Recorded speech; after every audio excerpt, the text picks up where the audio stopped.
Our protagonist, Zeke, was born into the Draker family. This family is one of the 3 great transcendental families of dragon slayers. All members of this family possess the blessing of aura, therefore they have the potential to awaken their high-level power and become knights. The protagonist's body lacked physical ability, so everyone considered him trash. To avoid shame, the head of the family exiled the boy, who was never able to awaken. Resentment ate him up inside, and as revenge, he decided to steal an ancient transcendental relic. To save his own life, MC was forced to flee far from home. But each time, the Emperor's envoys came for him hoping to take back what he had stolen by force. Zeke fought them to the last, but one day, he suffered a crushing defeat. The protagonist felt himself near death and decided to activate the ancient relic. Suddenly, a bright aura filled the space around him. The emerging system began a countdown, after which Zeke awoke in his youthful body. The protagonist realized he had returned to the past, and after successfully logging into the system, he discovered that his soul had completely merged with the will of the ancient dragon. The young man decided to test the healer skill he had developed, and it turned out that despite the loss of his trained body, his skills and memories remained. This made it clear that he was now in a much more advantageous position than in his past life. In order to begin using his new skills, he needed to find out what was available to him, when suddenly someone knocked on the door. Caught off guard with the floating windows still open, Zeke panics because he has not yet learned how to dismiss them. The visitor enters anyway despite his frantic attempt to stop him. The man is Decker, Zeke's exclusive servant, whose stern presence instantly drags Zeke back into old fear. Zeke plays dumb while privately confirming that Decker cannot see the system windows. Decker is baffled by Zeke's strange behavior and presses him to stop acting foolish. Zeke realizes that even with an adult mind, his younger body still instinctively fears Decker. To suppress that reflex, he activates the class skill Composed Mind. The skill immediately erases his nervousness and locks his mental state into calm stability. Seeing how useful that automatic composure is, he turns his attention back to Decker's warning about an important event. Now calm, Zeke finally answers and pretends he has been listening all along. A bloodstain on the floor triggers a vivid memory of his past humiliation. He realizes Decker is talking about the evaluation test called Pancration. He recalls that every Draker child enters the cradle at 7 and endures 5 years of harsh basic training. Each year, instructors judge them through swordsmanship and brutal no-rules combat. Students can even choose each other as opponents, and many leave those fights maimed or dead. Because the results determine their future class placement, the children are forced to fight with everything they have. That very day, the arena gathers for the Pancration evaluation. The instructor reminds the students that this is the final stage of their assessment, and they answer in unison. Head instructor Pan Mark orders them to prepare and begins the matches at once. The students respond eagerly, treating the violence as routine. As Zeke takes his place, the others whisper about last year's humiliation and pity the disgrace of the direct bloodline, but he hears every word. The first match is called between Aaron and Gata. The 2 boys step forward while the instructor signals the start. The match officially begins. Aaron immediately closes the distance with ruthless speed. He attacks without hesitation, already reading his opponent's weakness. One clean strike lands flush on Gata's face. The fight ends instantly, and Aaron is declared the winner because Gata failed to defend properly. Watching this, Zeke realizes that what once terrified him now feels trivial. He studies the arena with detached confidence, no longer seeing these children as threats. Meanwhile, Leon Conrad radiates hostility, clearly eager for blood. When Zeke and Leon are called, both step forward, though only Leon sounds eager. Zeke immediately recognizes the worst part of the pairing. Leon is the same cousin who tormented him before. Leon mocks him and repeats the same demand as always, telling Zeke to beg for his life. The memory of once kneeling and apologizing to Leon resurfaces, reminding Zeke how often this humiliation was arranged. He concludes that Leon must have manipulated the matchups again, protected by the family's twisted idea that surviving dirty tricks proves worth. Leon's malice only deepens Zeke's disgust that such a man is his cousin. Zeke reflects that in his previous life he never even met the 4 direct-line siblings, only the many cousins who bullied him. Those cousins had always been eager to use him as a target. Leon opens with fake praise, pretending to admire Zeke's courage for returning after last year's beating. The mockery continues as he circles closer, clearly intending another public humiliation. He asks whether Zeke is simply too inferior to learn from pain.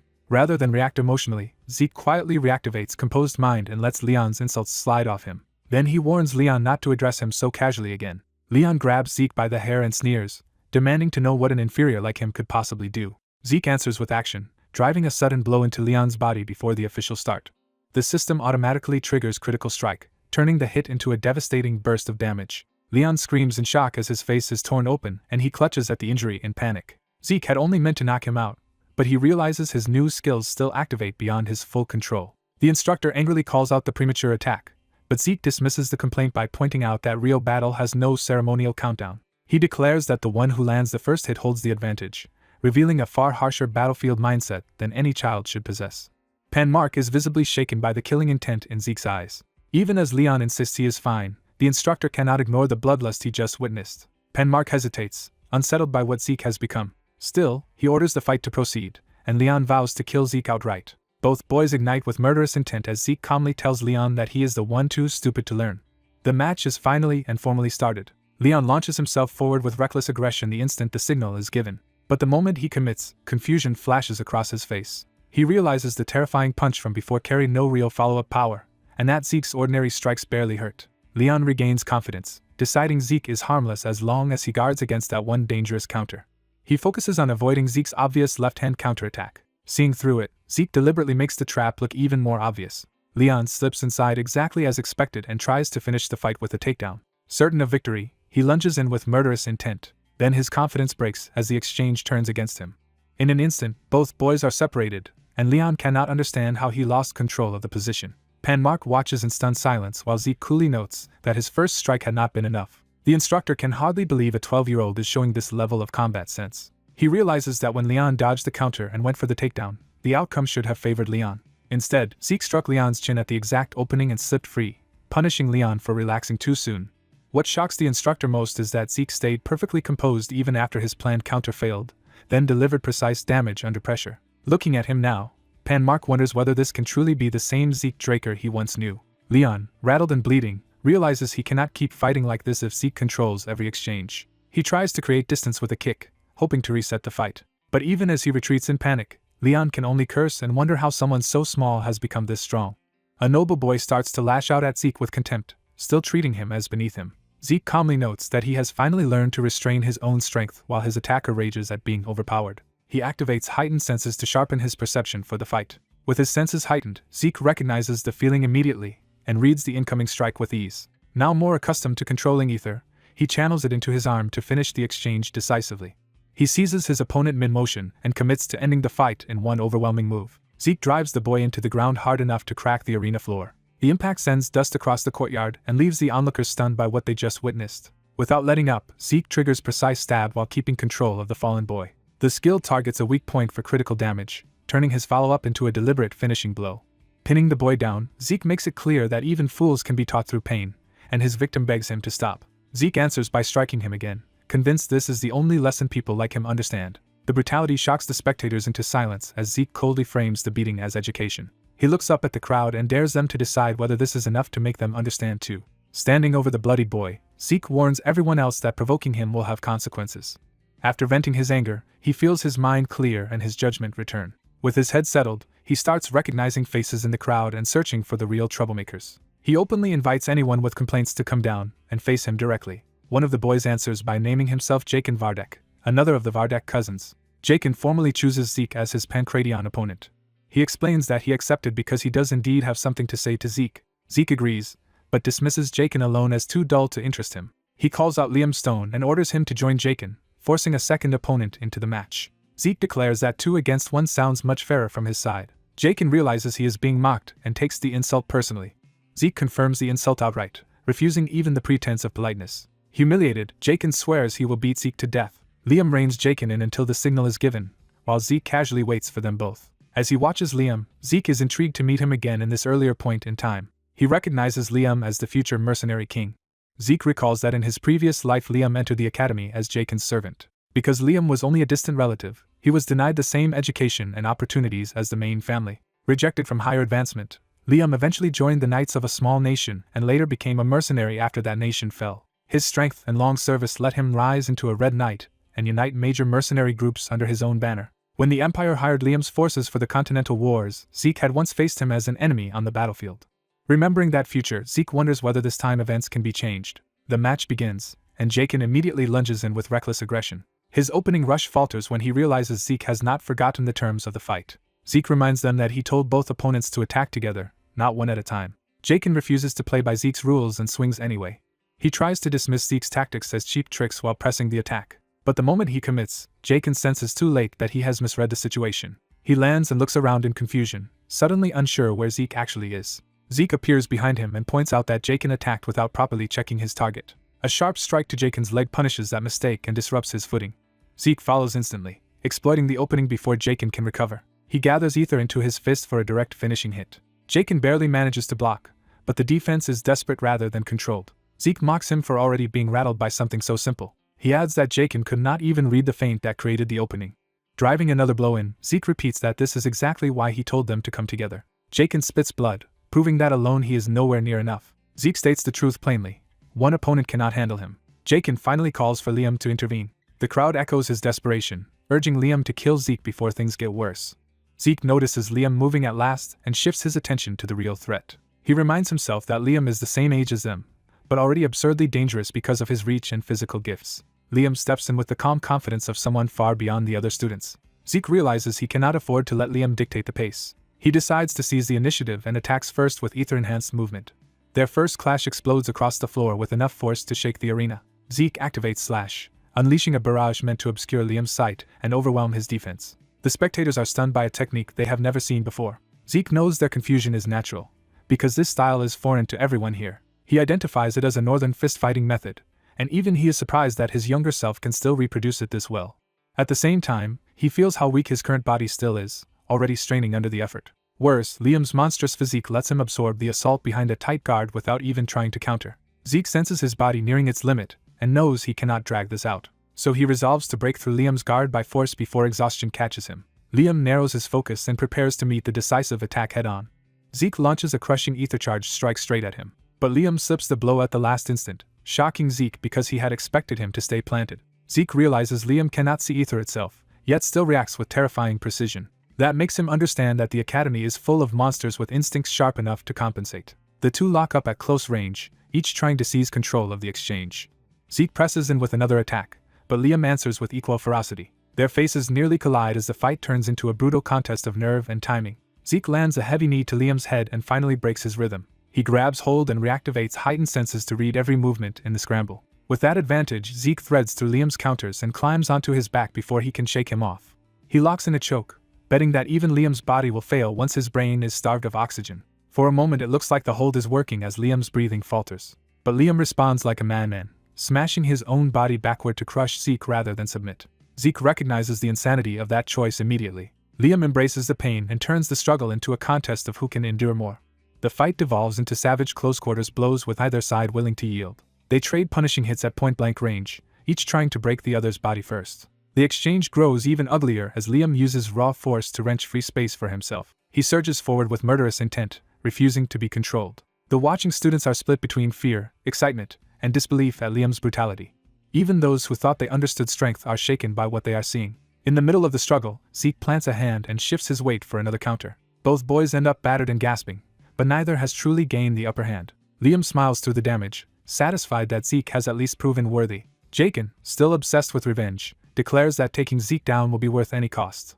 Later, after the pancration, a servant asks whether the young master is alright from his injuries, and Zeke answers calmly that he is fine. The servant then politely asks permission to check Zeke's pulse. Zeke immediately understands the real purpose. The man is testing whether he has awakened aura. He allows it anyway, outwardly cooperative. The servant sends blue aura through Zeke's body under the guise of examination.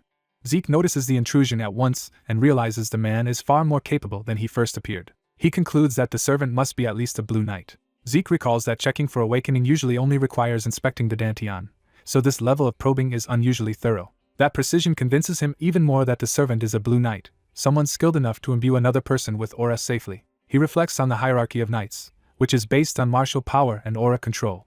At the bottom are white swordsmen, ordinary novices before the blessing rite. After awakening aura and opening the dantian, trainees become yellow swordsmen, and true control of aura earns the title of knight. A purple knight can reinforce a weapon with aura. A blue knight can go further and manifest an aura blade. Beyond that lies the transcendent realm Zeke once reached before his regression, the realm of the mercenary King Liam. He remembers that he too had once stood in that higher realm before being sent back in time. That level is Red Knight, while the even rarer Black Knights are monsters scarcely seen on the continent. Knowing this, Zeke wonders why someone strong enough to command armies is serving as his minder. Still, he reassures himself that the man should not be able to detect ether. Ether is a different power entirely, one that only 2 people in the world can use.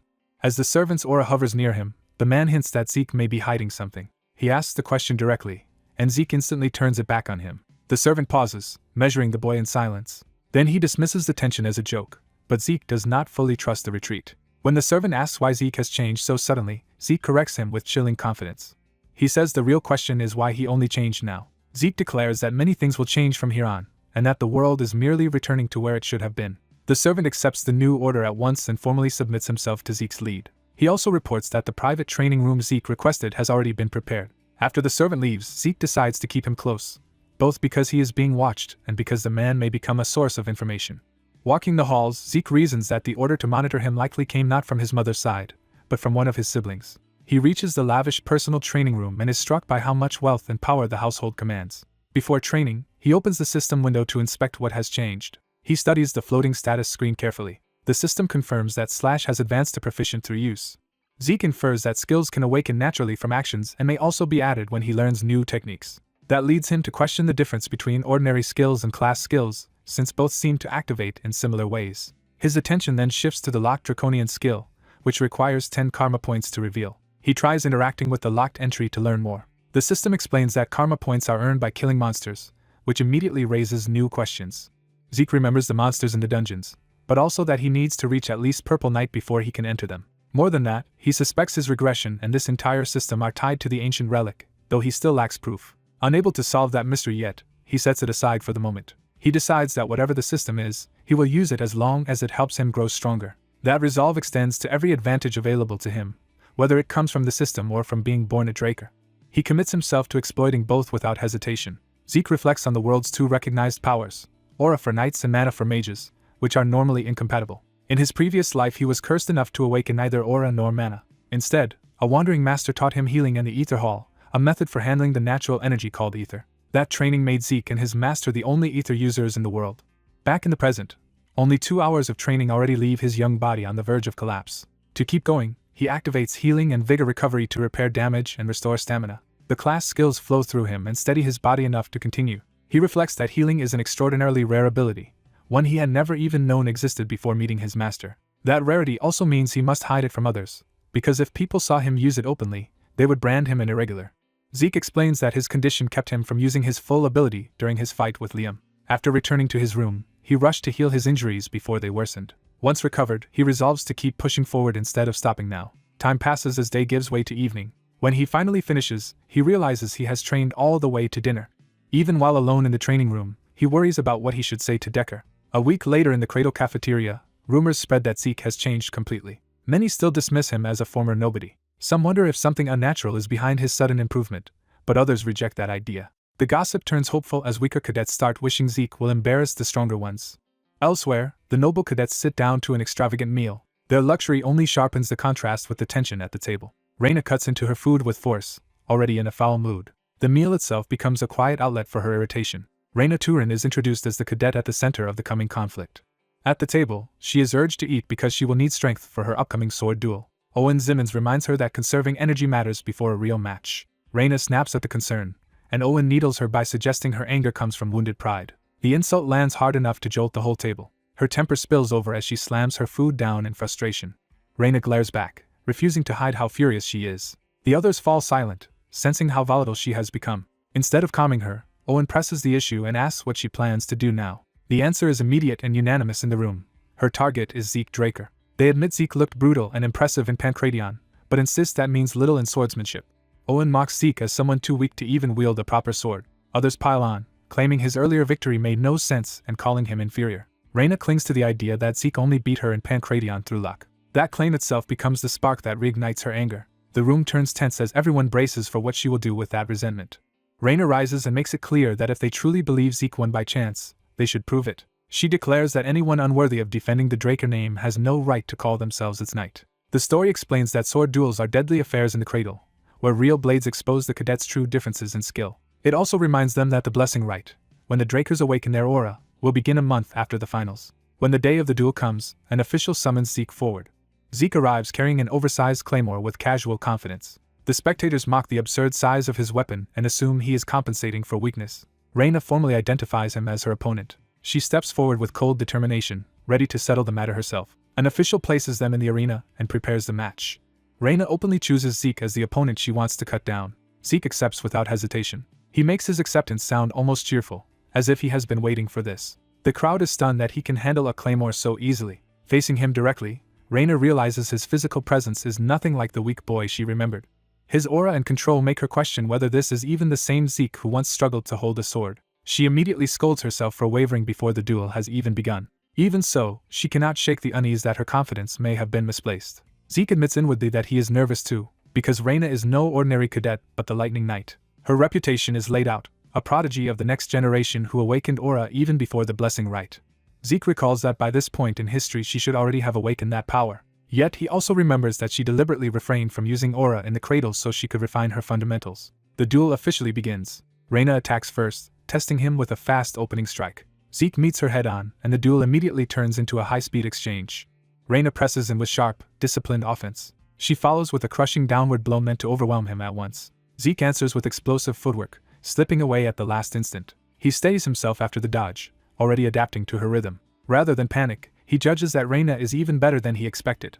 She keeps attacking, but he starts seeing through the structure of her swordsmanship. From the sidelines, her allies urge her to stop playing with him and kill him quickly. Others watching dismiss that advice, sensing the situation is not as simple as it looks. What seems like Reina controlling the duel is actually Zeke drawing out her patterns. He notices that her style is narrow and tightly disciplined.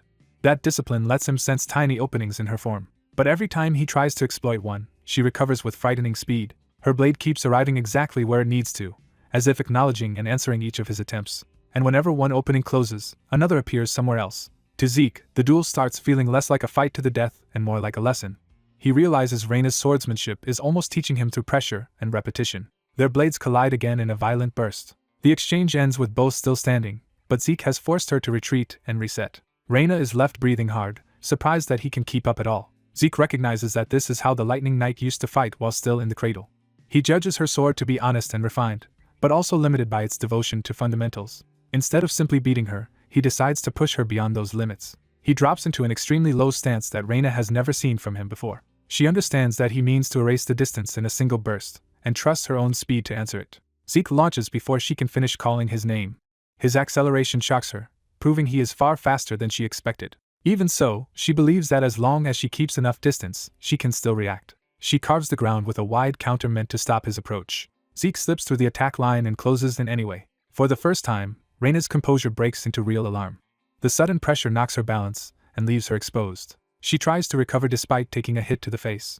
Zeke vaults past her and turns the exchange into close-quarters chaos. Reina realizes too late that he has dragged the duel into a range she hates. She thinks she is finished if he capitalizes now.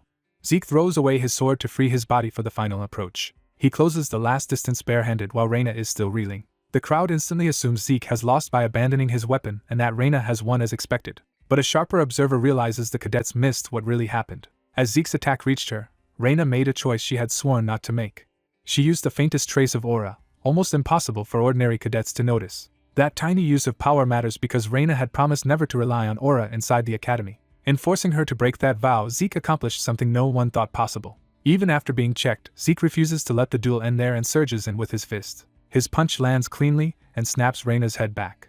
Blood hits the ground, proving he struck her despite her aura-assisted defense. Reina drops to one knee while Zeke stands over her, still ready to continue. The crowd erupts in outrage, condemning his barehanded strike as dishonorable in a sword duel. They accuse him of abandoning the way of the knight, and try to hand the victory to Reina on principle. Zeke ignores the jeers, privately satisfied that he achieved what he wanted. He calmly asks Reina whether she wants to continue. Reina initially refuses to accept defeat and tells herself she was only hit because she relaxed. She starts inventing excuses, claiming the result would differ if he had used a dagger instead of his fists. But the weight of the truth finally catches up to her. Reina admits the loss as her own. Her allies can only stare, stunned that she would concede. The narration marks the moment as extraordinary. The boy once treated as human trash has defeated one of the most gifted heirs of the great houses. The winner is declared to be Zeke Draker, while Reina is left to absorb the humiliation. Elsewhere, the story shifts to a ruined, burning battlefield tied to the wider world beyond the academy. Amid the carnage, armored soldiers carried the dead and wounded through the aftermath of slaughter. Inside a damaged room overlooking the destruction, two men observe the scene in eerie calm. One of them, Abel, is criticized for calmly drinking tea in the middle of such devastation. He is informed that Zeke has reportedly defeated Reina. Abel brushes off the urgency and chides the messenger for being too serious. Instead of reacting to the duel itself, Abel asks how much time remains until the blessing rite. When told the rite will come with the next full moon, he decides it is time to visit the family personally. His interest is no longer casual curiosity. He wants to see what kind of awakening the youngest Draco will undergo. Back at the academy, Zeke's shocking victory rattles everyone, but he simply returns to training until the day of the blessing rite arrives a month later. On that day, he steadies himself before the next major turning point. He reflects bitterly that with this frail body, Becoming a red knight in his previous life now feels almost unbelievable. He opens his status window and reviews the gains he has made as Zeke Draker, a rare healer blessed by an ancient dragon. He notes that once a skill passes expert level, its rank rises and mastery resets, and he is pleased that the duel also improved his movement skill. Before he can think further, Decker arrives to summon him. Decker tells him they leave in 2 hours, and Zeke calmly orders preparations while he finishes up. Soon after, a carriage carries him away from the academy toward the Draker lands. As he travels, he reflects that he is returning to the family's main estate in the Duchy of Troy for the first time in a long while. The story explains that although the Draker's true main residence lies in Midland, the blessing rite must be held at the ancestral estate where the Dragonslayer legend began. Zeke steps down upon arrival. He reaches the Draker family's main estate, the Dragon's Nest lair. Inside, the rite is about to begin as the cadets are called to attention. Standing among the heirs, Zeke realizes for the first time how many powerful figures are watching. He understands that the spectators include famous people from across the continent, and that his own family has surely sent people to judge him as well. He tells himself their intentions do not matter because if he fails to awaken, they will simply discard him. That thought shatters when he suddenly recognizes someone he never expected to see there. Zeke is stunned to find that man present at all. The newcomer greets another noble warmly, and is asked whether any cadet in this class has caught his eye. He answers that he is not here for that reason. Instead, he hints that his visit is personal. He reveals himself as Abel Draker, the second son of the family, known as the Lion Blade. Zeke recognizes him with dread as the Butchering Knight, a far more terrifying figure than the title Lion Blade suggests. He forces himself to stay calm because there is nothing he can do in this moment. Still, he is shaken because in his previous life Abel never came to watch his blessing rite, which means the future may already be changing. Realizing that possibility, Zeke decides this altered future might also become his opportunity. As the ceremony formally begins, he braces himself to face whatever awakening awaits him.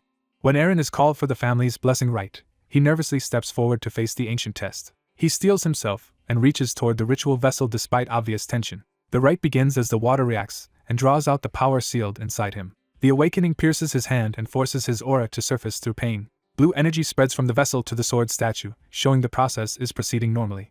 Aaron's aura fully erupts around him as the awakening takes hold. The released aura condenses into a stable manifestation, completing his activation. The narration explains that every member of the Draker bloodline undergoes this rite to awaken the aura sealed within them. Unlike ordinary knights who awaken much later, Drakers do so at 12 when they leave the cradle. Aaron's successful awakening is treated as routine, and the ceremony immediately moves on. But the family also knows that a few rare heirs awaken something more than aura, the Dragonslayer trait called mana inhibition. That trait disrupts mana-powered devices, so the lamps begin malfunctioning and alarm spreads. The red warning lights confirm that this kind of awakening marks someone destined to be far stronger than ordinary knights. Such a result is recognized as pure blood awakening, proof of exceptional lineage and power. Because mana inhibition makes normal life difficult, the family immediately orders special gloves made to contain it.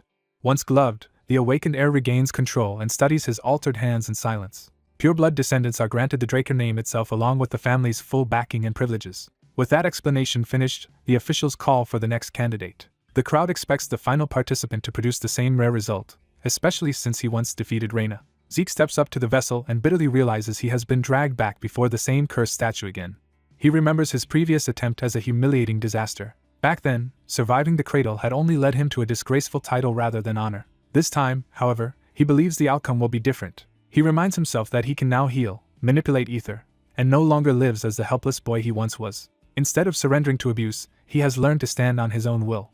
Trusting that change, he reaches into the right and demands a better answer from fate. The ancient statue reacts as the ritual begins around him. Zeke watches closely, expecting the awakening to finally acknowledge him. The statue trembles under the strain of the process. Then the reaction abruptly stops, leaving the hall confused. Even the red-haired observer on the balcony is unsettled because nothing like this has happened before. Zeke feels the result collapsing and braces for the same humiliation as last time. He immediately concludes that his hope was misplaced and that nothing truly changed. Blaming his own overconfidence, he realizes he let recent gains make him careless. The crowd begins whispering in disbelief that he may have failed to awaken at all. Their gossip quickly turns cruel, dismissing him as cursed, fraudulent, and an embarrassment despite his earlier victory. Zeke forces himself to accept it, and decides he can still grow stronger without relying on awakening. Then the system suddenly interrupts with an apology, saying an error delayed an important message. It reveals that critical class identification data had been missing from the terminal, and is now being restored by the system's authority. Once the correction finishes, Zeke is identified as a healer, his class is confirmed as unlocked, and it is labeled rare. Zeke is stunned that the failed rite was hiding a rare class all along. At that same moment, the statue flares red and the hall erupts again. The onlookers instantly reinterpret the event as a pure blood awakening and are shocked that he begins at the red level. Before anyone can settle, the terminal forms a deeper connection to him. That connection activates the ancient dragon's blessing sealed in his soul. The red-haired man watches in silence as the situation escalates beyond expectation. A second blood talent awakens, merges with Zeke's existing gifts, and the system announces that a completely new class has been created. Zeke's rare healer evolves into the unique class Immortal, leaving even him unable to process what just happened. The golden light confuses the spectators because it does not match their understanding of pure blood awakening. Zeke realizes their doubts could become dangerous, so he keeps quiet and lets them speculate. Others argue that the result makes no sense because the mana lamp and statue were not damaged the way a true pureblood should have damaged them. The red-haired man calmly prepares to seize control of the narrative. He reframes the chaos as a blessing, pointing out that the family has gained 2 pureblood awakenings in one ceremony. By turning uncertainty into celebration, he steers the crowd away from suspicion. The mood shifts as the audience hesitates, then begins to follow his lead. Soon the hall is cheering the supposed miracle of 2 pureblood heirs. The official order is given to fetch Zeke the special glove reserved for newly acknowledged purebloods. Zeke accepts the glove and notes its unusual weight, understanding that the family is now publicly claiming him. The ceremony resumes as if nothing strange happened, and the attendants rush to keep pace. From above, the red-haired man smiles, satisfied that he has shaped the outcome. Zeke sees through him at once and recognizes that the man is deliberately involving himself. Even so, Zeke hates the idea of owing anything to him. The rite is formally declared over, and the family announces a celebration for everyone present. While the others revel in the event, Zeke has no interest in partying and only wants a place to train. Before he can slip away, the red-haired man calls him by name. Zeke is caught off guard because he did not expect contact so quickly. The man blocks his exit with a friendly tone that barely hides his intent to establish a connection immediately. His smile sharpens as he offers congratulations. He openly congratulates Zeke on his pureblood awakening and extends his hand. Zeke recognizes the handshake as a political trap but knows refusing would expose open hostility. He decides to play along for the moment. Even as he reaches out, memories of past bloodshed and betrayal surge back through him. Their hands nearly meet, and the tension between them becomes unbearable. The red-haired man notices Zeke's hesitation and studies him more carefully. Zeke finally lets his hand fall instead of accepting the gesture. The refusal leaves a heavy silence hanging between them. The red-haired man breaks it by mocking the awkwardness rather than showing offense. Zeke admits to himself that even for appearance's sake, he cannot bring himself to touch this man. The other man smoothly pretends not to mind and settles for reading Zeke's reaction instead. He pats Zeke's shoulder and promises they will meet again, turning the rejection into a warning. Zeke watches him leave and answers only outwardly, while inwardly he stays on guard. The promise lingers in Zeke's mind as a threat rather than a courtesy. Elsewhere, the family's attention shifts to the significance of having produced 2 new pureblood heirs. People continue discussing Zeke's strange golden light, and how they first mistook it for a failed awakening. As curiosity about him spreads, Zeke quietly disappears from the scene.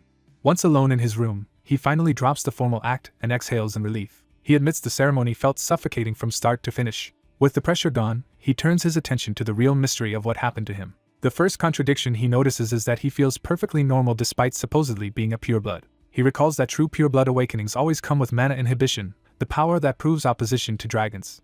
That is why purebloods are supposed to need the family's gloves to function safely. If he truly had that trait, removing the glove should have caused immediate problems. Instead, he opens his status window to inspect the truth directly. The new status is completely different from before, and he notices that instead of mana inhibition he has gained mana reflection. He reads the skill description carefully to understand the distinction. Mana reflection turns out to be an active skill that nullifies nearby mana rather than a constant passive effect. That means his old rare healer class has transformed into the unique class Immortal after the rite. Then another realization hits him as he replays the ceremony in his head. Every ordinary graduate had produced blue light during awakening. Only Reina had shown the red light everyone associated with pureblood awakening. Zeke remembers that his own result also started red before turning gold. He connects that to the system's warning that the classification terminal had lost critical information. Once the system restored the missing data, the halted statue resumed and emitted red light again. With that, he finally understands what really happened. The bronze statue was never judging whether someone awakened at all. It was judging class, with red meaning rare and gold meaning unique. Because the old relic predates the modern idea of class, the family misunderstood its signals and mistook red rare class results for pureblood awakenings. Zeke is amazed that generations of family heads never realized such a basic error, then notices he now has karma points to spend. Seeing those points, he wonders whether this is the same resource he once lost and has now regained. He decides to spend some and unlock the hidden draconian skill menu. The system opens a list of dragon-related abilities, revealing Dragon Eyes, Might of the Dragon, and Devour as locked options. He immediately values Dragon Eyes and Might of the Dragon as the most promising choices. Devour sounds absurdly mundane for its cost, so he dismisses it for now. Choosing certainty over gambling, he unlocks Dragon Eyes and Might of the Dragon. Because Might of the Dragon sounds too dangerous to test indoors, he starts with Dragon Eyes. The draconian vision activates, transforming one eye into a golden dragon's eye. At first he is underwhelmed because his surroundings seem unchanged. He thinks the skill promised more detail than it actually delivers. Then he notices something subtle and moves to test the range of his sight. As the eye focuses, his confidence returns and he senses the skill is doing something extraordinary. He realizes he can clearly perceive the garden statue from his room as if it were right in front of him, making the skill immediately useful. The system then offers him detailed information on whatever object he has detected. He is startled that the skill can apparently identify targets as well as see them. When he accepts, the room fills with labels naming the origins and materials of everything around him. The flood of information overwhelms his senses and gives him a sharp backlash. His body weakens so suddenly that he can barely stay upright. He realizes draconian skills may be powerful but too costly to use freely if they all strain him like this. His passive class abilities automatically trigger to restore him without conscious effort. That surprises him because he never intended to cast healing at all. He understands that his healing now activates on its own when his condition worsens. That discovery makes him inspect his class skills again. He finds that all of his class skills have become passive abilities, and each has risen by 1 level. When he reads Healing Factor's new description, he realizes his body now repairs itself automatically and calls it absurdly overpowered. He compares it to ordinary healing, which may be strong but cannot be spammed endlessly in battle. Normal healing also has limits to how much damage it can restore. His new Healing Factor, by contrast, appears to have no such limit at all. To confirm that unbelievable possibility, he decides to test it directly. He cuts his own arm and waits to see whether the passive ability truly responds. The blood hits the floor, and Healing Factor activates immediately. The wound closes before his eyes, convincing him the ability is real. With that proof, his thoughts jump ahead to the future and the 5 years usually required to finish the academy. Armed with this new power, he vows to complete it in only 2. The story shifts to Draco Academy, the continent's greatest night school and the place where his next battle will unfold. Each spring the academy fills with new students and renewed ambition. Among the crowds, the upper ranks already move with the confidence of established elites. Zeke notes that the higher-ranked students are polished and disciplined enough to seem like adults already. Even so, compared to the monsters raised in the cradle, they feel less intimidating to him. What stands out instead is how quickly the children of the great families have already carved out authority, confirming to him that the family's corruption extends everywhere. The narration explains that among the many branch houses serving the transcendent Draco line, 3 stand above the rest as the great families. One of those dominant houses is Turuin, the family associated with strength. Another is Zimmons, the family associated with wisdom, setting the stage for the powers that will shape academy life. The story shifts to Vardek of Gold, where even the heirs of the 3 great families are in miserable condition. Seeing that, Zeke privately notes the academy's elite are not as untouchable as they seem. He decides their troubles are none of his concern and moves on. He arrives at the high-class dormitory, Platinum Mansion, and dryly reflects that pure blood privilege is certainly comfortable. The mansion is revealed as a luxurious residence reserved for only the highest-ranked students. Pureblood awakeners receive an even greater privilege there, an entire private level called the Platinum Floor. As Zeke enters, the staff formally receive him as the new master of that floor. He is escorted through a full ceremonial welcome, making clear how much status his bloodline now commands. The treatment feels excessive even to him, despite his new rank. The servants inform him that Decker is already waiting in his room. Inside, Decker greets him and says he has brought something for him. Zeke is surprised to find a chest prepared as a delivery. When he tries the contents, he is delighted by how much better the new gloves are than the temporary pair he had been using. Pleased with the upgrade, he decides it is time to replace his sword as well and asks Decker's opinion. Decker immediately approves, treating it as a wise next step in Zeke's growth. He explains that the Duchy of Troy is close to the Giants' Mountains. Because of that location, Troy is rich in excellent iron and skilled smiths. Its craftsmen are so respected that Academy graduates traditionally seek a Trojan weapon first. Zeke first suggests simply finding a capable smith, then stops himself. He reveals he already has someone specific in mind. Rather than send for the craftsman, he decides to visit personally and orders Decker to arrange it. Even Decker has never heard of the name Galleon Halbert, but he agrees to make contact at once. Before leaving, Decker reminds him that classes begin the next day and tells him to study the academy documents first. After Decker leaves, the room falls quiet. Zeke settles in alone and starts reviewing the materials. He realizes the isolation of the Platinum Floor will give him much more freedom to develop his draconian abilities in secret. A knock interrupts his reading, and he allows the visitor in. A maid delivers a dinner invitation from Floor Master Reyna. At the mention of Reyna, Zeke immediately decides to go meet her. When he arrives, he notices the setting is unusually secluded and carefully prepared. The arrangement strikes him as oddly cute and a little theatrical. Reyna Turin welcomes him with a retinue so excessive that he jokes it looks like a cartel. She apologizes and explains that her family's attendants are simply eccentric. Zeke politely accepts the explanation and returns the courtesy. Reyna suggests they eat first and leave business for afterward. As the meal begins, Zeke identifies her as the Lightning Knight. By observing her aura control, he realizes she has already reached a very advanced level and may even be aiming for the rank of Purple Knight. That makes him wonder why her swordsmanship has stalled despite such strong fundamentals. He concludes that her talent is being wasted. He keeps that thought to himself and plays along casually through the meal. After eating far more than expected, he signals that he is ready to hear the real reason for the invitation. Reina finally states her purpose directly and asks Zeke to accept the Turin family's support. Zeke answers that she misunderstands what it means to be a pureblood awakener, because privilege does not erase every disadvantage. He acknowledges that purebloods receive many benefits, and points to the platinum floor itself as proof. But he explains that those privileges do nothing to solve the problem of actual growth. Without accumulated knowledge, proper training, and personal instruction, even the wealthy inevitably fall behind. Reina argues that this is exactly why support families are necessary. She cites Abel Draker, a pureblood who still relied on his maternal family's backing to become a legendary knight. Then she reveals the real opening she sees, that Zeke is not receiving help from his own maternal side. She presses him again to accept the Turin family's support. Zeke rejects her offer outright. His blunt refusal catches Reina completely off guard. She cannot understand why he would turn down an arrangement that should only benefit him, but he says that is not the issue. He insists that what he already receives as a pureblood awakener is enough for him. As he gets up to leave, he offers something in return for the meal. He says he will give her one piece of advice she needs right now. His first diagnosis is simple: her sword carries too much force. He explains that she is unconsciously fighting under the pressure of the men around her. Then he makes her listen and begins teaching her directly. He tells her that her true strength lies in the fluidity made possible by her flexible body.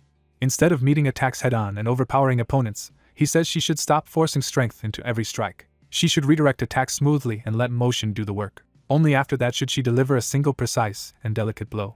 If she learns that, he says, she will become several times stronger than she is now. Having said his piece, he thanks her for the meal and leaves. His words hit Reina hard enough to leave her shaken. She tries to defend herself by insisting that the Turin family has always stood for overwhelming strength, but in the next breath she admits to herself that he was right. She realizes she had been so obsessed with living up to the Turin name that she had projected that burden onto her sword. What shocks her most is that Zeke saw through that immediately. For the first time, she feels the sting of having been praised as a genius while never receiving honest guidance. Holding on to the lesson he left behind, she repeats his name, and she begins to wonder who he really is. The next day, Zeke tests his change class skills and is amazed by how well they perform, especially the passive ability that gives him effectively infinite stamina. He remembers that in his previous life the academy felt like hell. Now, as a pureblood awakener, it feels like paradise instead. He reflects that wealth and power matter, but this new position offers something even better. As he walks the grounds, other students begin noticing him from a distance. One of them calls out his name. Zeke turns and finds Owen approaching with his entourage, revealing that Owen is also in the special class. Zeke immediately recognizes him as Owen Zimmons, the scheming third son of one of the three great families and one of the people who tormented him in his previous life. Owen pretends friendliness and asks whether Zeke missed the dinner invitation he sent. Zeke instantly understands the invitation was the one left on his desk. Owen presses him to explain why he ignored it. Zeke responds with open contempt instead of politeness. He makes it clear he has no intention of answering every summons from people like Owen. One of Owen's men stomps forward, ready to escalate the insult into violence. The thug accuses Zeke of disrespecting Owen's kindness. Zeke cuts through the posturing and asks the attacker who he is. The man is outraged that Zeke does not even know his name. Zeke dismisses him as just another worthless hanger-on from the cradle. He warns the thug not to forget who he is talking to, even while casually turning away. When the attack comes, Zeke blocks it with effortless aura control. He counters immediately, moving before the man can react. As he fights, Zeke notes that high-ranking students can at least manage basic aura manipulation. The attacker grandly introduces himself as Durbin Roswell and boasts that he will teach Zeke manners in Owen's place. Zeke mocks the ridiculous title Durbin the Mighty and sneers that a mere cadet has no business using a knight's epithet. Then he crushes Durbin with a brutal close-range strike and calls the whole act a joke. The blow lands cleanly and decisively. Durbin spits blood, instantly broken by the exchange. He is launched away by the force of the hit. Zeke casually asks who wants to come after Durbin next. Then he directly calls on Owen to stop hiding behind subordinates and choose for himself. Owen steps forward at last, facing Zeke in person. He mocks Zeke for enjoying his own reputation too much. But the gathered students can already see that Owen's side has been humiliated. The story then explains that Draker Academy is divided into a normal class and a special class. The special class is where the greatest elites gather, and where students can choose their studies more freely. Zeke had expected something impressive from that elite environment. Instead, he finds that many of the students are merely cradle alumni wearing prestige without substance. A lecturer announces that someone extraordinary has come to encourage the special class freshmen. The students erupt with excitement as they hear the guest was once commander-in-chief in the Eastern Empire War. He is introduced as the hero who stopped the invasion through sheer resourcefulness, Dean Howard Draker. Howard appears and greets the class warmly as the Academy's dean. Everyone reveres him as a war hero and tactical genius.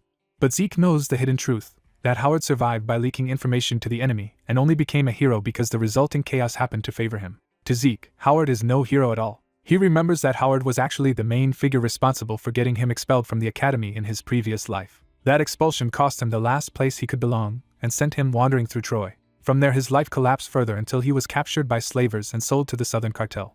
Seeing Howard again, Zeke quietly vows to repay him for all of it. Once the dean leaves, the instructor orders the students to take his words seriously and head straight to the arena for basic training. The special class gathers in the indoor arena for its first lesson. Zeke is almost amused that even the elite class still has to start with the basics of dragon slaying. He remembers how, in his previous life, lacking aura made those same basics take him years instead of months. Now he can only hope the lesson will not be too tedious. The instructor welcomes the cadets. He introduces himself as Andre Draker, the Rose Knight, and announces that he will teach dragon slaying basics. The students are startled that someone so young is wearing the formal Draker uniform. Zeke recognizes the name and realizes this is the famed Rose Knight. Andre is revealed to be a once-in-a-century genius who earned the Draker name despite not being a pure-blood awakener. Zeke concludes that even the special class instructors are monsters, and that Andre's rigid reputation is well-deserved. Andre silences the room with a single word. He warns the cadets that if they are done whispering, he will begin. His first order is for everyone to draw their swords. When he sees Zeke's weapon, Andre's attention sharpens immediately. He singles Zeke out and demands to know what kind of sword he is carrying. Zeke's draw sends a violent gust through the arena, making the weapon impossible to ignore. He calmly answers that it is simply the sword he uses. Andre orders him onto the arena floor at once. Face to face, Andre rebukes him for choosing a sword that does not suit his body. Zeke had expected exactly this and had deliberately made himself stand out to provoke the confrontation. So he openly claims he could defeat the instructor even with this sword. The challenge instantly hardens Andre's expression. As Andre's killing intent flares, Zeke activates his mental defense skill to withstand the pressure. Andre accepts the challenge without anger and prepares to teach him directly. Zeke realizes his provocation worked exactly as intended. Andre sets the terms. If Zeke can so much as touch him with a blade, he will be excused from punishment. At the same time, Andre releases a terrifying aura that shows he is taking the duel seriously. He raises the stakes further by declaring that a successful touch would exempt Zeke not only from punishment, but from the entire dragon-slaying basics class. The cadet accepts the exemption duel under one condition. He will not use aura against the students, and he quietly decides he can beat Andre if he exploits the knight's weakness. Even so, he restrains himself because Abel is watching him, and drawing too much attention again would be dangerous. He settles on a safer plan to barely touch Andre's clothes, lose on purpose, and still earn the exemption. With that decision made, the duel begins. The cadet opens with an aggressive rush, but Andre immediately meets him head-on with overwhelming force. Their first clash proves Andre's power is no bluff. The cadet realizes that facing a true blue knight, while holding back, will be far harder than expected. Andre effortlessly cuts through a storm of rapid attacks and movement tricks, keeping complete control of the exchange. The watching cadets are stunned that an official Draker Knight can dominate so completely, especially since the challenger still has not managed even the slightest qualifying touch. The cadet keeps pressing from different angles, trying to create an opening before his body gives out. Andre remains composed, his sword steady and his defense unbroken. The cadet starts to feel the real problem. Andre's stamina is absurd. Andre, meanwhile, is irritated that even while suppressing his aura, he is being pushed this hard by a mere cadet. He bitterly reflects that pure blood talent makes the contest fundamentally unfair. The cadet counters that Andre's stamina is not actually exceptional at all. He identifies the real issue. Andre is weakening himself by suppressing his own mana. He recalls the Draker's unusual aura training, which demands maintaining aura constantly during practice and daily life. For them, sustaining aura becomes as natural as breathing. So by forcing himself not to use aura, Andre is effectively fighting while holding his breath. The cadet also notes that his own unconventional swordsmanship is draining his stamina even faster. Andre capitalizes on that weakness and knocks him back with a clean, punishing strike. As he lands, the cadet admits that losing this way still feels wrong. He decides he can no longer rely on a harmless defeat. Instead, he resolves to push Andre into a situation severe enough that the knight will use aura without thinking. He launches himself back into the fight, deliberately escalating the pressure. While being thrown around, he searches for a way to trigger Andre's instincts rather than his pride. He concludes that only an extreme situation will work. He abruptly changes rhythm and footing, setting up a far more dangerous attack pattern. Purple energy begins to gather around his blade as he commits to the gamble. Andre is shocked when the cadet activates swift steps, a skill no ordinary cadet should know. The battlefield fills with intersecting afterimages, turning the cadet's movement into a lethal trap. Before Andre can fully process it, the cadet stacks another skill and drops into a killing angle, forcing the knight to take him seriously. For the first time, Andre's composure cracks. His eye tracks the incoming strike and recognizes the danger too late. At that critical moment, Andre's body finally reacts on instinct. He unleashes the Draker's technique from the dragon-slaying arts. Andre follows it with the first verse, Sky Slice, no longer holding back. The cadet grins because his real objective has been achieved. Andrei's aura charge tears across the arena with devastating force. The spectators erupt, thrilled by the display of a true Draker technique. But the cadet's sword shatters under the impact, leaving him badly exposed. Even as the broken blade pierces him and blood spills, his healing factor activates and starts repairing the damage at once. Satisfied that he forced the result he wanted, he finally allows himself to collapse. The duel ends with the arena split open by Andrei's attack and the cadet lying defeated. Andrei lowers his sword, still unsettled by what just happened. He turns in silence, weighing the cadet differently now. Then he declares that this cadet no longer needs to attend class, granting the exemption. He asks if any other cadet wants the same privilege. No one dares answer. Taking their silence as submission, Andrei prepares to move on. He orders the cadets to raise their swords and witness what a true Draker is. The scene shifts to the infirmary after the duel. Lying in bed, the cadet congratulates himself on how well the performance went. He notes that although he failed to graze Andrei's clothes, he still forced Andrei to use the aura he had sworn not to use and made him acknowledge his ability. To him, the outcome is perfect. Andrei was disciplined, and he gained free time. Still, he keeps thinking about Andrei's final attack. He recognizes Sky Slice as the most basic move in the dragon-slaying arts. Even so, coming from a blue knight, its destructive power was immense, and he realizes that his current stamina and healing alone are not enough to truly overcome such opponents. He concludes that this level of strength still will not let him live freely. If he wants to avoid being controlled, he needs power that cannot be restrained by others. More specifically, he wants power that will never force him to submit. His thoughts are interrupted by a drunken voice intruding into his room. A scruffy man casually identifies him as Arthur's youngest son. The cadet jolts upright, alarmed by the stranger's sudden presence. The man mocks Arthur and unnerves the cadet further by having slipped in despite reeking of alcohol. The cadet demands to know who he is and how he managed that. The stranger ignores the question and acts entirely on his own terms. When pressed, he dismisses the cadet's attempt to play ignorant. He points out that the cadet suffered an internal wound during the duel. Then he asks how that injury healed instantly, making it clear he noticed healing factor.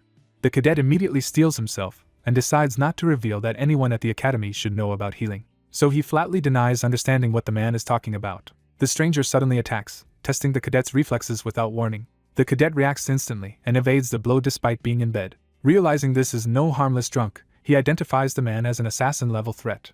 The attack tears through the bedding instead of him. The stranger is delighted, deciding the cadet is full of tricks and dangerous enough to trust his instincts. The cadet responds by chaining swift steps, precise stab, and critical strike in one desperate counter. He commits to killing the intruder first, convinced that hesitation means death. At the last instant, the stranger catches the attack with absurd ease. He praises the cadet's ability to adapt under pressure. Then he remarks that the cadet fights almost like someone from a very different world. He names that style outright, a mercenary. The stranger drops the sheet disguise and stands openly in the room with a sword in hand. The cadet resets his stance, now fully wary.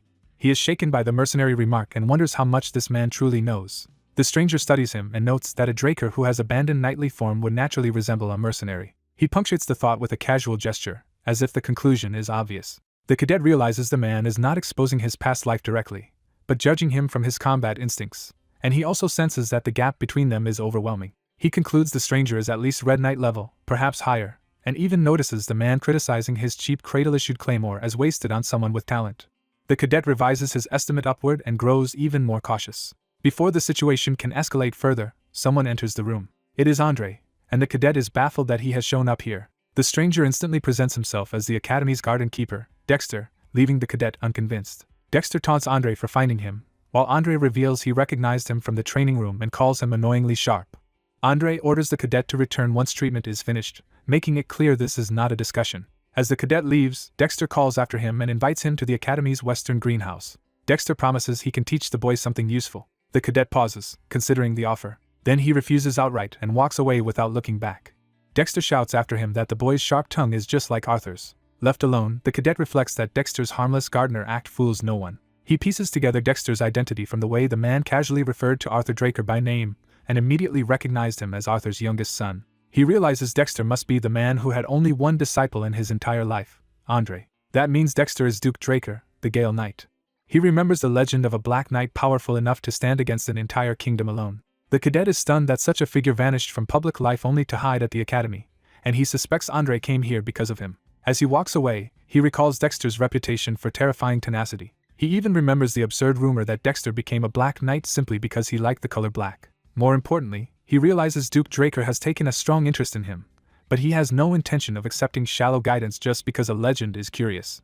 If he is going to learn from that man at all, He wants the Duke's true secret technique, and he resolves to turn that interest into obsession. Time passes, and academy life resumes. In class, the magic theory professor Fanon tries to engage the cadets with a question. The room answers with total apathy, as most of the cadets are half asleep.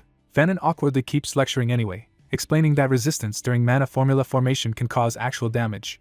The cadet unexpectedly raises his hand and asks about the mana transfer energy law Fanon mentioned earlier. Fanon is so shocked to receive a real question that he lights up with joy. He apologizes for his excitement and eagerly begins explaining mana transfer in detail. The cadet listens seriously, finding the theory genuinely interesting. The lesson continues under the academy's quiet routine. Other cadets complain that magic theory has no place in a night academy, while the cadet privately judges Fanon to be far more capable than he first appeared. As class ends, Fanon nervously stops him before he can leave. When asked what is wrong, Fanon admits he was moved by finally having a student engage with the lesson. He invites the cadet to visit his research lab anytime, and reveals that he is a scholarship alumnus of Delphoa Magic University. That revelation catches the cadet off guard.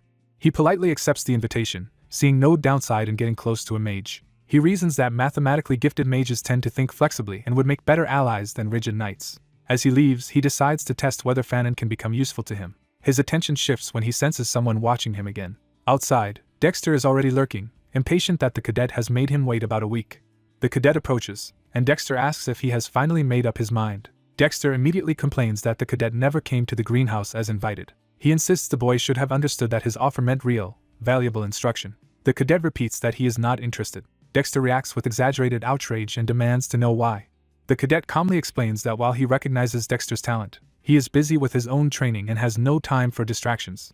Dexter cuts him off by releasing pressure and making it clear he never intended to accept that excuse. The cadet instantly senses the danger and braces. Dexter knocks him unconscious with a casual blow before he can respond. The cadet wakes up groaning in an unfamiliar place. He realizes Dexter simply knocked him out because waiting any longer annoyed him. Looking around, he sees that Dexter has brought him to the western greenhouse after all. Dexter greets him cheerfully as if nothing is wrong. The cadet bluntly asks whether he was abducted. Dexter cheerfully confirms that he was. He admits without shame that he has become interested in the boy. The cadet notes that Dexter is no longer even pretending otherwise and that his impatience is obvious. He activates swift steps to bolt away, deciding this is still not the time to engage on Dexter's terms. Dexter appears right in his path and playfully blocks the escape. The cadet skids to a stop with sword drawn, only to find Dexter standing behind him, already in control of the encounter. The young swordsman braces himself as the duel with the red-haired knight turns serious. A violent exchange throws up dust, and the youth realizes his opponent still does not see him as a real threat. The knight toys with him while probing for the truth behind the boy's abnormal recovery, and the boy understands what truly caught his attention. When the knight directly points to his instantly healed internal injuries, the boy is caught off guard that his secret was noticed. He quickly regains his composure, now knowing exactly what the knight wants from him. Instead of answering, he turns the interrogation back into a challenge and dares the knight to force the truth out of him. The knight vanishes from sight before the boy can react. Losing track of him, the boy realizes the duel has shifted into a test of perception. As he searches, the knight circles in at blinding speed. An attack comes from behind, aimed before the boy can fully turn. He barely registers the strike in time. He manages to intercept the blow instead of being cut down immediately. The clash confirms he can still respond under pressure. He plants his feet and stabilizes himself for a counter. Drawing his sword, he demands to know what kind of game the knight is playing. The knight reminds him that he invited this and raises the stakes with a wager. He promises one wish if the boy can so much as graze his clothes. But if the boy gives up, he must reveal every secret he is hiding. The knight's grin makes clear that he expects to win both the duel and the confession. Their battle resumes with renewed intensity. The knight keeps starting through the arena, refusing to offer a clean opening. Even he starts wondering what kind of monster the boy is to keep enduring this. Hours pass in relentless combat, and the knight realizes the boy still has not collapsed. He finally identifies the real problem behind the boy's persistence. The boy is not merely enduring the punishment. His wounds and stamina are being restored without limit. That revelation makes the knight reassess him completely. Meanwhile, the boy is still visibly strained despite his constant recovery. His system confirms healing factor and infinite stamina are active, but he admits that surviving forever still will not win the bet. He decides to risk using a dangerous draconian skill he had avoided until now. Because he is facing a black knight, he accepts the danger and commits. The power of the dragon floods into him and changes his presence entirely. With his sword wrapped in dark energy, he coldly insists the duel continue. The knight feels the change immediately in the boy's gaze. Instead of fearing it, he is delighted that the boy has finally become serious. The boy launches himself forward with draconic force. He adds swift steps to the charge, turning his attack into a high-speed assault. He brings the empowered strike down directly on the knight. The knight notes that the attack pattern itself is simple, but the speed is still manageable compared with stronger foes he has faced. What impresses him is not technique but the boy's sheer spiteful refusal to yield. Deciding to answer in kind, he considers using aura. He activates Might of the Dragon, releasing a pressure so intense it can make even a Black Knight hesitate. The two powers collide head-on in a brutal exchange. For the first time, the knight is genuinely surprised by what the boy just forced out of him. That surprise only excites him more, because the boy has finally pushed him into earnest combat. The boy uses the chaos and dust to interfere with the knight's vision and create a real opening. He slips behind the knight for a decisive strike. But the knight senses the danger at the last instant. The boy activates Dragon Eyes to sharpen his perception and commit to the finishing blow. Even so, the knight twists away and avoids a clean hit. Their footwork tears up the ground as both reposition at extreme speed. The knight unleashes a movement technique so fast it whips the air into a gale. The boy recognizes that this must be the Duke's hidden move. He realizes the knight's title as the Gale Knight comes from a dash so violent it creates a storm by itself. Before he can fully process it, the knight is suddenly at his back. The boy is shocked that the knight crossed that distance instantly. The knight strikes and proposes ending the match as a draw, showing he now acknowledges the boy. The blow still lands hard enough to make the boy cough blood. His sword is knocked from his grasp as he is sent flying. He crashes down amid a final burst of force. His system warns that excessive skill use has pushed his fatigue beyond the safe limit and begins shutting down his consciousness. As darkness closes in, he realizes too late that he is about to black out in front of the knight. The next thing he knows, light returns. He wakes in pain inside his own room. He confirms that the Duke must have brought him back after the duel. Rather than despairing, he laughs that he had come close to winning. He admits the result was exactly what one should expect from a Black Knight. Reviewing the fight, he concludes that every tactic he could use at his current level still was not enough, even baiting the Duke with repeated attacks, then combining Might of the Dragon with Dragon Eyes at the decisive moment, failed to break through. What stays with him most is the final technique the Duke used. He becomes convinced that he witnessed the Duke's true secret move, even if overusing draconian skills cost him consciousness. To him, that alone made the loss worthwhile. He analyzes the move as a monstrous high-speed martial art made possible by an extraordinarily trained body. He recalls that this must be the method that let Andre overcome weak stamina and rise to the rank of Red Knight. Although he failed to learn the technique itself, he still feels he gained something valuable. He reflects that Might of the Dragon creates such overwhelming pressure that most people would surrender the moment they faced it. His thoughts are interrupted when the system opens a new notice. He finds an unopened message waiting for him. The system announces that Swift Steps has evolved into high-speed movement, his soul has developed through his strong will, and new system functions can now be unlocked with karma points. He is shown several locked functions, including a mini-map, an inventory, and a quest book. Seeing that he has 40 karma points, he realizes a whole new layer of the system has opened up. He decides to test the inventory first. The system explains that selected items can be stored, retrieved by thought, and that storage size depends on an item's weight and dimensions. He starts figuring out how to use the feature in practice. Reasoning that skills activate by thought alone, he assumes storing objects should work the same way. He focuses on his claymore and mentally commands it to be saved. The sword vanishes from his hand exactly as he hoped. He sees it occupying 2 slots in the inventory and understands how the storage space is calculated. When he thinks of the weapon again, it reappears in his hand. He is thrilled to discover that the inventory is even better than the subspace storage artifact he once knew. Remembering how inconvenient ordinary storage artifacts were, he immediately sees the value of this ability. He also notes that the inventory can be expanded with karma points.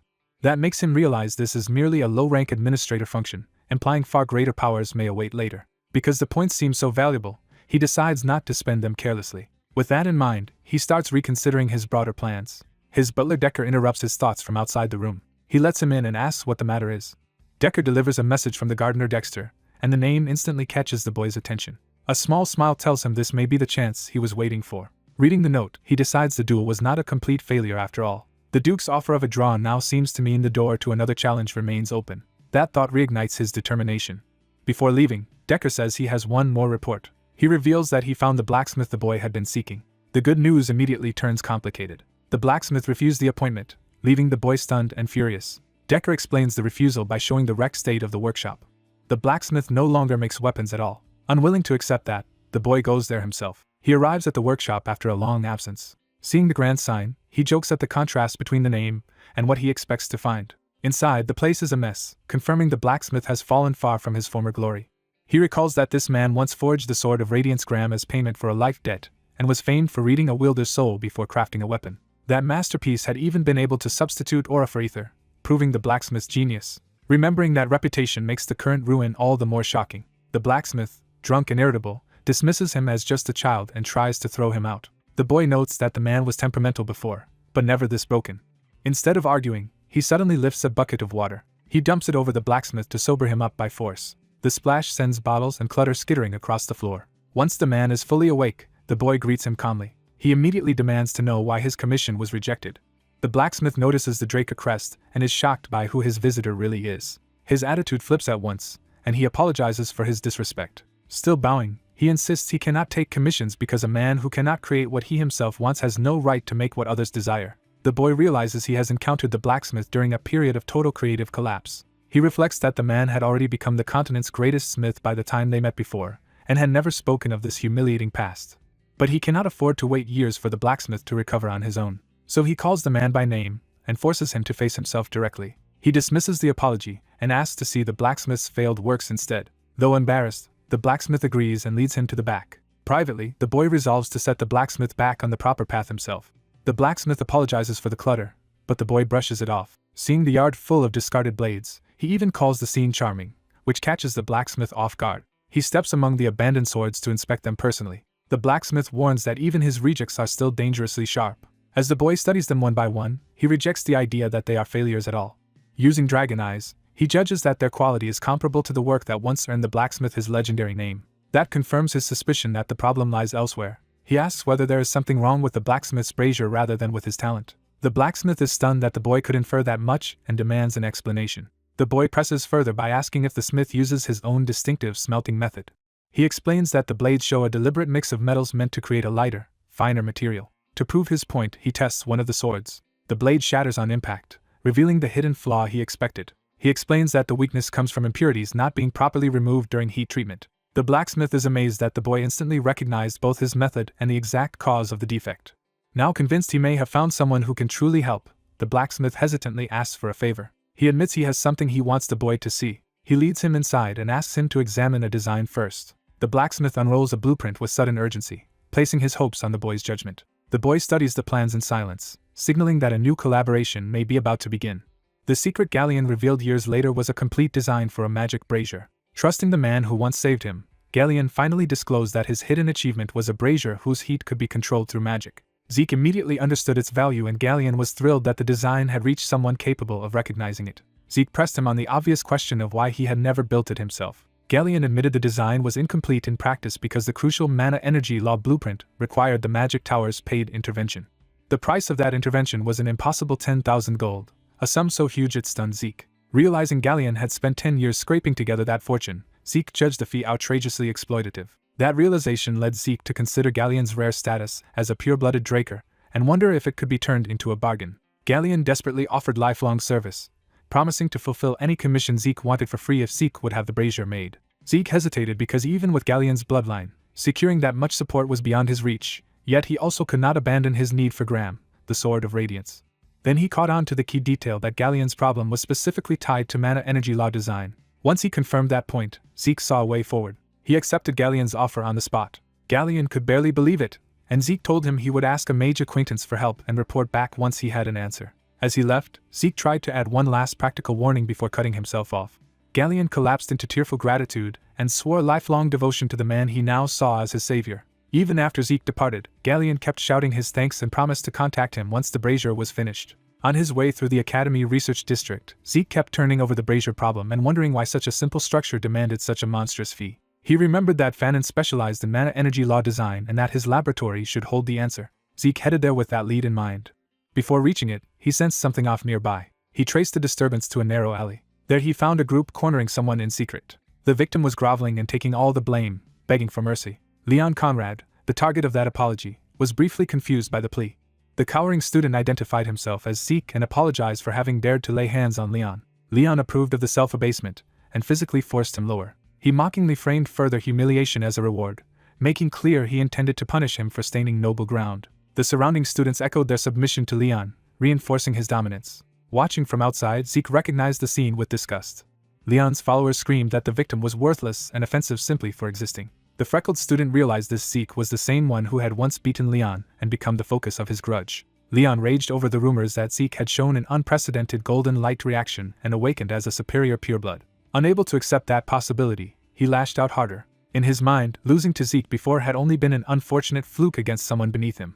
He convinced himself that Zeke's earlier victory had come from a lucky surprise strike, not real superiority. What truly enraged him was the idea that such an inferior rival might actually have surpassed him through a pure-blood awakening. The abuse paused when one of the onlookers noticed the real freckled Zeke approaching. Another student sneered that Leon had already found a replacement target for him. Zeke answered only with a cold silence that shifted the mood.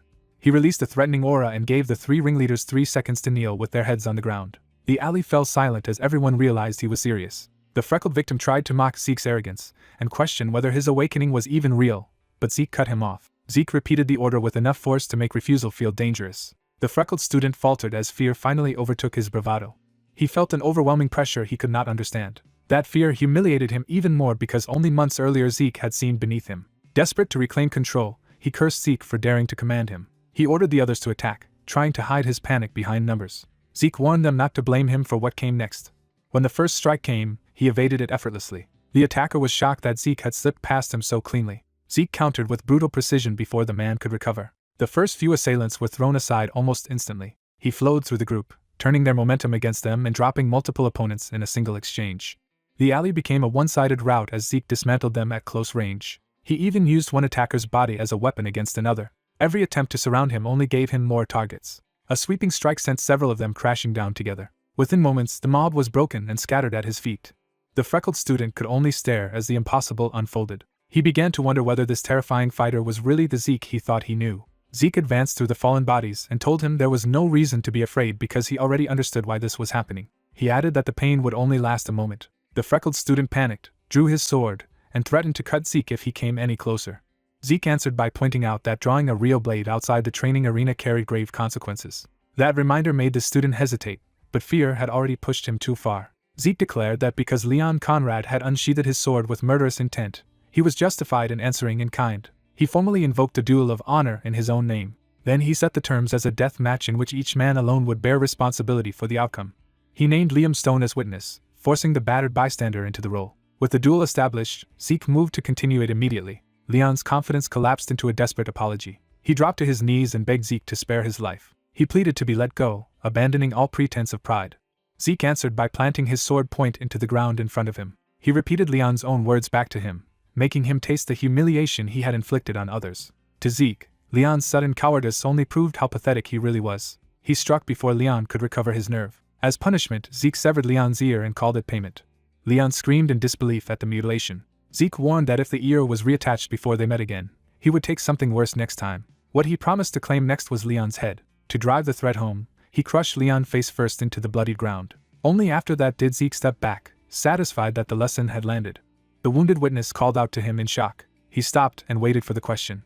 Liam asked why Zeke had intervened to save him. Liam tried to dismiss the debt, but he clearly needed an answer. Zeke replied that he had not acted out of kindness toward Liam.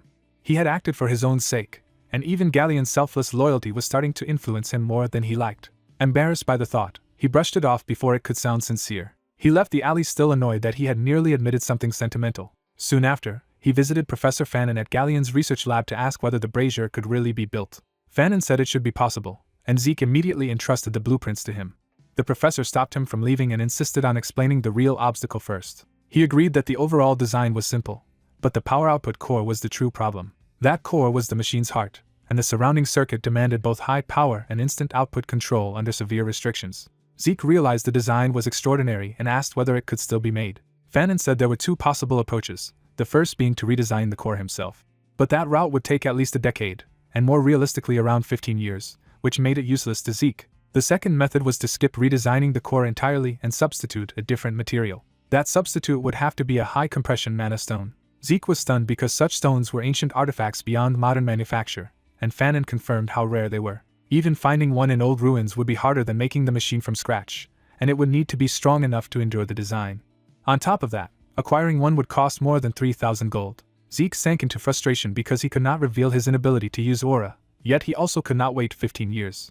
3,000 gold was still far beyond him, and giving up on Graham remained unthinkable. He reflected that the world only believed he could use aura because of the blessing rite, when in truth that display had only been a staged reaction using ether and healing. He still could not wield aura at all, and aside from the ether technique his master taught him, he had no access to true aura-based sword skills. Compared with ether, aura was easier and more versatile, which was exactly why he needed Graham, the Sword of Radiance, to compensate. That left him trapped between urgency and impossibility, as he wondered how he could ever obtain a high-compression mana stone. While studying the plans, Fanon praised their creator as a genius whose design stayed efficient even after accounting for the difficult core. He added that such craftsmanship would have been impressive even among relics from the Golden Age, and that remark gave Zeke a sudden answer. Zeke realized he had overlooked the most obvious source. He asked Fanon to safeguard the blueprints until he returned. When Fanon misunderstood and thought Zeke wanted him to spend 15 years finishing the design, Zeke laughed it off. Instead, he promised he would bring back the missing component himself. Specifically, he intended to return with a high-compression mana stone. His thoughts turned to the Golden Age, the era tied to the old war against dragon rule. He recalled that the Liberation War ended when Terrakin Draker defeated the evil dragon Bahamut. That victory brought humanity a century of peace. More importantly, the dragon's lair had yielded relics from the age of the Hero King, artifacts and techniques that surpassed modern standards. Among those treasures was the very high-compression mana stone he needed, a relic capable of powering an entire village. With that in mind, Zeke headed for the Academy's central library.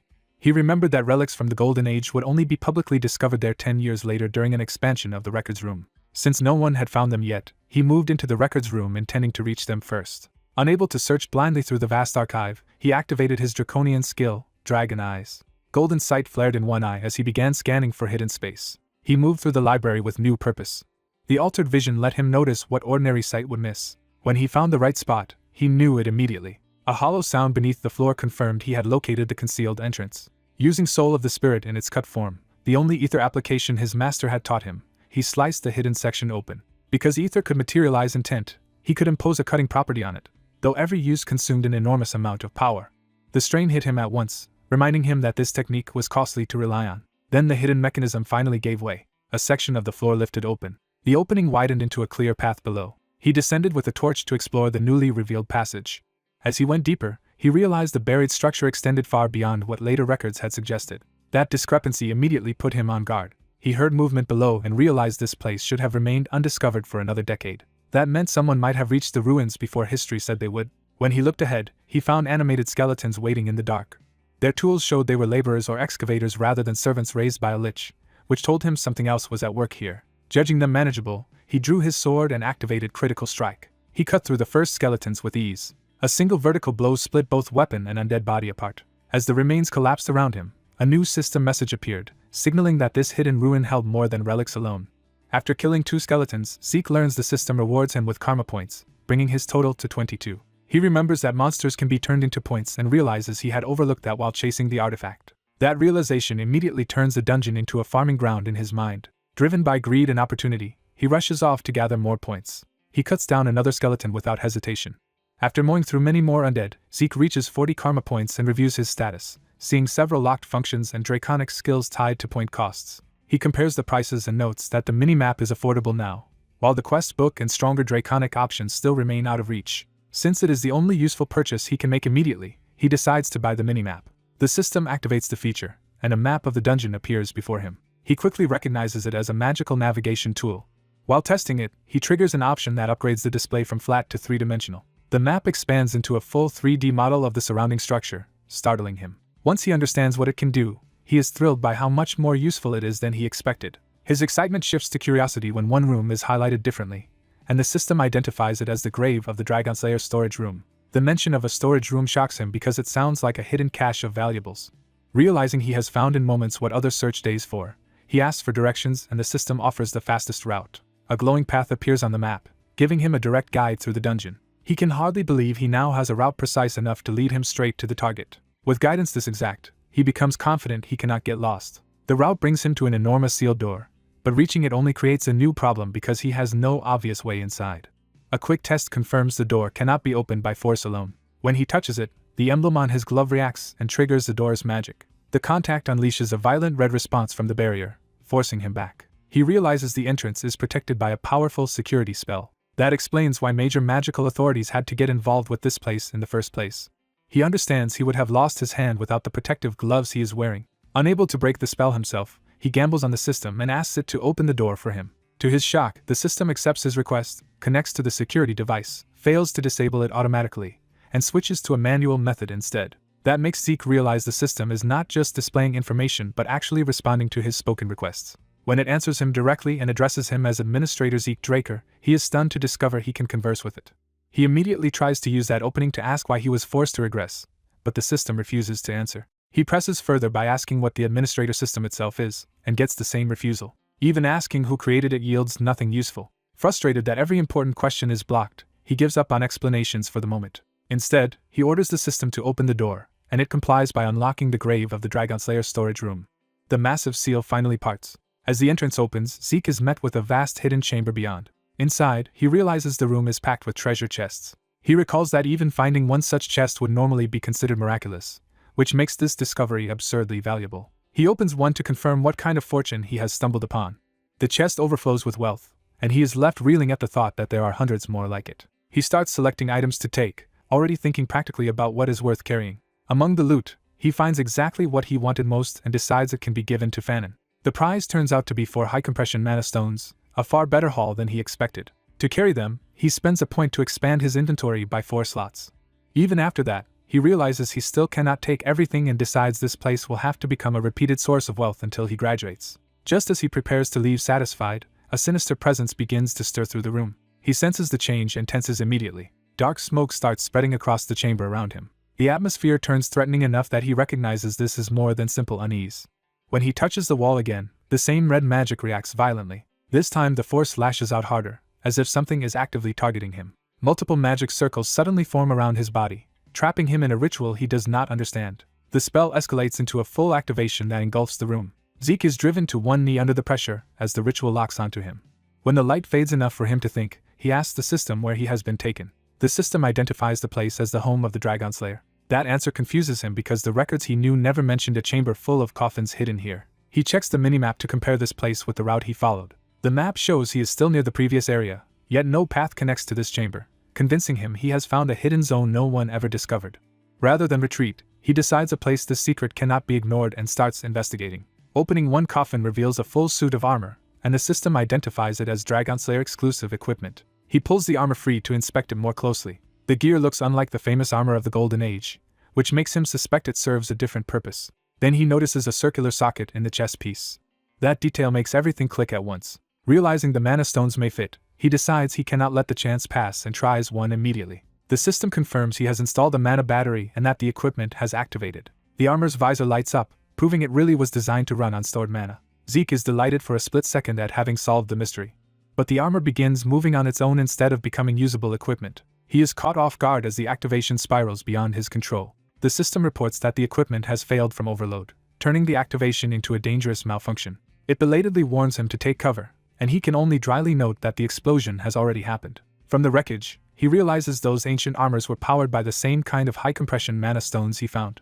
That makes him wonder what kind of abilities required such an enormous energy source, though he decides Fanon can explain that later. For now, he resumes searching the hidden area for something even more important. After checking room after room and finding nothing else, he reaches what seems to be the final chamber. The last room contains only a single glass cube, making it immediately suspicious. He studies it carefully, waiting for the system to identify what it is. What he sees leaves him stunned. He realizes this must be Tarek and Draker's true legacy, and concludes the man was completely insane. The system confirms it. He has found the heart of the cursed light dragon, Bahamut, left behind as Tarek and Draker's legacy. The heart floats within the cube, radiating terrifying power. Zeke understands that his ancestor left behind the heart of the dragon he killed as a final gift. That revelation explains the ominous feeling that had haunted the storage room from the start. Yet as the darkness thickens, he senses that the danger around the heart is something even worse than simple intimidation. He braces himself as the pressure intensifies. The presence surrounding the heart feels fundamentally different from anything else in the chamber. The system warns that Bahamut's cursed heart is reacting directly to him. A voice answers inside the darkness, making it clear something within the heart can hear him. The entity speaks as though it understands his situation and demands that he kill everyone. His mental defense activates automatically to protect his mind from the intrusion. Even through the protection, the command to slaughter everyone crashes into him hard enough to make him reel. He fights the influence, and cannot understand why such murderous intent is being forced into his head. Black corruption begins spreading over his body as the curse tries to take hold physically as well. He stares at the heart, and the swirling darkness around it, horrified by what it is doing to him. The chamber itself starts warping under the curse's power. As the heart erupts, the system issues an urgent quest: defeat the strong curse from Bahamut's heart to claim Tarek and Draker's dying gift. Zeke barely has time to process the quest before the situation worsens. The curse slams into him again with brutal force. His mental defense tries to reactivate, but the system reports an error and the skill fails. With his protection broken, the curse tears into his body and mind. The invading will demands acceptance, trying to override him completely and turn him into its vessel. The pressure hurls him back across the chamber. Instead of panicking, He snaps back at the voice and mocks it for its constant muttering, forcing the confrontation onto his own terms. When the curse tempts him with freedom, he sees through it instantly and rejects the offer with contempt. By refusing to submit, he shatters the curse's hold and wins the clash against the Light Dragon's curse. The system confirms the urgent quest is complete and awards him ownership of Tarakan's dying gift. Relieved to have survived, he is immediately hit with a new development as his healing and stamina skills activate, and the system begins absorbing Bahamut's heart into him. He can only stare in confusion as the process starts altering him. The heart's power is drawn toward him whether he wants it or not. The sudden surge leaves him shouting in alarm. He realizes an impossibly pure and dense torrent of mana is pouring into him. The flow becomes so intense that it feels like the entire heart is emptying into his body. Then he understands the real danger. He has no mana circles capable of receiving that power safely. With nowhere to store it, the incoming mana starts tearing his body apart from the inside. Knowing he will die if he does nothing, he desperately searches for another way to contain it. He reaches for ether instead of mana, trying to use the one power he can still manipulate. Calling on the spirit of the soul, he forms an ether construct to contain the flood. He decides to wrap the mana in ether rather than absorb it directly. His plan is to seal the overflowing power inside an ether hole. The containment attempt detonates with violent force as the heart and cube rupture. The blast tears open the floor and throws him into the crater it creates. The explosion settles into a smoking pit where the heart's energy finally stops raging outward. Zeke struggles back up from the wreckage, battered but alive. He gasps for breath, checking whether the crisis has truly ended. To his relief, he realizes he survived, but the heart is no longer outside him. He looks over the ruined chamber in stunned silence. Then he understands the heart itself has disappeared. That confirms the mana really did belong to Bahamut, and has now been taken into him somehow. A new sensation makes him look down at his chest. There he finds a dragon-shaped mark embedded over his heart. He suspects the mark formed when he sealed Bahamut's mana. The system confirms it outright. He has absorbed the heart of the cursed light dragon, Bahamut.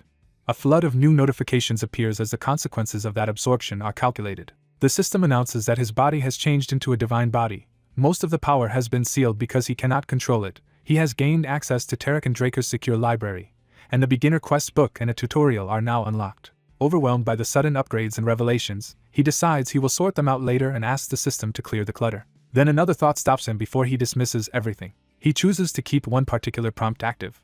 Smiling, he guesses his ancestor left him more than one final gift and asks to open the other one. The system accepts and opens Tarek and Draker's second dying gift. What appears leaves him instantly alarmed. The scene shifts to Platinum Mansion, where he has returned with his haul. He stores the valuables away, deciding the hiding place is secure enough for now. After changing clothes and settling down, he finally prepares to review everything the system has added. His updated status reveals major growth. He is now recognized as Tarek and Draker's inheritor, has dragon control authority, a divine body, expanded inventory, the quest book, improved combat skills, and a newly available draconic skill called incantation once he meets its conditions. He notes that entirely new categories like authority and constitution have been added, and that incantation is something to pursue once he becomes stronger. Reading the details, he learns dragon control means dominion over dragonkind, while divine body greatly enhances his physical performance, combat learning, and ether flow. Even with all that, the vague descriptions leave him unsatisfied, and he keeps walking while trying to make sense of what he has become. He notices another system notice tied to Tarakan, revealing that most of his inherited power has been sealed. A secure library is available to him as an heir, and a beginner quest book has been unlocked. Curious, he orders the system to open the Tarakan-related window instead of dwelling on the second dying gift. The system explains that Tarakan Draker's secure library cannot be opened until his information is updated somewhere suitable, and offers to mark the location on his minimap. Annoyed that access requires travel, he still tells the system to show him where to go. When the marked destination appears, he is stunned to realize it points to Valhalla. Valhalla is identified as the continent's most prestigious knight training institution, a place ordinary people cannot even perceive, much less enter. He knows reaching Valhalla should be nearly impossible, and had never planned to join it anyway. But the possibility that Tarakan's dying gift is connected to that place makes him reconsider his entire plan. He resigns himself to staying involved with the Draker family if that is what it takes to pursue this opportunity. The beginner quest book activates and announces a tutorial for a low-level administrator, followed by quests that will reward his growth with prizes. He quickly understands the system works like a mission board, with rewards granted for completed objectives. Before he can question the tutorial further, the system abruptly begins it. A strange force engulfs him and drags him into a new space. Instead of a simple teleport, the entire environment seems to transform around him. He finds himself standing alone in a vast grid-like arena and has no idea where he has been taken. Comparing it to his earlier teleportation experience, he realizes this is something fundamentally different. The altered space confirms that the tutorial is not just moving him but placing him inside a manufactured battlefield. As he falls through the strange arena, a weapon appears in his hand and danger closes in immediately. He spots the enemies at last and is shocked to see that the tutorial has thrown him against orcs. The quest is laid out plainly: defeat the monsters within an hour while using at least 2 different skills, and he will earn points and unlock the system store. He immediately sees the setup for what it is: a controlled situation designed to force him to learn how to exploit the system. Surrounded by orcs, he bitterly thinks how useful such a system would have been if he had possessed it earlier. The monsters attack first, but the tutorial has already pushed him into action. He activates swift steps and continuous slash, satisfying the system's demand for multiple skills while launching his counterattack. His body and blade move with explosive speed, far beyond what the crude training weapon should normally allow. The orcs are overwhelmed before they can recover, their bodies locking up under the force of his assault. As he cuts them down, the system reveals a new constitution called Divine Body, which maximizes his physical performance and accelerates both combat learning and ether transfer. He realizes this new body is the reason the heavy claymore feels effortless, and concludes that with it he should now be able to defeat even a purple knight. The tutorial space begins to dissolve as soon as the fight ends. He returns to the academy hall with the weapon still in hand, confirming the experience was not merely a dream. Even so, the transition was so seamless and vivid that he briefly wonders whether the entire battle had been an illusion. The system settles the matter by awarding him critical and time bonuses, 40 points, and access to the shop. He is thrilled to learn the system can now be used to purchase items directly. Browsing the store, he is stunned to find rare materials and relics that should be priceless in the outside world. He immediately thinks of turning the system into a source of wealth by reselling what it offers. The selling interface appears, but it only accepts certain items, refusing to buy the training claymore while offering a tiny price for his elven dagger. He realizes the system values ancient relics by its own rules, not by the market, and that its prices can be absurdly low compared with real auctions. Deciding not to waste useful gear for a handful of points, he closes the window and saves the option for emergencies. With the day's chaos finally catching up to him, he tries to relax and convince himself it is over. He expects to sleep well after everything he has gained and survived.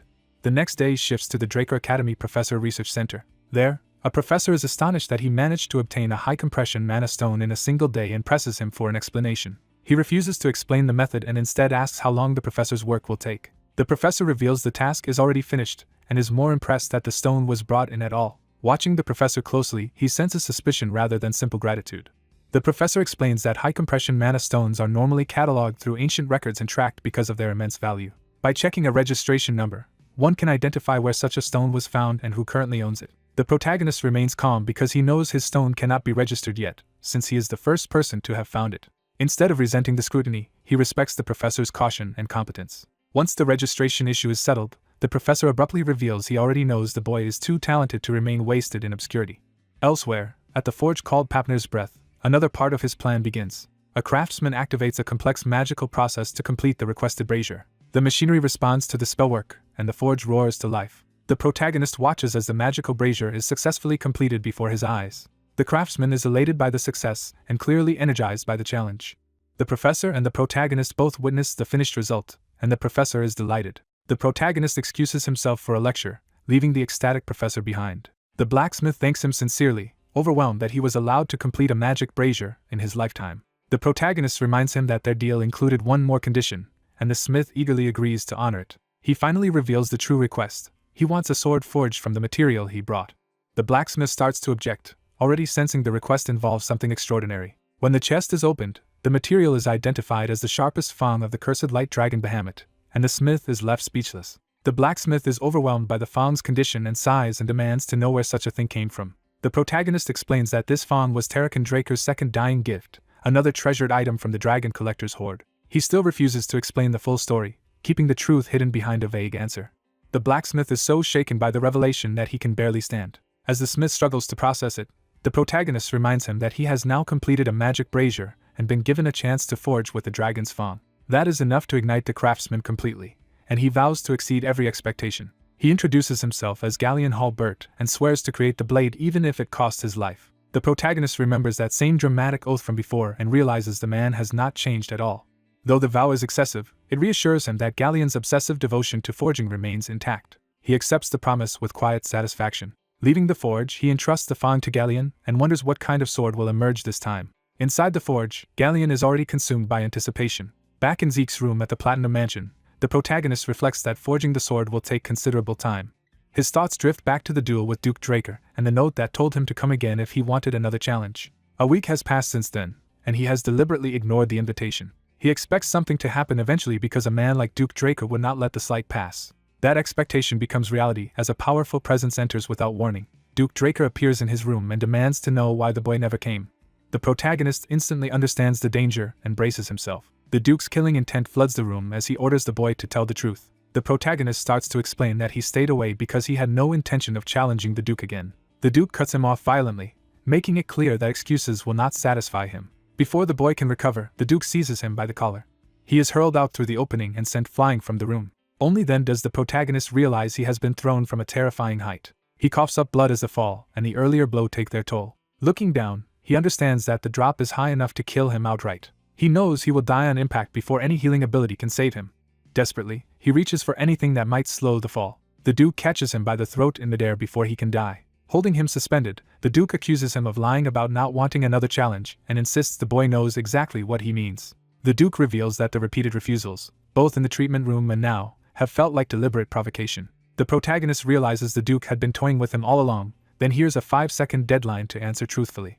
Even while being strangled, he mocks the countdown and refuses to panic. As the Duke reaches the next count, the protagonist points out that the Duke still has not revealed his true identity. He names the Duke's hidden role outright, exposing him as the garden keeper called Dexter. That answer finally makes the Duke smile. Satisfied, the Duke throws him back into the room with another brutal burst of force. Bruised and surrounded by wreckage, the protagonist hears the Duke admit he was right. The Duke reveals that he was once one of Draker's Black Knights. He then identifies himself plainly as Duke Draker. Recognizing both the family authority and the rank before him, the protagonist immediately shifts his tone. He offers a formal apology from the bottom of his heart, choosing survival over pride. The Duke is baffled by how shamelessly fast the boy adapts, while the boy insists he had not planned any of this. Trying to redirect the conversation, the protagonist asks about the Duke's claim that a Black Knight can somehow cease to be one. He is genuinely surprised that such a fall in rank is even possible. The Duke brushes the question aside and implies that ranks can indeed be lost as well as gained. He refuses to discuss his own past further.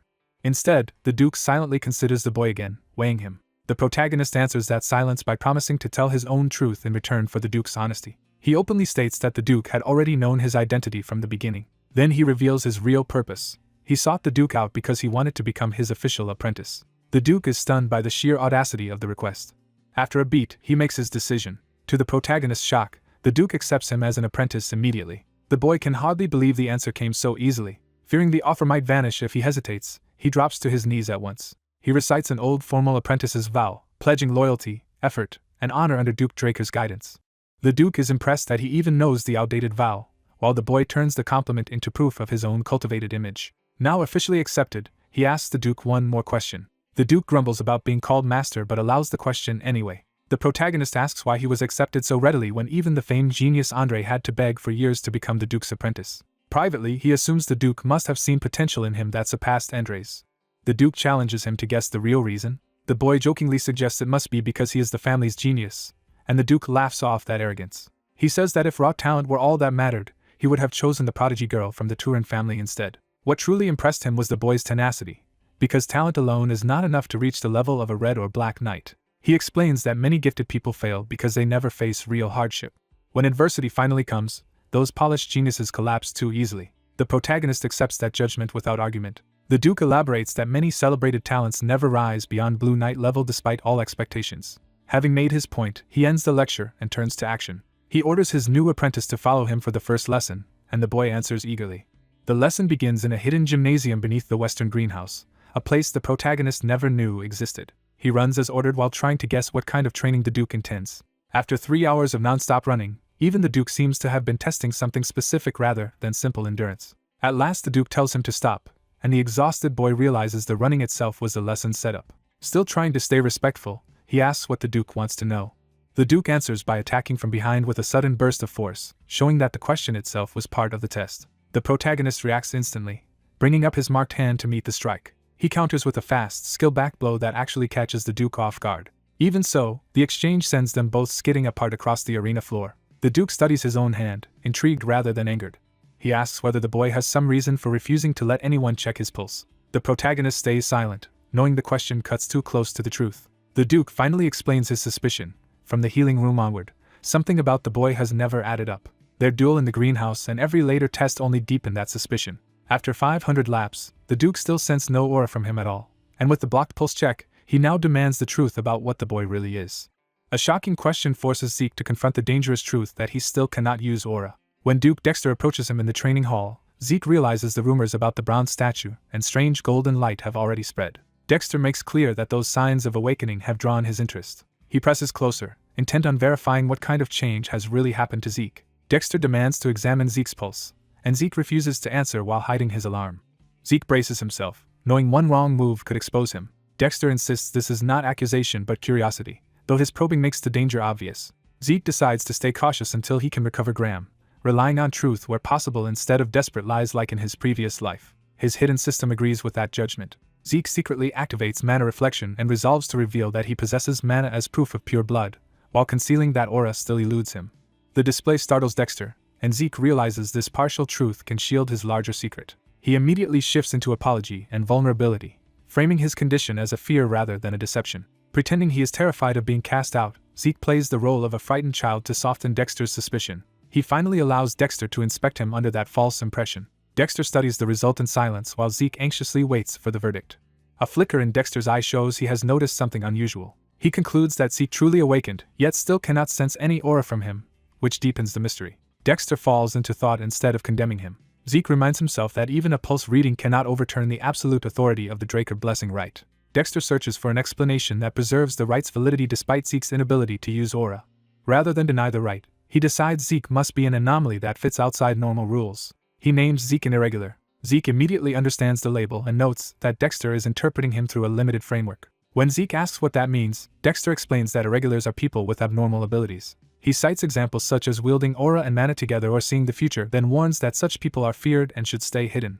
Dexter reveals why he suspects Zeke specifically. His stamina and recovery are far beyond reason. He points out that Zeke healed internal injuries almost instantly, which should have required an enormous source of energy. When Zeke guesses that energy is aura, Dexter accepts the idea that Zeke's aura may be constantly consumed for stamina and regeneration, leaving almost nothing to detect. Zeke tests the implication by asking whether that means he may never use aura, but Dexter dismisses the worry. Instead, Dexter offers him another path by revealing Gale Arts, a special art that does not rely on aura. He explains that such arts are techniques created by great knights, and his own style uses only a trained body. To prove it, Dexter tells Zeke to watch carefully. He begins with a step powerful enough to crack the arena floor. The sheer force of the movement shocks Zeke. Dexter's footwork tears across the arena in a pattern too fast and precise to follow at first glance. He ends the sequence calmly, as if the violent display were effortless. Dexter asks whether Zeke saw enough, and Zeke asks permission to imitate the steps. Amused by the boldness, Dexter agrees and jokes that Zeke's confidence already resembles that of a black-rank knight. Zeke settles himself and begins tracing the path Dexter left behind. He sharpens his focus, trying to understand the logic hidden inside the movements.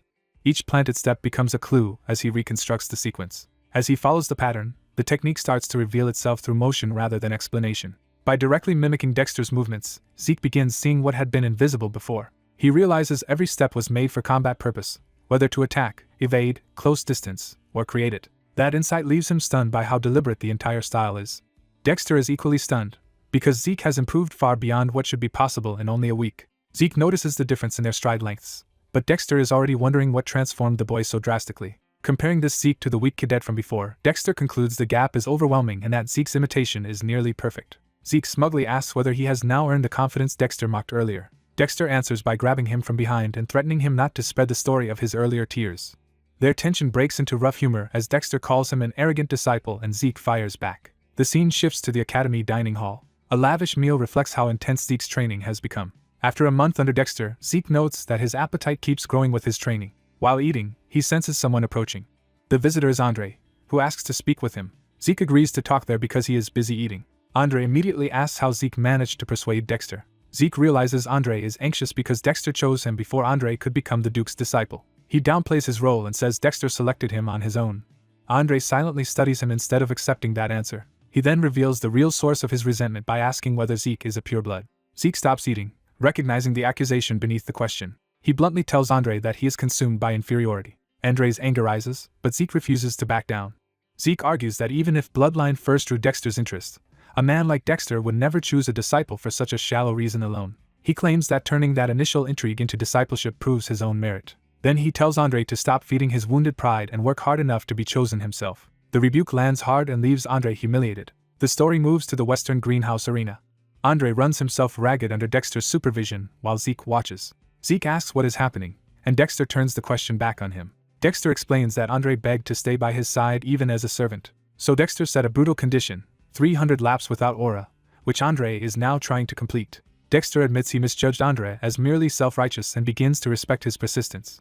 Andre keeps going despite obvious exhaustion. His stubborn effort finally earns Dexter's acknowledgement. Soon after, the entire academy is summoned because the patriarch of the Drakers is arriving. A formal procession approaches with heavy ceremony. The ornate carriage announces the importance of the visitor before he even appears. The academy publicly proclaims the patriarch's arrival. The staff orders everyone into proper formation. The carriage rolls into the grounds under tight guard. The escort secures the area as the honored guest prepares to emerge. A silver-haired man steps out, immediately drawing attention. Howard formally greets him as the master of the Drakers. The assembled knights and cadets salute the patriarch in unison. The academy clock marks the ceremonial hour. Its strike underscores the gravity of the visit. The patriarch's presence carries a pressure that feels almost supernatural. Even a casual gesture from him radiates overwhelming power. Howard praises his diligence, and the patriarch answers with practiced warmth. He introduces himself as Arthur Draker, the patriarch of the Drakers and a transcendent household dragon slayer. Howard tries to usher him inside, but Arthur's attention shifts elsewhere. Students suddenly realize the patriarch is looking toward them. With a small motion, Arthur gathers the crowd's focus completely. He addresses the cadets as the hope and future of the Drakers. Arthur urges them to train harder and harder still. He declares that their growth is the growth of the Drakers themselves. The students answer with fervent loyalty. Only after securing their devotion does Arthur finally head inside. Later, Zeke is brought before Arthur and begins with an old-fashioned formal greeting. He offers that respect carefully, aware he is standing before the true head of the family. Arthur laughs off the outdated formality and invites him to sit. He presents rare tea and sweets, signaling hospitality while testing Zeke's reactions.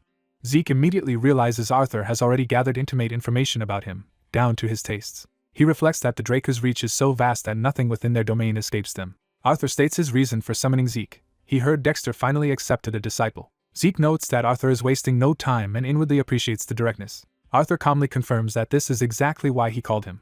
He says he does not care about Zeke's hidden motives as long as he follows Dexter's teachings to become the strongest man on the continent. Arthur studies him closely, measuring the ambition behind the boy. Zeke answers without hesitation that he intends to surpass everyone so he can live freely. Arthur's interest sharpens at that answer. Zeke openly claims that freedom through unmatched strength is his true goal. The room suddenly turns tense as Arthur's aura surges in response. Arthur interprets Zeke's ambition as a declaration that he intends to surpass even the patriarch himself. The pressure nearly crushes Zeke where he sits. Struggling to breathe, Zeke realizes what Arthur is about to use. Arthur manifests Astral Sword, a supreme aura technique that grants dominion over living beings within its range. Under that power, Zeke experiences the terrifying peak of what only true Black Knights can wield. Arthur watches for Zeke's response without losing composure. Even while pinned by the pressure, Zeke refuses to retract his words. Arthur remains serene, as if this overwhelming display costs him nothing. The aura floods the room while Arthur continues to sit and drink tea, proving the absurd gap between them. Zeke finally understands that this is the true might of the Drakers' patriarch. Arthur says that supporting the academy and Dexter is not enough, and that what Zeke truly needs is a real Black Knight. Zeke is left reeling by how far beyond Dexter Arthur seems to be. Arthur then offers a gift to commemorate Zeke becoming Dexter's disciple. The gift turns out to be a black card, and Zeke is stunned. He recognizes it as an unlimited credit card reserved for only the most select few. Arthur says it will be issued under both their names so Zeke can use it freely. Zeke immediately sees through the generosity and realizes the card will let Arthur track his every move. Still, he notes that if Arthur is choosing surveillance over elimination, then he is not yet viewed as a threat, and he politely ends the meeting. Arthur dismisses him, and Zeke leaves with formal obedience. Outside the room, Zeke pauses to steady himself after the encounter. He lingers by the window, trying to process the pressure he just survived. Inside, the room falls quiet once he is gone. Arthur sits alone, apparently calm. Dexter then appears and bluntly calls Arthur disgusting, furious over what just happened. He accuses Arthur of suddenly acting like a father to Zeke after neglecting him for years. Arthur coolly hides behind his duties as head of the household and warns Dexter that such accusations verge on slander. Dexter refuses to be intimidated and dares Arthur to punish him if he wants. Arthur answers that Dexter is the only person with whom he can speak this openly, revealing a strange intimacy beneath their hostility. He offers Dexter an expensive bottle of dragon breath, instantly distracting him. As they drink, Arthur raises a new subject by mentioning the continent's increasingly strange atmosphere. Dexter points out that Arthur already has informants everywhere, so there is no point pretending ignorance. He calls Arthur a snake for asking questions whose answers he already knows. Dexter explains that the Emperor has become obsessed with immortality, and is searching the whole continent for it. He dismisses the Emperor's obsession outright, insisting that while magic may preserve youth, true immortality does not exist. The silver-haired noble agrees with the suspicion forming between them. He pushes the idea further and suggests the relic being sought may be tied to an elder dragon, stunning the red-haired man.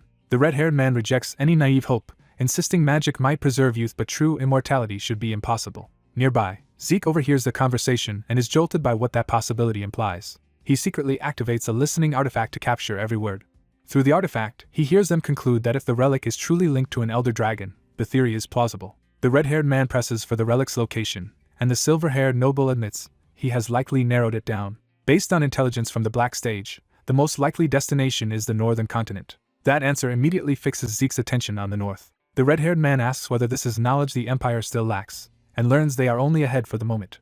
He recalls the Emperor's old obsession with unifying the continent through war and fears what would happen if immortality entered that ambition. He realizes the Emperor never abandoned that dream and would seize even a faint chance at immortality. The silver-haired noble calmly states that such a relic would plunge the continent into war again. He decides the matter is too dangerous to leave alone, and announces he will personally go north, alarming his companion. He reveals that this is exactly why he came to the red-haired man in the first place. The red-haired man recognizes he is being maneuvered into taking responsibility at home. Their toast seals the arrangement. As the meeting ends, Zeke is singled out by the artifact's owner and assigned the troublesome task that follows. The strain of spying finally overwhelms him, and he collapses once the room empties. He realizes prolonged use of the artifact still damages him, even after absorbing Bahamut's heart.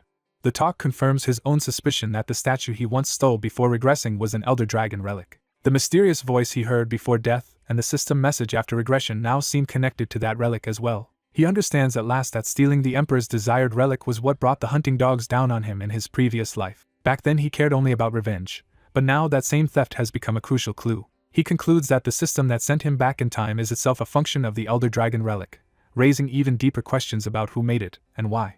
Left with more mysteries than answers, he can only brood over the implications. Meanwhile, the red-haired man accepts the silver-haired noble's request and prepares to move at once under the name Draker. After seeing him off, the silver-haired noble heads out with a new thought on his mind. His measured steps show he has not let the overheard discussion go. He stops before leaving, clearly reconsidering something important. He turns back toward the room Zeke had been hiding near. A silent, suspicious pause confirms he sensed the eavesdropping. He wrestles with the contradiction that a relic tied to regression does not neatly fit the Emperor's pursuit of youth and immortality. That inconsistency sharpens his suspicion. He abruptly opens the door to check the room himself. The room is empty, leaving him uncertain whether anyone had really been there. From outside, he wonders if his instincts were wrong while Zeke barely avoids being discovered. Elsewhere, Zeke resumes training, trying to act as though nothing happened. A servant interrupts despite orders not to disturb him, reporting that another student has come to see him. Zeke is baffled because he has no friends at the academy, but he allows the visitor in anyway. The visitor turns out to be Liam Stone, which catches Zeke completely off guard. Liam immediately drops any pretense of friendship and begs Zeke to accept him. Zeke regrets ever engaging with him before and demands to know what he means. Liam bluntly asks to become Zeke's subordinate and offers total loyalty. When Zeke brings up Jaken, Liam admits he has been discarded. Desperate and frantic, Liam insists he must reach Valhalla at any cost. Zeke is bewildered that Liam's obsession with Valhalla persists, even in this life. He dismisses Liam and tells him to seek help from stronger backers like Turin or Siemens instead. Zeke starts to walk away after learning Liam has no sponsor family to leverage. He explains that without such backing, he cannot help Liam enter Valhalla. Still, Zeke stops and asks the real question of trust. He openly warns Liam that he could just as easily be Jaken's spy. In response, Liam draws a dagger without hesitation. He raises it against himself to prove his sincerity. Before Zeke can stop him, Liam cuts off part of his own ear. Bleeding but unwavering, Liam vows to prove himself no matter the cost, even by mutilating himself further if ordered. He goes so far as to offer his ankle next, showing that his desperation is absolute. Zeke is shaken into silence by the extremity of Liam's resolve. That moment triggers a memory of the bargain he once made with Liam in the previous timeline. In that past, Liam had begged with the same ferocity to be taken in. The memory begins with Liam's raw desire to become stronger than anyone else. He had once sought strength from Zeke with the same desperate intensity. He had begged Zeke to teach him and called him master. Even then, Zeke had answered with cold silence while Liam knelt bleeding in the distance. Liam's plea had escalated until he was willing to throw away his sword itself. He cast aside his weapon to show he would surrender everything. Zeke finally offered a test. Survive even one move from him, and he would accept Liam. Liam agreed at once, grateful for even that slim chance. Before the test, Zeke confirmed Liam had at least treated his injuries properly. Zeke had assumed one move would be easy for another Draker Aura user, but he quickly sensed otherwise. Facing Liam, he was startled to feel pressure from someone his own age. Liam steadied himself under a dark aura despite his battered condition. The pressure was so intense that even breathing became difficult. Zeke launched the promised single attack with overwhelming speed. Liam met it head-on rather than retreating. Their blades collided in a violent clash that shook the arena. The impact exploded outward, proving Liam had truly endured the strike. The force of the exchange tore through the training space. When the dust settled, both had been thrown back by the collision. Zeke called Liam by name and mocked him for bringing so little to the table. He dismissed Liam as pathetic even after acknowledging his grit. Still, he admitted that Liam's determination was real. Zeke warned him that Valhalla was probably already lost and that Jake and truly had abandoned him. He explained that someone from a distant branch family could be expelled from the cradle at any moment, just as easily as he himself had once been cast out. That knowledge made Liam's fear understandable to Zeke. But he also questioned whether Liam's obsession with Valhalla was worth clinging to so desperately. Zeke remembered that in the old timeline Liam had still risen after expulsion and become the mercenary king. Even so, Liam had begged for one more chance from Zeke. Zeke saw that Liam's will had not broken at all. Recognizing that refusal would not stop him, Zeke finally relented. He agreed to give Liam a chance, but only under a brutal condition. He repeated Liam's own words back at him and demanded proof beyond empty vows. Liam braced himself for whatever price would be named. Zeke ordered him to cut off his right arm. For the first time, Liam hesitated in shock. Zeke coldly asked whether his arm was too precious to sacrifice. He made clear that losing that arm would mean abandoning the life of a swordsman, which no sane person would accept. Zeke told him to leave if he could not pay that price, because he had no time for false resolve. Liam rose in silence, forced to confront what he truly valued. Zeke admitted he did not understand Liam's desperation. But he also reminded Liam that Valhalla was not the only path, and that the Scarlet Realm remained possible. Instead of retreating, Liam seized his sword again. He chose action over surrender and attacked with everything he had left. Zeke realized he was dealing with someone genuinely unhinged by desperation. Liam committed fully, refusing to back down even now. A single drop marked the instant before their next exchange exploded. Zeke countered with a sweeping strike that sent Liam reeling across the arena. The battle spilled into a storm of slashes and shockwaves. Liam could barely comprehend how far beyond him Zeke still stood. Zeke ended the exchange by seizing Liam at close range and stopping him cold.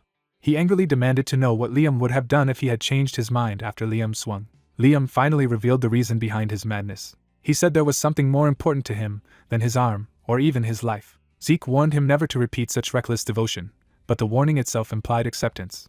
Liam immediately understood that he had been taken in. Zeke brusquely ordered him to get treated, mocking the idea of keeping a maimed subordinate.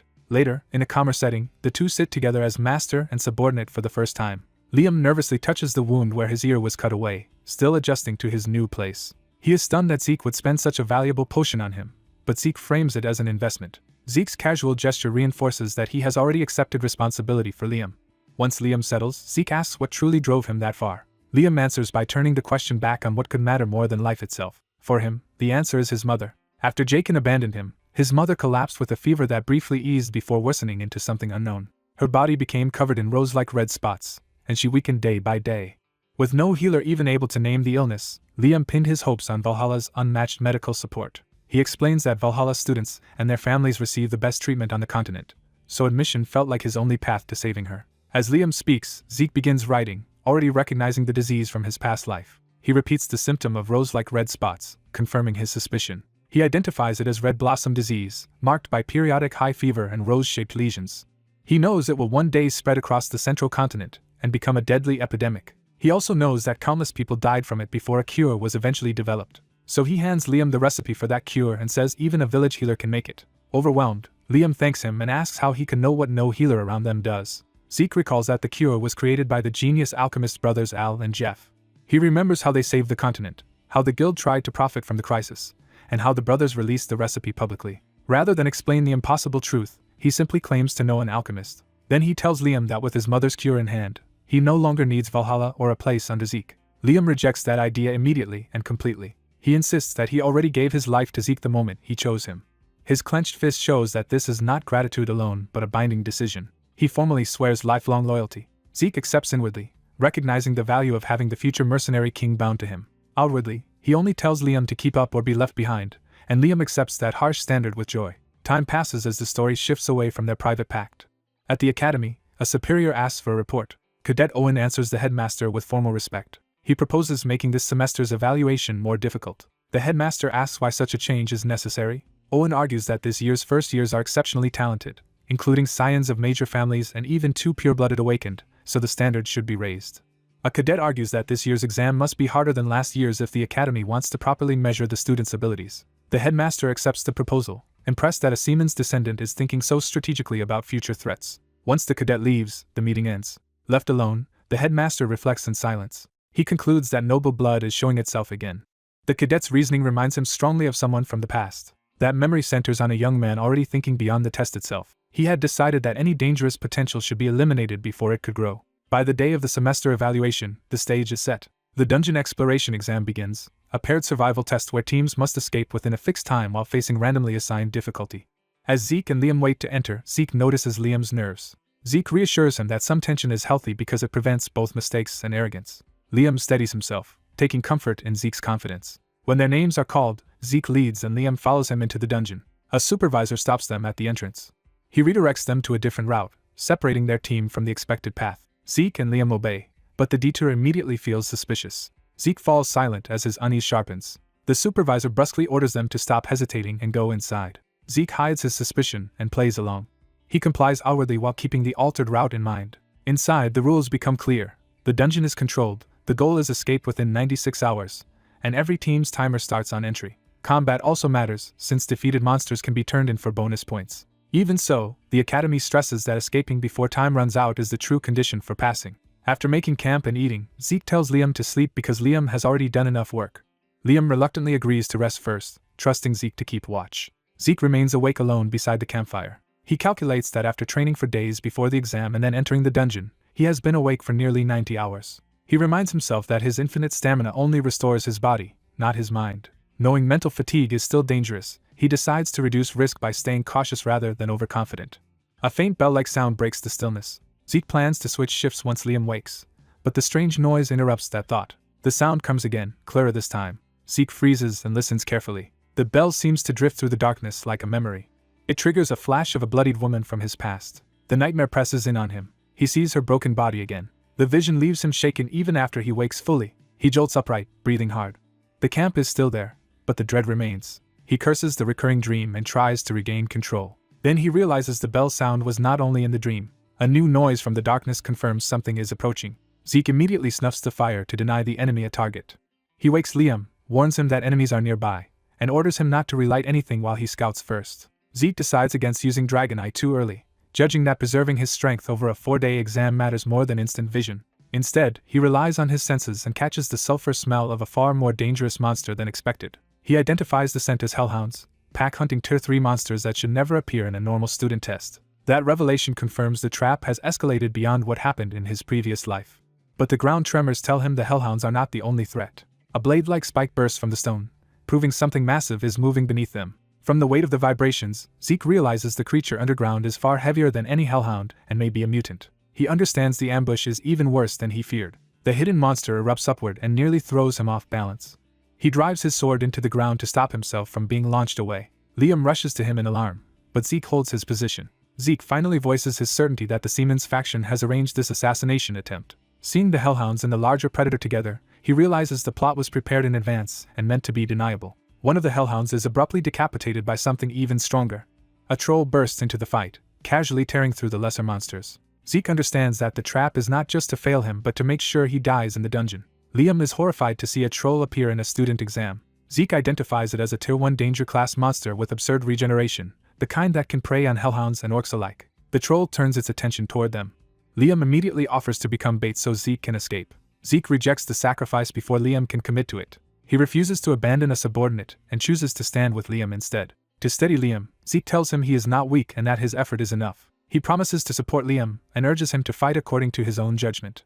That trust restores Liam's resolve. Together they launch a coordinated attack on the troll. Their combined sword work carves precise lines across the monster's body and forces it back. Zeke quietly approves of Liam's performance. He praises Liam for understanding that the troll's joints are the best place to wound.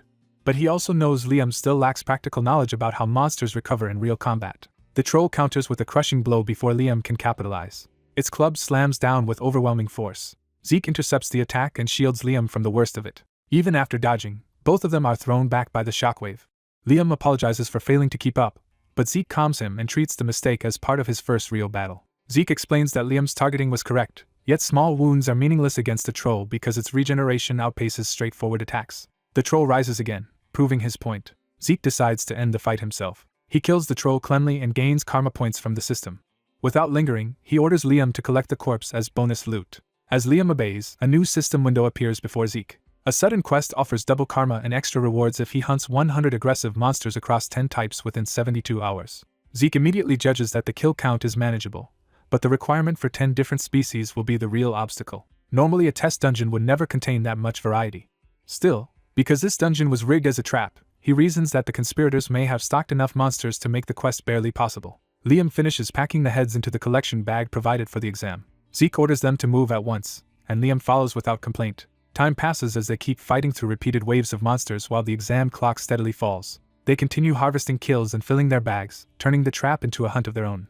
Even airborne monsters and other dangerous species become part of their growing count. As the hours dwindle, exhaustion and pressure build, especially on Liam. During a brief pause, Zeke checks whether Liam is adjusting to real combat. Liam admits he still does not know, and Zeke accepts that adaptation takes time. Liam quietly reflects on that reassurance.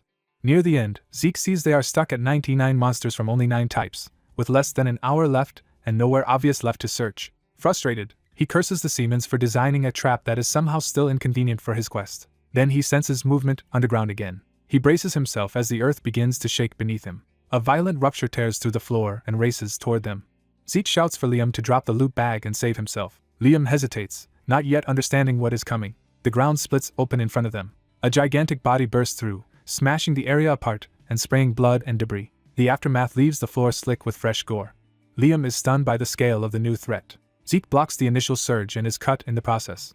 Liam rushes to him, but Zeke dismisses the blood as the monsters and keeps control of the situation. He tells Liam to watch carefully, shifting from reassurance to instruction. The true enemy reveals itself as a colossal worm, and Zeke admits he can no longer protect Liam from everything.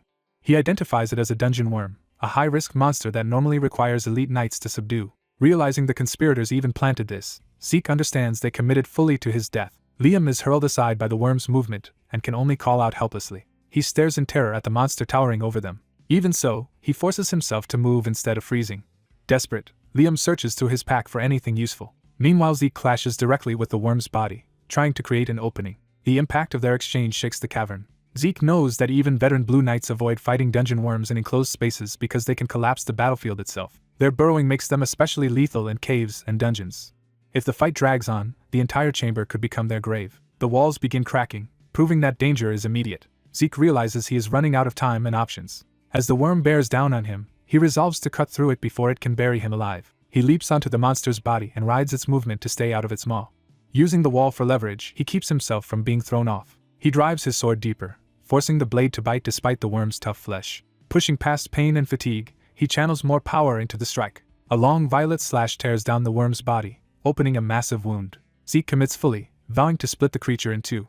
He plants himself harder to keep the attack from being shaken loose. The worm thrashes violently, but Zeke stays on it and keeps cutting. He curses the monster as he forces the wound wider. Still clinging to its body, he continues carving through the flesh from within reach of its core. The worm lashes back and batters him, drawing blood, but he refuses to let go. For a moment he is reduced to a tiny figure against the monster's overwhelming mass.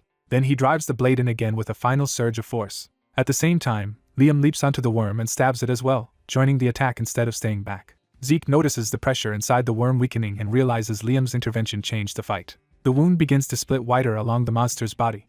Liam reaches him and demands to know what Zeke just did to it. Liam reveals the answer himself. He coated his sword with an anesthetic from his supplies. Zeke instantly identifies the active ingredient as belladonna and understands the implication. What only numbs humans acts as a lethal poison to dungeon worms, and the monster starts dying from the improvised toxin. In the middle of the crisis, Zeke recognizes that Liam remembered the worm's weakness and turned a simple anesthetic into the key to their survival.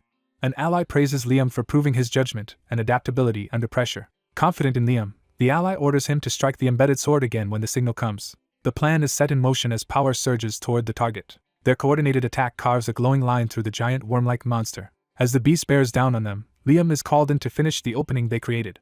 Liam drives the blade in with everything he has despite his injuries. The dungeon WYRM convulses as the blow reaches its core. For a brief instant, the monster realizes too late that it has been fatally struck. The black-haired cadet unleashes his soul-body technique to force the killing slash through. His empowered strike runs the full length of the WYRM and splits it apart.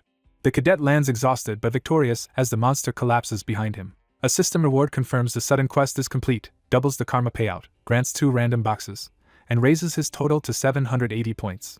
Back at the academy, the escaped cadets are called forward to be scored and dismissed. The evaluation begins, with escape itself worth a base score of 30 points. 1 cadet's haul is counted as 20 goblins, 2 hobgoblins, and 1 orc for a total of 180. The crowd notes that this nearly reaches Abel's old record and treats it as proof of pure blood superiority. Turin is formally praised for beating the passing mark by 130 points. Another cadet steps up for his own evaluation. He earns 120 points, enough to pass comfortably, though his reaction shows the praise means less than the comparison. Reina Turin is called next, and she warns someone arrogant that his turn will come. Owen smirks, already thinking about how to deal with the threat if things go wrong. His thoughts return to an earlier scheme to dispose of someone the way they handled Zeke. Then he hears a familiar voice and is jolted by the impossible recognition. Realizing whose voice it is, Owen turns in alarm. To everyone's shock, Zeke arrives dragging the corpse of a dungeon WIRM with Liam beside him.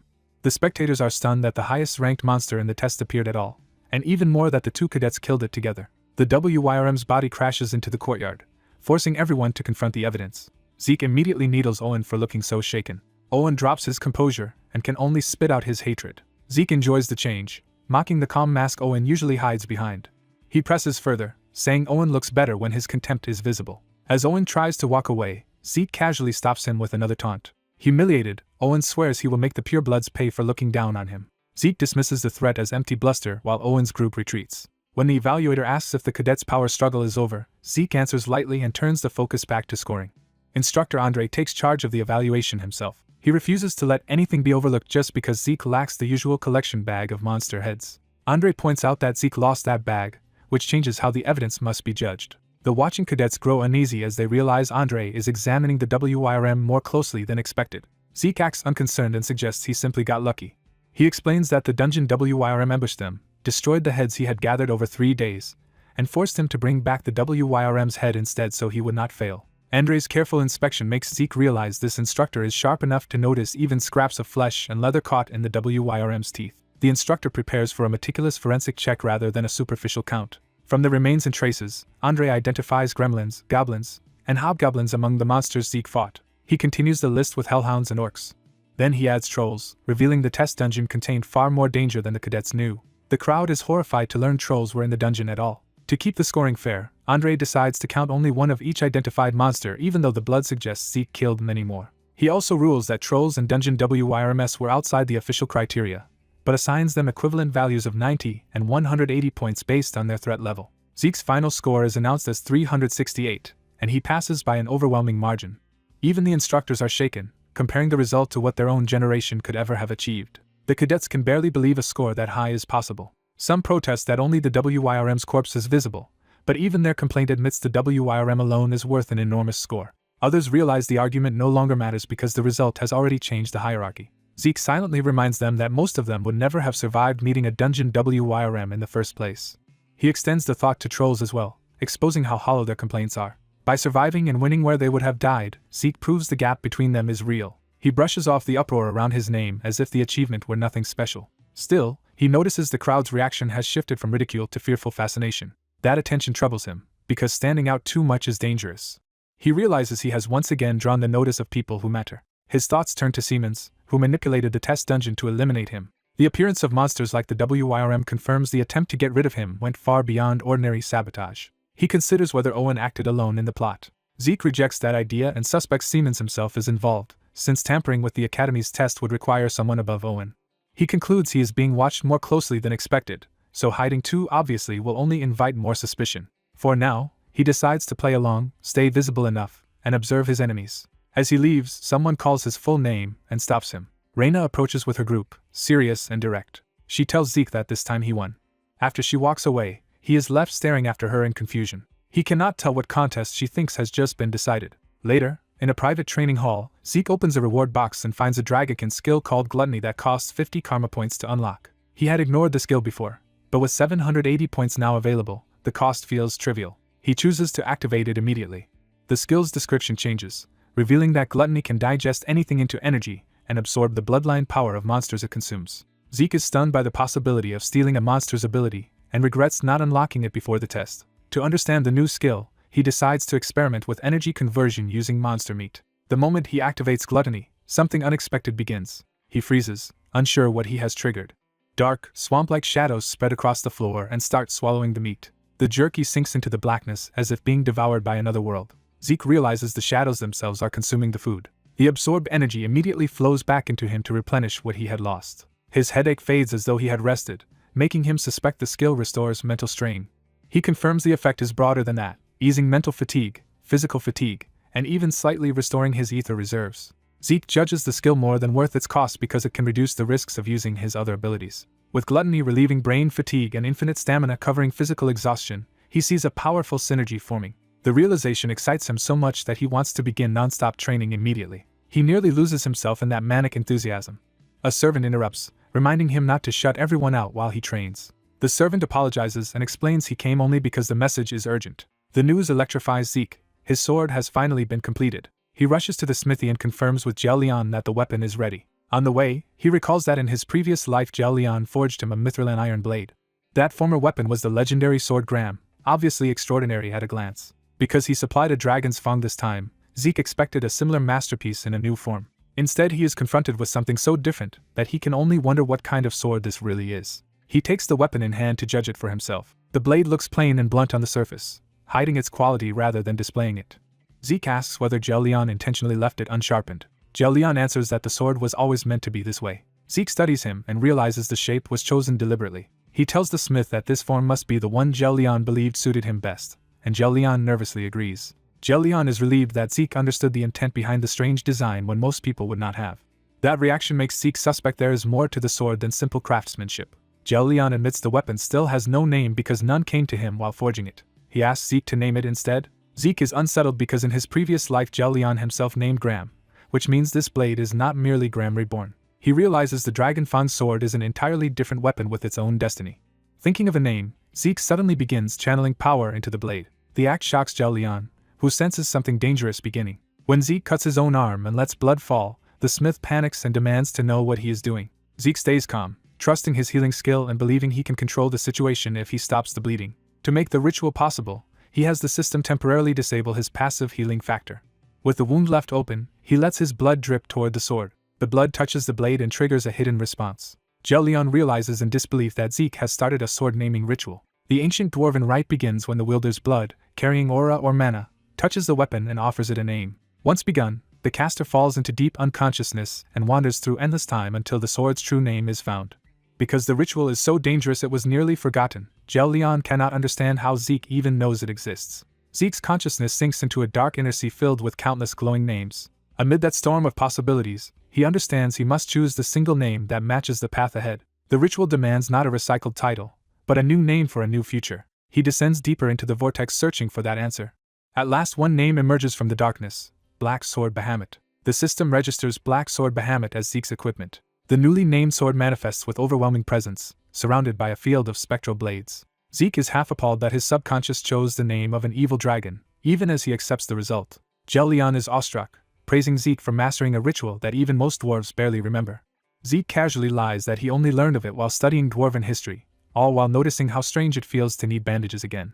The smith urges him to rest and says he has something else he wants to give him. Zeke tells him to take his time finding it and waits. Left alone for a moment, Zeke turns his attention back to his injured arm and the implications of what just happened. He confirms that he can now deliberately disable a passive skill, a discovery with major strategic value.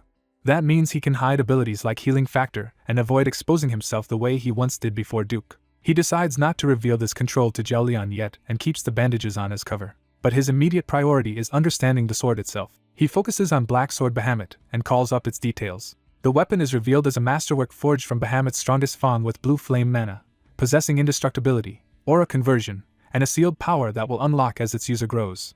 Zeke is stunned that a Dragon Fang weapon could carry such absurd properties. Even so, one trait matters above all the others to him. He fixates on the promise of aura conversion. That single phrase changes everything for him. He remembers that Graham's greatest value was never just its craftsmanship, but its core ability to convert energy into aura. Aura conversion can turn mana, ether, or any other energy into aura. Zeke grips Bahamut as blue energy begins to answer him. Born unable to use aura naturally, he realizes this sword can give him the same path that once let him rise to the level of a red knight. Just then Jiao returns, apologizing for the wait and carrying the item he promised. The smith stops short in shock as he sees blue aura already flowing around Zeke and the sword. Zeke arrives carrying his newly forged black sword, and its visible aura immediately shocks the people in the smithy. Galleon realizes at once that the weapon is radiating true aura rather than merely looking impressive. He declares that Zeke has already surpassed the level of a purple knight, while Zeke marvels at how absurdly powerful the sword is. Zeke praises Galleon's effort, but the smith insists the real matter is something else he wants Zeke to inspect. Instead of another weapon, Galleon presents a scabbard and asks Zeke to examine it. He explains that this scabbard was personally made by his master, making Zeke take it more seriously. When Zeke reads the dwarven inscription, he is startled because the name points to a master he never knew Galleon was connected to. He recognizes the name as Galrin Yaba, the legendary peak of blacksmithing. The story recalls Galrin as the greatest blacksmith on the continent, unmatched even among dwarves. His creations are famed as near-perfect treasures with special abilities and enormous value. Zeke realizes Galleon was Galrin's apprentice, and Galleon is impressed that Zeke can read dwarven script. Because it came from Galrin, Zeke immediately suspects the scabbard must hide more than its plain appearance suggests. Galleon reveals that a dial near the mouth of the scabbard activates its true function. When he turns it, the scabbard transforms into a shield. He explains that the shield is made from mithril and wyvern bone, can withstand most attacks, and can be switched back into scabbard form with another dial. Galleon offers the item to Zeke as a gift, saying it is still not enough to repay the help Zeke gave him. Zeke points out that Galleon could have sold such a treasure for enough money to build a furnace, but Galleon refuses to treat his master's work as merchandise for just anyone. Once Zeke mentions its collector's value, Galleon is stunned, while Zeke quickly decides to accept the gift anyway. Zeke notices that the scabbard is smaller than his oversized sword and begins testing whether that mismatch is intentional. Trusting Galrin's craftsmanship, he assumes the scabbard must have another hidden function. As he inserts the sword, the scabbard unfolds around the blade through a mechanical transformation. It reshapes itself into a proper sheath for the black sword, exceeding even Zeke's expectations. Zeke gratefully accepts both Galleon's loyalty and the priceless gift, and Galleon is simply happy that it found the right owner. Later, Zeke inspects a gauntlet from a quest reward and learns it is made of rare meteoric iron, with its true ability locked until he completes the full set. He reflects that the random reward boxes he received were far more valuable than he first assumed. With that in mind, he turns to the second box to see what else the system has given him. The chest opens with a dramatic reveal. At first glance, Zeke cannot tell what he is looking at. He checks the second reward more carefully. The box opens fully.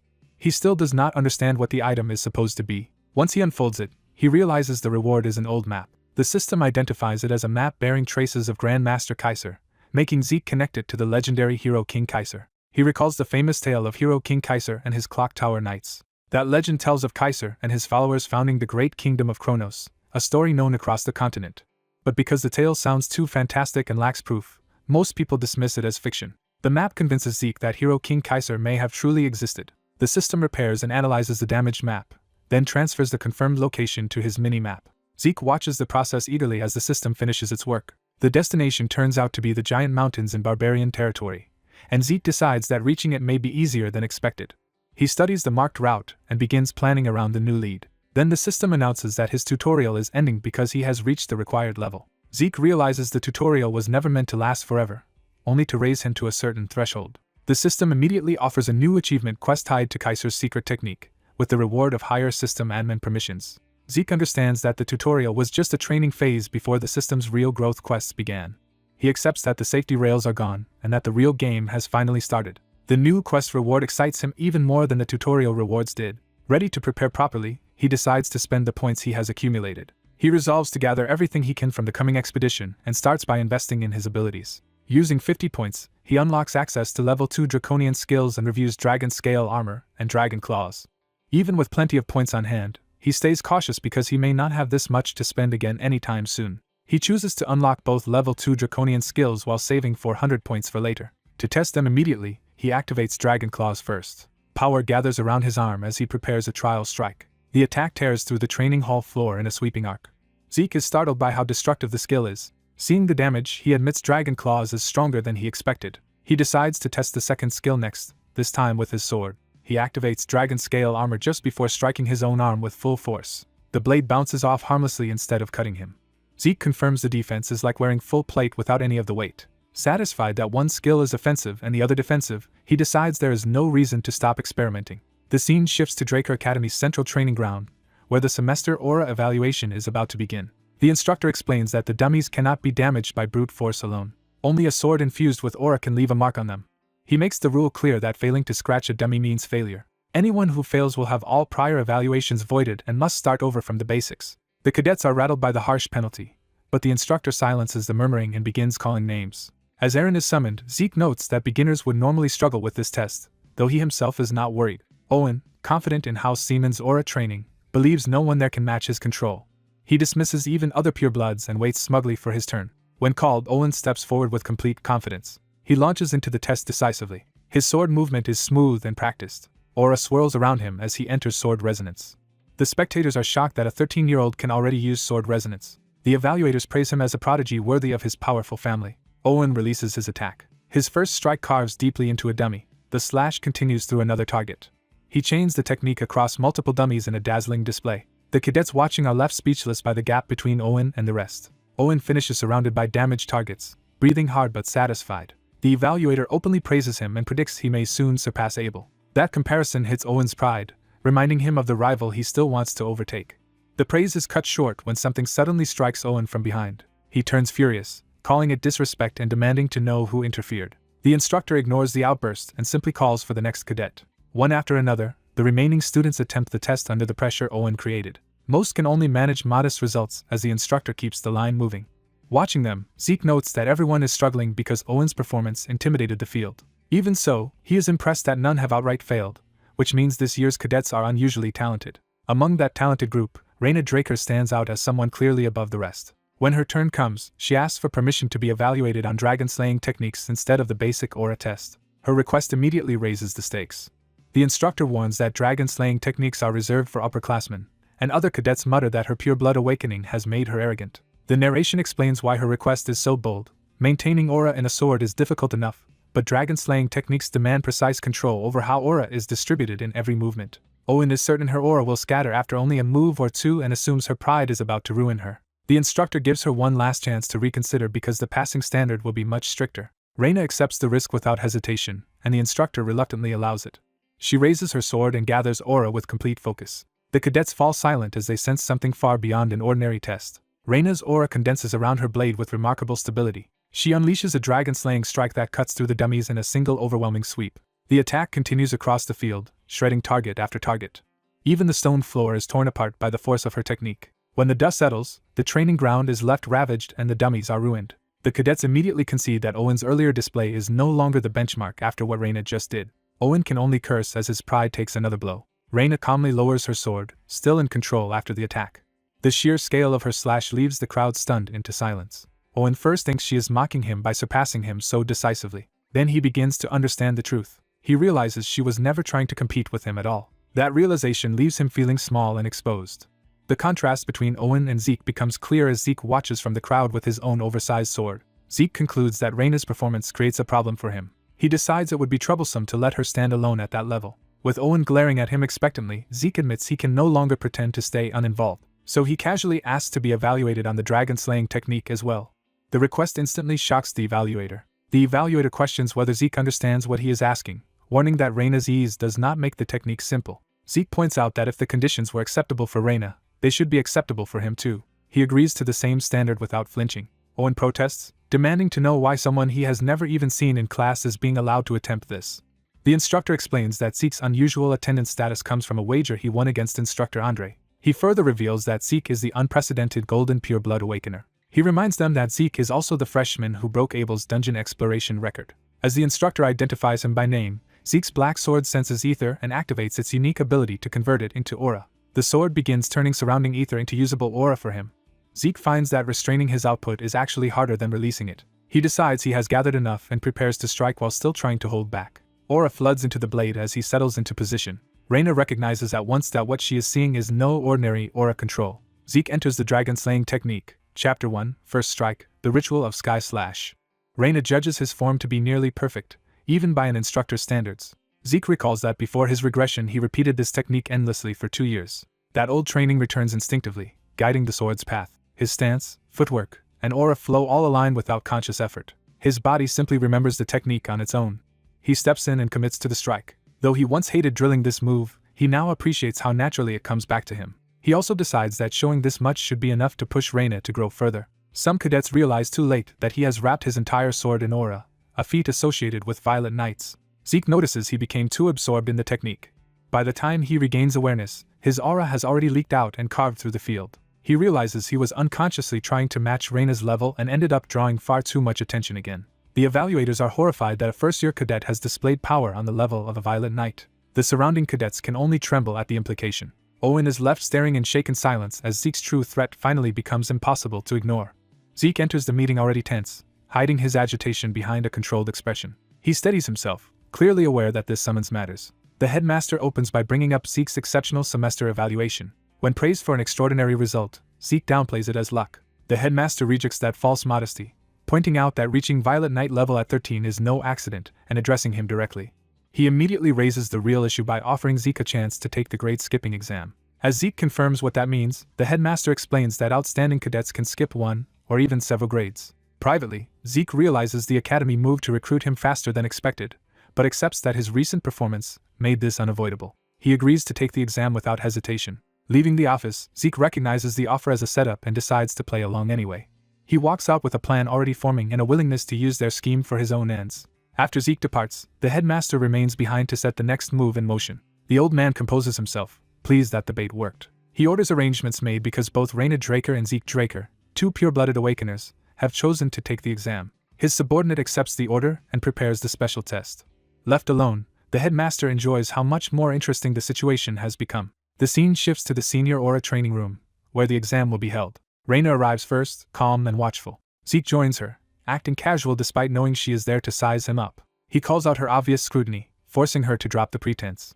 Before the tension can build further, someone else arrives. The cadets are told that today's grade skipping exam will be overseen by a senior knight from the main family. That examiner is introduced as Sir Al Draker. The name shocks Zeke at once. Al recognizes the same title Zeke does, the legendary silent flowing sword. Zeke is thrown into a memory of a battlefield and a graveyard. In that memory, Al carries a dead youth through the ruins with grim restraint. He approaches a fresh grave where another survivor is waiting. That survivor recognizes the Draker name with disbelief. He bitterly wonders why an Imperial hound has appeared there. But his hostility falters when he notices who the dead boy is. The body laid down before him is someone he clearly knew. Al kneels to bury the dead rather than fight. The survivor watches in stunned silence as his assumptions begin to crack. Among rows of makeshift graves, the moment becomes one of uneasy understanding instead of immediate violence. When the survivor tests him, Al reacts without hostility, only caution. The man offers help with the burial. Even without trust, he insists on helping anyway. He introduces himself as Zeke Murida of the Northern Allied Forces and asks if Al is a Draker. Al denies belonging to that name anymore, saying he abandoned it. Hearing that, Zeke asks what he should call him instead. Back in the present, Al's name still carries the weight of that memory for Zeke. Zeke and Raina formally greet Al, while Zeke notes how excessive it is to send a senior knight for first-year cadets. The narration makes clear why this matters. Senior knights are pillars of Draker, a prestigious rank earned through strength, fame, and experience. The rules are announced.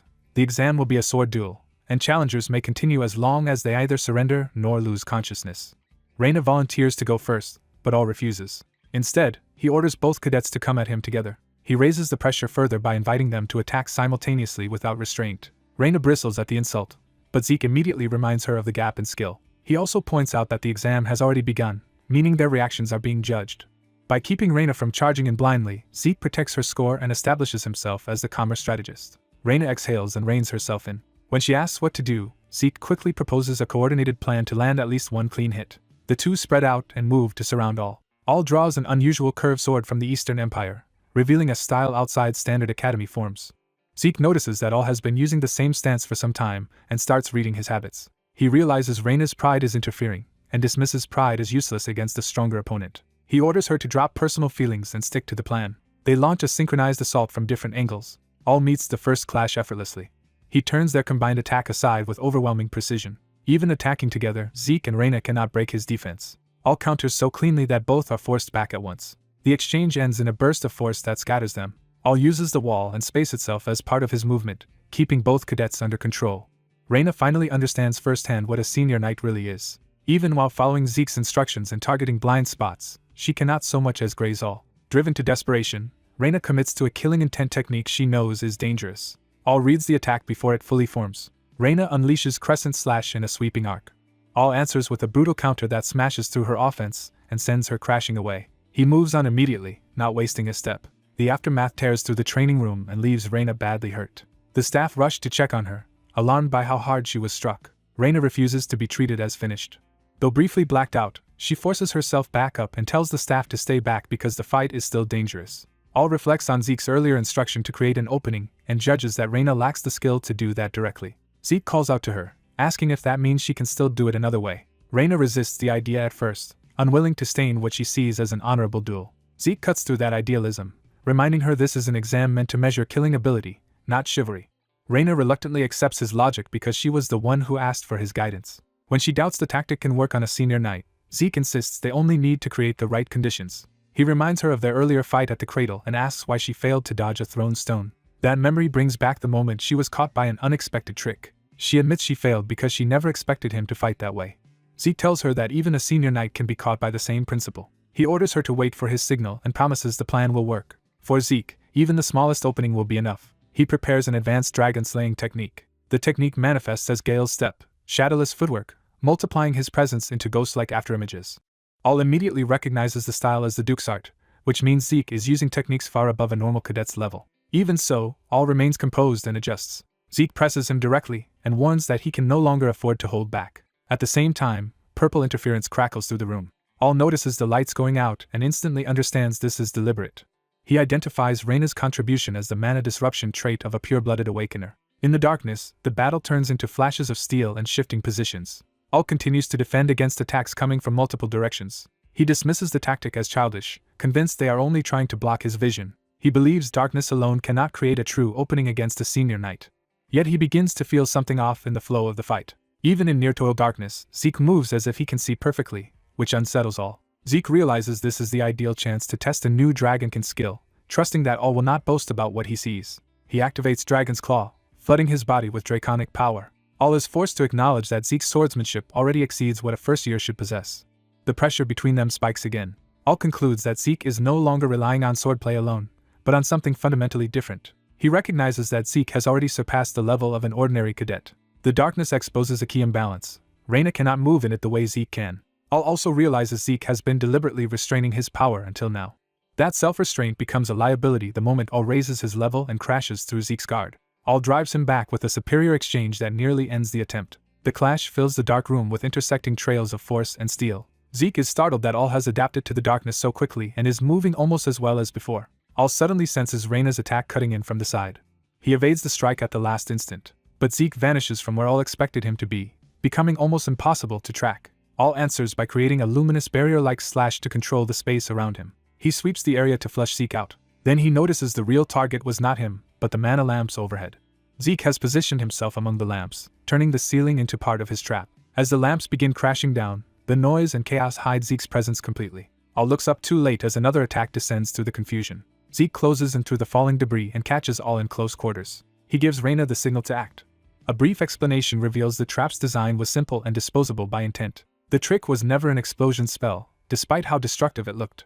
Zeke had only packed the devices with flash and sound magic, enough to blind and disorient. He calls the timing perfect and commits to the finishing sequence.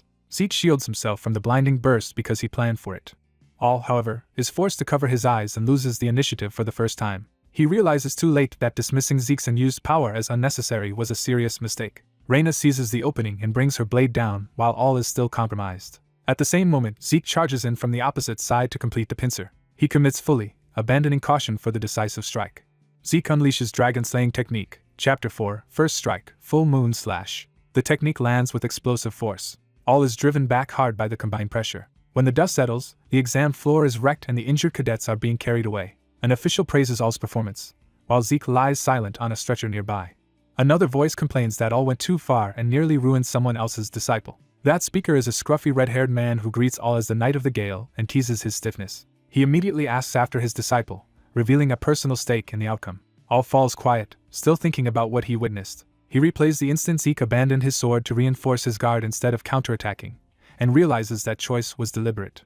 All concludes that Zeke was never aiming for victory in the duel itself, only for advancement, and may have revealed only the minimum necessary. Looking at his own hand, All begins to voice a judgment about Zeke. He admits that Zeke's level is beyond what he can properly evaluate.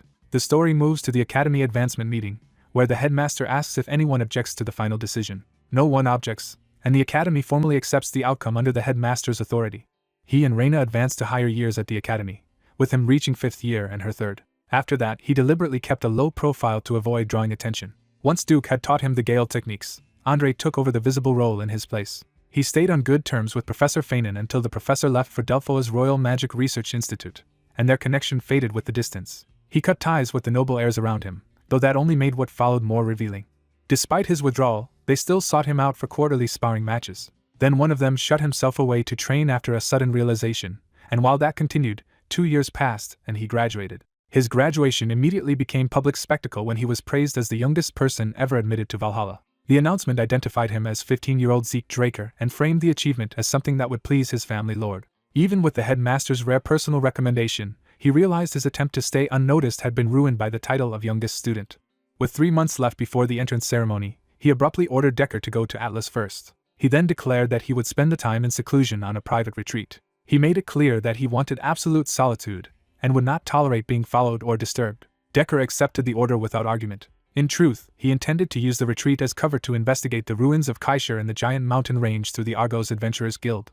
He kept the destination secret from anyone who might be suspicious and simply allowed his servant inside. Liam arrived and formally greeted him with the deference due to a lord. Zeke brushed aside the ceremony and reminded Liam to keep things brief. He dismissed Liam after instructing him to handle the Valhalla matter through the black card. Then he summoned another subordinate and addressed the man's transfer into the Academy's special class as something he could not ignore as his lord. He handed over a full set of preparations, from predicted exams and training manuals to supplies, and directed him to Breath of Fafnir to claim everything. He even arranged a proper sword for the man's later years and had already paid for it in advance. Finally, he told Liam that he expected unwavering loyalty. The words overwhelmed Liam, who was moved to tears by the trust placed in him. Liam swore he would never betray his lord's expectations. Zeke accepted the devotion with calm satisfaction. When Liam overdid the formality again, Zeke dryly corrected him almost immediately. His journey then shifted north to the Argos Kingdom, one of the 4 great kingdoms of the central continent. Argos thrived beside the giant mountain range, where countless dungeons drew adventurers seeking fortune. Its rulers had long ago turned dungeon access into a national industry by dividing the mountains into managed zones with routes and outposts. That system became the foundation of the Argos Adventurers Guild, and amid its busy registration lines his turn was finally called. Using the alias Zeke Murray, he completed the paperwork and was officially accepted as an adventurer. He thanked the clerk and took the new identity without fuss. To move freely, he equipped a wig and magic lenses so his appearance would not connect back to the Draker name. He judged that traveling openly as a Draker would attract far too much attention. With his disguise in place, he turned his thoughts to the real objective and prepared to begin the hunt for Kaishur's treasure. He joined the mass of adventurers departing the city in wagons bound for the mountain routes. The convoy rolled out toward the managed zones of the range. Relieved to have found a seat during the crowded peak season, he settled in for the ride. A nearby traveler tried to draw him into conversation by asking if he was an adventurer too. The group read his silence as rookie nerves and assumed this would be his first dungeon. Sensing an easy mark, they invited him to join their party. They sold themselves as veterans and warned that going alone would get a newcomer eaten, while he immediately recognized them as the usual kind of scavengers who prey on beginners. He knew their type well, parties that lure rookies in, then use them as monster bait or sell them to slavers. Rather than expose them, he answered with silence and let them keep talking. The 3 watched him closely, waiting for him to take the bait. When one of them pressed too far, he shut him down with open contempt. The man tried to play innocent and asked what he had done wrong. Ignoring the act, Zeke calmly announced that a horde of orcs was approaching from behind and asked whether monsters normally appeared there. The scammers laughed off the warning and insisted the kingdom's main guild routes were safe zones where even wild animals could not enter. Zeke let them finish their smug explanation. Then he told one of them to look behind him, and an orc was already there. The wagon was smashed apart before anyone could react. More orcs burst in from the forest and overran the convoy. The attackers tore through the travelers and guards in an instant. The horses panicked, and the entire route collapsed into chaos. As bodies and blood covered the ground, the fake veterans could only stare in disbelief at the slaughter around them. One of them froze atop the wreckage, unable to understand what had happened. Faced with certain death, he begged for someone to save him. The plea ended in a spray of blood as he was cut down. Watching from concealment, Zeke concluded that orcs roaming a safe zone meant the outpost system had failed. The ruined barricades confirmed exactly what he had expected. Past the broken defenses, he found the outpost turned into a massacre. Even Argos soldiers had been wiped out, which meant the attackers had more than enough force to handle ordinary monsters. That inconsistency made him look closer. The wounds on the corpses revealed clean, precise cuts rather than the ragged damage monsters would leave. He realized the scene had only been staged as a monster attack. The real killers were humans. The bodies had been deliberately mutilated to disguise the truth, but the sword work was too neat to fool him. Most of the victims had died in a single blow without resistance, pointing to a force at least on the level of violent knights. Still, lingering there would only make him a suspect, so he chose not to investigate the corpses further. He refocused on the real mission and decided that reaching Kaishur's ruins mattered more than solving the massacre. Soon he found skull markers and a mini-map reading that placed him near the ruins, but also inside barbarian territory. That contradiction made him pause. When he sensed hidden pursuers, he recognized them as the Empire's secret hounds. He remembered them as the Emperor's elite assassination unit, trained from the best knight candidates for tracking and killing. Though still secret at this point, he knew they would later become a major force in the Empire's coming continental war. Their movements on his minimap matched the tracking methods he remembered too well. That recognition dragged up memories of his previous life. These were the same hounds who had killed him before his regression. He recalled Duke's warning that the Emperor, obsessed with immortality, was searching the whole continent for ancient relics. Now he understood that obsession had already begun before his regression. The Emperor's dream of conquering the continent was tied to the same madness that drove his hunt for relics and eternal life. That raised a dangerous possibility. The Empire might already have discovered Kaisher's ruins. He decided he would have to confirm that himself. Meanwhile, the hounds regrouped in the forest and prepared to move deeper in. One of them readied a signal device as they advanced. He drew the flare from his belt to report in. Before he could use it, Zeke struck and cut him down in a single motion. The severed hand and dropped flare told Zeke he had just killed the squad leader. The yellow flare identified the dead man as the one responsible for reporting unexpected situations. From the small number present, Zeke judged this was only an external patrol unit, far smaller than a full hound squad. The remaining hounds demanded to know who he was and who had sent him. He answered by attacking again before they could organize. As panic spread, he made it clear that he would be the one asking questions.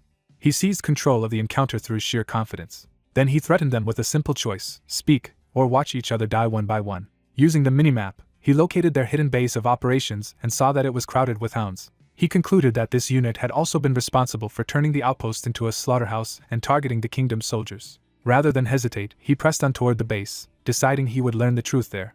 He reached the cliffside installation built into the mountain wall. One guard, still shaken, struggled to understand who would be mad enough to post watchmen inside barbarian territory. Another mocked the obvious absurdity of the situation. Their confusion ended when one of the sentries was suddenly hit from afar. A second precise strike followed immediately, dropping another guard before the others could react. A blade of purple energy cut across the platform and wiped out more defenders in an instant. The surviving guard finally realized something was terribly wrong. Even then, his companion hesitated, still trying to make sense of the disturbance at the entrance. That hesitation cost him his life as Zeke burst in and cut him down mid-sentence. The last nearby guard barely had time to register the attack.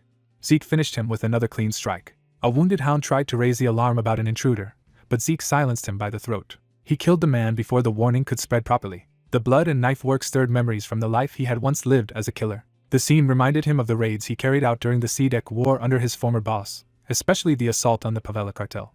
Watching from above, the Hound commander recognized the style at once as Southern Hitman dagger techniques. He dismissed the names McCain and Pavella as irrelevant, and ordered Zeke to surrender for a painless death. Zeke immediately sized him up as the leader, and judged him barely near the level of a Blue Knight, far weaker than the hounds he had faced in his previous life. He mocked the offer of mercy and told them that if they truly cared about their dead comrades, they should be trying to tear him apart instead of talking. The commander sneered that the central continent was full of soft-hearted fools.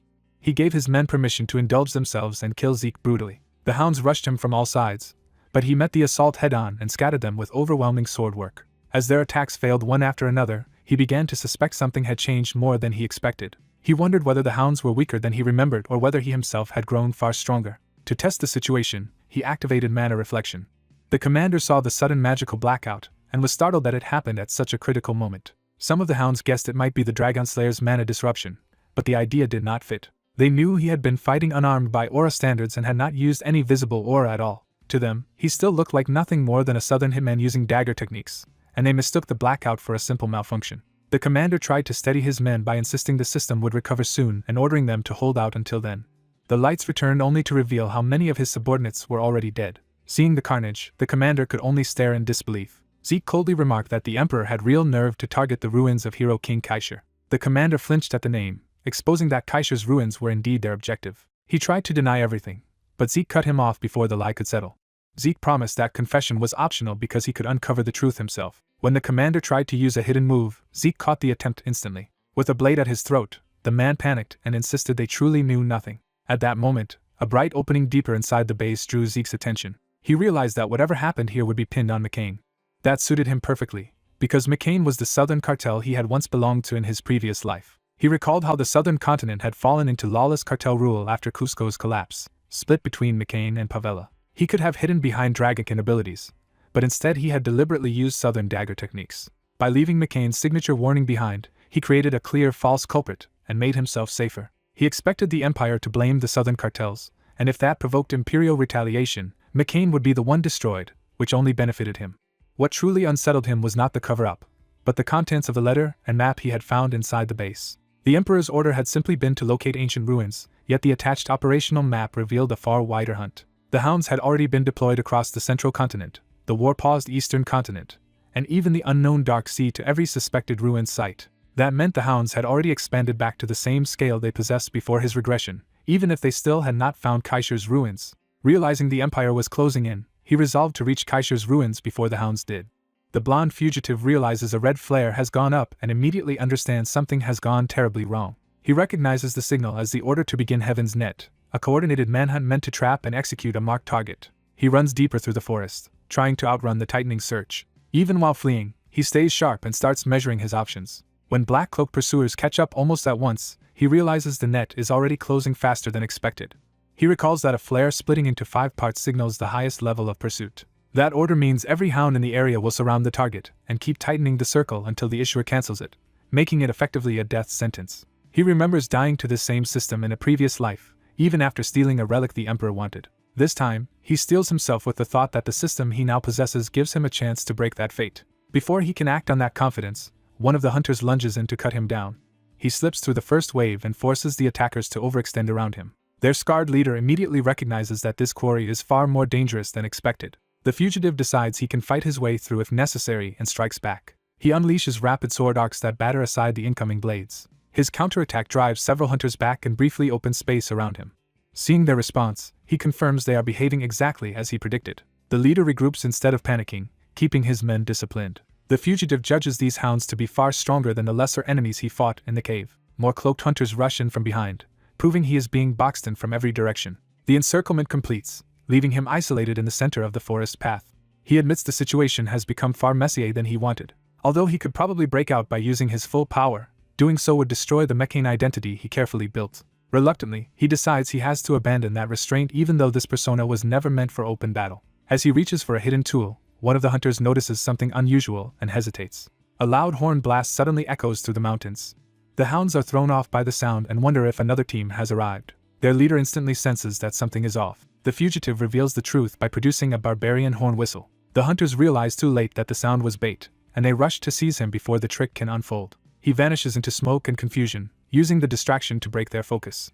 One of the hunters charges blindly through the haze, no longer sure where the target is. The leader orders everyone to hold position, trust Heaven's Net, and search for unnatural smoke movement or hidden shadows instead of chasing recklessly. Even with those orders, the smoke keeps shifting in ways that deny them any clear read on his location. The leader realizes the fugitive has erased his presence completely, and starts suspecting the earlier horn was part of a larger plan. As he tries to piece it together, the first signs of another threat erupt nearby. The hounds are stunned when violence breaks out beyond the smoke. The leader can only stare as the situation spirals beyond control. A band of barbarians crashes into the area and starts slaughtering the hounds, leaving the hunters bewildered about why they are being targeted. The barbarian chief is equally confused, because this is not the behavior of a few hotheads, but a full group assault. One female hound reacts with outrage, still looking down on the barbarians even as they overwhelm her side. She tries to cut one down, but the barbarian fighters meet her head-on with brutal force. Her confidence breaks when she realizes their strength is not what she expected. A barbarian smashes through her guard and tears into her with a savage blow. Watching the chaos spread, the hound leader concludes the barbarians are far too agitated for his weakened unit to handle safely. He fires a signal to cancel the operation before his team is wiped out.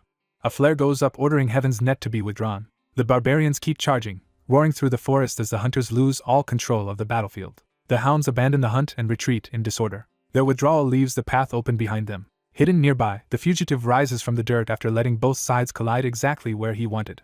He is pleased that the barbarian whistle worked even better than expected. He identifies the tool as a barbarian horn whistle. He explains that it is a battlefield communication device used by barbarians to send tactical signals quickly. Because he befriended the Mohawken tribe in a previous life, he learned both how to make the whistles and how their signals are interpreted. The signal he used falsely warned that outsiders had invaded the barbarians' sacred Holy Mother's land.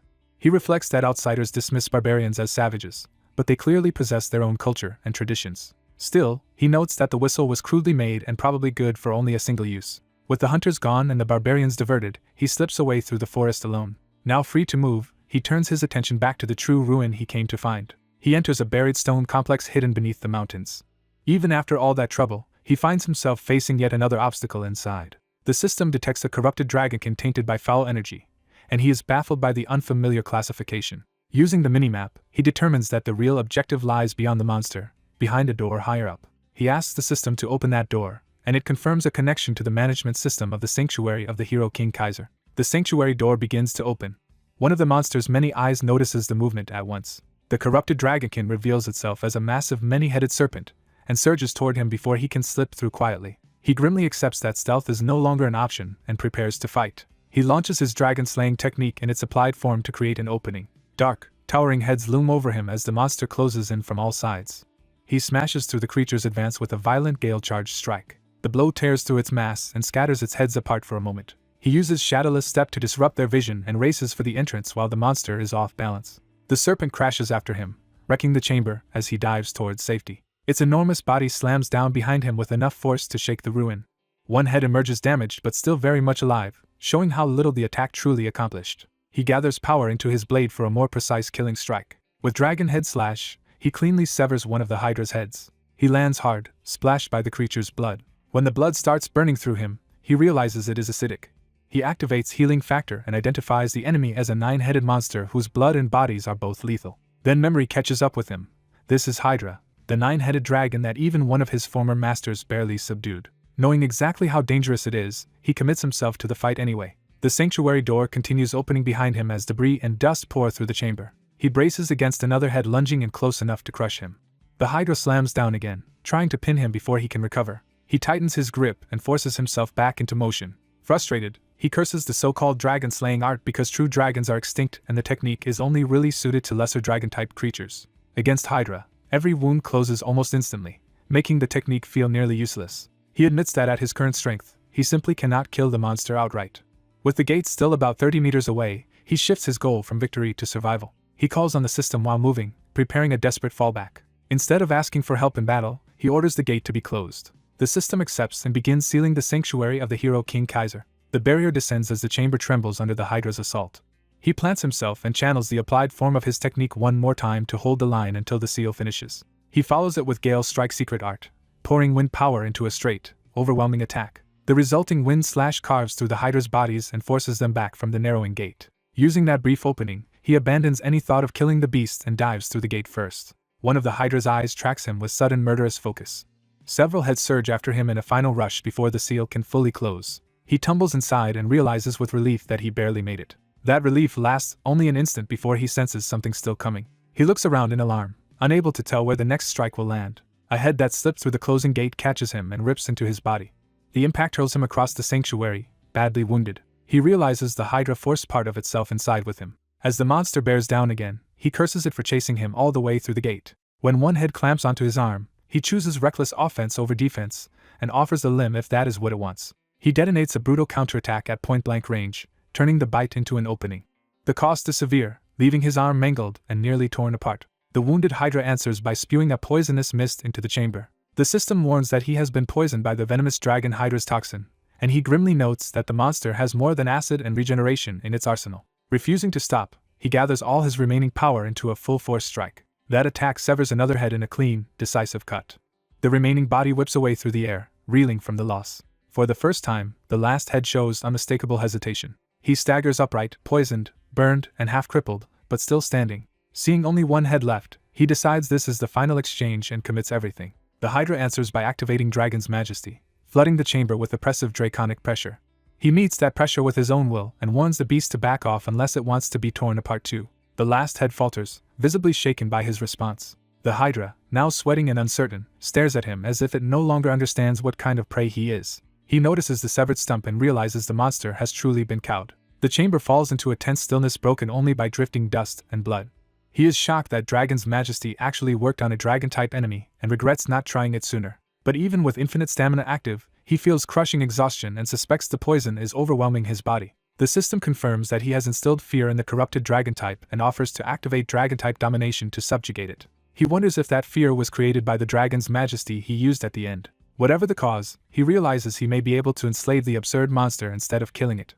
He decides to try the authority immediately. The attempt fails because his current administrator authority is insufficient to subjugate the corrupted dragon type. His brief hope collapses, and he bitterly complains that the system raised his expectations for nothing. Before he can dwell on it, the poison surges again and his condition worsens sharply. The system warns that the venomous dragon Hydra's toxin has exceeded the danger threshold, and he realizes the poison may kill him first.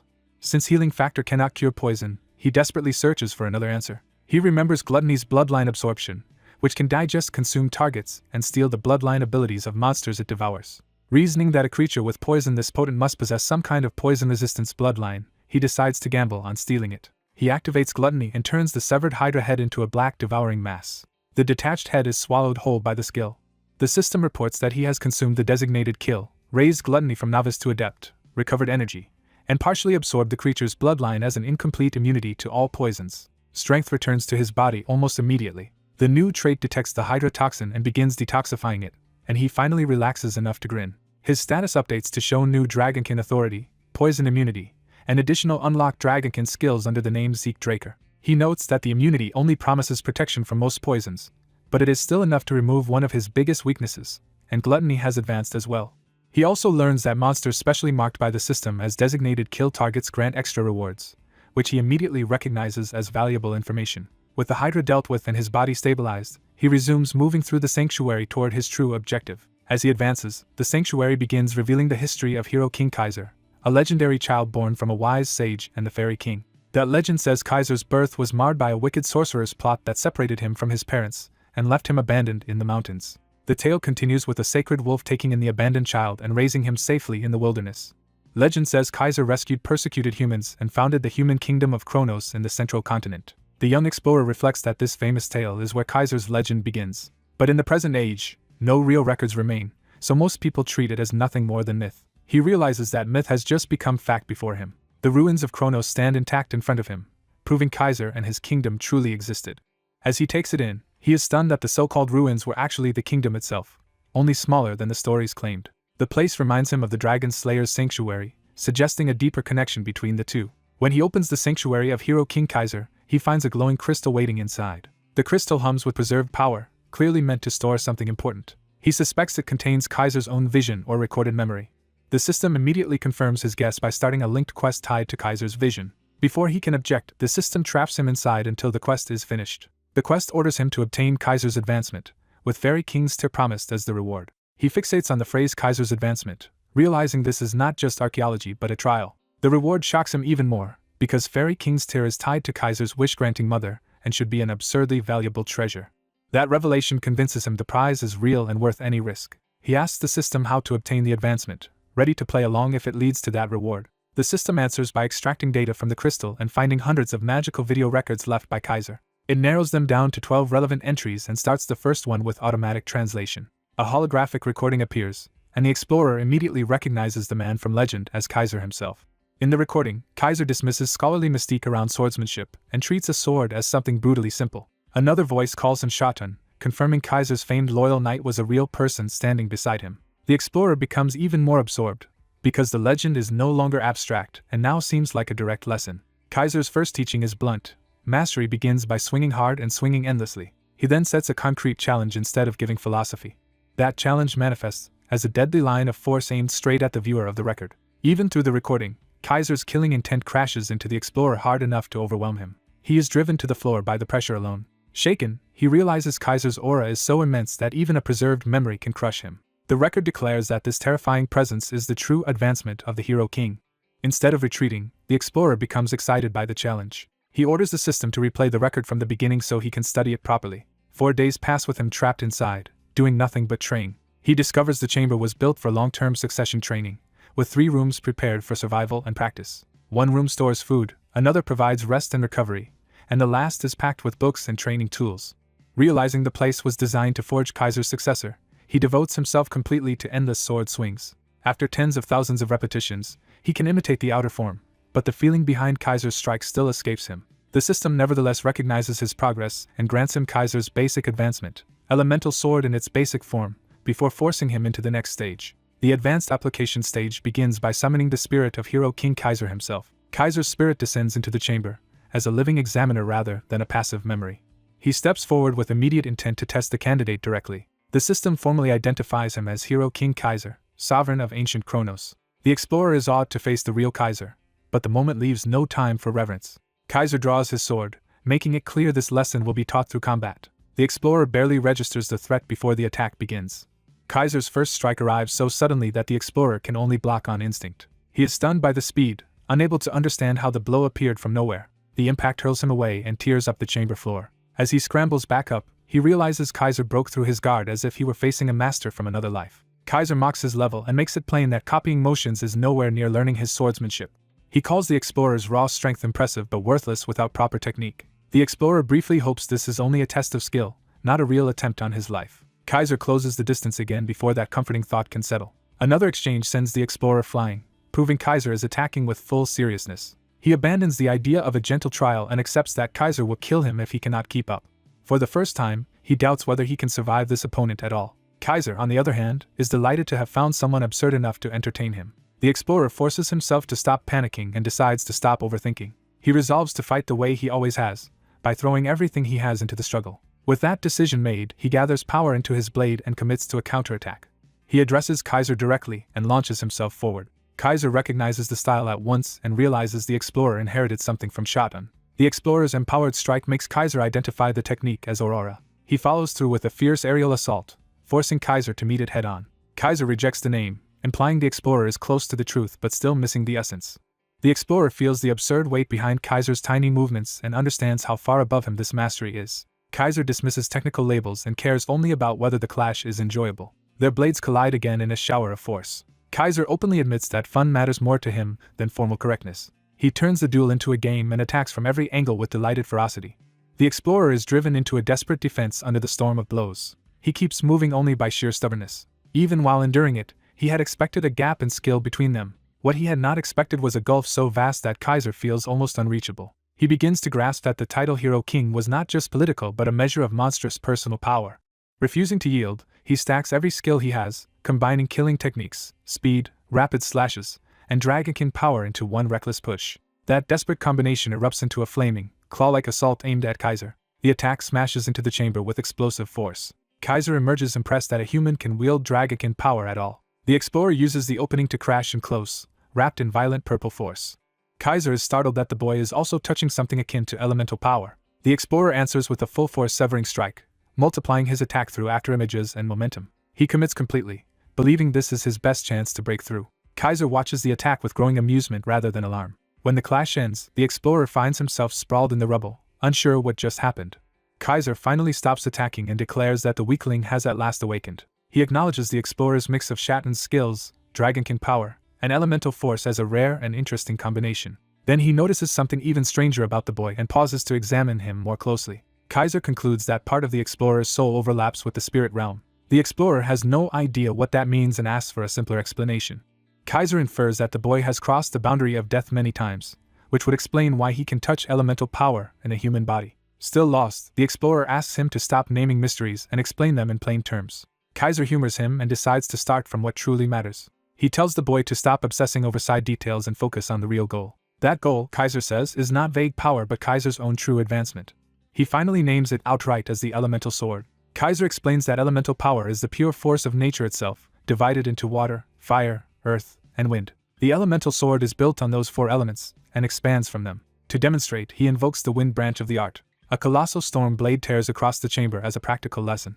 Kaiser explains that this wind technique draws on a source the explorer knows by another name, ether. The explorer immediately compares the explanation to his own power and senses a connection. He realizes Kaiser's art resembles magic more than ordinary swordsmanship. That insight makes him ask the crucial question: if elemental power comes from ether, why can he not sense any ether inside Kaiser? He presses further and asks how ether is converted into elemental power in the first place. Kaiser casually ignites his blade while considering the question. His answer is infuriatingly simple. For him, the conversion just happens naturally. Seeing the explorer's frustration, Kaiser clarifies that ether is present, but too subtle for him to perceive yet. He says the flow is so restrained that only total concentration can barely detect it. The explorer decides he will have to figure it out through practice, and Kaiser warns him not to cling only to what is visible.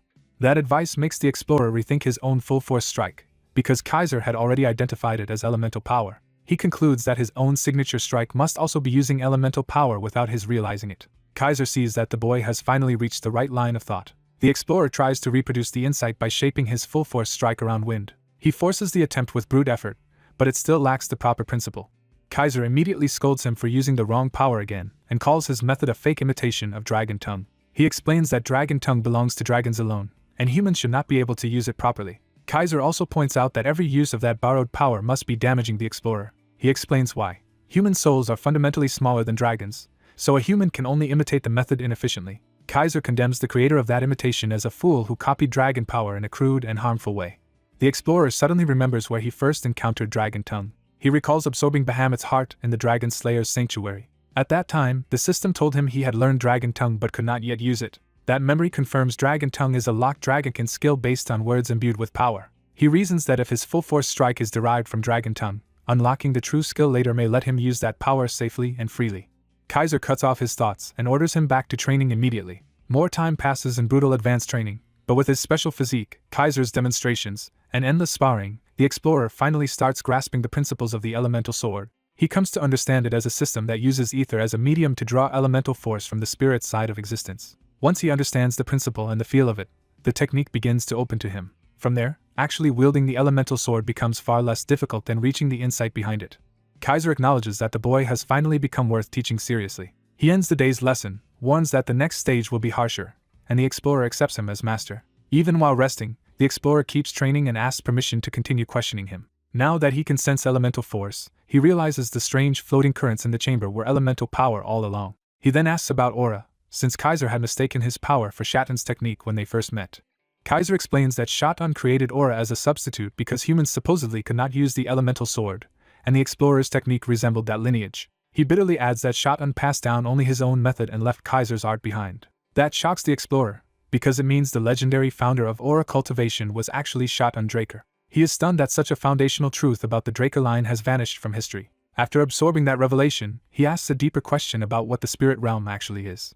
Kaiser answers by manipulating wind itself as part of the explanation. He shows that elemental force can cross into the material world from beyond the ordinary physical boundary. Watching the display, the explorer finally sees how the wind field can be invoked as a domain rather than just a slash. Kaiser explains that the spirit realm is essentially the afterlife, while the material realm is the world of the living, and crossing fully from one to the other is normally impossible. That makes the explorer point out the contradiction that part of his soul is connected there while Kaiser himself stands before him as a spirit. Kaiser casually demonstrates that there are exceptions and tricks that can pierce the boundary. He admits the explorer is unprecedented to him, but says crossing between realms is not entirely unheard of. In Kaiser's own case, he says, a dragon helped him do it, which leaves the explorer reeling. When the explorer blurts out that dragons do not help humans, Kaiser rejects the idea outright. He ends the exchange with a startling truth: no beings cherish humans more than dragons do. Zeke is thrown off by the claim that dragons once cared about humans at all. He struggles to reconcile that idea with everything he knows about dragons. To him, dragons are world-ending monsters like Bahamut, not beings capable of compassion. As the contradiction sinks in, he begins to suspect that the ancient bond between humans and dragons was very different from the present. Kaiser cuts through his confusion by pointing out that Zeke himself is proof of that forgotten relationship.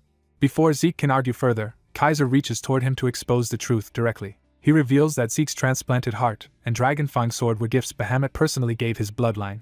Kaiser explains that Bahamut was harsh by nature, yet still soft enough to answer sincere pleas from humans he favored. Realizing Bahamut and Kaiser were actually close to dragons, Zeke immediately decides it would be wiser to hide any talk of dragon slaying. He quickly plays along and reframes the inheritance as an honorable reward for generations of service to Bahamut. Kaiser laughs off the excuse, amused that Bahamut's descendants are still fiercely loyal, and mentions Bahamut often clashed with Kronos because of his temper. That name jolts Zeke, who realizes the kingdom itself may have been named after a dragon lord. Kaiser confirms it casually, admitting he was Kronos' contractor, and named the kingdom after him. Zeke is left trying to process a world where dragons took human form, drank tea, and were honored by human kingdoms. Kaiser begins explaining the distant age when all of this was normal. In that era, dragons and humans lived together in harmony, but such closeness carried danger because dragons were overwhelmingly powerful. If dragons aided humanity without restraint, the balance of the world itself could collapse. So dragons limited themselves, took human forms, and helped through contracts rather than unchecked force. Humans who entered those pacts, like Kaiser, were known as contractors. Zeke realizes that ancient relics are so powerful because dragons helped create them, and he wonders why the alliance eventually broke down. Kaiser brushes the question aside for later and tells Zeke to study the chronicles on his own time. When Zeke needles him about waiting 2,000 years, Kaiser drops the banter and decides the final lesson will be harsher. He announces that the last stage of advanced training is about to begin. The final test is a direct spar against Kaiser himself. Zeke senses at once that this duel is different, and Kaiser adds brutal new rules to force real growth. He reshapes the arena to impose his conditions. From that point on, Zeke is forbidden to eat or sleep, and the fight will continue until Kaiser alone decides it is over. Kaiser further restricts him to using only the same elemental sword chapter Kaiser is using, daring him to break the rules if he wants to die. The pressure spikes as Kaiser opens with fire. He unleashes the chapter of flame, flooding the chamber with destructive fire techniques and overwhelming Zeke immediately. When Zeke tries to answer outside the rules, Kaiser intercepts him and makes clear that disobedience will be punished mercilessly. He coldly invites Zeke to keep cheating if he thinks he has spare lives. While attacking, Kaiser explains that the elemental sword is divided into 4 chapters, one for each element. He starts with the fire chapter and demonstrates it through direct combat. The chapter of flame is defined as raw destructive force. Its essence is overwhelming heat and explosive power meant to crush resistance head-on. Zeke survives the inferno only by enduring it, not by understanding it. Even so, the strain pushes him to his limits almost instantly. Kaiser moves on before Zeke can recover. He shifts to the Earth chapter and attacks from above with crushing force. The chapter of Earth specializes in suppression, using density and weight to pin down and restrain an opponent. Zeke grits through the pressure, but he is being taught by suffering rather than comprehension. Kaiser keeps chaining attacks together so Zeke never gets a moment to reset. A fresh strike cuts Zeke, reminding him how far he still is from matching Kaiser. Kaiser then switches to the Wind chapter, emphasizing speed, mobility, and slicing attacks over brute force. Zeke is forced to fend off a storm of rapid slashes from every direction. Kaiser explains that Wind lacks fire's raw power but excels in versatility, movement, and relentless pressure. Finally, he turns to the Water chapter, the lesson Zeke will have to truly understand. Kaiser shows that water can attack and defend at once, changing shape freely to answer any situation. He demonstrates that water also supports, restrains, and adapts, making it the most balanced of the 4 chapters. Its true strength lies in fluidity rather than force. Zeke is swept into a battlefield completely controlled by Kaiser's water. As he takes damage, Zeke cannot understand why the gap remains so huge even when they are using the same element. He keeps trying to overpower the water with strength, but that only deepens his confusion. His attempts crash uselessly against Kaiser's control. For a moment he thinks he has found an opening, but the next instant proves he still has not grasped the lesson. Kaiser scolds him for mistaking the force of a waterfall for the nature of water itself. He explains that the other chapters reward forceful release, but water is different and cannot be mastered by simply swinging harder. The core of the Water chapter, he says, is softness that overcomes strength, and he orders Zeke to try again. Zeke rejects the idea outright, unable to accept that softness could ever surpass power. That resistance stirs memories of his past life, when he yielded only because he lacked the strength to resist. He remembers losing what mattered because he was too weak to protect it. Those memories harden his belief that strength alone is what lets someone survive, keep their convictions, and protect what they treasure. So Kaiser's teaching sounds impossible to him, something his old self never could have believed. Still, the water keeps colliding with his blade and body, forcing him to experience the lesson physically. Something about that contact begins to unsettle him at a deeper level. He wonders if exhaustion is making him hallucinate, because the duel starts to feel strangely familiar. Even while half-dazed, he continues moving within the current instead of against it. Without fully realizing it, he starts responding to the water rather than trying to dominate it. By then so many days have passed in non-stop combat that he has stopped counting them. He estimates the training has gone on for at least a month without food, sleep, or any real rest. That ordeal finally teaches him a painful truth: even infinite stamina means nothing before a monster like Kaiser. Kaiser senses the shift in Zeke and presses him harder. The water closes in again, forcing Zeke to either understand or break. Zeke realizes his arm is failing and brute force is no longer an option. The slick ground and unstable footing strip away even more of his reliance on strength. He is left with no solid base, no clean swing, and no control except what the water allows. Kaiser drives the pressure down like a crushing torrent. Zeke meets it directly, but this time he tries to guide rather than stop it. He notices with surprise that he has redirected a heavy strike instead of contesting it head-on. At last he begins to understand what Kaiser meant by softness overcoming strength. A new calm enters his movements as he abandons the need to overpower everything. He realizes the problem was not his lack of strength, but his obsession with using strength for every part of the sword. Even standing and gripping the blade had become rigid acts of force. Once he lets go of that rigidity, the meaning of Kaiser's lesson finally opens to him. He sees that all his prior training had chained the sword's path and formed to his own stiffness. So he cuts away those unnecessary constraints and stops trying to command every motion. Instead, he lets the water move like water and find its own path through him and the blade. That surrender lets his body and sword flow together around Kaiser's attack. The sensation reminds him of a state he once touched in his previous life. He recognizes it as unity between self and blade, where the distinction between wielder and weapon begins to disappear. In that state, his sword can answer fiercely when needed, and when force is wrong, it can change shape and timing without resistance. The Water chapter reveals itself as something graceful rather than merely powerful. Kaiser notices the breakthrough and smiles, seeing that Zeke has finally understood. Zeke answers with the same fierce grin, now fighting on the right principle. The duel turns, and he begins matching Kaiser's water with water of his own. He anchors himself only long enough to let the current gather through his sword. Kaiser raises his own blade to meet the counter, still testing how far Zeke can carry the insight. Master and disciple launch the same technique at once. Zeke releases the chapter of Water's Horizon Slash. The strike tears across the chamber with enough force to shake the entire tower. Its aftermath floods the arena in golden light as the training space itself reacts to the completed lesson. When the brilliance fades, Kaiser acknowledges Zeke's success with simple approval. He formally recognizes him as the heir to his former battle name, Zeke Draker. Zeke can barely process the honor before blacking out from sheer exhaustion. When he wakes again, he realizes this is only the second time since regression that he has lost consciousness. The first time was when the system forcibly shut him down after he overused Dragonkin's skills in his duel with the Duke. Back then, the collapse came from system safety measures after he exceeded fatigue limits through skill overuse. This time is different, and more alarming to him, because he fainted from his body's own physical limits. He looks around the ruined chamber, and finds Kaiser gone. Zeke concludes that Kaiser has returned to the spirit realm now that the training is complete. His next concern is whether the quest recognized his final performance with the water chapter. As he wonders, the system begins responding. The linked quest clears successfully, and he also earns a time bonus for finishing faster than expected. Relieved, Zeke celebrates as the rewards begin pouring in. The system upgrades him to intermediate administrator, unlocks new functions, upgrades his quest book, activates item shortcut slots and minimap portal travel, and notes that his soul growth has partially unsealed Bahamut's heart to a 90% seal. His updated status confirms major gains, including the title of heir to Terrakin Draker, improved Dragonkin abilities, and elemental sword added to his skill list. The sheer amount of new information leaves him momentarily overwhelmed. He focuses first on the heart seal and confirms that only 10% of Bahamut's power is currently available to him. Remembering that the heart was originally sealed at 95%, he realizes his recent growth has loosened it by another 5%. He recalls that in the past the system refused to unseal more because the power would have broken his mind and body. Knowing firsthand what power beyond capacity feels like, he accepts that handling even 10% safely is already his current limit. He suspects other locked dragon-related abilities may also open further as the seal weakens. That includes the still-locked dragon tongue and the authority called dragon-type domination. Satisfied for now, he turns his attention to the random reward boxes. The first two boxes give him meteor iron boots and leg armor, bringing him closer to completing the set that matches his gauntlets. Those pieces strengthen his equipment options even without unique abilities of their own. The third box contains crystal earrings that increase mana recovery speed.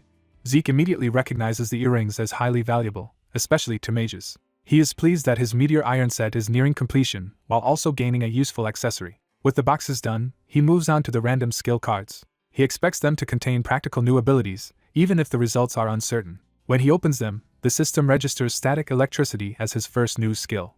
The other two turn out to be Flash Bomb and Dissonance, both utility skills focused on blinding and disorienting enemies. Seeing that all three are only C rank, he is briefly disappointed but quickly talks himself into accepting it. He tests static electricity at once by channeling it through a blade. The result is stronger than he expected for such a low rank. He immediately starts imagining how many ways he can apply that kind of flexible utility. Combining Flash Bomb and Dissonance, he realizes, could recreate, or even improve the trick he once used to pass the Great Skip exam. That thought turns the mediocre-looking rewards into valuable tactical tools. He then checks the newly unlocked system functions to see what else his promotion granted him. The item shortcut slots let him use stored items as instantly as skills, which he recognizes as a major advantage in emergencies. Since his stamina and healing are already exceptional, he starts considering what kind of item would be most worth slotting instead of ordinary potions.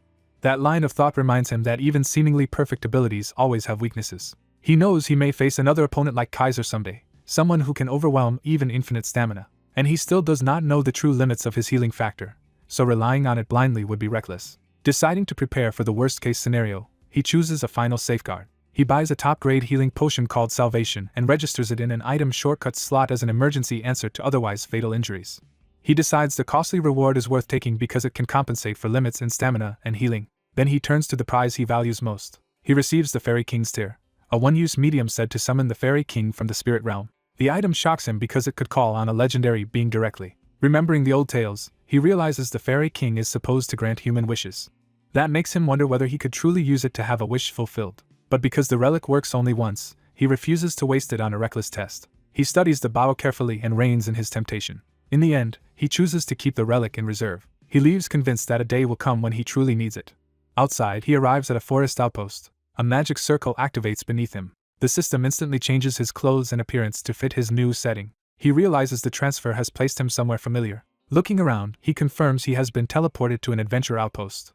He quickly recognizes this as the system's new portal travel function and is impressed by how useful it is. The system explains that he can choose destinations directly from the minimap, starting from the Argos Kingdom's 8th adventure outpost. He learns that travel costs points based on distance, with almost no other restrictions. That means he could eventually move even between continents and make pursuit far harder. He immediately sees how this will support his long-term plans. While thinking ahead, he notices something strange about his surroundings. Flowers blooming in winter make him suspect he is near a special place. The landscape confirms his suspicion. The story shifts to Valhalla, the central continent's top knight training academy. There, a late-arriving applicant is brought before the principal after missing the entrance ceremony by months. The principal admits he has never handled a case like this before. The young man explains that he was stranded for 4 months and could not arrive on time. He also knows the academy rules allow the principal to deny admission for missing the ceremony. Because waiting another year would ruin his plans to access Tarakan's secured archives, he becomes desperate to get in now. So he resolves to persuade the principal with whatever excuse will work and claims he lost consciousness after entering a training trance. The principal's sharp reaction shows he is not easily fooled. He questions whether the boy truly means a trance state. Valhalla's principal, Flaubert Borges, immediately treats the explanation as a flimsy excuse. His reputation alone makes clear that he is a formidable and uncompromising man. He is famed as a former Royal Guard captain whose honor is respected across the continent.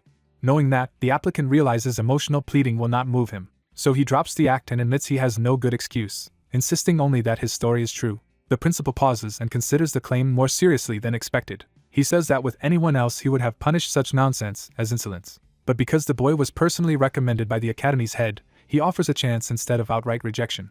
If the boy can prove that his independent training was worth more than a month at Valhalla, he will be admitted. The applicant accepts at once, deciding that getting in matters more than pride. The principal immediately sets the evaluation in motion. He orders a training room prepared and summons the department professors for an emergency entrance test. Soon the boy stands alone in Valhalla's private cadet training hall.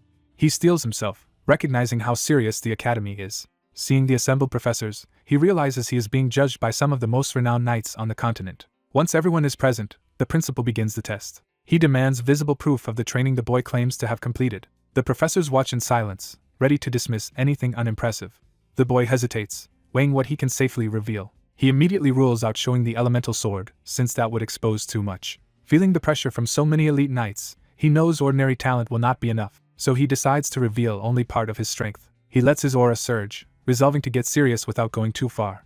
Blue power wraps around his weapon as he forms a blade of aura. The display freezes the room, and even the observers are startled by the quality of it. One professor immediately recognizes what he is seeing. They realize the boy is using Aura Blade. The professors are stunned that a 15-year-old has already reached Azure Knight, surpassing records once set by legends.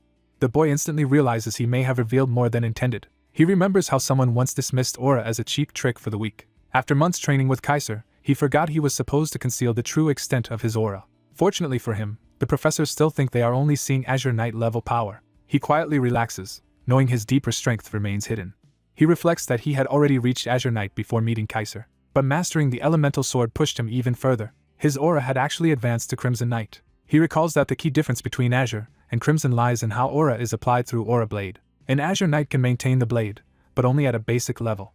A Crimson Knight can freely manipulate the blade's shape and function at will. He is relieved he showed only the simplest form, because anything more would have exposed him completely. The silence breaks with open praise from the evaluators. The principal declares that such an advanced skill outweighs any delay and proves the boy gained more outside Valhalla than he would have in a month there. The boy bows and apologizes again, while the principal dismisses the lateness as irrelevant now.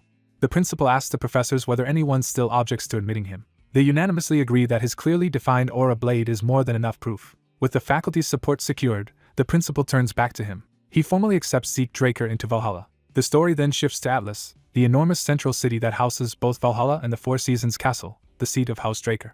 Because the house head and many other powerful figures live there, Atlas also serves as House Draker's true headquarters. Back in the present, Zeke steps forward into that new life. Standing before the grand estate prepared for him, he is struck by how lavish his treatment has become. He arrives at his personal mansion in Atlas.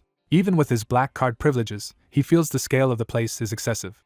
When he opens the doors, people are already waiting inside. A surprise celebration erupts to congratulate him on entering Valhalla. To his disbelief, the ones greeting him are Duke and Andre in ridiculous party disguises. They enthusiastically praise him while acting as if this absurd welcome is perfectly normal. Before he can recover, they announce that the real event is only beginning.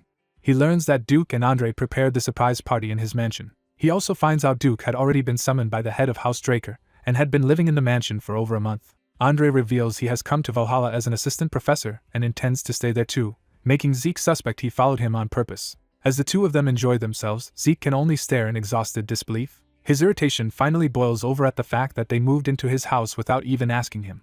Much later, the aftermath of the party shows how thoroughly they overdid it. Both Duke and Andre end up passed out drunk amid the wreckage. Night falls over the mansion. Elsewhere, a hooded figure enters a tavern crowded with rough patrons. He quietly orders a beer to avoid drawing attention. Then he asks to meet Kay. That single request instantly changes the mood of the room. The tavern's patrons reveal themselves as armed watchers, and the place becomes a trap. The hooded visitor remains calm, almost amused by the response. When he flashes the Draker insignia, he warns them not to act rashly. The men hesitate at once, recognizing that provoking House Draker could be fatal. The bartender realizes the visitor is no ordinary target and tries to defuse the situation. He nervously apologizes for not stopping the others sooner. Then he signals that he will cooperate. He offers to take the visitor directly to the branch manager. The hooded man is led through a secret passage protected by layered security magic, and he recognizes it from before his regression. He remembers that, in the old timeline, the world had 2 major spy organizations and 1 hidden third force. That hidden force was the Syndicate, an intelligence network most people never even knew existed. It began as smugglers until one underling named K transformed it into an intelligence business built on smuggling routes. In his previous life, this was around the time he had been expelled from the academy and survived by becoming a hitman for the McCain cartel. Later, K approached him and asked him to secure key smuggling routes. That work helped the Syndicate grow into a power rivaling the Black Mist and the Empire's Intelligence Bureau, and K eventually took control of it. When the Empire later destroyed everything he cared about, that connection became crucial. K had once handed him a relic the Emperor desperately wanted. By doing so, K gave him the means to pursue revenge. He still remembers that K framed it as repayment for helping the Syndicate rise, but he knows he would never have reached this point without that help. Now, with the future uncertain, he decides information is power and that he needs the Syndicate on his side early. K's talent is too valuable to ignore, so he intends to build an alliance starting with this first deal. He enters the hidden chamber where the branch manager waits. A match is struck, signaling the start of their private negotiation. The visitor immediately recognizes the manager's familiar habits. The branch manager is revealed to be a red-haired woman who lights a cigarette and studies him with interest. As the room brightens, she prepares to hear him out. She asks what business a celebrated Draco prodigy could possibly have with the Syndicate. Rather than answer indirectly, she invites him to be frank. He accepts and goes straight to the point. He says he wants to start a business relationship with the Syndicate. She listens without interrupting, curious but cautious. Then she points out the contradiction between his noble status and any need to deal with a criminal organization. He realizes from her words that the Syndicate already knows about what happened at Valhalla that day.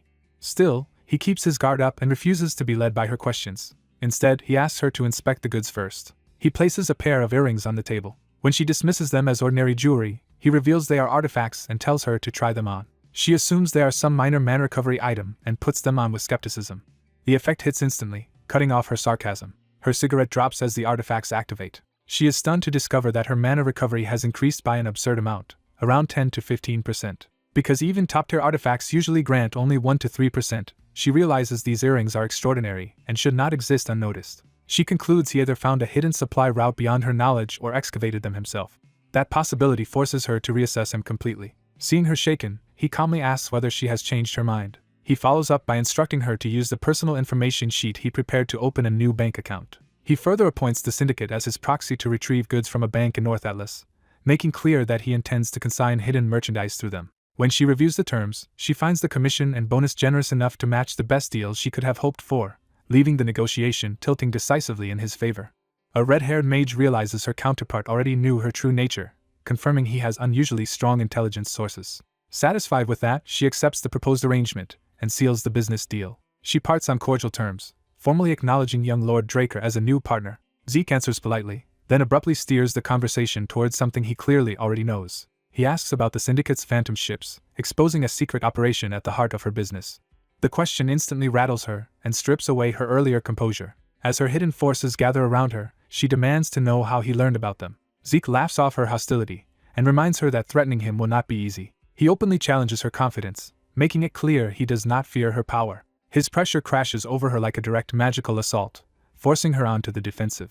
Shaken, she realizes she badly underestimated him and lacks crucial information about who he really is. The oppressive aura spreads through the area, frightening everyone nearby and proving his strength is overwhelming. She curses her mistake and concludes Zeke Draker is far more dangerous than his public title suggests. While she recalls that even the full Syndicate could not beat him, Zeke calmly invites her to continue their talk in private. The discussion moves to the Atlas branch manager's office, where the power balance has clearly shifted in Zeke's favor. When she presents a blood pact, Zeke immediately recognizes it as a mage's method of securing mutual safety. She explains that a blood pact becomes absolutely binding once signed in blood. The pact marks both parties and ensures that killing the other means sharing the same death. She adds that indirect betrayal also backfires, leaving the betrayer exposed while freeing the other side. Zeke agrees to sign because he wants insurance against her deciding to eliminate him later. To prove his sincerity, he cuts himself without hesitation. He signs the pact in blood, accepting the magical restraint on both of them. As the contract activates, he remarks that if this is what it takes to earn her trust, he will do it gladly. The pact flares with magic as the agreement takes hold. Their forearms are branded with each other's signatures, making the partnership official and enforceable. Now bound as true partners, Zeke resumes the interrogation from a position of control. He directly accuses the syndicate of using phantom ships to transport McCain's canaries. The accusation gives her another headache, showing how precisely he has cornered her. She admits she cannot understand how he uncovered her ships, but she no longer denies the issue. She finally confirms that the phantom ships are indeed being used to move McCain's canaries. The drug trade is laid out plainly. Cannabis is illegal in most kingdoms, but civil war turned the southern continent into its main source. Zeke infers that the recent border closure by House Ishtar must be what forced this smuggling arrangement. She confirms his conclusion and notes that no one wants to provoke a transcendent house like Ishtar. The route south by land once passed through Ishtar's territory, but after Ishtar shut its borders, trade with the south effectively stopped. With land blocked and the seas dominated by favela, McCain had no choice but to pay the syndicate for covert maritime transport. Zeke frames McCain and favela as rival criminal powers divided by geography but dependent on the southern continent. McCain once moved canaries north by land while favela built its strength at sea. When Ishtar closed the land route, McCain was forced onto the ocean as well. That put McCain into direct conflict with favela, which already controlled the sea lanes. Even after explaining the situation, she still presses Zeke to reveal how he learned about the phantom ships. The answer lies in a buried secret. K created the invisibility magic that hides entire syndicate ships.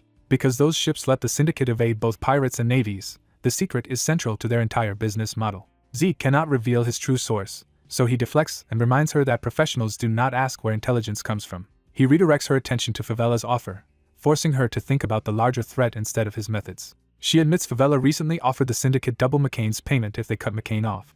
Zeke argues that from the syndicate's perspective, favela is trying to choke McCain's distribution network. Then he drops a far more explosive suspicion. Favela may actually be the pirate force once crushed by the White Silver Knight. She rejects that idea outright and insists favela is disciplined and respectable, not a pack of raiders. Zeke counters that favela's real goal is to uncover the one route they still lack, the syndicate's hidden sea route. He warns that unlike McCain, favela will seize the phantom ships themselves the moment they learn enough. When she tries to challenge how he knows so much, he cuts her off and demands payment for the intelligence first. What he wants is not money but a direct connection to McCain's boss, Don Juan. To force the issue, he offers an outrageous bargain. If she arranges that meeting, he will make her the syndicate's boss. Later, under the moonlit city, the consequences of that conversation continue to unfold in Zeke's mind. He leaves the office alone, already planning his next move. He judges that K's information is valuable, but still not enough for what he intends. To rebuild the intelligence network he had before his regression, he decides he must dominate the southern continent and absorb its forces. He silently vows that Don Juan will eventually be consumed by the conflict he has just ignited. In his mind, the spark he lit inside the syndicate will grow into a fire that destroys Don Juan. The story then shifts to a calmer setting, where Zeke arrives at a prestigious training ground.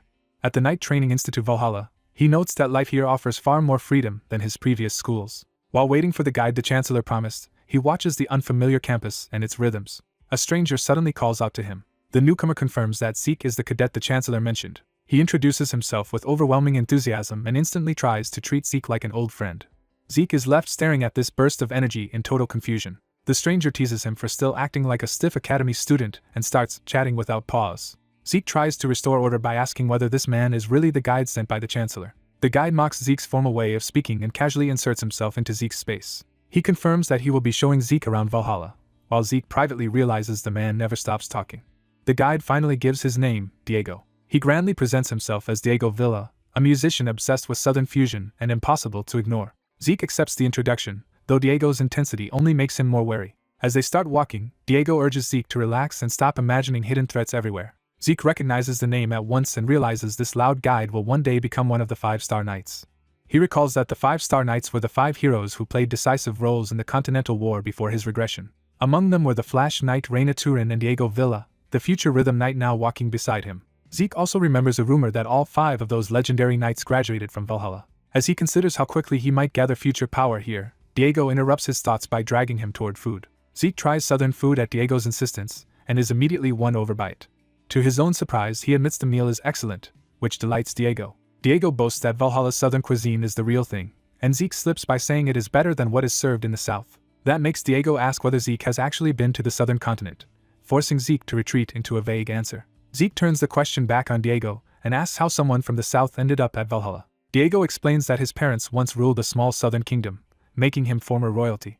He describes how the southern continent used to be a federation of minor kingdoms centered on Cusco before civil war shattered it. With that old order gone, Diego jokes that he is basically still a prince, even if the title means little now. He says the elders sent him to Valhalla because he is a genius with his kingdom's traditional double sword technique. But he admits he cares far more about music than swordsmanship, which makes Zeke question his sense of duty. Diego immediately tries to recruit Zeke into a bizarre music club, only to be rejected without hesitation.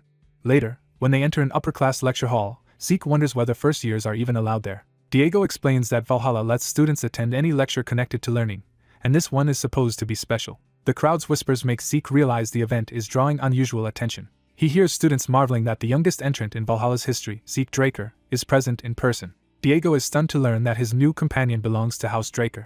Zeke points to the crest on his glove, surprised Diego failed to notice something so obvious. When Zeke calls it a Pure Blood Awakener's glove, Diego is shocked by what that implies. He admits he thought Zeke kept the gloves on for style, not because they mark direct bloodline status. Zeke notes that a Valhalla cadet who cannot recognize such a glove is far less informed than he expected. Diego, sweating now, scrambles to recover and earns Zeke's approval only because his reaction finally seems normal.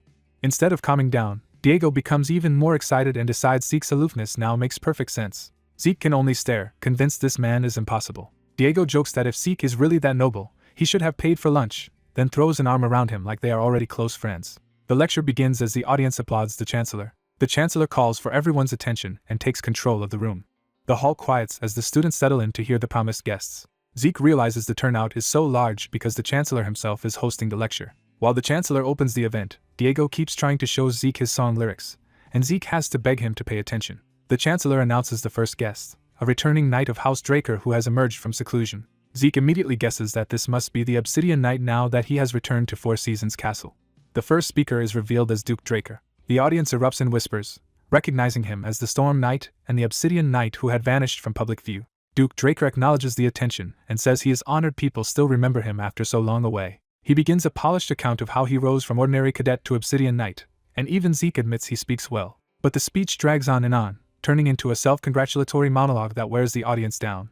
Students start nodding off as Duke continues rambling without end. After 2 hours of bragging, Zeke is openly wondering when it will finally stop. At last the Chancellor cuts him off and moves the lecture forward before Duke can keep going. He announces that the second speaker needs no introduction. He adds that this next guest came despite the heavy responsibilities of a Guardian Knight, instantly catching Zeke's attention. Zeke recalls that Guardian Knights sit at the top of House Draker's internal hierarchy and wield influence comparable to elders. Since there are fewer than 10 Guardian Knights, he realizes the next speaker must be someone truly important. The Chancellor hesitates for a moment, as if even he feels the weight of the introduction. Time seems to pause as the hall waits for the next name. Then a silver-haired woman steps forward. Her arrival lands with a sharp, commanding presence that instantly changes the atmosphere. Zeke studies her in silence, sensing something familiar before he can place it. He notes the silver hair and white full-body armor, but at first still cannot identify her. Around him, students are thrilled simply to witness the legendary Silver Knight in person. That title jolts Zeke into sudden recognition. He turns in shock as the truth hits him. The pieces fall into place as he realizes exactly who she is. The Silver Knight is revealed to be Carly Draker, the firstborn of House Draker's direct line. As she begins speaking, the lecture shifts into the history of Essen, the central continent's great port city, and its strategic trade position. She explains that decades earlier Essen had been a lawless center of southern pirate activity.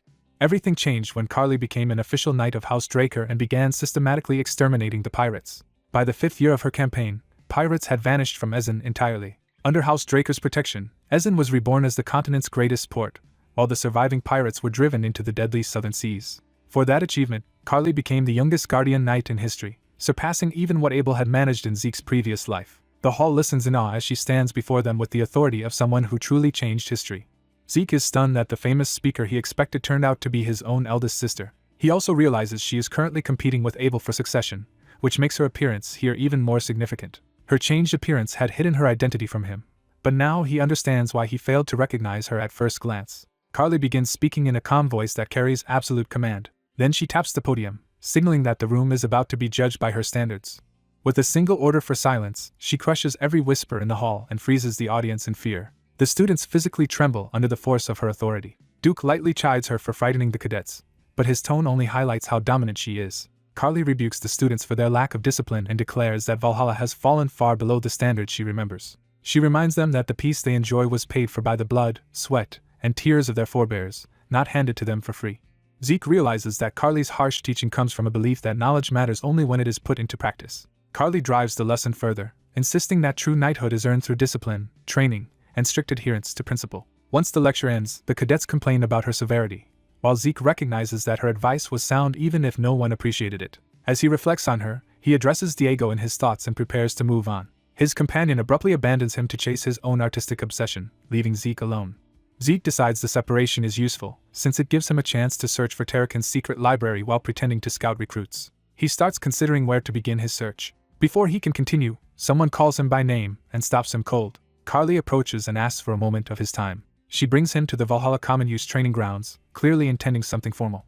There, she draws the Holy Kingdom's mithril sword and activates her aura blade, immediately raising the stakes. Zeke is startled by how serious she is. He recognizes the weapon as the Holy Kingdom's famed mithril sword. He recalls that the Holy Kingdom forged that weapon because it had long struggled against pirates near Essen. After Carly helped purge those pirates, the kingdom rewarded her with pure mithril sword and armor, earning her the title Silver Knight. Carly demands that Zeke show her everything he is capable of. He understands that she has challenged him because she heard he had reached Azure Knight level, and her use of aura proves she means to test him seriously. Zeke answers by readying his own weapon and accepting the spar. He grips the sword firmly, preparing to meet her head-on. Even while agreeing, he decides he cannot reveal his full strength. He outwardly accepts the challenge, but inwardly resolves to keep his true abilities hidden. He reasons that too many enemies are already watching him, so exposing all his cards now would only endanger him. Because House Draco rewards only the strongest, he knows that revealing he is already at Crimson Knight level would invite assassination from rival claimants, and control from the family head. For now, he wants only the protection of belonging to a transcendent house, not to become anyone's tool. The duel begins with both of them exploding into motion. Their first clash is fierce, with Carly's mithril blade meeting Zeke's massive weapon in a shower of force. Zeke is caught off guard by the sheer pressure behind her strike. Carly presses in without hesitation, forcing him to absorb the impact at close range. He realizes too late that her attack is cutting through his guard. The blade slices his face, and at that instant he secretly orders the system to disable his healing factor so the wound will remain visible. He does this because a guardian knight like Carly would immediately notice unnatural regeneration. Carly notices how quickly he had healed before and resolves not to overlook such a clue again. The exchange accelerates into a storm of repeated clashes as either side yields. Zeke tries to counter from above, but Carly reads him and responds faster. Her power erupts upward and overwhelms the space around them. Zeke finally admits to himself that this is the force of a true Crimson Knight, far beyond what he can safely meet while pretending to be only Azure. Carly's next blow crashes into the ground with devastating force. She launches herself high and prepares an even greater finishing strike while Zeke looks up from below. From above, she commits fully to a descending attack meant to end the test in one stroke. The colossal aura blade comes down like a falling wall. Carly unleashes the full technique known as Colossal Blade. The attack slams into the training hall and detonates with overwhelming force. The hall fills with dust and debris as the impact tears through the structure. Zeke realizes that only a mithril weapon could have survived that collision intact. Carly, seeing his weapon endure, acknowledges that his sword is extraordinary. Zeke grins through the strain and prepares a response of his own. His counterattack detonates against her strike in a violent burst. The aftermath leaves a cratered ruin between them. Breathing hard, Zeke admits that fighting a Crimson Knight while pretending to be Azure is far from easy. Just as he starts to relax, Carly warns him that he is nowhere near safe enough to lower his guard. He instantly remembers the true danger he had overlooked. Carly's aura blade is so massive that before she was called Silver Knight, she was known as Colossal Blade. Realizing what that means, Zeke braces in alarm. The lingering force of her technique tears through the hall and sends destruction racing onward. Carly watches the delayed devastation spread, understanding too late how much power she released. Amid the collapsing rubble, Zeke's sword remains planted, showing he somehow endured the blow. The destruction continues to roll outward in a massive wave. Carly curses herself for forgetting to hold back. Then she senses something is wrong and snaps to attention. The ruined hall groans and collapses further around them. Zeke emerges from the wreckage, battered but still standing. He decides his injuries should be convincing enough to preserve the illusion. Privately satisfied, he hopes his performance has fooled her. The training grounds are left shattered by the exchange. Carly praises him sincerely, impressed by what he endured. She admits that withstanding that attack exceeded all her expectations. For the first time, Carly lets out a relieved laugh, her tension breaking. She starts to tell him something important. Before she can finish, Zeke suddenly collapses. Carly rushes to him in alarm and calls out to make sure he is alive. Supporting his weight, she realizes he has suffered severe internal injuries. She panics that her aura may have been far too much for him. Acting quickly, she reaches into her pouch for medicine. She uncaps a potent potion without hesitation. Carly gives him House Draker's strongest potion and tells him to drink it slowly. The medicine begins restoring him at once. While she watches, Zeke secretly has the system reactivate his healing factor, confident that the potion will now explain his recovery. He reflects that every step of this deception, including turning his healing back on, has been carefully planned. By holding back as much as possible, he believes he can make his current strength look like a recent rise to Azure Knight. He recalls that when Colossal Blade struck, he chose to take the hit with minimal defense instead of deflecting it. He also remembers the strange pause before the blow landed and realizes that hesitation made the deception easier. Because he could not use aura openly, he absorbed part of Carly's aura into himself and accepted internal damage to sell the act. Since Carly already thinks he can use aura, he expects her to assume those injuries came from failing to control his own power. When he sits up, Carly anxiously asks whether he feels better. He politely thanks her and confirms that he has recovered enough. Carly bows her head in relief and respect. Then she offers him something more personal, telling him he may call her sister. Later, in a secluded alley on Atlas's outskirts, a hidden carriage waits for them. Inside, Carly serves him rare imported tea and treats him with unusual warmth. Zeke notes that even the head of House Draker once tried to win him over with tea, and he realizes how quickly word of his value is spreading. As the carriage moves under stealth magic, Carly explains that a guardian knight's carriage must remain inconspicuous. Zeke concludes that after dragging him into a duel and now taking him outside the city, she must want to discuss something secret. Carly freezes the mood by revealing that the matter concerns the Slaughter Knight. She asks for his help in stopping Abel Draker. When Zeke questions why she would target her own younger brother, she slows down and prepares to explain carefully. Carly reveals that House Draker is sworn to neutrality in conflicts between nations, but Abel is about to betray that oath by backing Rome against Arlencia. Zeke is shocked that Abel was moving this early, and asks whether Four Seasons Castle knows. Carly answers that they do know and are deliberately allowing it. She explains that Four Seasons Castle is split, with pro-Empire elders supporting Abel. Though some elders remain neutral, Zeke realizes that their conservatism means Rome will eventually win them over as well, and Carly agrees. Carly says she is still investigating what leverage Abel is using, but warns that if he is not stopped, war will come soon. Zeke thinks back to his regression and recognizes that her warning matches the future he remembers. He recalls that House Draco would eventually fall under Abel's control and, together with Rome, plunge the continent into a catastrophic war. Carly says that this looming disaster is why she has finally made her decision. She declares that she will build a force to stop Abel. Carly explains that Abel is steadily taking over House Draker's leadership, but she still believes true knights should serve justice rather than power. Following that conviction, she intends to rally the common knights who form the foundation of Four Seasons Castle. Even so, she refuses to pressure Zeke, reminding him that as a young pure-blood awakener he still has his whole future ahead of him. Zeke studies her and finally understands what kind of person she truly is. He sees that she is principled, flexible when the greater good demands it, and fundamentally just.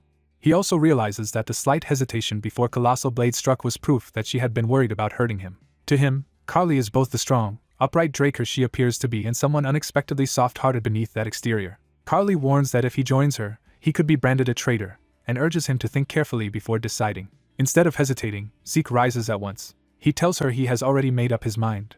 Though still young, he asks for the honor of joining her knights. Carly accepts his answer with heartfelt gratitude. Afterward, Zeke heads to the Valhalla Research Complex, reflecting that corruption had spread far earlier than he had known in his previous life. He remembers that his original reason for wanting to leave House Draker early was to escape Abel's watch while building strength for the coming war. Now that Carly shares that goal, he realizes he no longer needs to leave the house to prepare.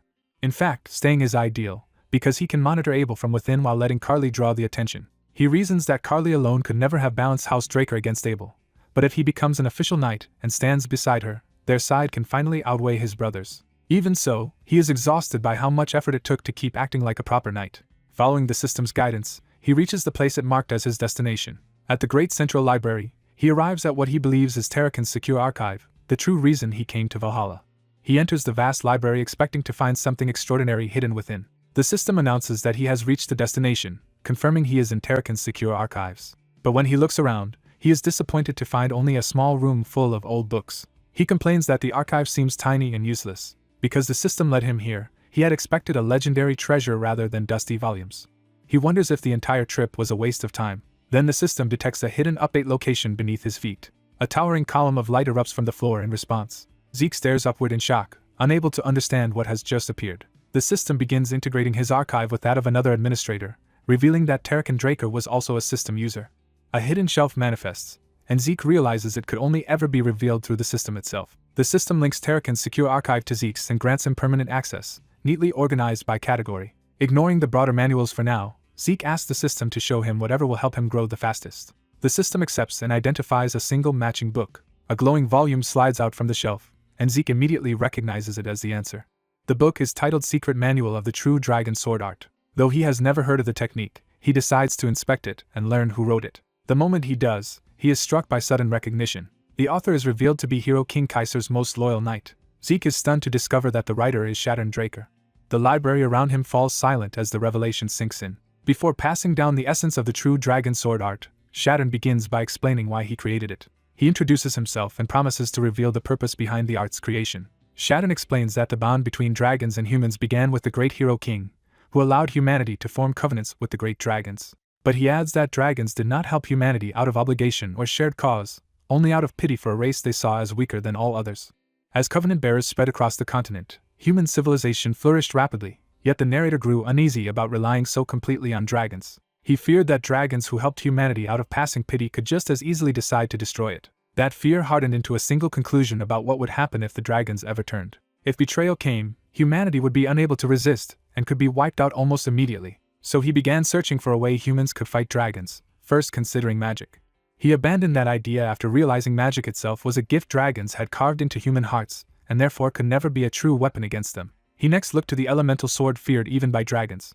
But that power belonged only to those carrying the Elf King's blood. Forced back to human means, he researched every discipline he could find in hopes of creating a power unique to mankind. Ironically, his greatest help came from Kronos, the Hero King's covenant dragon, whose interest seemed more purposeful than playful. Together they eventually discovered Aura, a force unlike mana or elemental power because only humans could manifest it.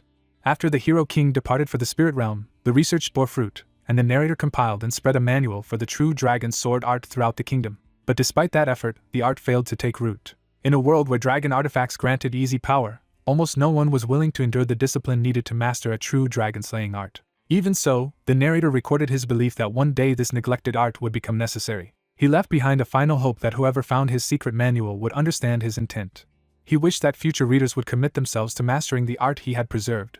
In the present, the young man uncovers that manual and receives a quest to inherit Shattern Draker's true dragon sword art in exchange for the location of the Kronos Kingdom treasury. The reward immediately tempts him, since a royal treasury should hold artifacts far beyond anything he has found so far. Still, the 3-month limit tells him mastering this art may be even harder than obtaining the elemental sword, so he decides to focus on it first. He accepts that Shattern's warning was right, and commits himself to this path. The journal then confirms that the dragons eventually did betray humanity, just as Shattern feared, and that betrayal led to the Liberation War. Wanting more, he asks the system for any other relevant records, especially Terrakin's journal. The system finds a matching record and begins projecting Terrakin's journal directly around him. As the projection starts, he realizes the space around him is transforming rather than merely displaying images. The shift reminds him of the system's tutorial, making him suspect he has been placed inside a simulated environment. He finds himself standing in a barren battlefield, unsure where the system has taken him. He quickly concludes this is a system-generated space meant to reenact the record. A blazing distortion opens nearby, forcing his attention towards something immense arriving. The sudden manifestation throws him off balance. A colossal dragon descends before him with overwhelming presence, as if the projection has become fully real. He steadies himself with a mental defense skill and marvels at how convincing the simulation feels. Recognizing the creature as the ultimate form of past creations, he realizes the projection has summoned a dragon itself. He identifies the dragon as Bahamut. As the scene widens, he understands he is witnessing the legendary confrontation between Terrakin Draker and the evil dragon Bahamut. Then he notices another presence entering the scene so subtly that he had failed to sense it at all. That impossible concealment tells him the newcomer is no ordinary figure. The hidden presence resolves into a distorted armored man, and the observer immediately judges him to be another kind of monster entirely. The phantom warrior passes right through him, confirming that he is only an incorporeal witness inside the projection. Realizing he cannot interfere, he focuses on understanding what moment from Terrakin's life he is being shown. He concludes that the projection is replaying the famous duel between Terrakin Draker and Bahamut. The battle begins in earnest as the dragon bears down on Terrakin. Instead of fear, the observer feels thrilled that he is about to witness a legendary clash firsthand. Terrakin advances to meet the dragon without hesitation. The observer watches the collision unfold, waiting to see the decisive strike from the hero of legend. But Bahamut taunts Terrakin for hesitating, suggesting the battle is not what the legends claimed. Terrakin answers only with silence, making the tension even stranger. Then Bahamut addresses him as Covenant Bearer, shocking the observer with a revelation that overturns everything he thought he knew. He is stunned to realize Terrakin was Bahamut's own Covenant Bearer, just as Kaiser and Kronos were bound together. That revelation makes the famous tale of Terrakin slaying Bahamut suddenly impossible to accept at face value. Before he can process it, another disturbance tears through the projection. The entire reenactment begins to glitch violently, as if some hidden force is rejecting what is being shown. He can only watch in confusion as the record destabilizes around him. Terrakin and Bahamut continue speaking, but the corruption garbles their words and blocks the crucial meaning. When he begs the system to fix it, the system refuses, saying the request cannot be accepted. Frustration rises as he realizes the system will not help him recover the missing truth. A new realization stops him cold. He begins connecting the broken projection to an older memory about whether a covenant dragon could ever harm its bearer. The corrupted scene and that old question suddenly seem linked. He remembers asking whether a covenant dragon could injure its covenant bearer, and being mocked for even considering it. He had once been assured that dragons could never betray humans. But another memory surfaces, insisting that if betrayal ever happened, it would be the human who betrayed the dragon first. That remembered answer lands just as the projection shows Bahamut being destroyed, implying the covenant bearer, not the dragon, was the betrayer. The dragon's body begins to scatter into violet ash. As Bahamut crumbles away, the observer notices that not everything is turning to ash. Something remains after the dragon's apparent death. He recognizes the surviving remnants as familiar objects from the dragon slayer's sanctuary. They are Bahamut's heart and fang, proving that pieces of a dragon can persist after the rest disintegrates. That raises a new question for him about whether dragons always leave behind select remains while the rest becomes ash. He rejects the idea that all dragon-derived items vanish, reasoning that some materials, like his pureblood gloves, must have come from surviving parts. Before he can think further, the projection collapses completely. He is thrown back into the library and realizes the reenactment has ended. Exhausted and unsettled, he is left wondering what the broken record truly meant. Unable to resolve it that night, he decides to head home. After leaving the central library, he gains permanent system access to Terrakin's secure archives. He replays Terrakin's journal repeatedly, but every attempt breaks at the same point, leaving the final exchange forever obscured. Even so, he keeps digging through the archives and steadily gathers new pieces of the truth. He learns that the true dragon sword art was originally a genuine dragon-slaying technique that Terrakin later simplified into more accessible methods. That simplification made the art easier to learn but weakened it so much that it could no longer deal truly fatal blows to dragons. Its effectiveness could still be preserved somewhat by adapting the techniques to one's own style, even if the original power was lost. What troubles him most, however, is how completely Terrakin's journal contradicts the accepted legends. Public legend still says Terrakin slew Bahamut and ushered in an age of peace, which at first seems broadly consistent with the journal. But no legend anywhere mentions Bahamut and Terrakin being bound by covenant, and that absence feels deliberate rather than accidental. He continues reviewing records while walking, trying to fit the missing pieces together. At the same time, a woman elsewhere greets an unseen partner, hinting that other players are already moving behind the scenes. She explains that she has searched every Dragon Slayer legend on the continent, even untranslated sources, for answers.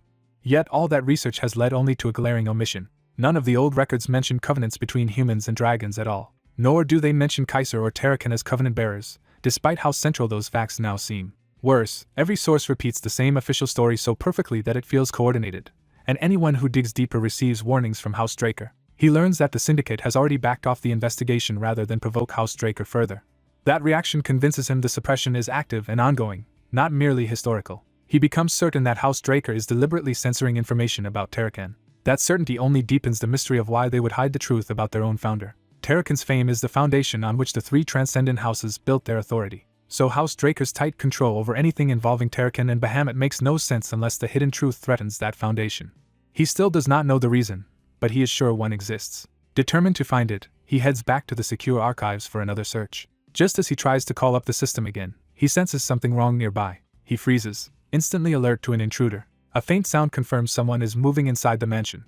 He narrows his focus and listens for the source. The noise reveals a hidden presence somewhere in the hall. He quickly reasons that the house should be nearly empty, making the intruder impossible to dismiss as a servant or family member. Then he spots a masked watcher observing him from concealment. Without hesitation, he asks the system for a mini-map to confirm how many enemies are present.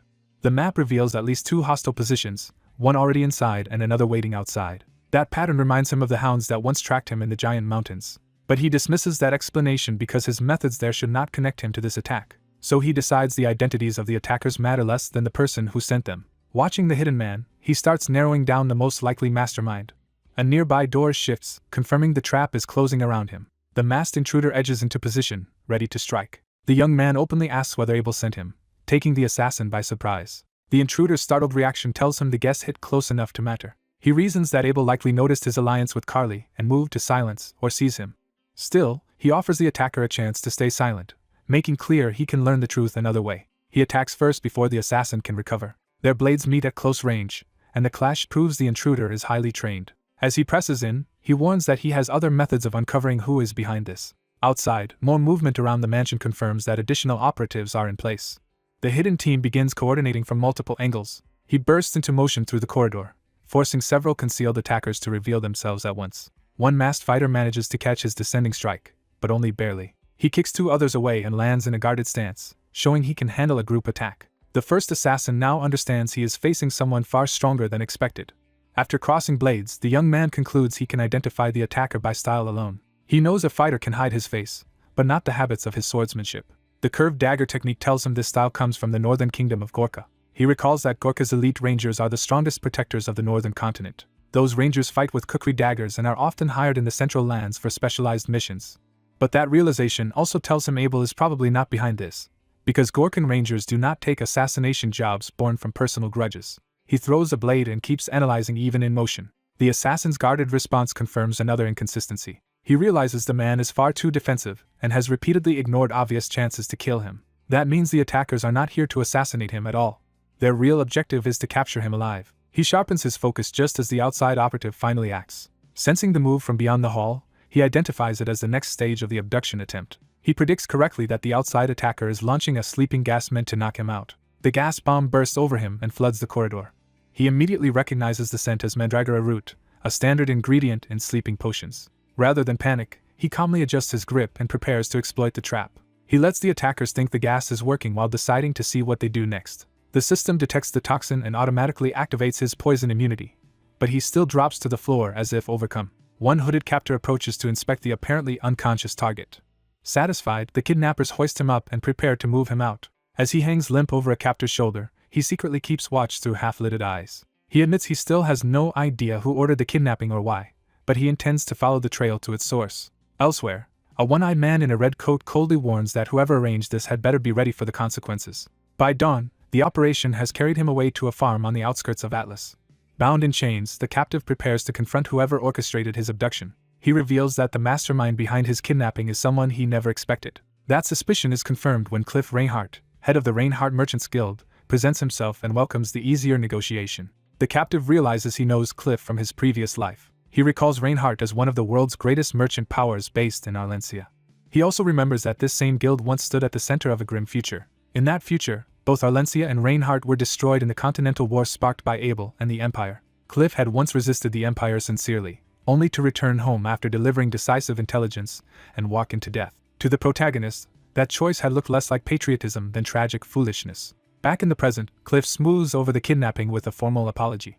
He even offers compensation, trying to reframe the abduction as a business inconvenience. The captive rejects the pleasantries and demands that Cliff get to the point. He presses Cliff directly to state what he wants. Cliff recognizes that despite his youth, his prisoner is unmistakably a Draker. He notes that any ordinary knight would be terrified in these circumstances, yet the captive has shown no fear at all. Admitting his intimidation tactic failed, Cliff decides to begin in earnest. He places a sealed document before the captive as the basis of his proposal. The file turns out to be a list of people infected by a new disease spreading across the southern central continent. The captive cannot see why Cliff would show him such a thing, but as he reads further, something in the document catches his attention. He looks back at Cliff, now fully alert to hidden meaning. The shock deepens when he finds the name Elena Stone in the records. He remembers that Elena is Liam Stone's mother, and that she once survived red blossom fever using a cure he had provided. When he demands the point, Cliff explains that red blossom fever is normally agonizing and always fatal. Yet Elena recovered, and the physician who treated her refuses to explain how. Cliff finally asks outright whether the captive knows anything about that impossible cure. Realizing Cliff is testing him despite already suspecting the truth, the captive decides to play along. He first considers whether Cliff simply wants a monopoly on the cure and the fortune it could bring. But he rejects that idea, convinced Cliff would not risk abducting a pure blood of a transcendent house merely for profit. So he stops pretending ignorance. He admits that he is the one who gave Cliff the cure. That confession instantly shatters Cliff's restraint. Cliff lunges into open desperation and begs to buy the recipe at any price. The captive cuts off the outburst before it can spiral further. He answers Cliff's desperation with a cool, amused smile. Then he points out how unbecoming this loss of composure is for a merchant of Cliff's stature. From that reaction, he concludes Cliff is not chasing money at all. Instead, he realizes Cliff is trying to save someone precious, and offers to make a deal. He proposes trading the recipe for 3 future requests from the Reinhardt Guild, and Cliff confirms the terms. When Cliff asks what those requests are, the captive says he will decide later when the time comes. He reassures Cliff that none of those demands will exceed the guild's capabilities. Cornered by urgency, Cliff reluctantly agrees to that open-ended bargain. The captive immediately writes out the cure while Cliff watches in tense silence. Once the recipe is finished, he hands it over and Cliff seizes on it with relief. But before letting Cliff leave, he raises one more question.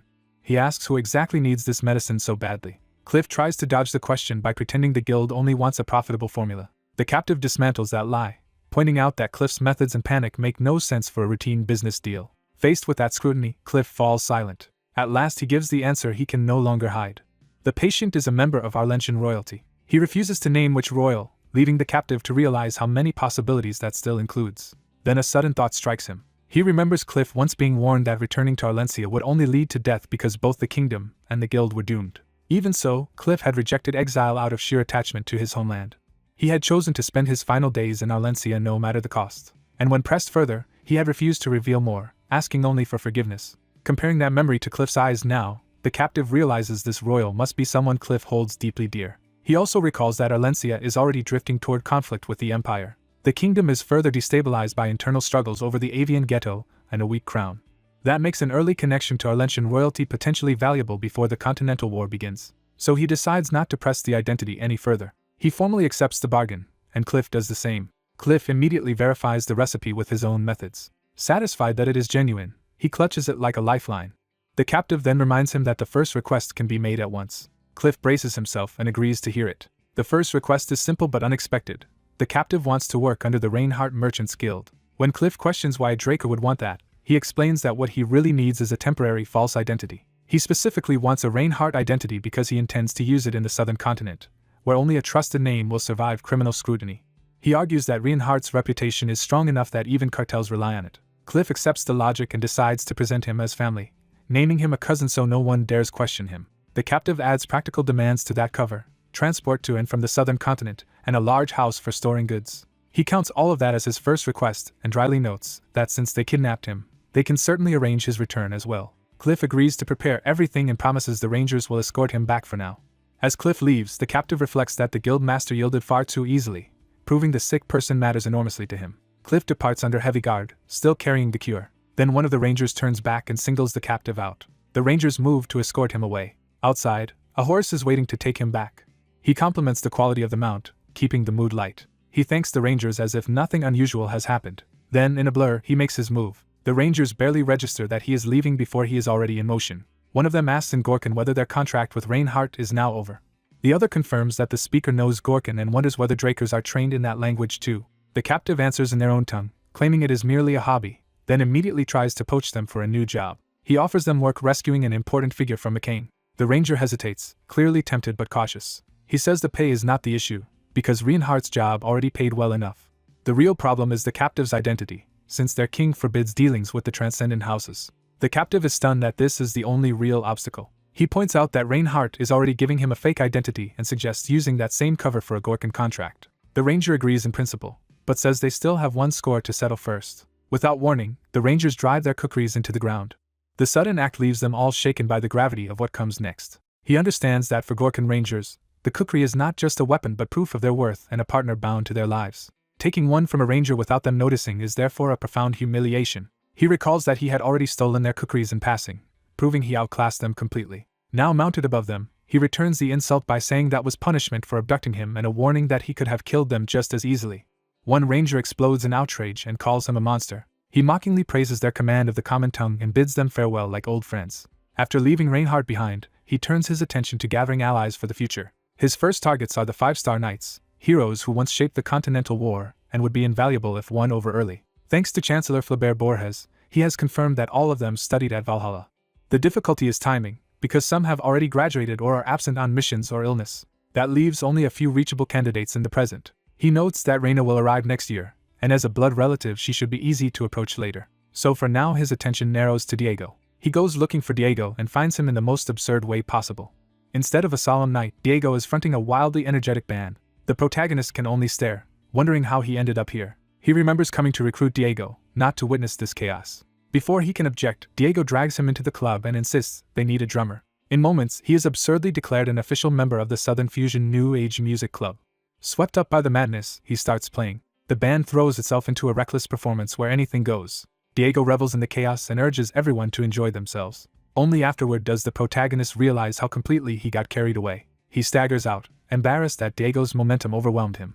Back home, a servant welcomes him, but he heads straight for training and orders that no one disturb him. He studies the true dragon sword art and the circulation method tied to it. At first the text is incomprehensible, full of terms he cannot parse. But after reading it directly, he understands why Tarakan reshaped it into the more practical dragon-slaying techniques. The original art demands an immense concentration of aura far beyond ordinary methods. It was never designed for human combat at all, but to kill dragons, which is why its power rivals the elemental sword. He begins practicing with the massive blade despite its impossible weight. To imitate the true art, he exaggerates the motions of the dragon-slaying forms and pushes his aura harder. He keeps increasing the density of his aura until the strike feels capable of felling a dragon in one blow. Then he commits fully and swings.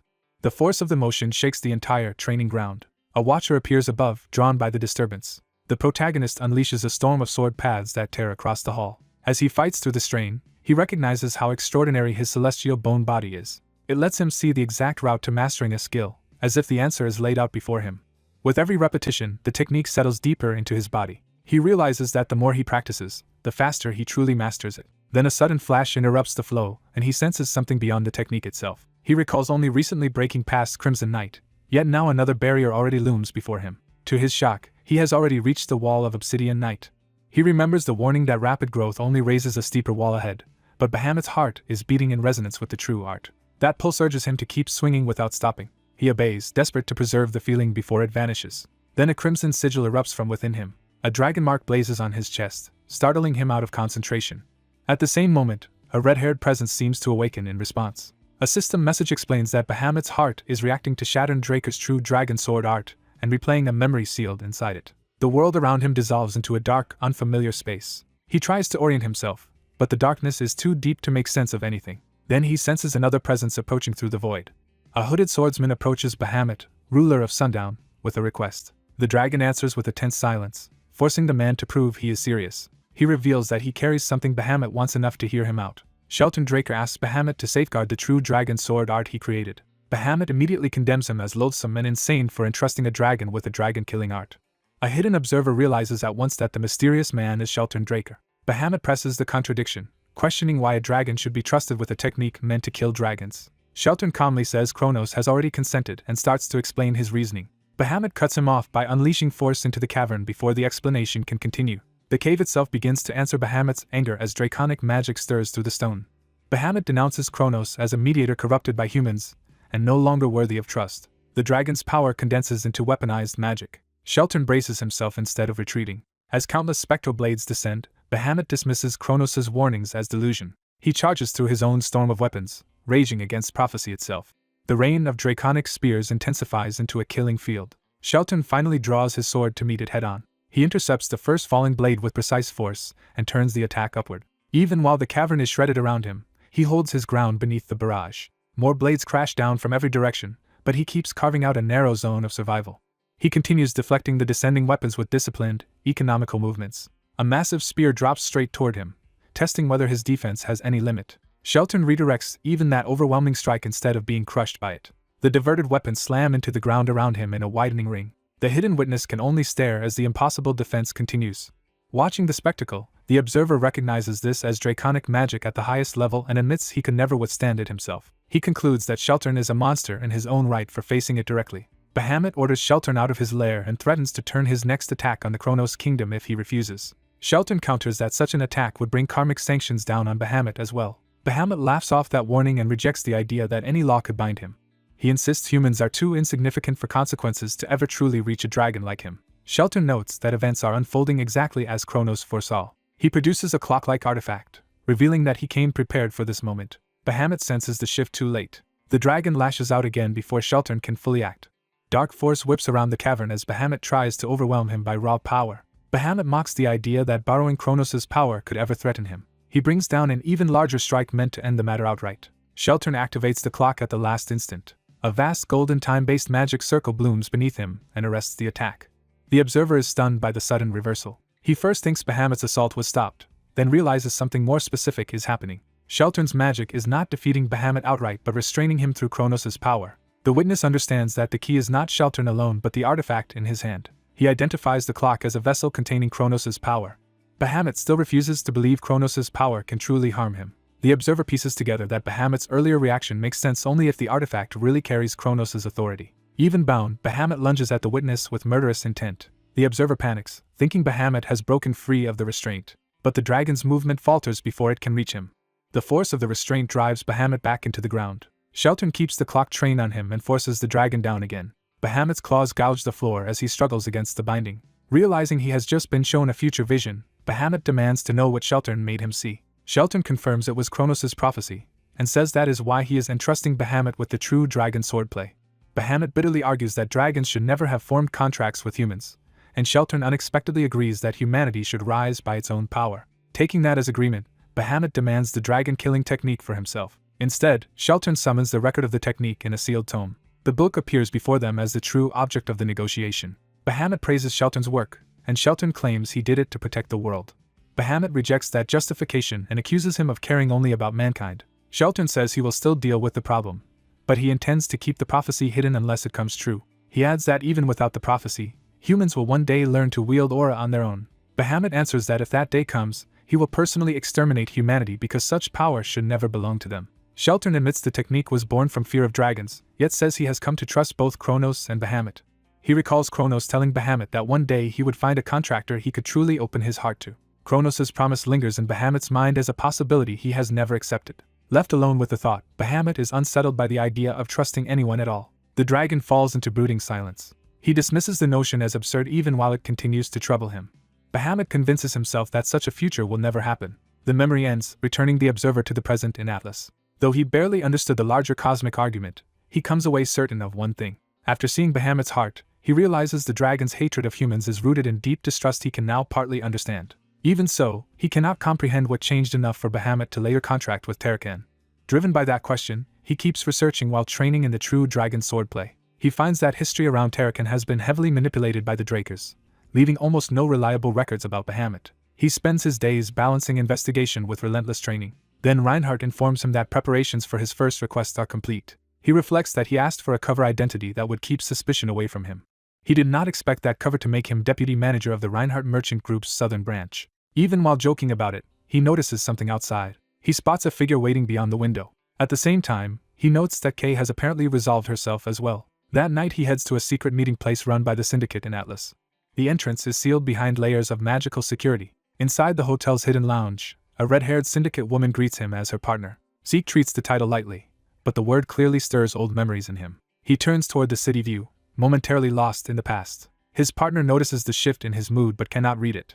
Zeke admits the view reminds him of Atlas as he once knew it. He remembers that the city he came to know best was not peaceful Atlas but Atlas consumed by war. He forces the memory down and returns to the present conversation. Trying to lighten the mood, she pours him a drink and teases him for being impressed by the place. She explains that the Syndicate keeps the hotel as neutral ground for shadow dealings, while he declines the alcohol.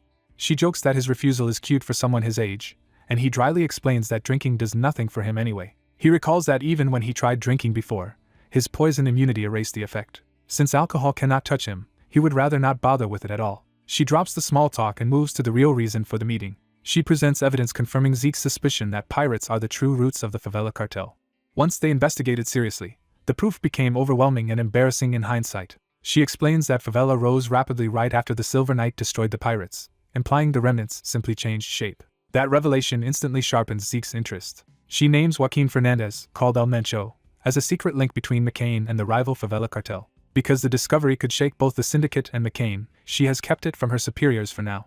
She then brings up the relics Zeke consigned to the Syndicate. The moment she does, she realizes too late that Zeke has been steering the entire exchange. Zeke reveals his real aim. He intends to make her the next boss of the Syndicate. Elsewhere, rain falls over a rail yard as his plan is already moving into place. He has chosen a hidden location where no one will connect him to what comes next. Using the mini-map's costly portal function, he teleports directly there under cover of rain. He confirms that all preparations are complete. He notes that such private teleportation is rare even among great magical houses, which is why it will keep him off the suspect list. With that advantage, he decides it will be easy to make the coming destruction look accidental. As the target goes about its day unaware, he promises Don Juan a night he will never forget. The trap is sprung, and a building erupts into flames. Panic spreads immediately as bystanders realize the fire will jump to neighboring structures and cry for help. A discarded ashtray quietly hints at the false cause he intends others to believe. Back in the lounge, the Syndicate woman reflects that she always knew Zeke was bold. Now, seeing him set entire properties ablaze as part of a larger scheme, she realizes bold was far too mild a word. She concludes that he is completely deranged. When Zeke calmly asks for the locations of every McCain Canavy's warehouse on the continent, she is horrified by the scale of what he intends. She warns that only McCain, syndicate leadership, and she herself know those locations, but Zeke answers that secrecy suits his plan. He explains that he will pin everything on El Mencho, and the fewer people who know the truth about Favela, the better the frame job will work. She finally understands that he means to drag her into treason and mass destruction. Zeke leans in and tells her she has always been quick to grasp the stakes. He says she barely has to do anything except help direct suspicion upward toward the syndicate leadership and then to Don Juan. He lays out the core of the scheme: tie the incident to syndicate leadership and make sure Don Juan receives that version of events. The pressure leaves her visibly shaken as she realizes how far beyond normal criminal ambition he has gone. Still, she forces herself to ask whether he truly understands what he is saying, and he answers without hesitation that he does. She calls him insane and reminds him what the syndicate does to traitors. Zeke answers by seizing the moment and escalating instead of backing down. He argues that traitors will not matter once the entire leadership is wiped out. Then he attacks her pride, asking whether she plans to remain a subordinate forever when he is offering her the top seat. He frames the choice like a final wager, telling her it is too late to withdraw and that she must either match his bet or surrender. She stares at him, caught between fear and temptation. At last her ambition wins, and she admits she never joined the syndicate just to stay a lackey for life. She reflects that Zeke had already impressed her by uncovering Favela's true identity. What truly bound her to him, though, was seeing how he used that talent to uncover hidden intelligence. She remembers him leading her to a vast unknown ruin and an enormous cache of ancient relics. After witnessing that with her own eyes, she decided to side with him. Now that he has finally revealed the full plan, she realizes there is no turning back. She takes the bottle from him and commits herself to the gamble. Zeke is briefly surprised by how decisively she accepts. She slams the table and demands more than a token reward, insisting that if she is risking her life, the payoff must be limitless. With flushed excitement and fear, she declares that she is going all in.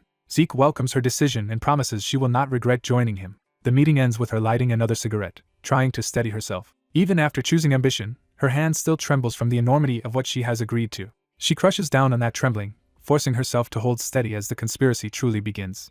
A woman bitterly recalls trusting Zeke Draker with everything, while news of suspicious continent-wide fires hints that betrayal and larger schemes are already in motion. The story shifts to House Draker's grand estate, where power and secrecy hang over the night. Inside, an unseen enemy admits he does not even know his target's identity, only that death is coming. That threat settles over a desk strewn with reports, tying the coming violence to the house's affairs. The speaker is revealed as Don Juan, head of the McCain cartel, who promises a brutal killing despite his ignorance of who the victim truly is. By contrast, morning arrives at the academy and the focus returns to Zeke's public rise. Abel's impatient tapping shows he is already tense before the celebration even begins. Zeke reflects that everyone has expected his promotion for months, yet facing the actual invitation still makes him uneasy. The formal invitation makes the moment real, and his nerves deepen now that the banquet is truly at hand. He reminds himself that the promotion banquet is a debut into knighthood, a rare honor usually reached only by gifted young Drakers. That thought brings back Abel, the head of House Draker, whom Zeke has not seen in nearly 3 years. Even as he heads toward the ceremony, Zeke can only hope the reunion with his father passes without trouble. At Four Seasons Castle's central ballroom, the banquet begins amid the noise of gathered nobles. Abel appears at ease among guests, already commanding the room with practiced charm. When Zeke greets him formally, Abel immediately notices his arrival. Abel addresses him by name, and receives his dutiful respect like a lord rather than a father. Zeke remarks on the unusually large crowd, and Abel agrees without surprise. Abel explains that the turnout is because this banquet honors the youngest Azure Knight in continental history. The praise lands like a jab to Abel's older son, who knows that record used to be his. Abel cuts the exchange short, saying Zeke will arrive soon and apologizing that they cannot talk longer. He dismisses Zeke with a paternal blessing to enjoy the banquet, and Zeke answers obediently. As Abel walks away, Zeke watches him go, sensing the distance between them has not changed. Abel's older son is left simmering with resentment rather than brotherly pride. Trying to steady himself, Zeke can only complain inwardly about the suffocating formality of noble life. His master soon joins him, grumbling that Abel has dragged him out of retirement and worked him relentlessly.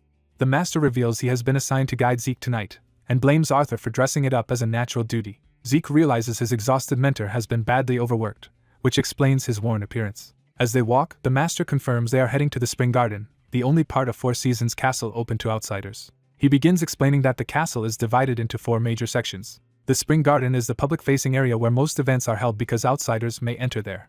Summer Rock is the administrative wing where Draker business is handled and the house head's office is located. Otterfell is reserved for internal ceremonies such as knight inductions. Winterkeep stores the rare artifacts House Draker has gathered over 1,000 years. Hearing this, Zeke reflects that in his former life he was expelled before ever seeing these places for himself. Their tour ends at a special entrance prepared for the banquet's central figure.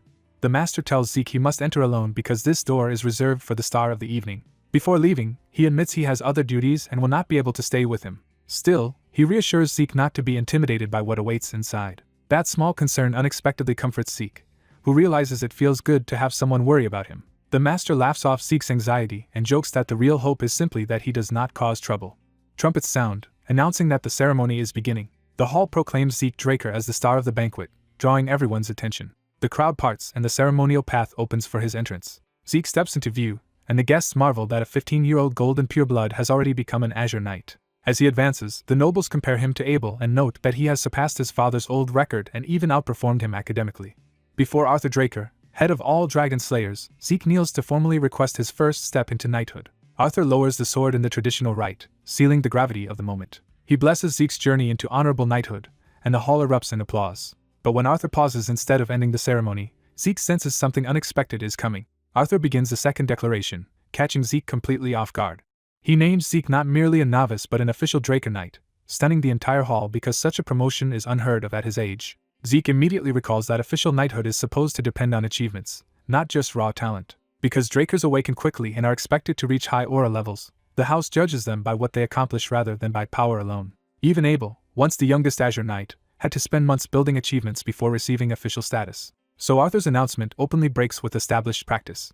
Though Arthur has the authority to do it, Zeke cannot understand why his father is suddenly so eager to present him proudly before everyone. Arthur publicly boasts that Zeke has achieved a never-before-seen golden awakening, become the youngest Azure Knight ever, and may surpass even him. He then pretends modesty, claiming he will stop bragging about his own son and end the ceremony with a toast. Arthur raises his glass to Zeke's future and to peace across the continent, rallying the room behind House Draker. The guests enthusiastically drink to Draker's glory.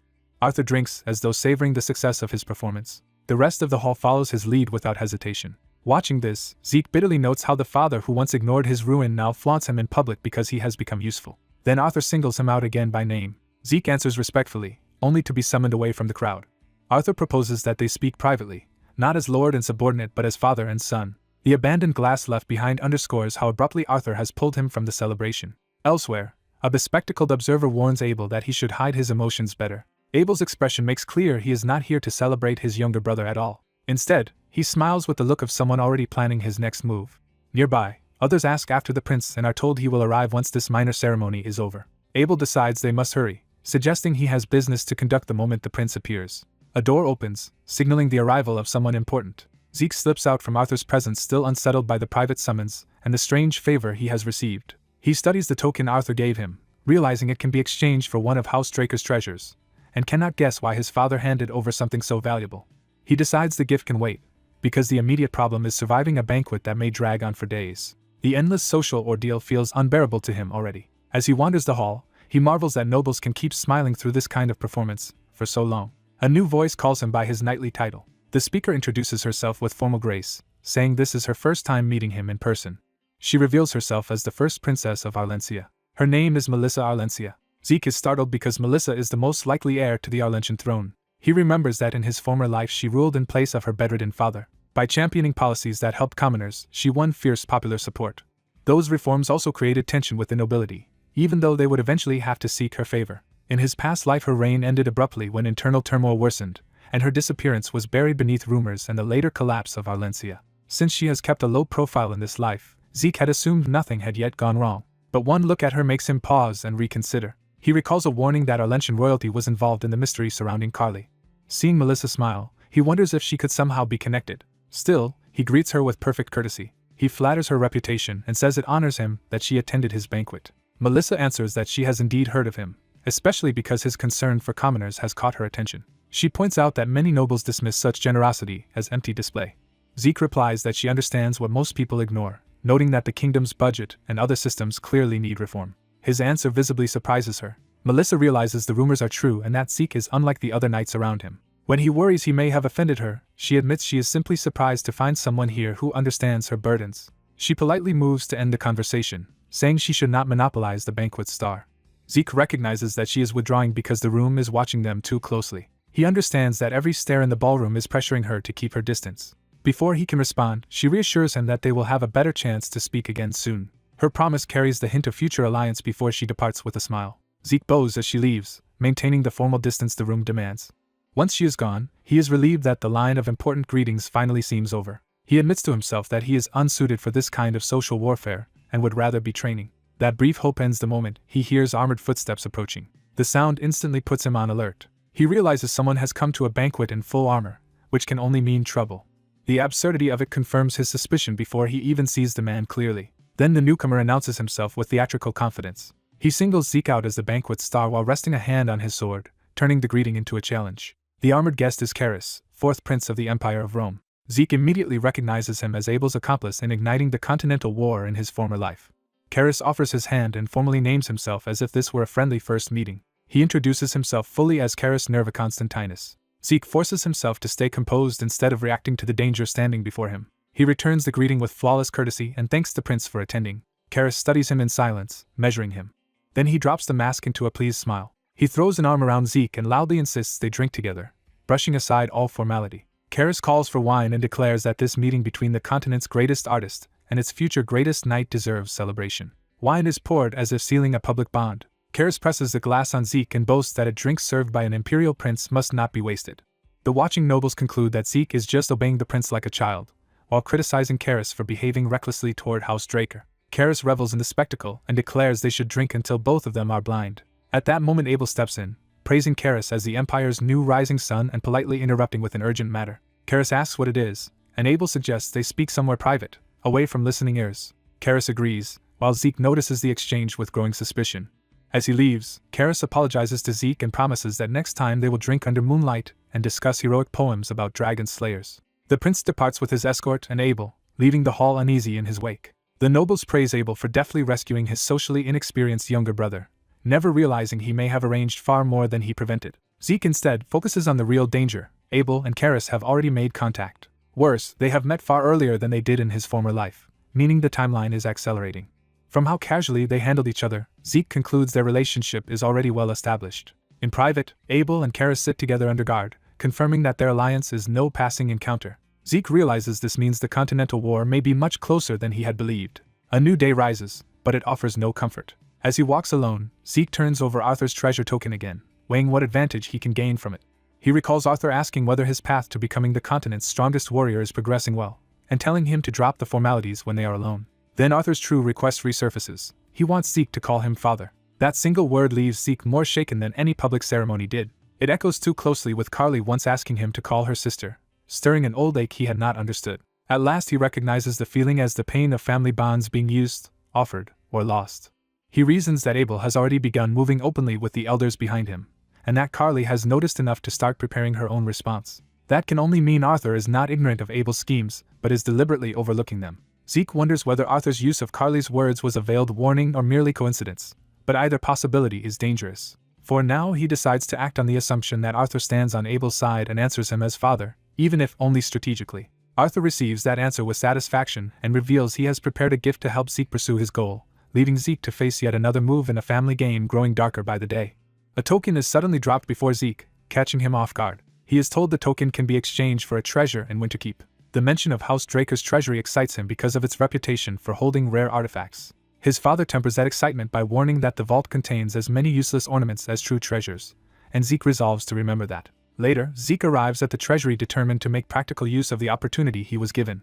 As he enters Winterkeep's Dragon Slayer's treasury, he admits he still does not know why he was given this token, but he intends to exploit every advantage it offers. He steels himself to squeeze as much value as possible from the visit. A guide greets him, explains that the treasury holds about 17,000 rare artifacts, and says he may claim as many as his tokens allow. She adds that he may take as long as he wants to choose, but once he leaves he can never return, which makes him immediately wary of the place's lack of visible guards. The guide answers that guards are unnecessary. She explains that powerful security magic and magical inventory tracking make theft impossible. Zeke drops his suspicion and follows instructions to insert his token. He feeds the token into the mechanism that opens the treasury. The room begins to respond at once. The vault opens with a massive magical shift that reveals its true scale. Zeke is stunned by how much larger the interior is than it appeared from outside. The treasury unfolds into an enormous hidden storage space packed with shelves and artifacts. Impressed by House Draker's resources, he starts exploring the vast collection. Once the guide leaves him alone, he realizes manually checking every artifact would take forever and asks his system to sort them for him. The system accepts his request, links the function to Dragon's Eye, and tells him to capture the items he wants with that skill.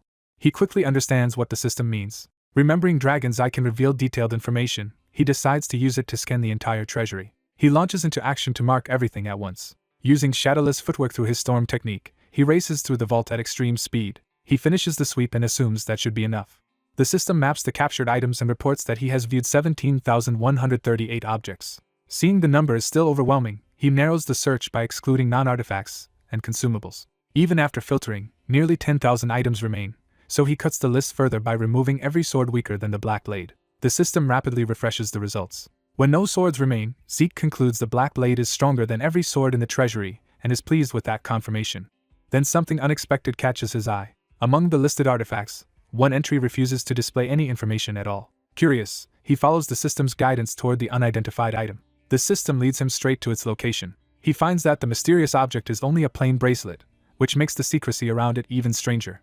Its ordinary appearance makes him suspect it may be more important than it looks. He checks it again with Dragon's Eye, still unable to get any details. Then the system reveals that the item is reacting to his title as Tarakan Draker's heir. That makes Zeke suspect the bracelet once belonged to Tarakan himself. As soon as he focuses on it again, the bracelet's hidden information begins to unlock. The bracelet is identified as a sacred summoning bracelet that binds to its user and can summon a familiar suited to the wearer's soul, empowered by the Elf King's blessing. Before he can object, the bracelet binds itself to him permanently because of his heir title, and the system refuses his attempt to undo it. Annoyed that he was forced into the choice before properly searching the vault, he realizes this was not what he intended to take. Still, he consoles himself that if it truly belonged to Tarakan, it is probably far more valuable than it first appeared, and he decides to test it immediately. The bracelet activates and begins drawing in power. A summoning circle erupts beneath him as the artifact starts calling forth his matched companion. Because of the Elf King's blessing, the bracelet upgrades the match from an ordinary familiar to a spirit beast. The summoning surges violently enough to force Zeke back. A pillar of blue energy blasts upward through the treasury. Within the light, a massive shape starts taking form. The summoned being continues materializing in a blaze of power. A majestic dragon horse finally emerges from the storm of light. The system announces that Zeke has summoned the spirit beast dragon horse, and its overwhelming presence leaves him awestruck. He realizes this is yet another extraordinary relic tied to Tarakan, and wonders how many such treasures the legendary figure left behind. Standing before the creature, he can only marvel at Tarakan's hidden legacy. When the dragon horse lowers its head to him, Zeke senses an immediate connection. He understands that the bracelet's promise of a beast suited to his soul means this bond feels less like a first meeting and more like a reunion. He responds warmly, accepting the creature as if greeting an old friend. The system informs him that if he gives the spirit beast a name, he will be able to summon it whenever he wants. After a moment's thought, he names the dragon horse Bucephalus. The beast accepts the name, and the system identifies Bucephalus as an elite spirit beast and king among dragon horses. Zeke is impressed but cannot yet grasp what that lofty title truly means. Before he can think further, Bucephalus suddenly lifts him up. The beast places him on its back, leaving Zeke flustered and confused. He drops into silence as he realizes what Bucephalus wants. The dragon horse is clearly inviting him to ride. Zeke decides the beast must be urging him to test its abilities. Accepting the invitation, he tells Bucephalus to run as it pleases. Bucephalus answers with an explosive burst of power. Horse and rider rocket through the treasury at terrifying speed. Zeke is thrilled to discover that even at that pace the beast's movement is nearly silent, convincing him he has found something extraordinary. Then he notices another surprise. Bucephalus stamps the ground and conjures a magical circle with its hooves. More circles bloom around them, and Zeke realizes the beast can unleash powerful energy from its horns just as the system described. After the test, the story shifts away from the treasury as Zeke returns by carriage. The guide had been visibly puzzled that he chose the bracelet at all. Remembering that reaction, Zeke starts to suspect the bracelet was one of the supposedly worthless trinkets his father warned him about. He recalls his father's warning that Winterkeep held many treasures but just as many useless-looking ornaments. Now he realizes no one else could have known the bracelet's true value because it revealed nothing until it recognized his title. That discovery makes him understand that Tarakan's belongings are not limited to the places the system directly guides him to. Satisfied with his unexpected windfall, he heads home feeling refreshed despite the exhausting banquet. Back at the mansion, someone congratulates him on officially becoming a Draca Knight. Zeke is irritated by the sudden formality and asks why the visitor is acting so differently. The hooded man reveals himself as Cliff Reinhardt and says the change is only fitting now that Zeke has become an official knight. Zeke warns Cliff not to appear unannounced anymore because any visible connection between them could ruin his plans. Cliff apologizes but says he had no choice because someone urgently wanted to see Zeke. That person steps forward and greets him again. She reintroduces herself as the owner of the Reinhardt Merchants Guild. Then she reveals her true identity as Melissa Arlencia, the the first princess of Arlencia. Zeke immediately understands that the guild had really been under the princess's control all along. Melissa confirms that he had already guessed the truth. Zeke recalls that the princess had recently vanished from public view, only to reappear at his promotion banquet. He also remembers that this happened around the same time Cliff sought medicine that could save someone important. The timing makes the connection obvious to him. With the pretenses dropped, Melissa proposes that they skip formalities and speak plainly. She explains that she rushed to meet him because she needs his help. Zeke asks what kind of help she wants, and she first asks him to read the report placed before him. The report details the spread of red blossom fever along the Arlencia border and includes House Nirvana's magical analysis of the disease. As he reads, Zeke's expression hardens. The contents shock him. He asks whether the report is true. What stuns him most is the claim that red blossom fever is not natural at all, but a pathogen created through magic. Melissa says she has little reason to doubt it because House Nirvana is the foremost authority on magic among the transcendent houses. Zeke is shaken by the implication that the plague devastating Arlencia was man-made, especially because in this life it is spreading faster than he remembers. Melissa tells him the situation is even worse than that. Using a map and markers, she shows that the disease first appeared along the border between Rome and Arlencia. She traces the outbreak's path across the region. Her demonstration focuses on the direction of transmission rather than the mere locations. She marks the route repeatedly to make the pattern undeniable. The spread always moves deeper into Arlencia and never back toward Rome. Zeke begins to grasp the accusation she is making. Melissa states it outright. Rome may have created red blossom fever and is deliberately pushing it into Arlencia. She argues that the plague is being weaponized to weaken the kingdom on purpose. Zeke realizes that explanation fits far too well. He remembers that in his previous life Arlencia's collapse before Rome was made possible by this very fever. Now he finally understands why Melissa sought him out. He turns the conversation toward what she truly wants from him. Melissa asks for the rights to mass-produce and distribute the cure for red blossom fever. She confirms that this is exactly the deal she came to make. Zeke recalls that in the past his guild only held production rights, and expanding the cure into a kingdom-wide relief effort would require a new arrangement. He also notices that her proposed contract adds an unusual condition, and he refuses to cancel the existing agreement without understanding her motives. Melissa admits she is revealing her hand first, but says that is acceptable if it lets her negotiate directly with him. Her confidence makes clear that she has already decided how much she is willing to risk. Zeke recognizes that she did not build one of the world's top merchant guilds through luck alone. She promises the cure will be distributed to the people as relief, that the formula will remain protected, and that he will be compensated properly. Her compensation offer is staggering, a 20% share of the Reinhardt Merchants Guild. Zeke immediately calculates how enormous that stake would become if the guild survives and expands. He realizes the offer is worth millions already and could grow into tens of millions if Arlencia avoids the ruin he remembers. For a moment, he falls silent under the weight of the proposal. He admits the offer is extremely tempting, but says he still needs answers before agreeing. He questions why she would entrust him with such dangerous information when he could side with Rome, and why she would surrender such a large share for what sounds like simple relief work. Melissa calmly says she can answer both concerns. First, she says she was certain he was not aligned with the Empire, both from her instincts and from what she observed of him. She reveals that after the banquet she secretly watched him and noticed his subtle coldness toward people from Rome. What convinced her most was that he refused to shake the hand of Caris, the Empire's fourth prince, choosing instead to bow and avoid contact. From that moment, she became sure his hostility toward Rome was genuine, while Zeke privately marvels that almost nothing escapes her notice. As for the second question, Melissa says the answer is simple. If giving up 20% of her guild is what it takes to save her people, she considers that price cheap. Her words strike Zeke so hard that they trigger a painful memory. He remembers Alicia agreeing to retreat in the final days of the war after he urged her not to throw her life away pointlessly. In that memory, she began to accept his reasoning but still had something more to say. Alicia had believed that if her death could buy enough time for her people to escape, it would be worth the cost. The memory leaves Zeke visibly shaken in front of Melissa. He curses the way her resolve echoes Alicia's and drags that grief back to the surface. After forcing himself to steady down, he lets out a bitter laugh.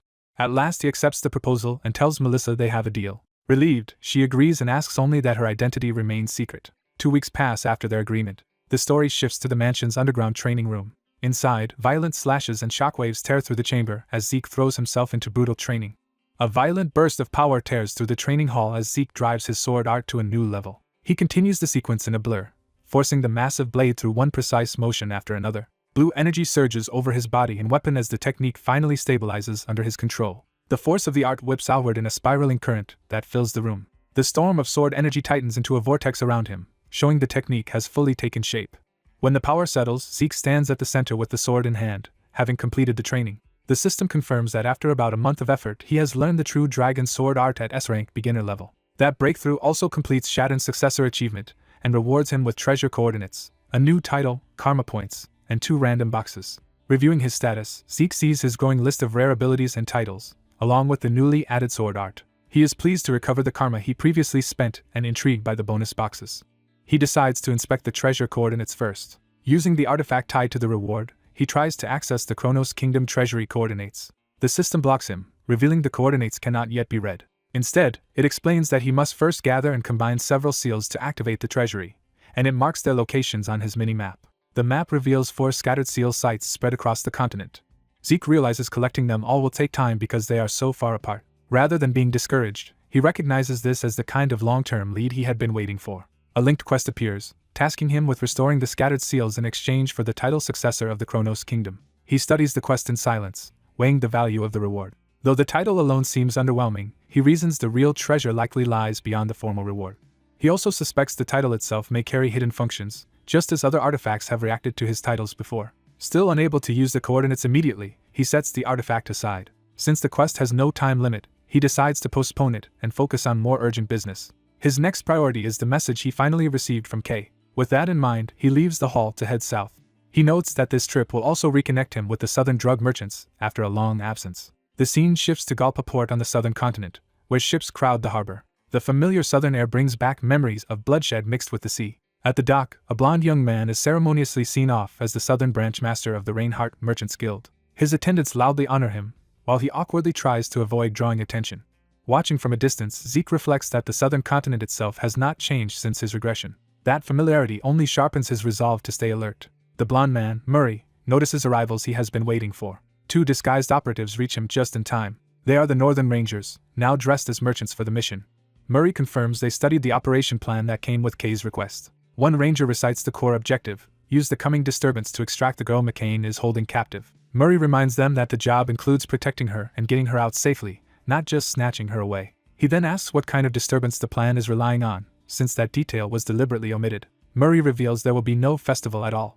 Instead, he says the distraction will be far greater because that is the day McCain will be erased. The claim shocks the ranger, who immediately wonders if Murray intends to start a war with McCain. Murray brushes it off as a joke, but his companions know better than to treat his words lightly. As they leave the port together, they discuss the guild's safe house and the final details of the plan. Murray confirms the safe house is ready and uses the carriage ride to review the operation again. He explains that the chosen day is Don Juan's birthday, when celebrations and a major business meeting will gather all of McCain's executives in one place. That gathering will place Kay, a key figure in the deal, inside the mansion as well, with Murray posing as her assistant. Murray grows impatient with how often Kay wants to rehearse the plan, but he also recognizes her anxiety. Kay admits she is terrified that their earlier arson against McCain's Canavies warehouses might be discovered. Murray reassures her that they covered their tracks, though privately he enjoys how rattled she is. He cruelly jokes that if McCain catches her, being a mage will only make her death more valuable. He explains that in the South, mage body parts are treated as lucky charms, so she would likely be butchered and sold rather than simply killed. The image horrifies Kay, and even another companion is shaken by the thought of McCain's men wearing real severed fingers as ornaments. When asked how he knows such things, Murray reveals he knows the South better than anyone because he once served McCain from the inside. He begins recounting his past, saying his cursed history with McCain started after he was expelled from the academy, captured by slavers, and sold to one of McCain's Canavies farms. Life on the farm was not just labor. The workers were also thrown into violent struggles for power. Murray survived mission after mission that killed everyone else, likely thanks in part to subconscious use of healing. After enough of those suicide assignments, Don Juan noticed him and trained him as a hitman. Murray proved exceptionally talented, rising by eliminating enemies for McCain and expanding his influence within the cartel. Poison and deception let him dispatch Crimson Knights easily, though Azure Knights were far harder because they could sense him and purge toxins with aura. Even so, he adapted, learned how to find human openings, and became skilled at killing Azure Knights as well. After taking down enough of them, he secured his place as one of McCain's most valuable killers. His success eventually led Don Juan to adopt him and promise him the role of successor. But on the very night that succession was to be formally announced before the top executives, Murray slaughtered everyone present, including Don Juan, and walked away from McCain. Returning to the present, he dismisses that bloody history as something already buried. Kay, however, is still unnerved and finally blurts out her fear that he might actually be a McCain spy using her to seize the syndicate. Murray finds the accusation amusing rather than offensive, which only makes her more suspicious. The carriage arrives at Don Juan's mansion, where the operation is about to begin. Inside the banquet hall, servants move among the guests as the celebration proceeds. Kay and Murray are introduced to Don Juan, with Kay presenting herself as a mage operative and Murray remaining at her side. Zeke, hidden behind the role, quietly notes the wealth on display and the dangerous mix of bodyguards, outlaws, and former rangers gathered under Don Juan's roof. The real meeting takes place in a secret hall behind the banquet room, where McCain's leadership sits around a long table. Don Juan welcomes Kay warmly, intrigued that the famed mage is a woman and openly appraising her as a valuable prize. He invites her to speak, expecting useful insight from someone tied to the coming deal. Kay begins by bringing up the Cannavy's warehouse fires from a few months earlier, immediately unsettling the room.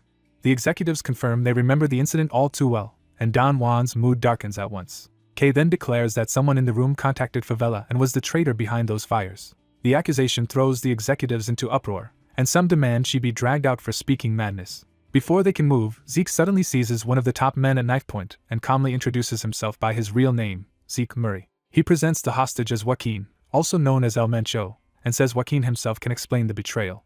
The room is stunned that a supposed assistant has taken control so easily, and Joaquin panics over how Zeke could know anything. McCain's guards hesitate because Zeke has chosen a hostage with no openings and positioned him as a perfect shield. Zeke presses the point, saying everyone trusted Joaquin so completely that suspicion naturally fell elsewhere. Joaquin tries to dismiss the accusation as a desperate lie, but Zeke reveals he came prepared with proof. Kay activates a spell to force the truth from Joaquin if needed, while Don Juan remains eerily composed and asks for evidence. Zeke hands over a report linking Joaquin's secret dealings with Favela to the warehouse fires. Don Juan reads the file in silence, and the tension in the room shifts as the evidence sinks in. The report further reveals that Favela is not merely a rival cartel but is actually tied to pirates, a revelation that changes the atmosphere completely. Because the southern continent has suffered terribly from nearby pirate activity, that connection makes the betrayal far more personal and unforgivable. Zeke knows this is the one detail Don Juan cannot ignore, especially because Don Juan lost his family to pirates and carries a deep grudge against them. Joaquin realizes the evidence is devastating and wonders in horror where Zeke obtained both the photo and the report. Don Juan thanks Zeke for the report but says that, by itself, it is still too small a reason to suspect Joaquin, whom he considers like a brother. Zeke admits he expected that response and decides to force the matter further. He orders Joaquin to confess and threatens the family Joaquin has hidden away, knowing an oath to God will make any promise sound credible to these men. Under that pressure, Joaquin finally breaks and confesses that everything Zeke said is true and that he is the traitor who conspired with the syndicate. Don Juan is shaken by the betrayal from the man he trusted most and asks for forgiveness rather than exploding immediately. Then, once Joaquin has confessed, Don Juan rises and declares that the consequences must follow. Zeke senses the danger a split second too late. Don Juan moves with terrifying speed, snatches up a weapon, and cuts Joaquin down before anyone can react. Joaquin dies instantly, and Don Juan dismisses him as a pathetic second in command. Zeke realizes Don Juan did not kill Joaquin out of moral outrage alone, but because the confession left him no other choice. By tying Joaquin to both the warehouse fires and pirate-linked favela, Zeke had made the betrayal too public and too poisonous to overlook. As the blood settles, Zeke reflects that Don Juan truly lives up to his reputation as the head of a vast criminal empire. The trap has worked, but it has also shown just how dangerous the man at the center of McCain really is. With Joaquin dead and the room thrown into turmoil, the balance of power inside McCain begins to shift exactly as Zeke intended. He understands that the moment he accused Joaquin and took him hostage, everyone in the room was forced into confusion, and that confusion is the opening he came to create. Now the operation against McCain can move forward under the cover of the chaos Zeke deliberately engineered. And as the stunned executives struggle to process the confession and execution, Zeke stands at the center of the upheaval he set in motion. What began as Kay's infiltration has become Zeke's calculated dismantling of McCain from within. The southern continent's old blood debt, Zeke's buried past, and his present scheme have finally converged in Don Juan's mansion.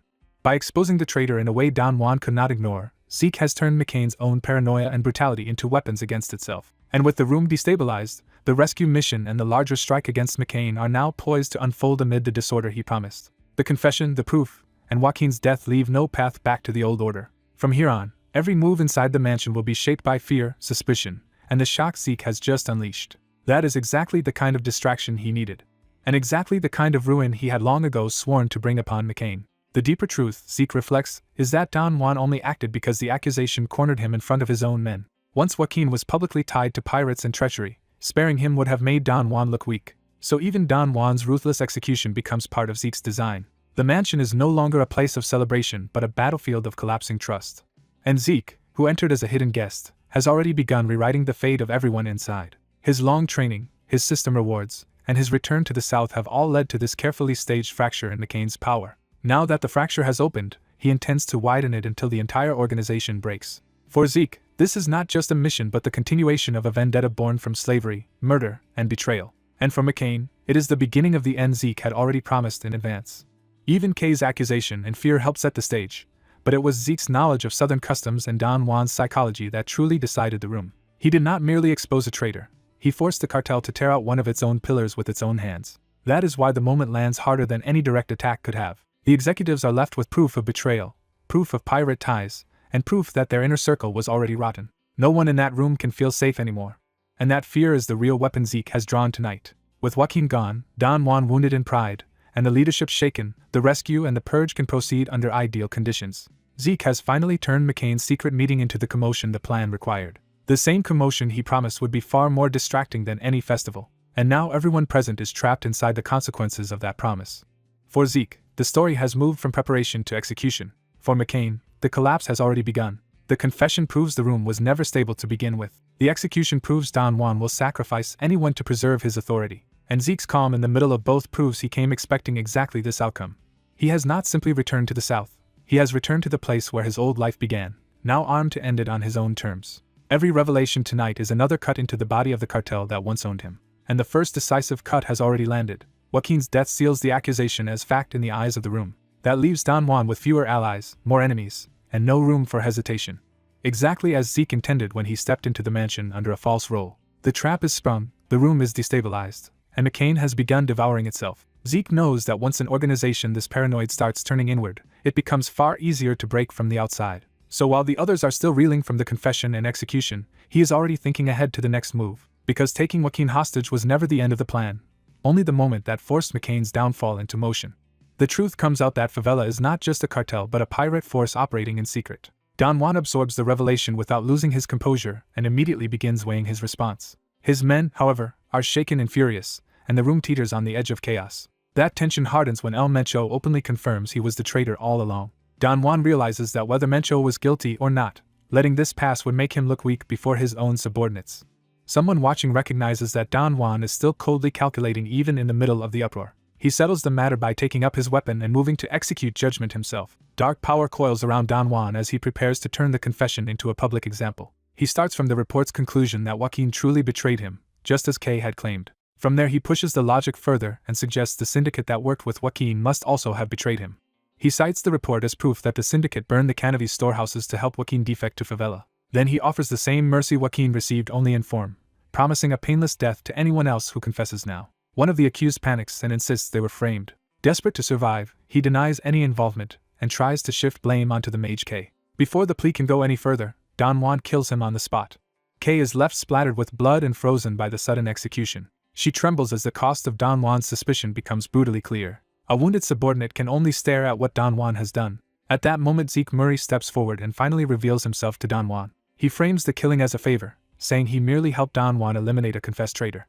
Zeke presses the point that Don Juan now has every reason he needs to move against the syndicate as well. Don Juan studies the young man and wonders what game he has been playing. Zeke, for his part, realizes Don Juan wants to use him to wipe out the syndicate. Don Juan accepts the logic but demands to know who Zeke really is. In his fear and confusion, Don Juan briefly wonders whether this stranger is a savior or a destroyer sent for him. Zeke answers with a faint, amused confidence instead of fear. He says he is neither angel nor devil, only a businessman with a new proposal. Don Juan repeats the word business partner, testing whether the offer is serious. Zeke says they both want the same thing, the syndicate erased and order restored. He points out that with Ishtar blocking foreigners and Favela controlling the sea, Don Juan still needs a distribution network for Canavis.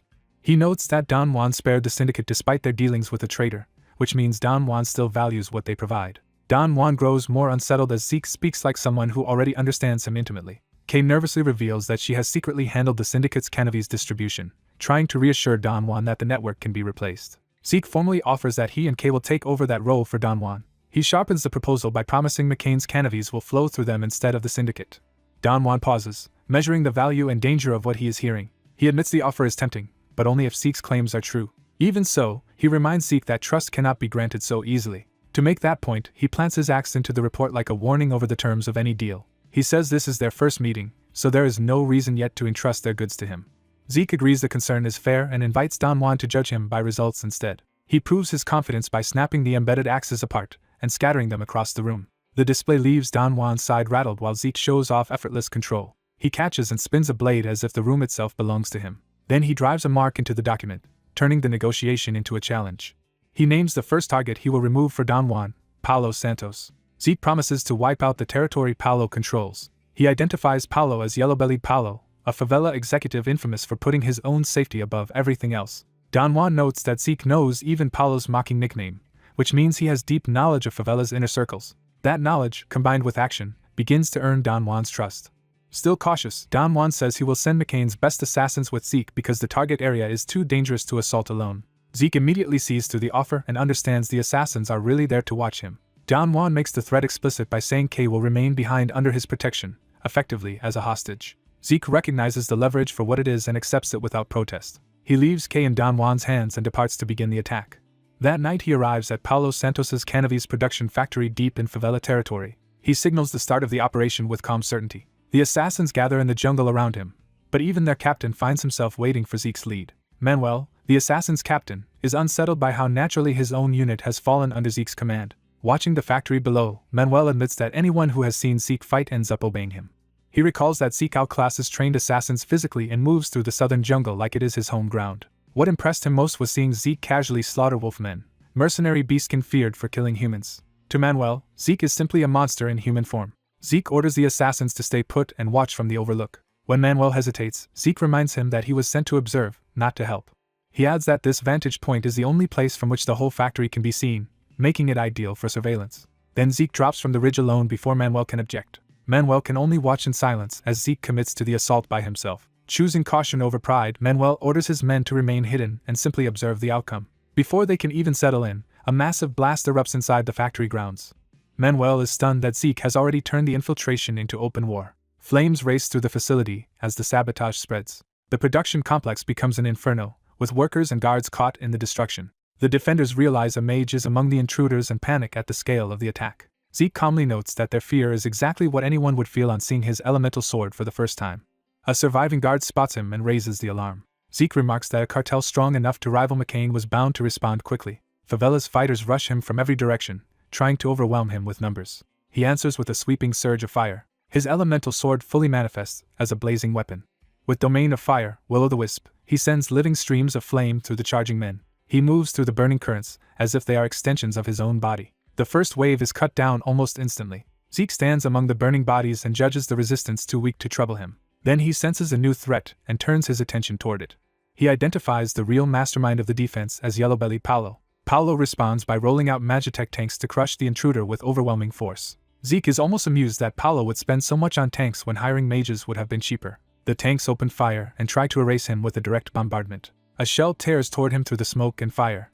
Zeke meets it head-on and cuts it apart before it can land. He rides the blast and the recoil with impossible agility instead of being consumed by it. The severed shell detonates harmlessly away from him. He taunts Paulo that a man who works for a cartel has no right to pretend he is anything but a criminal. Then he shifts elements and calls forth the power of wind. With Domain of Wind, Storm Blade, he unleashes a tornado-like slash. The storm tears through the tanks and shreds their formation in one devastating strike. Zeke reflects that in his former life he could only flee from Magitech tanks. But that is no longer true. Now he cuts through their firepower and advances through the wreckage without slowing. Amid the chaos, he discovers a hidden hatch leading underground. Below it lies a corridor full of dead men, showing that another battle has already taken place beneath the factory. One survivor suddenly attacks from behind, hoping to catch him off guard. Zeke turns to face the ambush without any sign of surprise. He realizes Paulo has finally appeared after sacrificing enough subordinates to test him. A poison dart trap drops from above as Paulo tries to kill him indirectly. Zeke catches the dart before it can strike cleanly. His system identifies the toxin as Black Mamba poison, but poison immunity nullifies it at once. He lets the poison dart fall away, already unharmed. Then he deliberately disables his own healing factor so he can track the enemy without instantly erasing the evidence of the attack. At last Paulo Santos reveals himself in the underground ruin, irritated that an intruder has reached this far. He boasts that the gas Zeke inhaled is lethal enough to kill even Aura users. Holding up a vial, Paulo pretends to offer an antidote in exchange for information about Zeke's allies. He claims Zeke's companions were only making a diversion and have probably already been captured. Zeke immediately sees through the lie, knowing there is no antidote for Black Mamba poison in the first place. He quietly thanks his poison immunity for making Paulo's threat meaningless. To prove it, he shatters the supposed antidote himself. Paulo is horrified, unable to understand why a dying man would destroy his only chance to live. The truth finally starts to dawn on him. Zeke tells him poison does not work on him and that the silence above means Paulo's men are all dead. Paulo can only stammer in disbelief. He insists that Favela's elite, backed by Magitech tanks, could never have been wiped out so easily. Zeke tells him to look upward and guess who sent the force destroying his men. Paulo pieces it together, and realizes McCain is behind the assault. He protests that McCain and Favela have always respected each other's territory, and cannot understand why that balance has broken. Zeke calls that claim shameless and prepares to expose Favela's hypocrisy. He accuses Favela of spying on McCain's distribution routes and waiting for chances to steal their goods. Then he declares that Favela crossed the line, and McCain now treats it as open war that will end only with Favela burned away. Paulo is shaken by the revelation that their pirate identity has been exposed, and he flees in panic. Zeke gives chase, refusing to let him escape with that knowledge. The pursuit leads into a vast underground chamber hidden beneath the ruin. Zeke drops the pretense of a simple chase and realizes he has entered a place far different from the mine-like tunnels above. He notes that the route here was packed with recently installed traps, suggesting Favela has been protecting something important. He cuts through another trap without slowing, annoyed by the inconvenience more than threatened by it. Even while moving, he reflects that he only bothered dealing with the traps carefully because others might have been watching. That thought confirms for him that the defenses were added recently and for a specific purpose. He begins to suspect Favela has been hiding something major in this underground complex. Another hooded fighter appears deeper in the chamber, waiting rather than fleeing. The newcomer suddenly launches forward with killing intent. Zeke senses a dangerous opponent behind him and turns just as the attack comes. He pivots through the strike, using the air around him to evade at the last instant. The assassin presses in with a wind-charged blade, revealing power on the same elemental level as Zeke's own. For the first time, Zeke is visibly surprised by the identity of the attacker. The hooded opponent drives in with another precise, forceful slash. Their blades and momentum collide in a brief, violent exchange. Zeke answers by shaping the wind around his own movement into a counterstrike.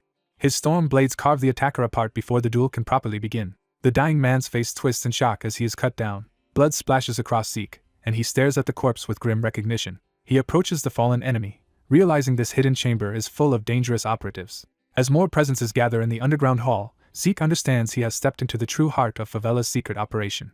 The Emperor's accursed hounds close in on a lone intruder inside the ruin. Their blonde commander scorns his southern allies for failing to stop a single target before he reached this far. Confident in overwhelming numbers, the commander declares the intruder will not leave alive. The trapped man recalls that this southern ruin matched the map in the giant mountains and realizes one of the Emperor's sought relics may be here. Instead of panicking, he quietly sizes up the force surrounding him. The commander warns his men that the intruder's dagger is likely an artifact, since it released wind before being swung. A sudden metallic sound makes the commander hesitate. He notices the target has produced a magic scroll. As the soldiers brace for an attack, the intruder calmly reveals the scroll is not offensive at all. He explains that it creates a soundproof barrier. The barrier seals the chamber for 30 minutes, trapping everyone inside. Freed from the risk of witnesses, the intruder decides to enjoy testing a new skill. He raises a strange blue blade and invites his enemies to agree to this arrangement. The commander realizes this is no ordinary subspace trick and that the sword seems to have formed directly from mana. The growing list of anomalies makes him suspect the intruder is far more dangerous than expected. That suspicion turns to alarm as the power gathering around the blade spikes. The intruder grips the weapon with both hands and releases its full force. He unveils Aura Blade, confirming he is no mere thief. The commander is stunned to realize his prey is an azure knight. A vertical line of blue light drops through the chamber like judgment. The intruder follows with true dragon sword art, turning the room into a killing field. Sky slash tears through the soldiers in a sweeping storm of blades. The commander is caught in the massacre and badly cut as his men are wiped out. The trap barrier is pounded from within by the intruder's relentless strikes. The soundproof field finally shatters under the assault. When the dust settles, the ruin itself is left cracked and unstable. The intruder burns the bodies to hide how they died and to make the attack look like a mage-backed strike by McCain, worsening the cartel war. Even while covering his tracks, he wonders why Favela is cooperating with the Roman Empire at all. Comparing this to knowledge from his previous life, he realizes the Empire must have found the relic years earlier than it should have. He decides that the timing no longer matters, because he has still managed to disrupt the Emperor's plans. Satisfied, he prepares to leave the ruin. A sudden noise stops him before he can escape. A newcomer lands nearby and dryly notes how awkward the timing is. The stranger explains he came because he sensed a sinister presence that vanished the moment he arrived. The intruder turns and finds himself facing a heavily armored knight. The knight recognizes that an uninvited guest has interrupted his business. He descends with predatory calm, immediately taking control of the room. The intruder identifies the armor as a Hersian, the magic armor issued to Rome's Crimson Knights. He recalls that Hersian is an artifact-grade suit packed with support enchantments like weight reduction and automatic regeneration. But this knight's version looks different from the standard Imperial model, making it even more ominous. Trying to learn more, the intruder asks who the armored man is and whether he is an Imperial Crimson Knight. Before answering, the knight attacks without warning. The intruder barely gets his sword up in time. Their blades collide, and the knight's strength immediately overwhelms him. The armored man seems almost amused by how easily he can press the advantage. The intruder realizes he is being driven back despite blocking correctly. The knight's power carves a towering line through the chamber. The attack rips through pillars and stone as if the ruin were paper. The intruder is forced to ride the blast and search for an opening inside the destruction. He spots the knight in midair and prepares a counter. Instead, the knight slams down with another crushing strike. The intruder catches the blow, but only barely, and the impact shakes his whole body. He realizes this opponent's raw strength is beyond anything a normal human should possess. He suspects the armor also enhances muscle power, not just defense and recovery. Still, he retaliates with a heavy blue slash of his own. The counterattack detonates against the floor with enough force to crater the ruin, yet the knight emerges from the smoke unshaken. He studies the intruder in silence, now taking him more seriously. Then he activates Elemental Sword, Domain of Metal. Massive stone and metal pillars rise around him at his command, turning the battlefield into his weapon. He anchors himself amid the collapsing architecture like a lord of the ruin. With a gesture, he sends sharpened debris and metal-laced stone into motion. The chamber erupts as the projectiles rain down. The knight watches through the storm with cold confidence. He then fires a concentrated strike straight through the barrage. A flash-based skill follows, meant to blind and finish the intruder in one sequence. Using the confusion, the intruder slips into the knight's blind spot. He seizes the chance and thinks he has finally caught him. A razor-thin blue line cuts toward the knight. The strike lands with a violent burst. To the intruder's shock, the knight deflects even an aura blade. The deflection leaves visible damage on the armor, but not enough to stop him. The intruder is stunned by the sheer resilience of the suit and its wearer. The knight answers with a sweeping counter that forces the intruder back into defense. The intruder skids across the floor, barely staying upright. The knight praises him for having many unusual tricks. Now that the intruder has proven himself, the knight decides he deserves a proper introduction. He says someone of that skill is worthy of hearing his name. He reveals himself as Cain Siemens Constantinus. The name alone tells the intruder this man is more than a knight. He is horrified to realize Cain belongs not only to House Siemens but also to the Imperial Constantinus line. That means Cain is tied to Rome's ruling family and one of the Prince-Elector houses that can choose the emperor. The revelation makes the intruder suspect House Siemens, one of the transcendental Draker houses, has become a Roman Prince-Elector family. At that moment, his system detects demonic energy in Cain and offers bonus points for killing such an enemy. The intruder has no idea what demonic energy is, but he immediately understands Cain is even more dangerous than he looked. Cain unleashes another surge of power, and the intruder admits he has found a truly formidable foe. Cain, delighted, says he never expected to meet a knight worthy of battle in such a remote place. He decides to honor that worth by fighting at full power and granting a glorious death. The intruder knows ordinary skills will not be enough, and even his elemental sword mastery falls short. Driven into a corner, he resolves to use his last remaining option. He launches True Dragon Sword Art, Chapter 8, Verse 2, Dragon Scale Thrust. Even as he commits to it, he knows the attack still may not be enough. He breaks down Cain's advantages in his head, enhanced strength, defenses that can repel Aura Blade, and regeneration. As long as the Hersian remains active, he sees no way to land a killing blow. So he decides to drag Cain down to his own level first. He activates Mana Deflection, and Cain's armor abruptly stops functioning. Cain is genuinely shaken and demands to know what the intruder just did, but gets only a feigned denial. Rather than grow angry, Cain becomes even more excited by the mystery. He says the thrill of battle lies in deciphering an opponent's secrets, while their blades are crossed. Their attacks continue to hammer the floor and walls as the duel intensifies. The intruder drives forward through the storm, trying to capitalize on the armor's failure. Cain answers by releasing a deeper crimson power from within himself. Blue dragon-like force and red demonic power collide head-on in a catastrophic clash. The ruin is flooded with red lightning and shattered by the impact. The explosion tears through the chamber and throws both combatants apart. After the blast, the entire ruin groans on the verge of collapse. The intruder's body begins to fail as demonic corruption exceeds the safe limit, and his healing factor weakens. Bleeding heavily and half-destroyed, he realizes his condition has become critical. Cain, still standing, praises him as worthy of the Draker bloodline and asks how he knew the armor's weakness. He explains that only Draker mana interference can disable a Hersian, and that the intruder's final sword technique resembled a dragon-slaying art. The intruder is shaken that Cain recognized the technique so precisely. Cain reveals that true dragon sword art shares roots with dragon-slaying techniques, and that dragon scale thrust belongs to a secret section forbidden outside House Draker. From that, the intruder concludes House Siemens must already have leaked Draker techniques to the Empire. The realization hits so hard that he coughs blood. Seeing the corruption spreading through his enemy, Cain says leaving him to suffer would be dishonorable after such a battle. The intruder can barely remain conscious as Cain closes in to finish him. Cain stands over him in the ruined chamber, sword ready for the final stroke. The intruder, fading, hears Cain offer a solemn wish that he rest in peace. Cain repeats the farewell and commits to the execution. He drives his blade in to end the fight.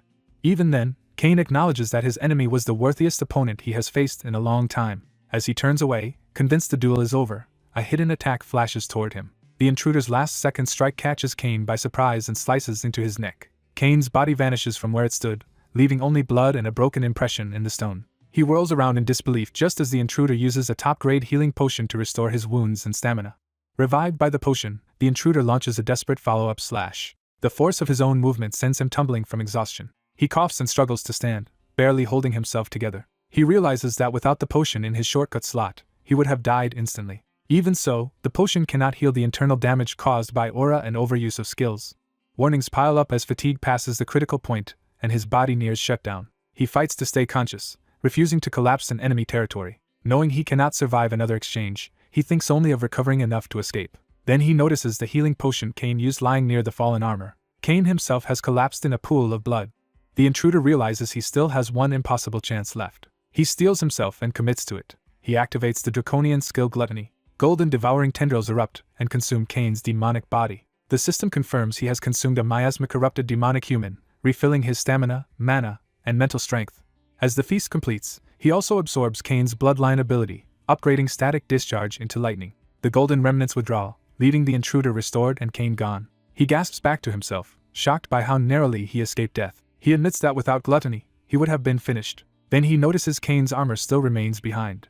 The system offers him the unidentified armor and asks whether he wants to register as its new user. He accepts without hesitation. The armor binds to him, and the system explains that its form can change by the user's will and that only 3 of its 28 great magic circles are currently available. Wearing it, he is astonished by how light it feels and how exceptional its functions are. But knowing Imperial forces would recognize it, he decides to remove it for now, save it for later in another form, and focus on escaping the ruin.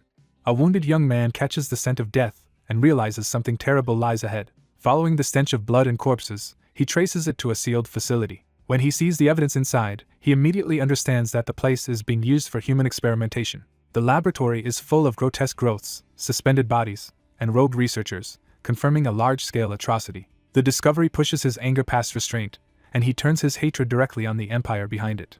The researchers notice him at once and order his capture. As he condemns them for treating human lives as test material, he detects that they have already laced the area with a poison strong enough to bypass his resistance. He is poisoned, but he instantly counters it with a high-grade antidote and prepares to answer their treachery in kind. He burns through the lab's defenses and drops the immediate opposition, reducing the room to fire and ruin. Even while destroying the place, he keeps his goal clear and starts gathering the lab's research documents.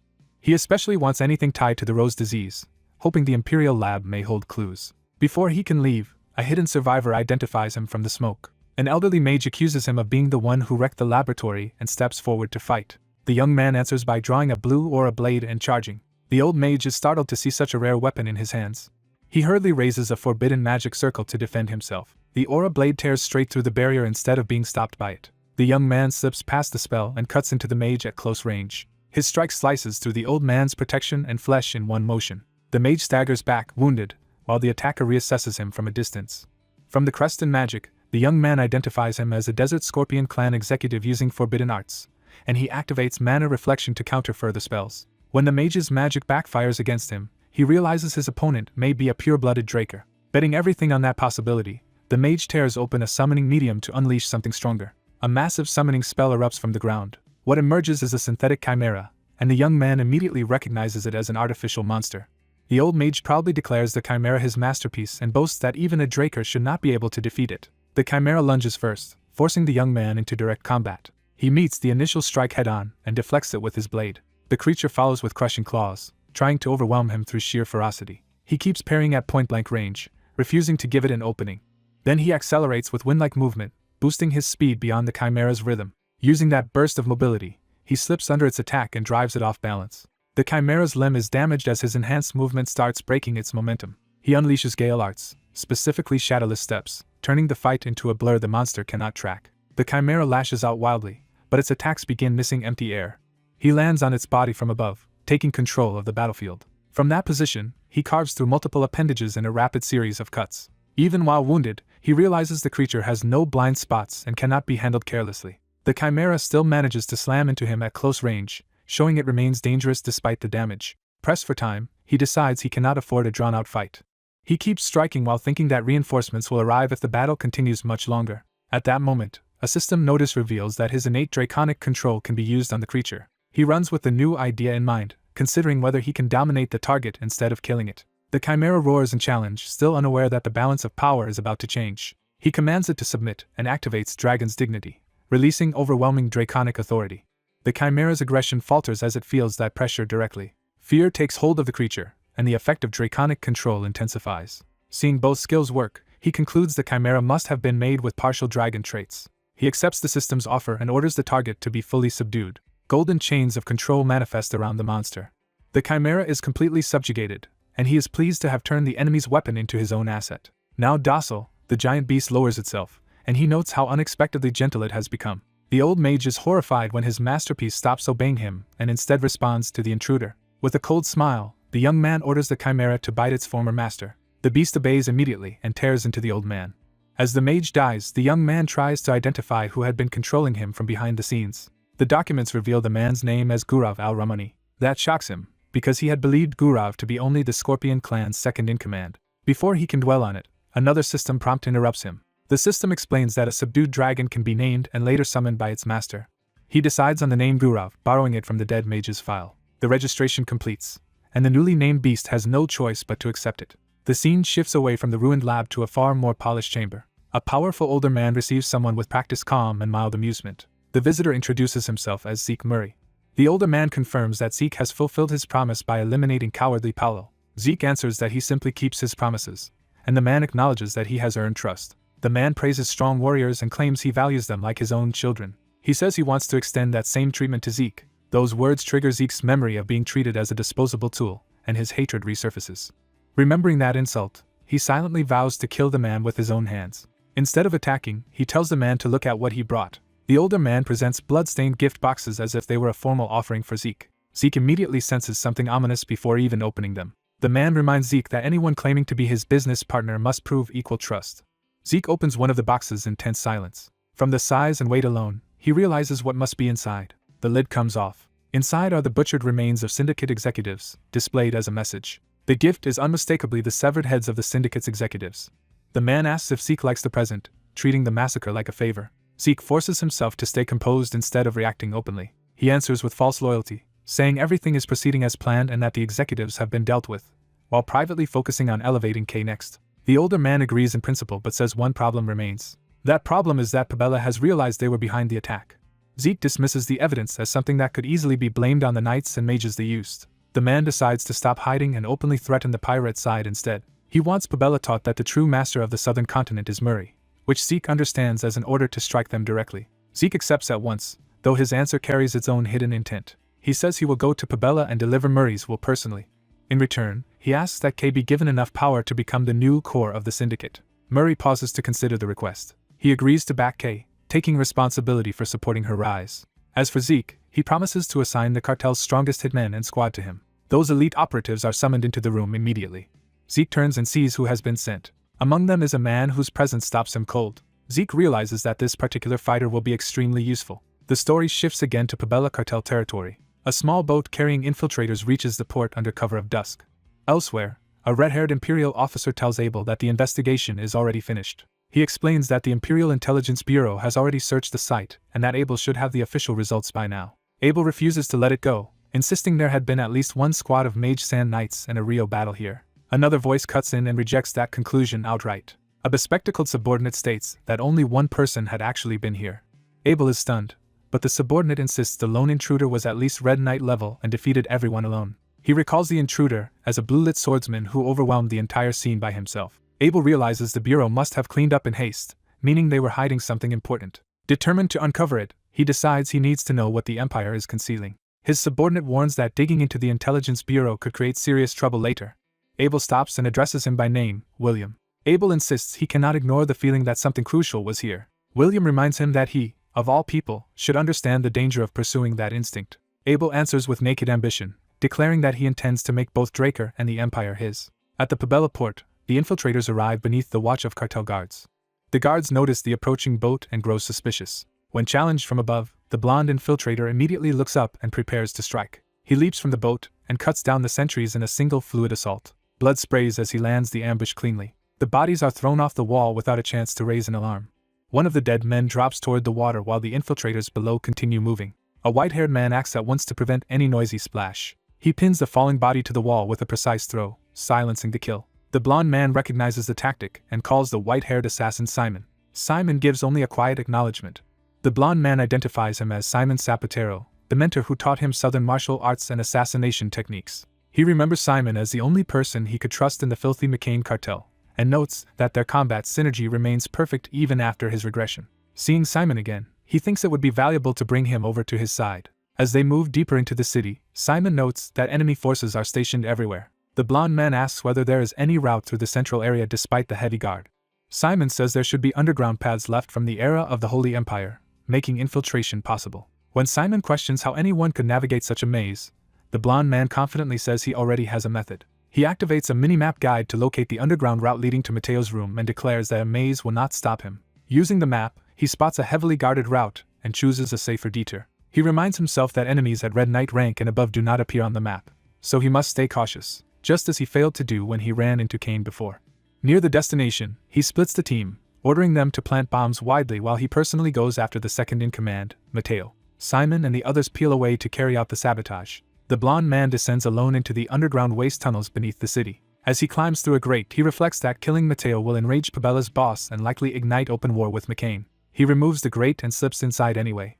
He enters the tunnel but still hesitates over the larger implications. He suspects Don Juan may never have intended his people to survive this mission, and that the supposed order itself may have been bait. Thinking of the dead, he concludes Don Juan would gladly sacrifice everyone sent here if it served as a warning to Pabella. Even so, he keeps walking deeper into the tunnel with his own purpose intact. He resolves that Don Juan's plan will fail because he truly intends to kill Mateo.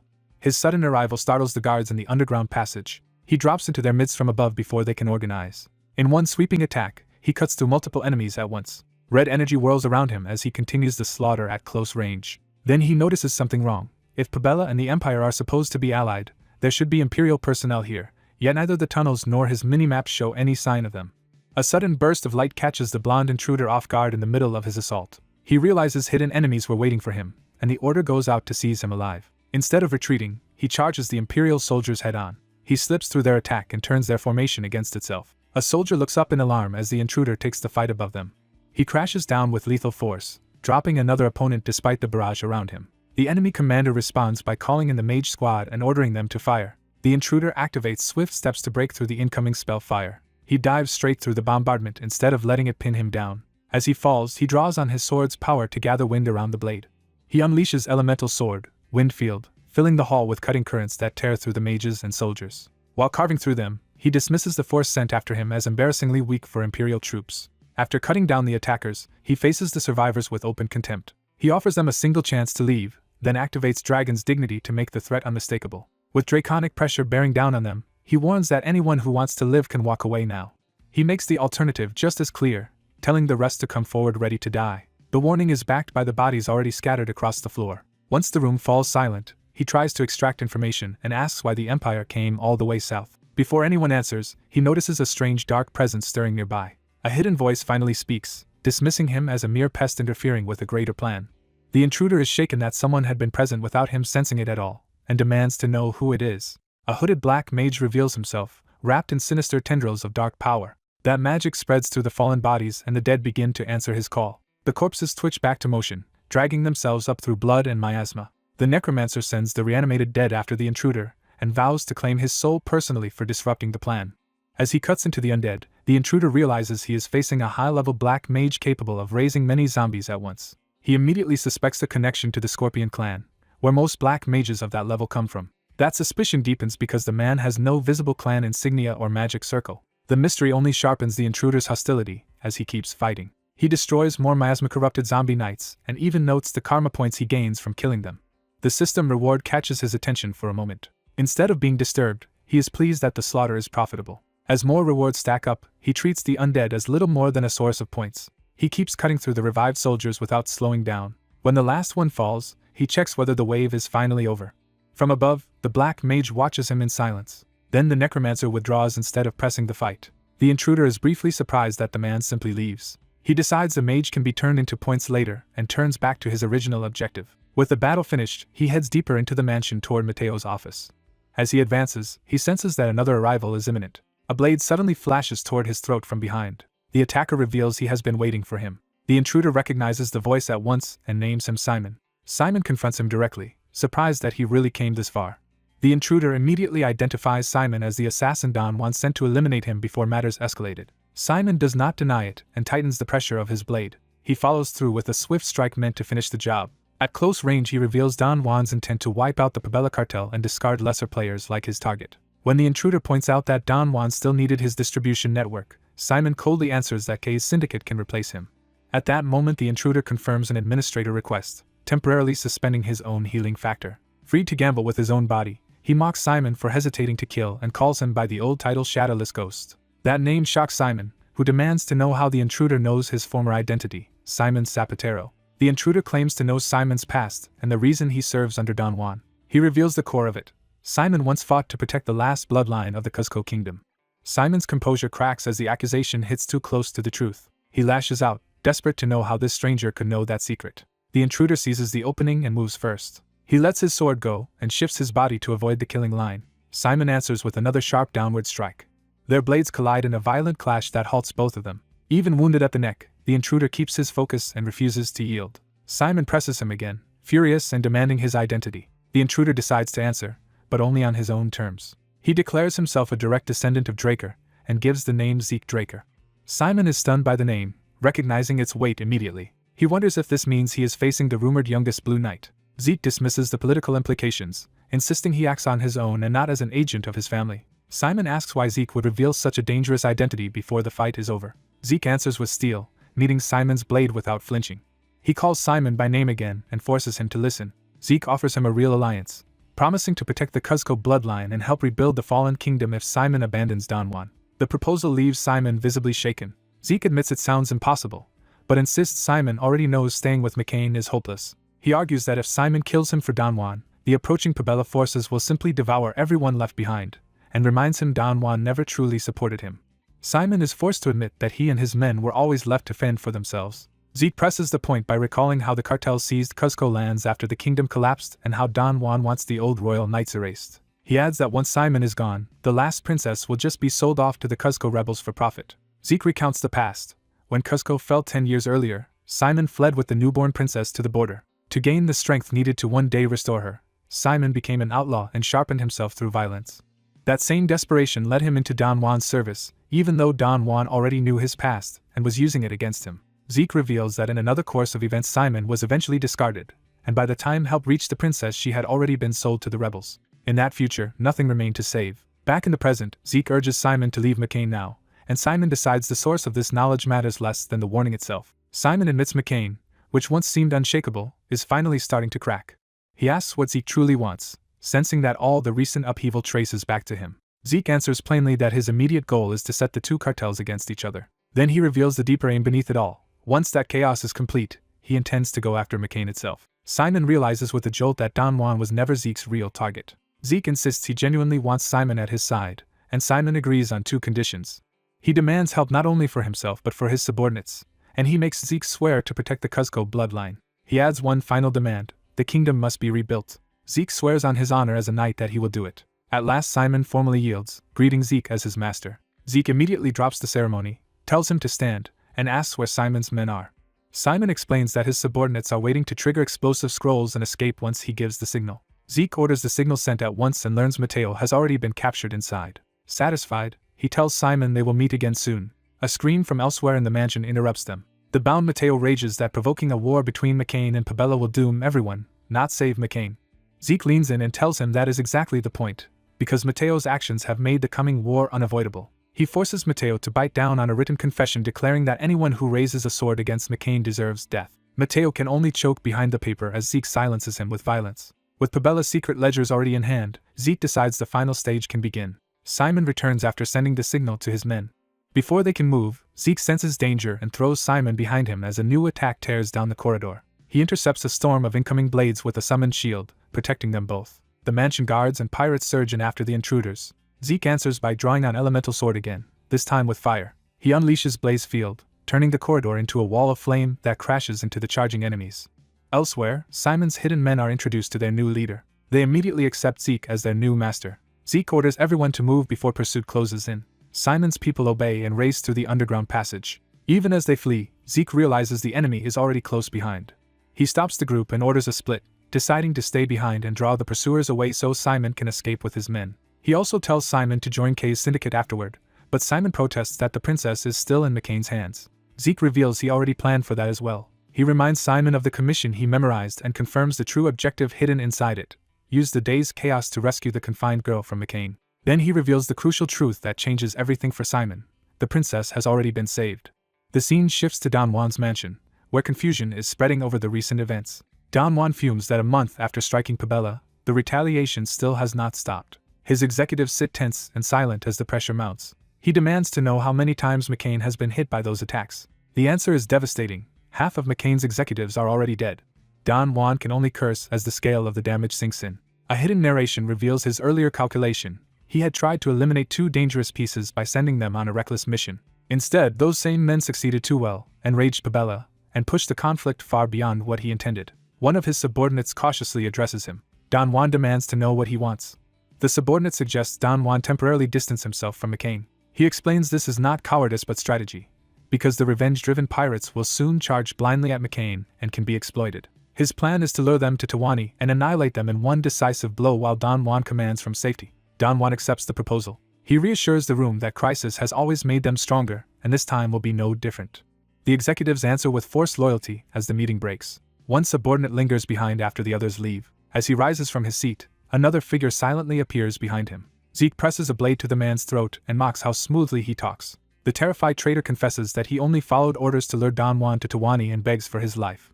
Zeke kills him anyway, thanking him for making the main course possible. Soon after, Don Juan arrives at his Tawani villa, believing he has been drawn there to crush the pirates himself. He vows to wipe them out to the last man for daring to drag him this far. The villa sits quiet under the moon, giving no sign of the trap closing around him. Inside, Don Juan sits alone with wine, staring into the night. When he hears someone enter, he assumes it is a servant and orders them away. He repeats the command more sharply when the presence does not leave. Instead, dark smoke gathers and a hooded figure materializes before him. The intruder addresses him with cold sarcasm, asking whether Don Juan is enjoying his peaceful vacation despite the chaos outside, and Don Juan recognizes Zeke Draker at once. For the first time, Don Juan's confidence breaks into naked alarm. An old crime lord meets a death threat with cold contempt, making it clear he has survived worse and will not be cowed. He dismisses the danger as childish while calmly pouring himself a drink, refusing to show fear. That composure is shattered when a blade slams into the table beside him, announcing that the intruder is already within striking distance. The hooded avenger is pleased the man still has pride, because a revenge worth taking would be wasted on a coward begging for mercy. Humiliated, the old man lashes out and orders his guards to force the intruder to kneel. The assassin reveals the room has already been isolated, leaving the old man suddenly aware that his authority cannot save him. The final blow lands when the intruder states that every guard has already been killed. He explains that in his previous life he died before making this man suffer enough, and that regret has driven him back here. Haunted by memories of serving like a dog and murdering countless people under this tyrant's orders, he declares that those nightmares still cling to him. The old man tries to deny responsibility, but the avenger cuts through the lies and forces him to hear the hatred of the dead. He launches the first brutal strike before the man can keep talking. As he attacks, the voices in his memory echo the pleas and curses of victims crushed beneath the old man's wealth and glory. He reminds the man that this is how desperately he once begged when the tables were turned. Even now the old man tries to hide behind self-righteous claims of being a savior, and the avenger violently rejects the hypocrisy. He severs the man's hand, turning the interrogation into deliberate torture. Breathing hard through blood and rage, he steadies himself rather than losing control completely. Then he promises a slower death, one that will make the old man feel the same agony his victims endured. The scene shifts as the night of revenge gives way to a new stage in the story. Only bloody footprints remain, showing that the killing is over and someone has already moved on. The avenger descends carrying the blood-soaked remains of his disguise, and someone below asks whether he has finished. He reunites with 2 allies who have been waiting for him after the assassination. Without dwelling on the murder, they immediately move to business and ask how matters went on the syndicate's side. He reports that events unfolded exactly as planned, with rival executives effectively erased and the fallout redirected so no real punishment will reach their side. Satisfied, he hands over the aftermath to the syndicate and presents a set of documents he recovered. The red-haired ally recognizes the papers as a Reinhardt Merchant Group contract and realizes they may be more important than the killing itself. He explains that he heard the Merchant Group intends to establish a pharmaceutical company. Their plan is to refine soma into high-grade medicine, distribute it through the merchants, and use his side for transport. That raises immediate practical concerns about where such production could happen and how they could move it without exposing themselves. He answers that once they help the Cusco Kingdom, they can secure cultivation permits there, and he already has the rest of the scheme in mind. But he refuses to explain further, leaving his frustrated partner behind as he rushes off to handle the next problem. Alone in the forest, he turns his attention from cleanup to strategy. He reaches for something hidden on his person, preparing to act on a new lead. A personal summons from Prince Callus Nerva Constantinus reminds him that the prince has remained in Atlas since the banquet. He recalls hearing that the prince intended to keep staying there, which makes the summons feel deliberate rather than casual. Because travel to the central continent would still take days, he realizes arriving late could make others suspicious. If the prince or those around him start asking why he delayed, they may connect that delay to recent destruction. He suspects Zeke Draker may be tied to McCain's downfall, or that the Empire may already suspect him. Rather than gamble, he decides to create an alibi before anyone can corner him. He chooses to use the system's portal to jump straight to the Atlas Ruins area despite the steep point cost. The portal activates, consuming 600 points in exchange for instant travel. He arrives at the Atlas Hotel Sky Lounge, the place where the prince is waiting. As soon as he enters, attendants call out that Zeke has arrived, drawing him into the gathering. He immediately spots Prince Callus and notes that another expected figure is present as well. That second figure is Abel Draker, whose presence confirms this meeting is more dangerous than a simple summons. Zeke answers with formal courtesy, presenting himself as summoned and asking the prince's purpose. The prince grandly claims the matter is extremely serious, building tension as if he is about to reveal a crisis. Instead, he abruptly reveals that the urgent issue is simply wanting Zeke to drink with him. He explains that his usual companions cannot hold their liquor, so he called Zeke because he remembers him as the reckless type. Zeke realizes with some disbelief that this is the impression he left on the prince in the past. Meanwhile, Abel quietly studies Zeke and guesses what was discussed earlier among the prince, Abel, and William Simmons. Zeke senses that Abel wants a private conversation and files that away as potentially important. The prince insists there is no need for ceremony and pressures Zeke into accepting a drink. Zeke plays along and toasts with him, choosing not to refuse openly. As the others stagger off drunk, the system alerts Zeke that poison was hidden in the alcohol and has already been neutralized by his resistance. Realizing he alone remains unaffected, Zeke decides to use that fact rather than expose it. Abel approaches him under the pretense of apologizing for interrupting supposed training, opening the private exchange Zeke expected. He smoothly shifts into concern and invites Zeke to sit and drink with him instead. Watching Abel through the wine's reflection, Zeke realizes Abel intends to say something significant. He prepares himself for a conversation that may reveal Abel's true ambitions. Abel begins indirectly by asking what Zeke thinks of House Draker. Before giving his answer, Abel frames it as a personal confession rather than a political statement. He openly declares that he intends to ruin the Draker family one day. The bluntness of that admission catches Zeke off guard at once. Abel says Zeke carries the same scent he does, the scent of blood, battle, death, and victory. To Abel, that makes Zeke the ideal image of a true dragon slayer, a predator rather than a tame noble. Zeke is irritated by yet another bloodline obsession, but he listens because Abel clearly believes they are alike. Abel presses further and asks whether Zeke also stays close to the Empire in order to destroy it from within. The question sharpens the atmosphere, revealing that Abel is testing whether Zeke shares his rebellion.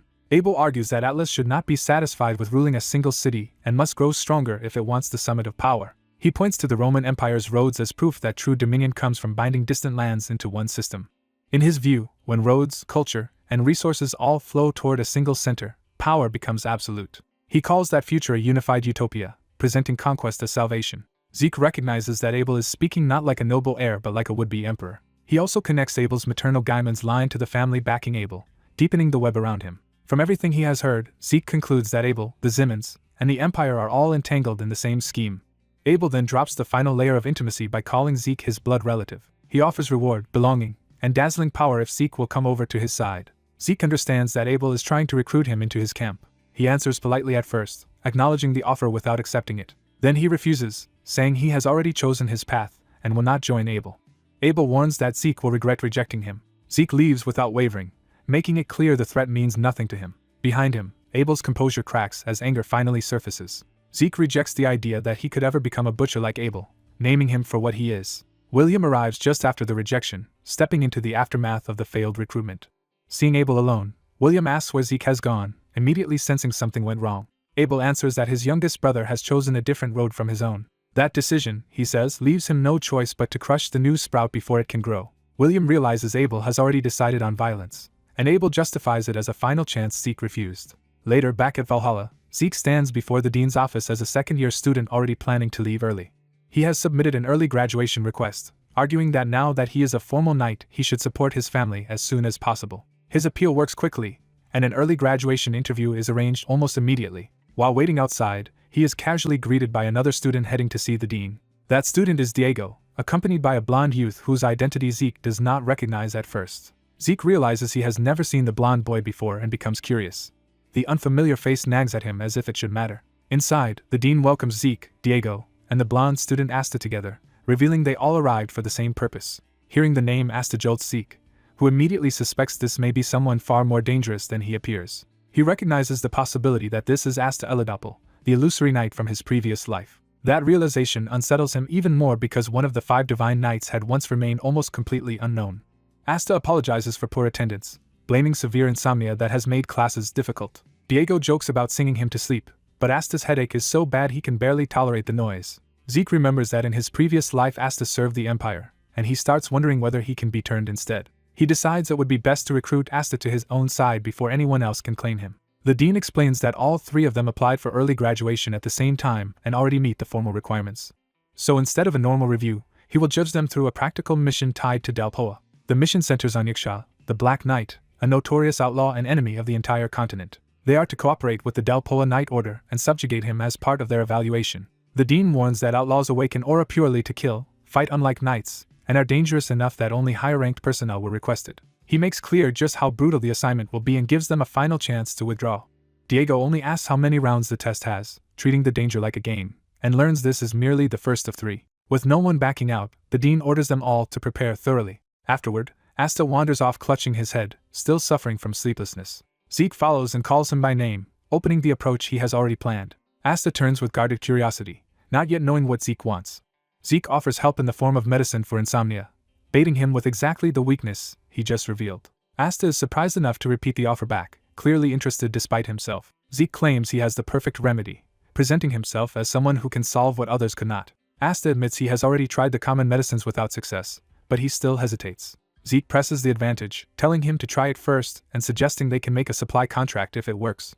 Asta starts to refuse, convinced nothing will help anyway. Zeke abruptly forces the issue by making him inhale the medicine on the spot. The effect hits immediately, overwhelming Asta before he can resist. Asta signs the contract at once and accepts Zeke as his master, surrendering himself for the sake of sleep. When Zeke questions how quickly he agreed to such a one-sided deal, Asta cheerfully answers that proper sleep matters more than fairness.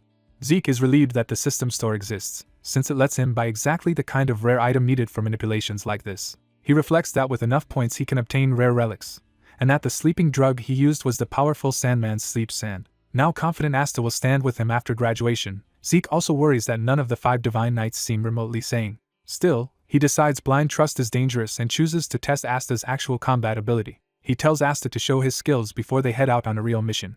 Asta answers by planting his spear and taking the test seriously at once. He whips the spear into motion with practiced control, showing refined technique rather than brute force. As the weapon awakens in his hands, his entire presence sharpens into that of a seasoned killer. Zeke notices the change immediately and invites Asta to attack at full strength, even allowing aura. Asta accepts without hesitation and comes at him in earnest. Their first clash is explosive, proving Asta's speed and reach are no joke. While evading, Zeke reads Asta's style as spear-based control with strong defensive coverage and a wide threat zone. He decides to break that rhythm with phantom steps and vanish from Asta's expected line of attack. Asta reacts fast enough to cut through the illusion's path, showing he is not easily fooled. Zeke circles behind him to exploit the opening he created.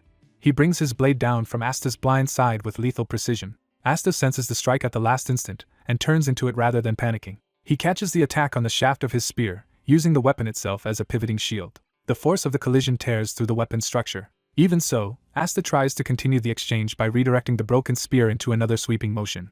Zeke answers by bringing his massive sword down again before Asta can recover the initiative. Asta commits to a desperate countercharge, but Zeke's power overwhelms the attempt. The impact drives into the ground and shatters the flow of Asta's defense. Asta is thrown back by the blow, stunned by how decisively the exchange turned against him. Zeke realizes the spear has been split in two, and the nature of the strike makes him think of techniques usually associated with outlaws rather than knights. Zeke throws himself into the duel with open enjoyment, treating the clash like a game. He hurls his sword away as bait and forces his spear-wielding opponent to react. The blonde cadet reads the trick and braces with his spear instead of panicking. Zeke follows by drawing on his strange black armor as a weapon, turning the exchange into something unfamiliar. A blade of aura tears across the ground as his attack surges forward. The spear user realizes too late that Zeke can attack through the armor itself, not just with a sword. Even in motion, Zeke calmly controls the armor's shape and trajectory. The blonde cadet recognizes the pattern from before and sees Zeke repeating the same impossible defense. He tries to overwhelm that defense with a stronger technique, convinced the armor cannot stop it. Zeke answers with true dragon swordplay, Earth Slice, meeting the attack head-on. The blonde cadet is shaken when his supposedly decisive move fails. Zeke shifts the armor again with effortless precision. The cadet counters with Elidolf Counterstrike, crosscurrent spear, sending a massive spear-shaped aura back at him. The counterattack detonates across the field and forces Zeke backward. Their techniques collide in a violent burst that leaves the outcome undeniable. Afterward, the blonde cadet can only joke that Zeke feels less human than monster. He complains that a genius like him keeps losing because everyone mocked his spear as dull, and Zeke bluntly tells him he is simply still lacking. Zeke decides the cadet needs much harsher training before the upcoming mission. The cadet immediately senses that Zeke's idea of training will be terrible. Later, Zeke returns home and is greeted by the butler Decker. Decker informs him that a guest is waiting. The guest, the blacksmith Galleon, is busy admiring the estate when Zeke arrives. Zeke greets Galleon and explains he summoned him to inspect something unusual. Galleon assumes the problem concerns the Stygian blade, since a weapon forged with magic braziers should not be easily damaged. Zeke instead reflects that Galleon's skill has advanced faster this time, likely because he reused knowledge from his previous life and began producing superior weapons earlier. He quietly resolves to secure Galleon's loyalty before others recognize his value, then clarifies that Bahamut is fine. The real issue is the red armor Zeke reveals before him. Even Zeke is unsettled by the strange armor he somehow obtained. Galleon is stunned beyond words the moment he sees it. He can barely speak as he asks what in the world Zeke has brought him. Zeke admits he has no idea what it is and needs a private expert because he cannot investigate it openly. He hands the armor over and asks Galleon for a thorough examination. Galleon eagerly agrees despite still being rattled. After inspecting it, he apologizes for the delay. He admits that among all known artifacts, nothing matches this armor, and asks for any clue that might narrow down the material. Zeke thinks back over the duel where the armor first revealed its true nature. He remembers Kane's attack and the moment that changed his understanding. What stood out most was that the armor deflected an aura blade. That detail shocks Galleon, because only one metal should be capable of such a feat. He identifies it as the metal of the gods. The name hits him with full force, orichalcum. Galleon can hardly believe he is seeing such a legendary substance in his lifetime, and Zeke asks whether it is truly that precious. Galleon is offended by the understatement. He explains that orichalcum is said to be a perfect material created by the gods themselves. Its mana conductivity far surpasses other metals, allowing far more magic to be engraved into it.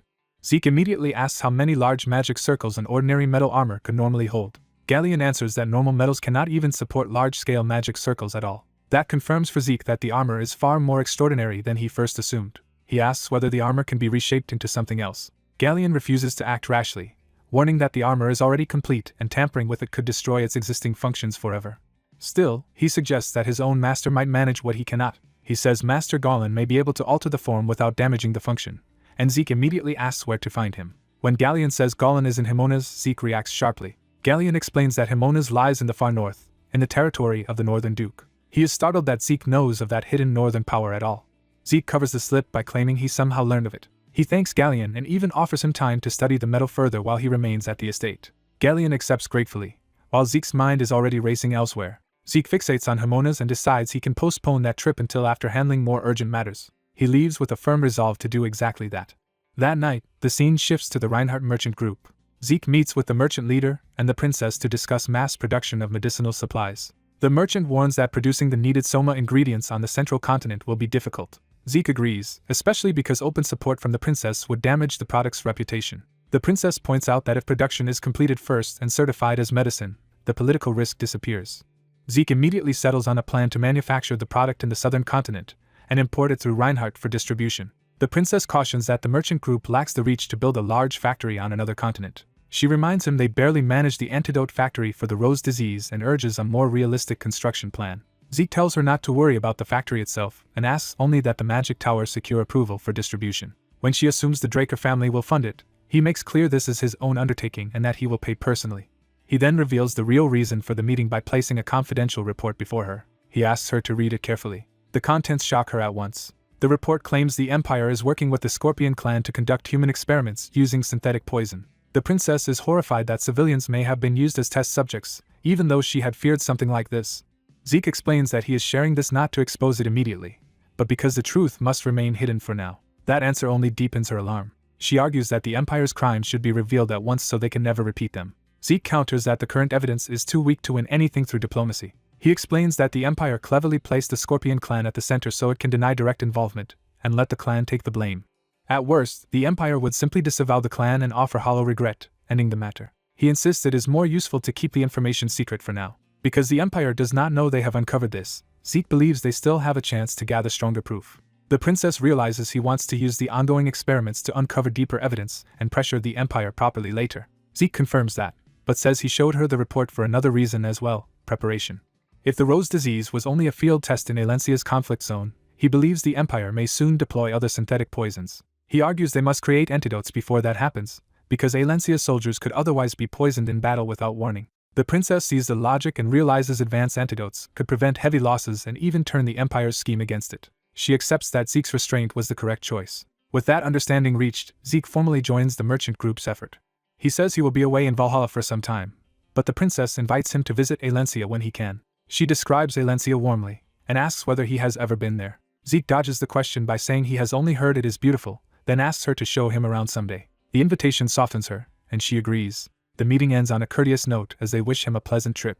Training resumes, with Zeke's 2 cadets collapsed from exhaustion while he remains standing. One of them groans that they will die before the mission, and Zeke coldly orders him to stop whining and pick up his weapon again. The cadet curses him as a devil and says the Draker bloodline's cruelty clearly runs in him. Even that complaint becomes part of the lesson as Zeke drives them harder. He believes desire and frustration are necessary to force growth.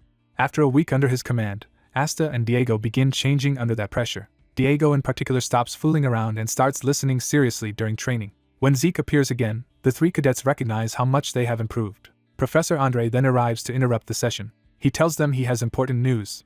The 3 cadets are informed that they have been selected for the Continental Public Conquest mission. Andre adds that students cannot be sent alone, so he announces that he will accompany them personally. Soon after, they are already traveling by train toward the Black Knight Yiksha mission. Andre explains that he joined not only because regulations require it, but because the destination demands special caution.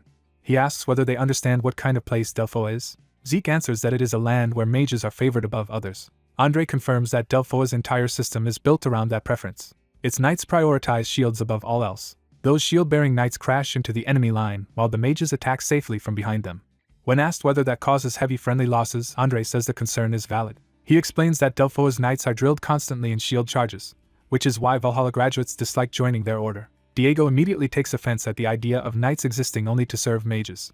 Andre tells him he has understood the reality perfectly, and warns them not to be surprised by what they will see. He sums Delphoa's mage class up as insufferably arrogant. Upon arrival, Andre introduces himself as Valhalla's assistant professor and a member of the Draker family. That pedigree earns immediate respect from Delphoa's side. A knight captain named Jorge Outer formally greets them. Andre presents the cadets as Valhalla's best and assures Jorge they will not hinder the mission. Jorge accepts them readily and directs them toward the carriage where the captain is supposedly waiting. Diego is confused because Jorge had just introduced himself as captain, and Zeke tells him to stay quiet.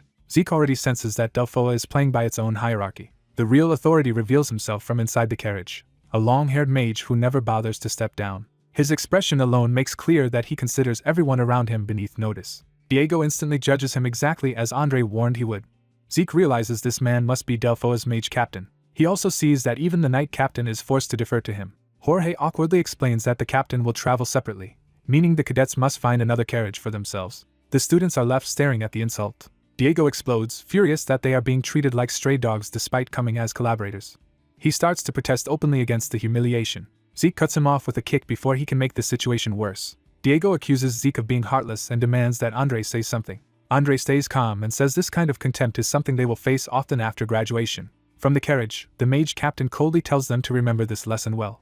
That night, the team settles into shabby quarters. Lying awake while the others sleep, Zeke notes how different the atmosphere feels. He observes that their lodging looks hastily prepared and neglected, as if they were an afterthought. By contrast, the mage facilities they passed were clearly lavishly funded, which only confirms Delphoa's priorities.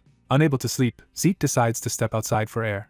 He tells himself the poor treatment does not truly bother him, since he endured worse in his previous life. What truly troubles him is the Black Knight Yiksha mission itself. He recalls that during the strategy meeting, the knights and Captain Jorge merely listened while the mages handled all meaningful discussion. That memory confirms his fears about how badly this mission may be run, until a voice asks why he is wandering alone.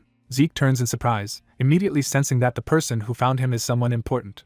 Zeke recognizes the mage captain from earlier and decides this encounter is useful because he has something to address. The captain immediately tries to dismiss him, insisting Valhalla has little role here and ordering him to leave quietly instead of interfering with magic affairs. Zeke rejects that logic, noting that a joint operation should not end with Valhalla being sidelined, though he restrains his urge to settle it by force. As the captain notices Zeke's gloves, his attitude shifts from contempt to wary attention. He directly asks whether Zeke is a pure-blooded Draker Awakener.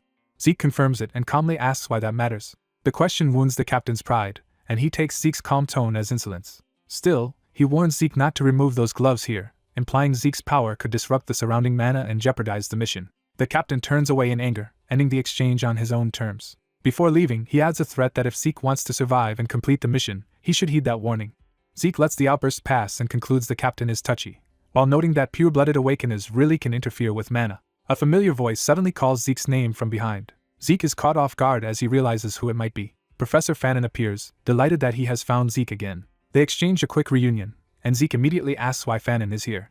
Fanon explains that he volunteered because real combat experience would teach him more as a mage than research alone. When Fanon asks Zeke's reason, Zeke reveals he came for the Black Knight Yiksha mission. That answer shocks Fanon. He urgently pulls Zeke aside, making it clear the matter is too serious to discuss openly. Once alone, Zeke presses him to explain the sudden secrecy. Fanon bluntly tells him he must not join tomorrow's operation. He repeats the warning with full seriousness and insists the mission must be avoided. Then he reveals the reason. The operation is designed to fail. Left with that revelation, Zeke realizes the situation is far worse than he expected. The next day, while others complain of exhaustion, Zeke stays focused on what Fanon told him.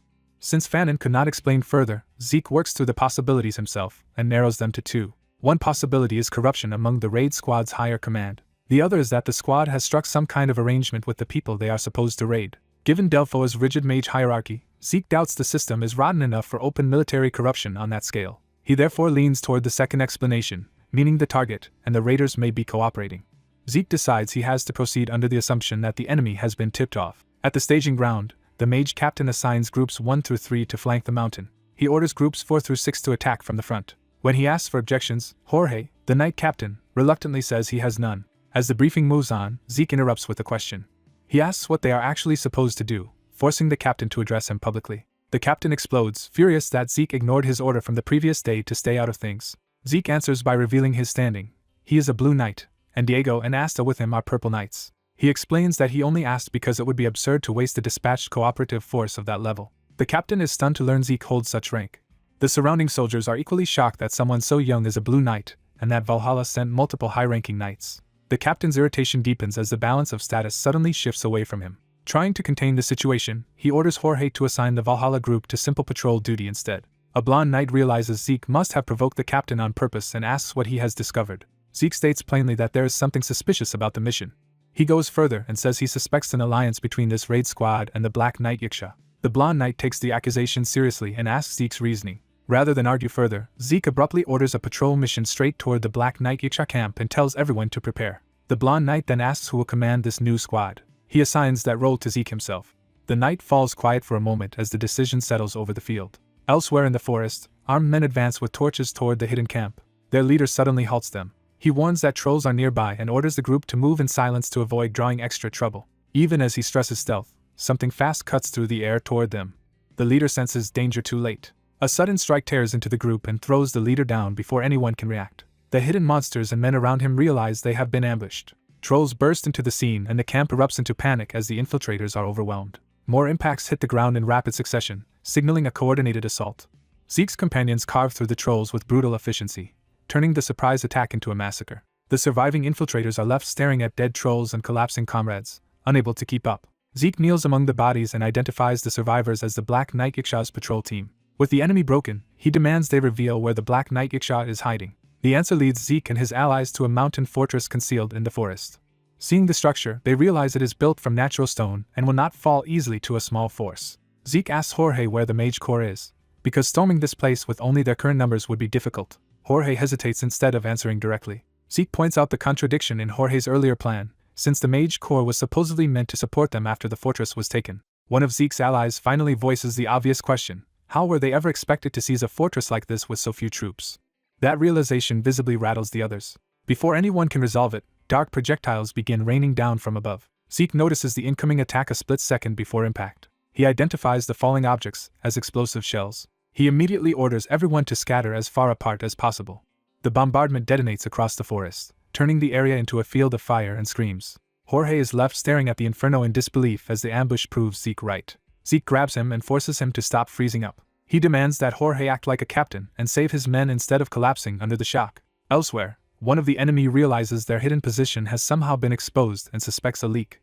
That thought triggers a sudden realization. At the same time, red-eyed mercenaries rush in with unnatural ferocity, throwing themselves at Zeke's group. Zeke notices something is wrong with their behavior beyond ordinary aggression. The attackers fight like berserkers, ignoring pain and reason as they close in. Zeke concludes the situation is no longer merely suspicious but completely abnormal. He identifies the cause.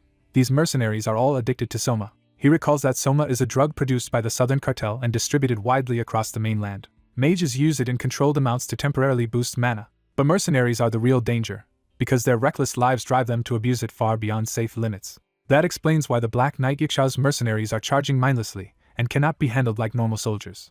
As the battle intensifies, Zeke's allies realize they are facing too many crazed enemies at once. Zeke warns Diego and Asta not to waste their auras here, because overcommitting now would leave them exposed later. Even so, he knows ordinary knights alone may not be enough to capture enemies in this condition. He briefly considers abandoning the mission's formal limits and simply erasing the entire fortress himself. Another explosion interrupts that thought, and he realizes the bombardment is magical in origin. Then a new force arrives at last. The Delphoa Mage Corps enters the battlefield with overwhelming firepower. Their arrival forces the mercenaries to retreat, and the defenders order a fallback. Zeke admits the timing is inconvenient, but the Mage Corps' raw strength is undeniable. Just as he thinks they might finally press the advantage, someone orders him to stop. The mage captain approaches Zeke with cold hostility, mocking him for ruining a valuable opportunity and addressing him by name. He accuses Zeke of having destroyed the mission through his interference. His anger rises into a direct challenge, demanding whether Zeke understands the consequences of what he has done. Zeke is genuinely baffled by the accusation. To him, the captain's outrage sounds so absurd that he can barely believe it. The captain claims Zeke disobeyed orders by provoking the enemy instead of merely observing. He tells his own side to take the cadets and withdraw while he reports the matter to Valhalla. He even suggests ending Delphoa's cooperative relationship with Valhalla over this incident. Zeke answers that if Delphoa is withdrawing its dispatch, then he no longer has to obey its command structure and will continue the mission independently. The captain protests that this is Delphoa territory, but Zeke counters that the Black Knight Yiksha is a continental enemy, not a local matter. The captain tries to reassert authority by invoking his and another knight's official status within the Draker family. He argues that this status gives them the right to act on the mission independently and report afterward. Frustrated, he finally tells Zeke to do whatever he wants and bear all responsibility himself. Jorge is left shaken, realizing the Mage Corps is leaving and that the mission now rests on a far smaller force. Zeke turns to Jorge and asks a simple but pointed question.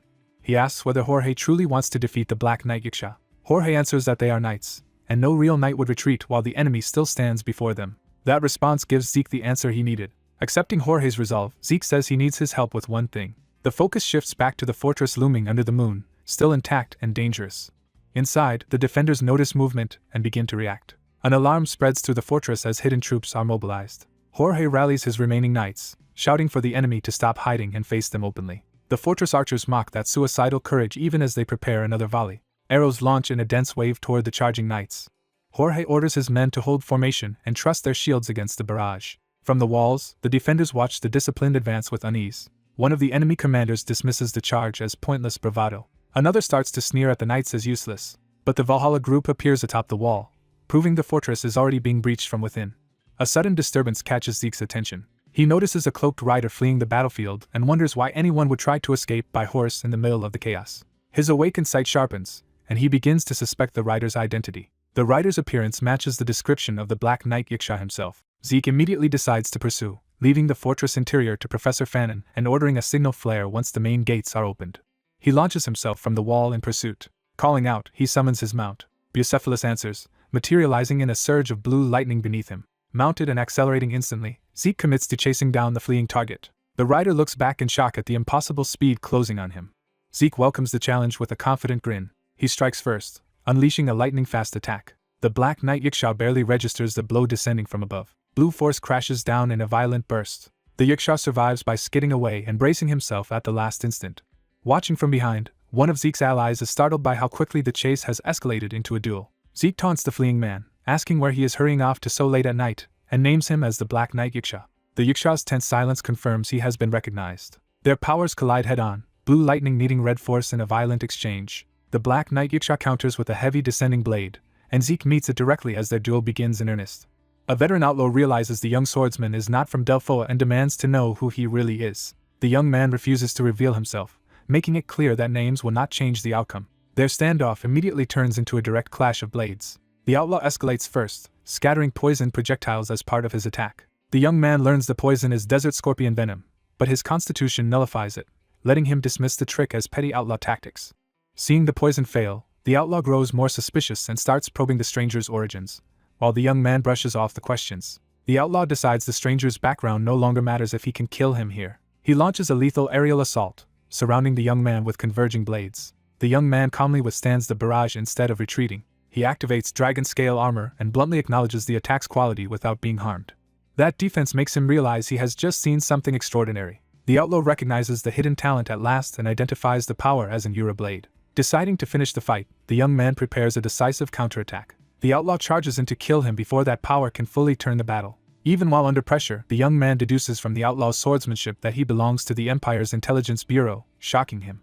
Before the outlaw can recover from that exposure, the young man strikes him with a surge of lightning. The outlaw is blasted back screaming, and the balance of power flips completely. Now in control, the young man demands to know why an Imperial intelligence operative was meddling in Delphoa. Badly wounded, the operative realizes he may have to die to keep his secrets. The young man stops that thought by making suicide impossible with a precise strike through the mouth. He heals the wound just enough to keep the man alive and explains that he understands how determined Imperial intelligence agents are. Then he offers a cruel bargain.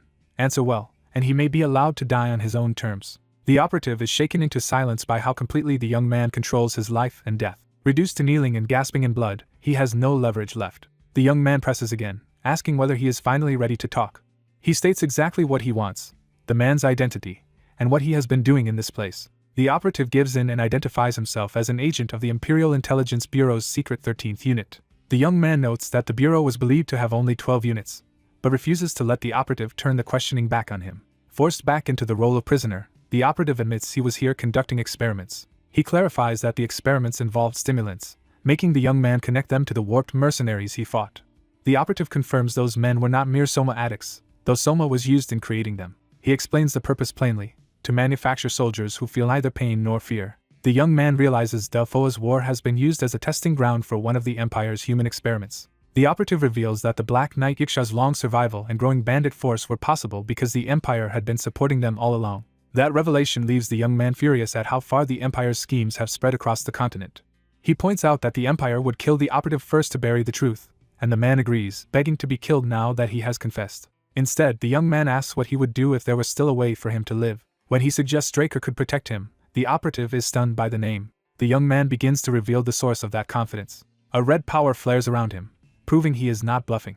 The operative understands at once that he is facing a pure-blooded awakened member of the Draker line, and the young man confirms it. Freed from his last loyalty, the operative admits he no longer wants to die in this place, and that the Empire would execute him even if he returned alive. He decides witness protection under Draker is his best chance, provided his identity can be completely erased. The young man says there is an even better option than simply hiding him. He offers the operative not just survival, but a new place to work.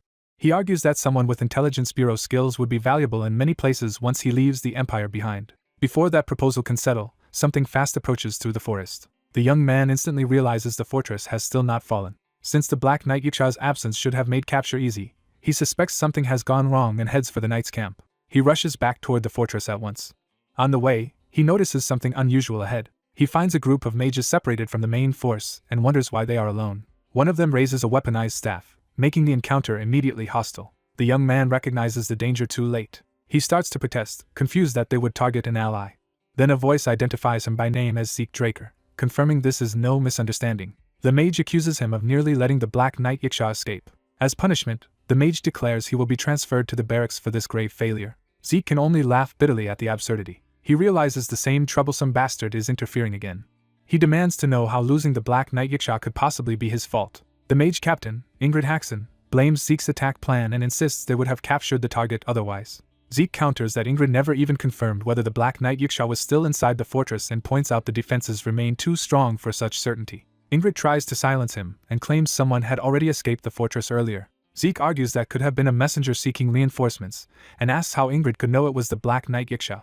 The question hits Ingrid hard because he has no real answer. Zeke states he is certain because that escapee was the very man who warned the Black Knight Yiksha to flee. He exposes a traitor who has been feeding information to the enemy for 3 years, though he believes the man never knew he was aiding Imperial experiments. Ingrid falls silent under the accusation. Zeke orders him to stop the nonsense and follow, promising to report his crimes to their superiors.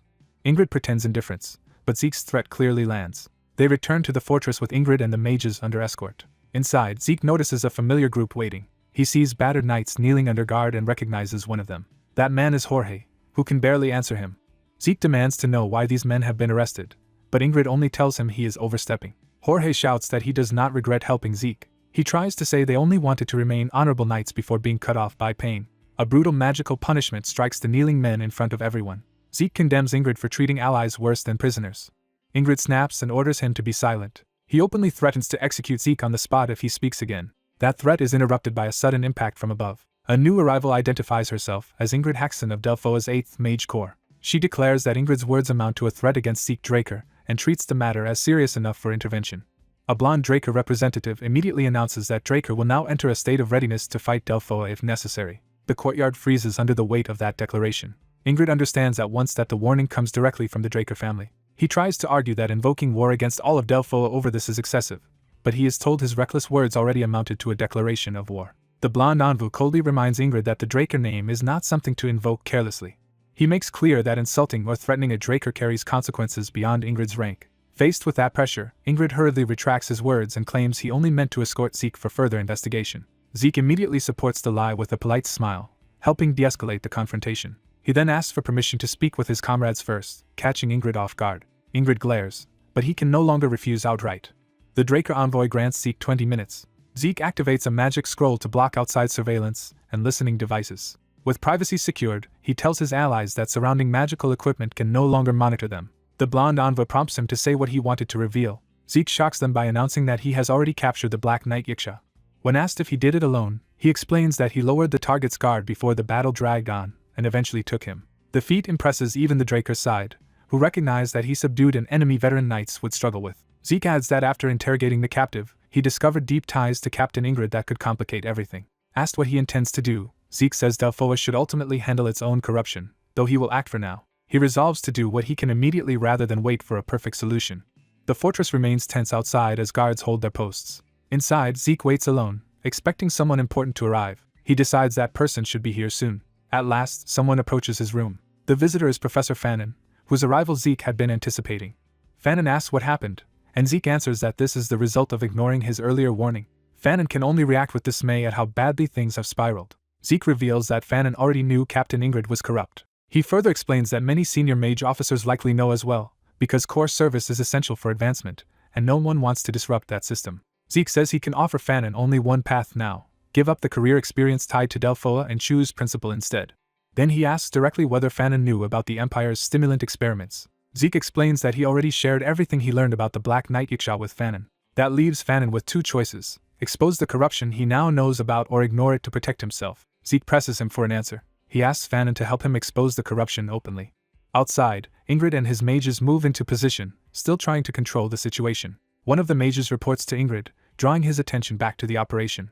Ingrid asks for the outcome of Zeke's meeting. The report claims Professor Fannin rejected Zeke's offer, and Ingrid seeks confirmation. Satisfied, Ingrid concludes Fannin chose status over conviction and could never have been persuaded otherwise. With that assumption, he orders the next stage to begin. He instructs his mages to set off a few loud explosions and then withdraw, making the scene look convincing. The mages prepare their staffs and ready a staged attack. They fire explosive magic into the fortress as ordered. Ingrid plans to pin the lack of results on Jorge and use the chaos to cover himself. But when the blasts go unanswered, he senses that something is wrong. He realizes the defenders are not even pretending to resist as they usually would, and his confidence starts to crack. Then the fortress doors swing open on their own, which was never part of his plan. A figure steps out to confront him, turning his unease into alarm. Ingrid is stunned when he recognizes who has emerged. Zeke addresses him calmly, as if inviting him to acknowledge the obvious. The Draker side closes in and asks whether Ingrid has finally seen what he was never supposed to see. Zeke raises another scroll and seals the area so no one else can overhear what comes next. With privacy secured, he turns the moment into a final confrontation. Fannin steps forward and asks whether Zeke truly meant his offer to work together. He answers yes, refusing to stand aside now that he knows the truth. Zeke warns that helping him means giving up any future built on Delphoa core experience. Fannin accepts that cost, saying it is better to abandon a shameful path than build a career on it. Zeke thanks him, pleased that he has chosen conscience over advancement. Even so, Zeke reminds everyone that Ingrid still has to be brought down. Ingrid explodes in rage at Fannin's betrayal and tries to threaten him again. Zeke cuts him off by formally naming him as the target of the accusation. He announces that investigators have been brought to examine Ingrid's secret dealings with a continental enemy and his corruption. The investigators order Ingrid to submit to arrest. Seeing the men who came to take him in, Ingrid finally understands that the trap has closed around him. The accused man is recognized at once as a target of Delphoa's inspection squad, turning suspicion into an official crisis. The white-haired suspect desperately denies any link to them and insists he has been framed. The inspectors shut down his excuses, making it clear they already have proof and will not be deceived. Cornered by the certainty of the evidence, he realizes his position is collapsing. In panic, he threatens to use his influence, and even claims all of Delpho will move if he gives the order. Before he can hide behind that bluff, Zeke strikes him down in a single decisive blow. As the man crumples, Zeke stands over him and makes it clear that warnings have already been ignored long enough. The fallen man tries one last time to rely on his connections, but Zeke invites him to test that claim if he dares. He answers that challenge by revealing his own standing as a pure-blooded Draker and heir to a Black Knight lineage. Zeke turns the threat around and proposes a contest of influence, confident the other side cannot match him. That confidence instantly breaks the man's resistance, and he drops to his knees begging forgiveness. Zeke rejects the plea, saying the dead knights are the ones owed repentance, not him. An armored subordinate approaches, waiting for Zeke's next decision. The rescued knights formally thank Zeke, admitting he has corrected an injustice done to them. Zeke reflects that his testimony cleared them from the investigation and kept them from being blamed for the incident. But he also knows their future remains bleak, because once the 8th Mage Corps disappears, its Knight Corps will be dissolved as well unless someone takes them in. When asked whether he regrets stepping in, Zeke answers without hesitation that he does not. What troubles him instead is that their comrades died for nothing because of an incompetent captain. Seeing their situation, Zeke offers the surviving knights a new place to serve. He confirms that the offer is serious. To prove it, he hands over a written contract and tells them to inspect the terms themselves. The men are stunned by what they read. The terms are so generous that they suspect a mistake, but Zeke tells them this level of reward is normal if they work under him. He explains that he recently founded a merchant group and wants them to become its guards. When they hesitate at the idea of following him personally, Zeke lightly presses them on whether they object. That is enough to win them over, and they eagerly swear loyalty to him. A nearby professor is startled as the former knights begin treating Zeke like their new lord, and Zeke accepts the title with amusement. He orders them to finish their current duties and then report to Atlas, where much more work awaits. His scholarly subordinate immediately acknowledges him as master, confirming the new hierarchy. Zeke privately finds it ironic that a professor and his student have ended up in a master-servant relationship. Even so, he notes that the mission has produced unexpected results, and leaves him unsure how he will be judged. He brushes that uncertainty aside and decides it will sort itself out. With the crisis settled, he convinces himself the outcome may still work in his favor. The story shifts to Midland, where the consequences of the southern events are about to be discussed at a higher level. Inside a private chamber, a senior figure thanks two Black Knight officers for coming despite their schedules. He explains that the recent incident is serious enough to require urgent discussion among the Order's core members. The speaker is revealed to be Varon Draker, who takes control of the meeting. Varon opens by warning that the southern continent has been behaving strangely. That statement immediately catches the attention of the two officers listening to him. One of them downplays the issue as ordinary criminal activity centered on drug dealers. Varon corrects him, explaining that Don Juan of the McCain cartel had consolidated the South through the Soma trade and amassed enormous wealth, making any upheaval there politically dangerous. He then rebukes the intelligence commander for missing the biggest development of all. Don Juan is already dead. The officer is stunned by the revelation. He protests that Don Juan had been in hiding from Pabella and that the cartel fractured after his disappearance, which should have made such a death impossible to miss. Varon points out that Pabella was also crippled, so Don Juan's continued absence is exactly what makes the situation suspicious. To support that claim, he projects a recording gathered from the two cartels a month earlier. The footage shows masked operatives appearing in both organizations, suggesting a hidden hand move through each side. Their working theory is that the same frontman infiltrated both groups and manipulated events to destroy them, though either cartel could identify him. Varon declares that they will uncover who that person is. He vows to learn both the infiltrator's identity and the reason he targeted the southern cartels. The scene returns to Zeke, who is summoned before the dean and senses an unexpected turn in his evaluation. He asks the dean to repeat what he just heard, unsure he understood correctly. The dean praises Zeke for how he handled the Black Knight Yiksha mission. He adds that Professor Andre's detailed notes and the Delpho Inspection Department's data both support that favorable judgment. Zeke is quietly surprised by the praise. He had expected criticism, since on the battlefield a subordinate must obey orders regardless of circumstances. The dean says that despite the praise, there is still one condition attached. He states that the Black Knight Yiksha supposedly died during transport, and Zeke inwardly admits he actually let the man live. Zeke recalls that he intended to fake the Yiksha's death, give him a new identity, and bring him to the central continent. He also remembers the Imperial human experiment data recovered in the south.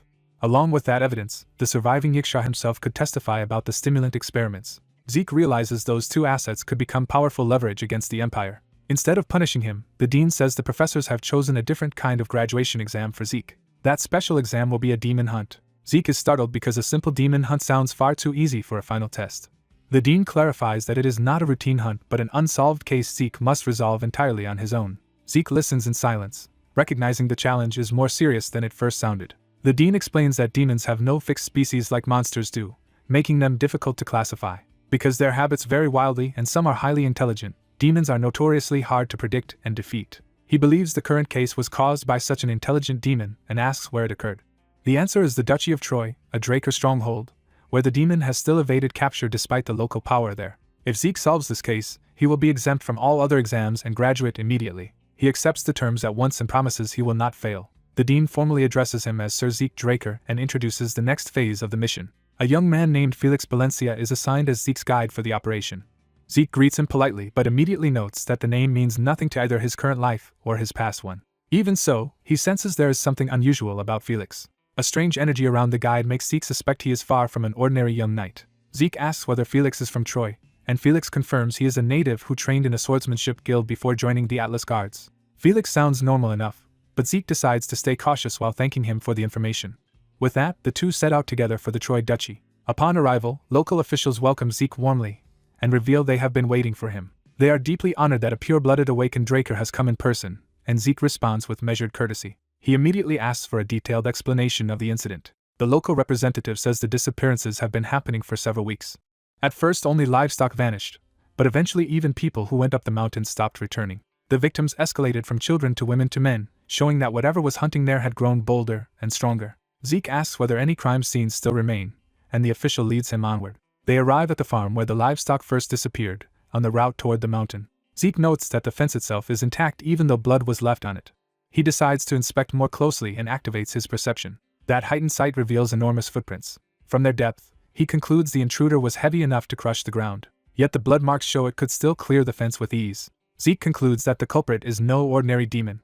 He realizes at once that this investigation will be far more difficult than expected. That night, Zeke and Felix camp in the forest while continuing the search. Seeing Felix asleep, Zeke notes that his guide must have exhausted himself helping with the investigation. By following the demon's traces up the mountain, they eventually reach a deep forest far from civilization. There they discover their first major clue. It is a corpse dried out like a mummy, with no visible wounds at all. Zeke considers the possibility of a demon that can drain bodily fluids without leaving external marks. If that is true, then the giant footprints found in the village must belong to something else entirely. Felix wakes and asks whether Zeke heard the explosion-like sound, and Zeke pinpoints it 2 kilometers to the west. He orders Felix to stay behind. Promising to return before sunrise, Zeke rushes toward the disturbance alone. Left at camp, Felix watches him go with quiet interest. As Zeke closes in, he reasons that such a blast in this wilderness can only be tied to the demon. He narrows the source to a nearby clearing. There he hears a monstrous roar.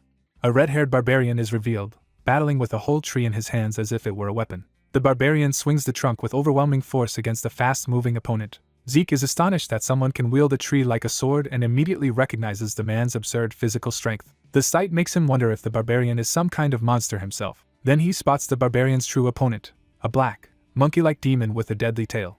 Zeke recognizes the situation at once and confirms his suspicion. He identifies the demon as the ancient species Jiuyuan. Remembering a similar mummified corpse from his past life, Zeke recalls his master's warning that this kind of demon is especially dangerous. The Jiuyuan is quick, cautious, and agile like a monkey, making it hard to corner. More importantly, its tail is the real threat.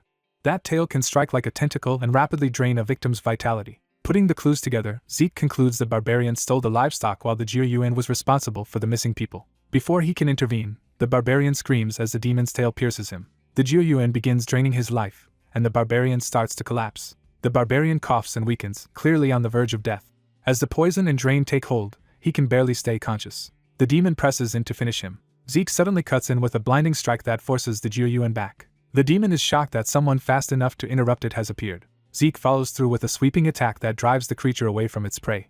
The Jiuyuan recoils and leaps back, screaming in frustration. Zeke judges it to be irritatingly fast, but no longer beyond his reach. Looking down at the fallen barbarian, he wonders whether the Jiuyuan's poison is already fatal. Even though he has no sympathy for a livestock thief, he decides to help anyway. He notices a nearby cave and chooses it as a safer place to treat the wounded barbarian. Inside, he finds ordinary healing potions ineffective and suspects the failure is because the patient is not human. If that is the reason, he decides to try a different method. Zeke activates a mass buff skill directly on the barbarian's body. The healing factor surges through the barbarian and begins restoring him. The barbarian groans as consciousness returns. He wakes in confusion, startled to find himself alive. Still panicked, he lashes out instinctively, not yet understanding where he is or who saved him. Zeke calmly tells him to settle down instead of treating him like an enemy. He explains simply that he is the one who saved his life. The barbarian starts to thank him, and Zeke is relieved that he can understand the barbarian tongue. The young warrior introduces himself as Big Fists and explains that, though only 16, he is already stronger than the other warriors in his village. Because of that strength, he was chosen for a warrior ceremony and ordered to defeat and bring back the Jiuyuan, the strongest demon known among his people. But the hunt dragged him all the way into Troy, and now he fears he will fail his trial. When Zeke offers to help with the hunt, Big Fist can hardly believe such help is real. Zeke answers with a faint, confident smile, signaling that their alliance has just begun. Zeke begins by asking for trust as he sets his plan in motion. A nervous subordinate hesitates when Zeke appears. Zeke reveals that a barbarian will join their hunt for the demon beast and treats him as his own man. The subordinate is stunned that Zeke would claim such a savage as a subordinate. Even so, he notices the barbarian showed no fear at the sight of him, which suggests real training rather than mere brute instinct. That makes the observer wonder whether Zeke is hiding more than he appears to be. Ignoring the doubt, Zeke tells the barbarian called Big Fist to track the beast by scent. Big Fist identifies the lingering smell of the creature they encountered earlier. Zeke immediately presses him to pinpoint where the scent leads. The trail brings them to a cave-like pit that looks like the beast's refuge. Zeke recognizes it as a likely lair. Remembering that Juyuans prefer dark, damp places and that dawn is near, he concludes the monster is probably hiding inside. He asks Big Fist whether he has a way to catch something that relies on stealth. Big Fist answers with confidence in his own strength. Zeke realizes the barbarian's problem is simple. He keeps trying to overpower everything head-on. So he starts teaching him in the most direct way possible. Zeke explains that Big Fist should attack the prey from behind instead of charging it openly. He makes sure the lesson is understood before they move in. Big Fist accepts the instruction. The two descend into the cave to confront the beast. Inside, Zeke confirms they have found the creature's den. The scattered bones prove the monster has fed here for a long time. Zeke quietly reminds Big Fist of the lesson about using his strength properly. Before he can finish warning him, the hidden Jiuyuan springs from the darkness. Big Fist is caught off guard and cries out for help as the ambush begins. He tries to fight back through panic and pain. The cave erupts into chaos as Big Fist slams the ground while Zeke keeps his distance to read the beast. When the dust settles, the monster has vanished back into the shadows. Zeke stays calm, having expected the hunt to be difficult. He recalls that even in his previous life, capturing a Jiuyuan was troublesome. The reason was its ability to hide its body within darkness itself. The beast lunges again, forcing Big Fist into another desperate defense. Zeke counters with Water Field, using flowing aura to expose and disrupt the hidden attacker. The Jiuyuan shrieks as the technique forces it into view. Seeing the opening, Zeke orders Big Fist to strike immediately.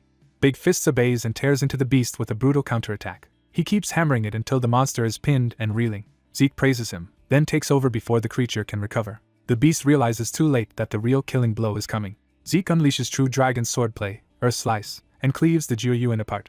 The monster dies in a spray of blood, ending the hunt. But even in death it tries to cling to life through regeneration. Zeke had anticipated that trick and refuses to let it escape by healing itself. He activates Gluttony, consumes the corrupted ancient species, and absorbs its essence. The reward restores his strength and grants him the A-rank active skill Stealth, which he immediately recognizes as extremely valuable. With the battle over, he surveys the remains in silence. Then he calls Big Fists over. He hands the barbarian a severed clawed hand from the beast. Zeke explains that it will serve as proof of the hunt, while he keeps a single finger for himself. Big Fist is overwhelmed with gratitude and clings to Zeke like a brother. Before leaving, the barbarian excitedly invites Zeke to visit his village someday. When he names it as the Boulder Tribe, Zeke realizes this is no minor invitation but a connection to the strongest barbarian settlement. Big Fist calls out to him again to make sure he remembers. He repeats the invitation with complete sincerity. Zeke agrees to visit when the chance comes. They part on friendly terms as the scene shifts back to town. That night the villagers celebrate Zeke as the knight who saved them. Zeke accepts their thanks politely while keeping his composure. Yet even during the celebration, he senses that something about Felix does not add up. He remembers Felix disappearing from camp during the hunt and returning dirty with a weak excuse. That makes Zeke suspect Felix may have secretly watched the battle from nearby. For now, he decides to keep observing him instead of acting. After a long day, Zeke heads through the quiet village intending to rest. On the way, someone steps into his path. It is Felix, waiting for him in the night. Zeke immediately questions why Felix is here instead of at his lodging. Felix nervously asks Zeke to accept him as a follower. The request catches Zeke off guard. Felix asks him to look at something before answering. He draws his sword and prepares to demonstrate a style he should not know. Felix performs a polished sword form with unmistakable confidence. The technique carries the weight of a hidden tradition rather than ordinary training. Zeke instantly understands what he is seeing. He identifies it as the secret swordsmanship passed down among the paladins of the Holy Kingdom. Felix finishes the form and waits for Zeke's reaction. He admits this is why he came to Zeke tonight. Zeke presses him on how he could possibly know a style reserved for paladins. Felix realizes there is no point pretending ignorance anymore. Zeke reflects that paladins are isolated holy knights whose techniques are hidden from almost everyone. That means Felix's knowledge can only come from a very unusual source. Felix decides to reveal the truth instead of hiding it further. He offers Zeke a keepsake to prove his story. The object is an official paladin insignia, and Felix explains it belonged to his grandfather. He says his grandfather was framed in a secret struggle inside the Holy Kingdom and forced into exile. Zeke realizes the matter is far more serious than he expected. Felix continues that his grandfather fought to expose corruption but became the one targeted by it. With help from allies, the old paladin barely escaped execution and lived in hiding in the Duchy of Troy. Before dying, he passed the truth and his swordsmanship onto Felix. That makes Zeke suspect the old man may also have used aura transmission on him. He asks Felix to hold out his hand so he can confirm it. By touching him, Zeke verifies that Felix's aura conductivity is unusually high. He studies the result in silence. Zeke confirms that Felix's aura circuits have also been properly opened. He tells Felix this is not a problem at all but a gift left by his grandfather. Zeke explains that Felix's grandfather must have been a former Arc Paladin, a figure comparable to a Black Knight. Felix is stunned to learn just how extraordinary his grandfather truly was. Zeke names the hidden method directly as aura transmission. He explains that it is a technique that accelerates progress with aura. In Felix's case, the old paladin did more than teach him skills and also improved his body's ability to use aura. Seeing both Felix's talent and his motive, Zeke offers him a place at his side if he wants revenge for his grandfather's injustice. Felix admits vengeance is part of why he sought Zeke out, but he also confesses that after secretly witnessing Zeke fight, he genuinely wanted to serve him. He promises Zeke will not regret accepting him. Zeke weighs the risks and decides that whether Felix is a spy or a true ally, keeping him close will be useful. He accepts Felix, warning that following him will be difficult and ordering him to prepare to leave for Atlas the next day. Felix gratefully swears to do his best as Zeke's new follower. The story then jumps ahead to Zeke's formal return after graduation. At Valhalla, the dean praises the contents of Zeke's report. The report highlights how Zeke healed an injured barbarian and cooperated with him to defeat the beast. The dean says talent like Zeke's should not be wasted by keeping him confined to Valhalla. He also notes Zeke remains modest despite his achievements. As a result, he gives Zeke a temporary graduation certificate so he can move forward without waiting for the term to end. Zeke accepts the favor with gratitude. When asked about his next step, he says he wants to gain experience first as a knight of the Draker family. The dean approves and says he will watch Zeke's future growth with interest. Before Zeke can leave, another summons arrives. A messenger apologetically interrupts with a request from Four Seasons Fortress. The fortress wants Zeke brought there immediately. The dean notes that the Draker Patriarch has already learned of Zeke's graduation. Zeke takes his leave and heads to answer the summons. On the way, he asks the escort why the Patriarch wants him. The escort can only guess it might be a simple congratulation. Zeke doubts the Patriarch would summon him for something so harmless, even if graduating in 2 years is impressive. The escort casually mentions that Zeke's friends looked miserable when he passed them. He explains they spent their assignment doing nothing but dreary repair work on the northern border, which left them dejected. He jokes that snow can be worse than monsters and sends Zeke inside. Zeke thanks him and enters the audience room. Inside, a silver-haired man waits for him with quiet authority. The Patriarch greets Zeke as though he has been expecting him. He formally congratulates Zeke on graduating. Zeke answers respectfully, and the Patriarch invites him to sit and speak freely. The Patriarch makes it clear that this meeting has a purpose beyond courtesy. He announces that he intends to send Zeke to the upcoming Draker martial arts competition. The proposal carries the weight of a test and an opportunity at once. The Patriarch openly states that he expects Zeke to win. He explains that the competition is hosted by the Draker family itself. Only young knights who have reached Purple Knight within the last 5 years are allowed to participate. In essence, it is a contest to decide which new generation will lead the continent. When the Patriarch asks whether he is claiming victory already, Zeke does not hesitate. He answers that he fully intends to win the competition. Pleased, the Patriarch says he hopes to place the victor's medal on Zeke himself. Then he reveals he has also prepared a graduation gift. At his command, Zeke opens the box. Inside are a golden plaque and a title deed granting ownership of a territory. Zeke is genuinely surprised that the Patriarch is giving him land. The Patriarch says the territory lies north of the Duchy of Troy, near where Zeke recently hunted the beast. Zeke quickly recovers and promises to live up to those expectations. The Patriarch says he will assign a caretaker to manage the territory and explain the details later. With the audience over, he dismisses Zeke. Zeke leaves with thanks, already weighing the competition, the new land, and the larger game unfolding around him. Zeke walks the halls alone, turning over the shocking reward his father has just given him. He realizes that despite being a Draker, he was granted a territory far earlier than someone of his rank should be. His thoughts are interrupted when someone familiar calls him back. His old master appears and greets him with the rough affection of a long-absent mentor. When Zeke asks why he is here, the man complains that he only meant to rest near his disciple before Arthur dragged him back into duty. Zeke teases that 10 years of rest should be enough, and the master laughs that he truly sounds like Arthur's son. Without warning, the master decides to leave before anyone else can rope him into more obligations. He leaps away through the window, urging Zeke to escape the courtly parasites as well, leaving Zeke exasperated. Once free of the palace, the master finally feels at ease. Back at his place, he calls it home too, only for Zeke to dryly remind him whose house it actually is. The master shamelessly claims his disciple's home as his own by right of being the teacher. Then he turns serious and asks why Arthur summoned Zeke, certain it was not merely to celebrate his graduation. Zeke explains that his graduation gift was not equipment but something much larger. When he reveals that he received a territory, his master initially treats it as a fine reward. The moment Zeke specifies that the land lies north of the Troy Duchy, the master jolts in disbelief. He falls silent, suddenly understanding the weight of what Arthur has done. After collecting himself, he admits that Arthur must be very pleased to grant such a profitable territory to someone Zeke's age. Zeke says he happened to serve there and was treated well, while his master agrees that ruling land is far better than holding only a knight's title. Zeke adds that there was one more condition attached to the gift, and his master braces for worse news. The condition is that Zeke must win the Draker martial arts competition, which instantly alarms the master.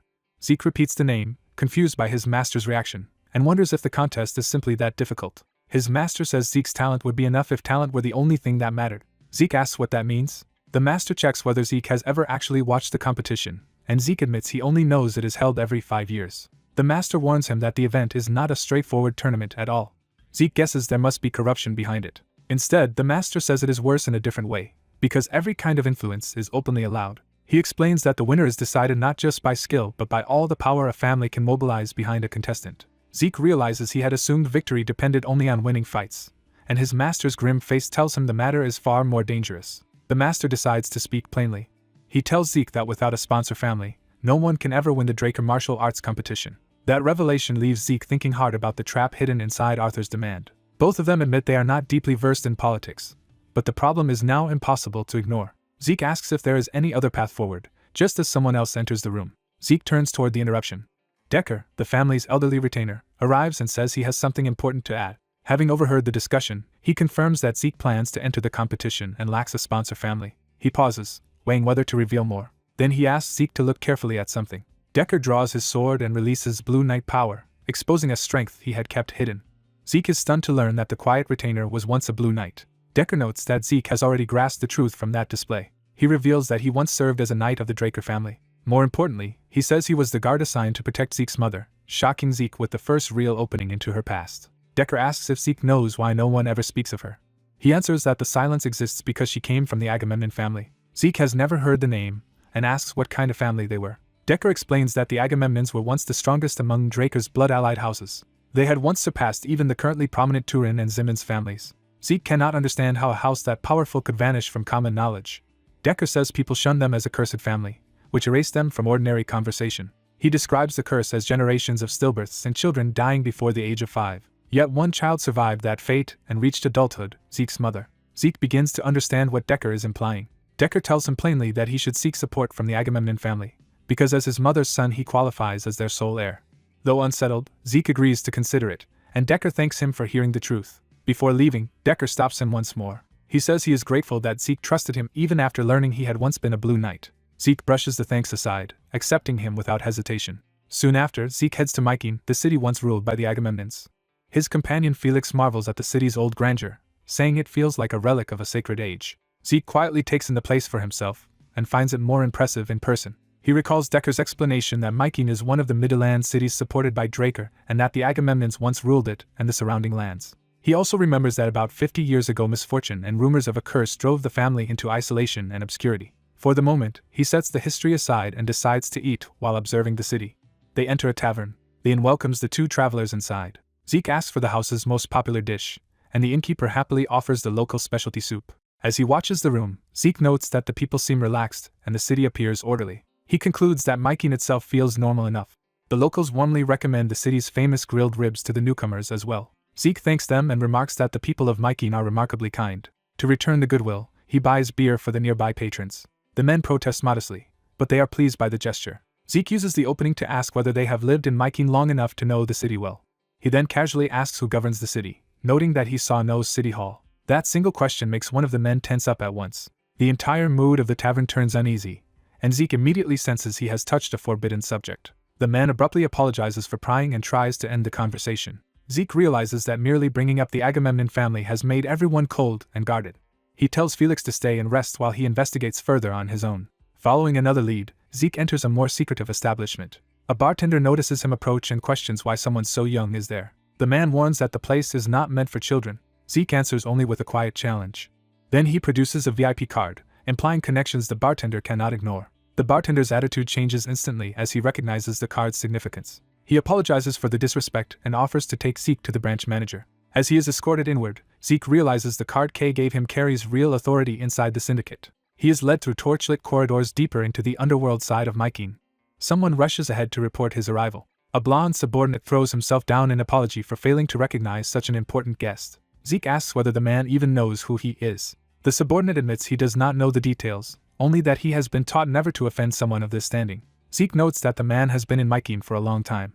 Since that means he should know the city well, Zeke presses him for information. When the man tries to steer the conversation toward criminal business, Zeke cuts him off and asks instead about Mykin's lord. He specifically asks what the man knows of the lord of Mykin. That question visibly rattles the subordinate. He hesitates, realizing Zeke may be asking about something far more dangerous than ordinary politics. When Zeke names the Agamemnon family directly, the man is terrified. Zeke sees just how deep the fear runs and wonders what rumor could have made the entire city this afraid. He points out that in Mykin even speaking the family's name seems taboo and demands the reason. The man answers only that the family is cursed. Zeke says he already knows about the children dying young and asks what else there is. The subordinate struggles to continue, clearly frightened by the subject itself. At last he blurts out the real rumor: anyone who goes to the Agamemnon castle dies. That claim catches even Zeke off guard. He makes the man repeat it clearly, forcing him to confirm that entering the castle means death. The man adds that even repeatedly speaking the family's name is said to invite danger. Zeke reasons that such a widespread belief must have been deliberately cultivated, and that the curse may have been strengthened by collective fear. He asks whether anyone actually died after going there. The man says there is an old story about visitors to the castle who later died. That story is why the people of Mykin refused to go near the place at all. Zeke finally sees the shape of the deception. He concludes that the Agamemnon curse was not natural, but a fear campaign intentionally created around the family. Even so, his informant nervously asks whether he truly intends to investigate the castle. By night, Zeke and Felix stand before the abandoned Agamemnon estate, its looming silence matching the city's rumors. Felix immediately wants to retreat, overwhelmed by the place's ominous atmosphere. Instead, Zeke loudly declares his full name and status and announces that he has come to find the Agamemnon family. The sealed gate responds at once, startling Felix. An old maid appears from within and asks if the visitor truly is Zeke Draker. Zeke confirms his identity and states that he wishes to meet the family patriarch. The maid tells him he has come to the right place. With eerie laughter, she invites them inside. They enter a vast, dust-laden hall that still carries the weight of old nobility. Zeke remarks on the castle's age, and the maid estimates it to be around 1,000 years old. Felix grows increasingly unnerved by the oppressive atmosphere. Then he spots figures deeper inside and calls Zeke's attention to them. At a long table sit the Agamemnon elders, pale and still enough that Felix mistakes them for ghosts. His panic rises until Zeke sharply orders him to keep quiet. Zeke remains outwardly calm as he studies the room. He identifies the stern old man seated at the center as the likely patriarch. Zeke formally greets the rulers of Mykin and the elders of the Agamemnon family. He states his purpose directly. He has come to ask them to sponsor him as a direct descendant of their bloodline. That request makes the patriarch rise at once. A woman steps forward, and the room's tension shifts. The patriarch turns away from Zeke's request and fixes his attention elsewhere in the hall. Zeke notices a painting on the wall and asks Felix to light it up. Under the lantern's glow, two grim paintings come into view. Felix is horrified by what they depict. Zeke notices that the patriarch is staring at those paintings rather than at him. One painting shows numerous people dying while coughing blood. The other shows bodies being thrown into a lake. Zeke realizes the paintings must represent a symbol and history central to the family. The patriarch erupts, raving that the family symbol is gone, that no one has the right to inherit, and that this place is cursed and doomed. Zeke cuts through the outburst and asks whether the loss of that symbol is what erased the right of succession. Felix cannot follow how Zeke reached that conclusion, but Zeke is already piecing the clues together. Combining the mention of the family symbol with the image of corpses cast into water, he forms a new hypothesis. He asks whether the Agamemnon family symbol sank to the bottom of the lake. Zeke decides the only way forward is to be taken to the lake. That night, he arrives at the moonlit lake where the truth behind the old clues may be hidden. Felix is overwhelmed by the lake's size and murky water, realizing the search will be difficult. Zeke focuses on the painting's clue that someone once dove into the lake carrying an object. With no better lead, he buys whale's breath and resolves to search the lake himself. He confirms the item will let him breathe underwater long enough to investigate. After using it, he prepares to descend while Felix watches uneasily. Zeke tells Felix to stay on shore and wait, even if the search takes time. Before Felix can stop him, Zeke plunges into the lake. He sinks through the dark water toward the bottom. Almost immediately, he notices something unexpected below. At the lakebed he finds vast piles of skeletons, confirming the paintings may have recorded real events. Among the remains, a golden mask catches his attention. He recognizes the crest on the mask as strikingly similar to the Holy Kingdom's insignia. As he takes hold of it, a strange vibration warns him that something else is stirring. A massive presence erupts from the depths and forces him back. The system identifies the attacker as an ancient dragon corrupted by polluted energy. The dragon lunges at him in a frenzy. Zeke barely avoids being swallowed and is stunned that such a monster was hidden here. Realizing escape is no longer possible, he decides to fight. He summons his elemental sword and shapes the surrounding water into a weapon. Zeke unleashes Wave Sword against the charging dragon. The blow makes the dragon howl in pain. Even so, the crushing water pressure leaves Zeke at a serious disadvantage. He suddenly remembers another option that can change the battle. Zeke calls forth his magic armor and arms himself for a direct confrontation. Once fully equipped, he commits to ending the fight decisively. He invokes a dragon-slaying technique meant specifically for creatures like this. Dragon Scales Slice tears through the dragon with a massive waterforged strike. The wounded dragon recoils in fear, and the system notes its submission to Zeke's presence. An innate draconic authority activates, offering Zeke the chance to force the dragon to submit. Seeing no better choice, he orders the dragon to submit. Chains of authority answer his command. The ancient dragon is bound and brought under his control, but the moment it submits, another change begins that even Zeke did not expect. A radiant sphere of holy light engulfs the corrupted dragon. The system announces that the polluted energy eroding the dragon has been purified and its lost divinity restored. The monstrous beast transforms into an auspicious holy creature. Now calm and gentle, it responds to Zeke without hostility. The system asks him to name the newly submitted dragon, and he recalls the lake's name.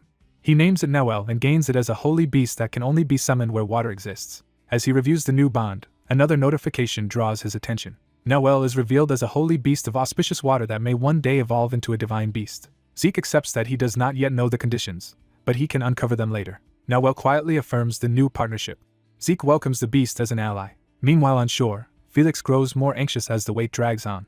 Unable to see through the murky water, he fears something may have gone wrong. Then a huge shape rises beneath the lake's surface in front of him. A violent surge of water explodes outward and throws Felix back in terror. Zeke returns and casually apologizes for making Felix wait. Felix is left speechless when he sees Zeke riding the enormous purified beast. Zeke explains that it was the monster in the lake, but the curse on it has been lifted. With the immediate danger gone, he turns his attention back to the golden mask he recovered. The sun crest on the mask convinces him even more strongly that it is tied to the Holy Kingdom. He decides to test it by feeding it ether, just as he once did with the Terracan relic. The system accepts the item but still conceals its true name, much like it once did with the magic armor. That hidden status makes Zeke suspect the mask is another relic from the Golden Age. He reasons that if it resembles the armor in function, it may come from the same ancient era. The system asks whether he wants to register himself as the mask's user, and he agrees. After registration, a second prompt offers to activate the mask's function, and he accepts again. The mask begins to resonate with power. Its function activates in a burst of blinding light that engulfs the area. The system links the mask to an administrator system, confirms Zeke's immortal class, and activates Purify. Purify fuses with his class and evolves into the unique class-exclusive skill Great Purification. The mask then expands the scope of that new power far beyond Zeke himself. A beam of holy light spreads outward and begins purifying the polluted mana across the land. The cleansing force rises like a pillar into the sky. It connects to the mask's hidden administrative system and continues transforming the region. The system shifts the area out of its concealed state. Emergency defense mode is lifted as the old protection surrounding the land dissolves. When the light fades, the entire environment has changed into a bright, living landscape. Felix can only stare as the ruined surroundings become a clear lake and open grassland. Elsewhere, an old man realizes the long-awaited prophecy has finally been fulfilled. A mounted group approaches the newly restored land. Felix instinctively reaches for his sword, unsure whether the newcomers are enemies. Zeke stops him and says there is no need to fight. He reminds Felix that they already met these people before, though under very different circumstances. Felix begins to understand the impossible implication. The riders are the same figures they mistook for ghosts earlier. The old man dismounts and approaches them. He repeats that the prophecy has come true. He identifies Zeke as the black-eyed child who restored his family to normal. Zeke listens in silence as the meaning of those words sinks in. The others hail him as the family's savior. Felix admits he truly believed they were ghosts, and Zeke explains they had only looked that way because of the curse. Now that the curse is gone, they have returned to their original forms, and the old man introduces himself as Zeke Draker's grandfather. He gratefully claims Zeke as his black-eyed grandchild and thanks him for saving the family. Zeke accepts the greeting and addresses him as grandfather. For the first time, he feels relief at being able to meet his mother's family properly. The restored castle of Agamemnon stands revealed in full daylight. Inside, Felix is stunned by the sudden return of a grand and fully intact stronghold. He struggles to believe that all of this changed in a single night. The scale of the restored castle leaves him unable to make sense of what he is seeing. Zeke reflects that the shift happened when emergency defense mode was lifted, just like other system-linked ancient sites he has encountered. He concludes that this environmental transformation must be tied to the Elder Dragon's artifact and the system behind it. At the meal that follows, an elderly maid reveals she has finally been able to use her skills again after 50 years. Felix recognizes her as someone they encountered the previous night. She confirms she was the one who guided them before. The family explains that the curse had denied them sunlight and even proper food, leaving them to waste away. Over time they became so sick they could barely even speak. Zeke interrupts the meal to present the golden mask to his grandfather. He explains that he found it at the bottom of the lake. His grandfather immediately recognizes it as Agamemnon's golden mask, the family's lost symbol. Because Zeke recovered it, the old man decides he now deserves to hear the family's hidden history. He begins with events from 50 years earlier, when a devastating plague spread through Mykean. The Agamemnon family tried to contain the outbreak by quarantining the sick and sheltering the rest inside the castle. But the disease spread too quickly, bringing fever, red spots, and death within days. Zeke notices the symptoms resemble the rose disease, though not perfectly. His grandfather says the true horror began only after sunset. The dead rose again and started attacking the living. Zeke realizes they had effectively become zombies. The old man explains these undead were unlike the Black Mage's zombies, because their bites spread the condition like an infection. Since no one could understand such a nightmare, the family called it a curse upon Mykean. They fortified the castle and endured as best they could, but without a solution the dead only kept increasing. He then explains that the golden mask had been passed down from the family's oldest ancestor. When Zeke asks who created it, the old man admits that records from before the Golden Age were mostly lost. Zeke is disappointed that the mask's deeper connection to his armor remains unresolved for now. Still, his grandfather stresses that the castle and golden mask were the sacred symbols of Agamemnon. Their holy power kept the dead from entering too deeply, but even that protection had limits. Eventually the patriarch of that era made a desperate final decision. The family's adults, including the patriarch, chose to become bait so the dead could be drawn into the holy lake and purified. But that sacrifice backfired when the corrupt energy polluted the lake itself and twisted its guardian god into a monster. Zeke realizes that guardian was Nawel, the holy beast he just restored. The old man laments that a choice meant to save the city only created a new disaster. Zeke understands that the family later spread the story of a curse to keep people away from the lingering corruption and prevent another outbreak. He asks whether the deaths of children in the family were also caused by that same corrupt power, and his grandfather believes weak children were especially vulnerable to it. That answer leads Zeke to a more personal question. He says he wants to know the truth about his mother. When asked whether Arthur told him anything, Zeke reveals that no one in Draco would even speak her name. His grandfather explodes in anger at Arthur and regrets ever allowing Laura to marry into the Draco family. Zeke finally learns his mother's name was Laura Agamemnon and recalls hearing that Agamemnon once rivaled the great bloodline powers. His grandfather explains that Draco had once been subordinate to Agamemnon, not the other way around. In the era of the Holy Empire, Draco was only a rural knight family that could not have entered the central continent without Agamemnon's help. After Mykean fell, however, Draco exploited the disaster, absorbed weakened families, and rose into the power it is today. Zeke bitterly concludes that such treachery sounds exactly like Draco. When he asks why Laura alone survived the corruption, his grandfather says there was a reason for that. He prepares to reveal the secret that set her apart. Laura is revealed as someone with a rare and radiant gift. His grandfather tells Zeke that his mother belonged to the healer class. He explains that class once meant a true path of innate talent, such as the path of the swordsman. Archers likewise followed the paths suited to their own natural gifts. Spearmen did the same, and that original path was the real meaning of class. Laura Agamemnon's healer class gave her the power to resist and overcome corrupt energy. In ancient times, class was a system that amplified one's natural abilities, but later ages reduced it to crude labels like swordsman and mage.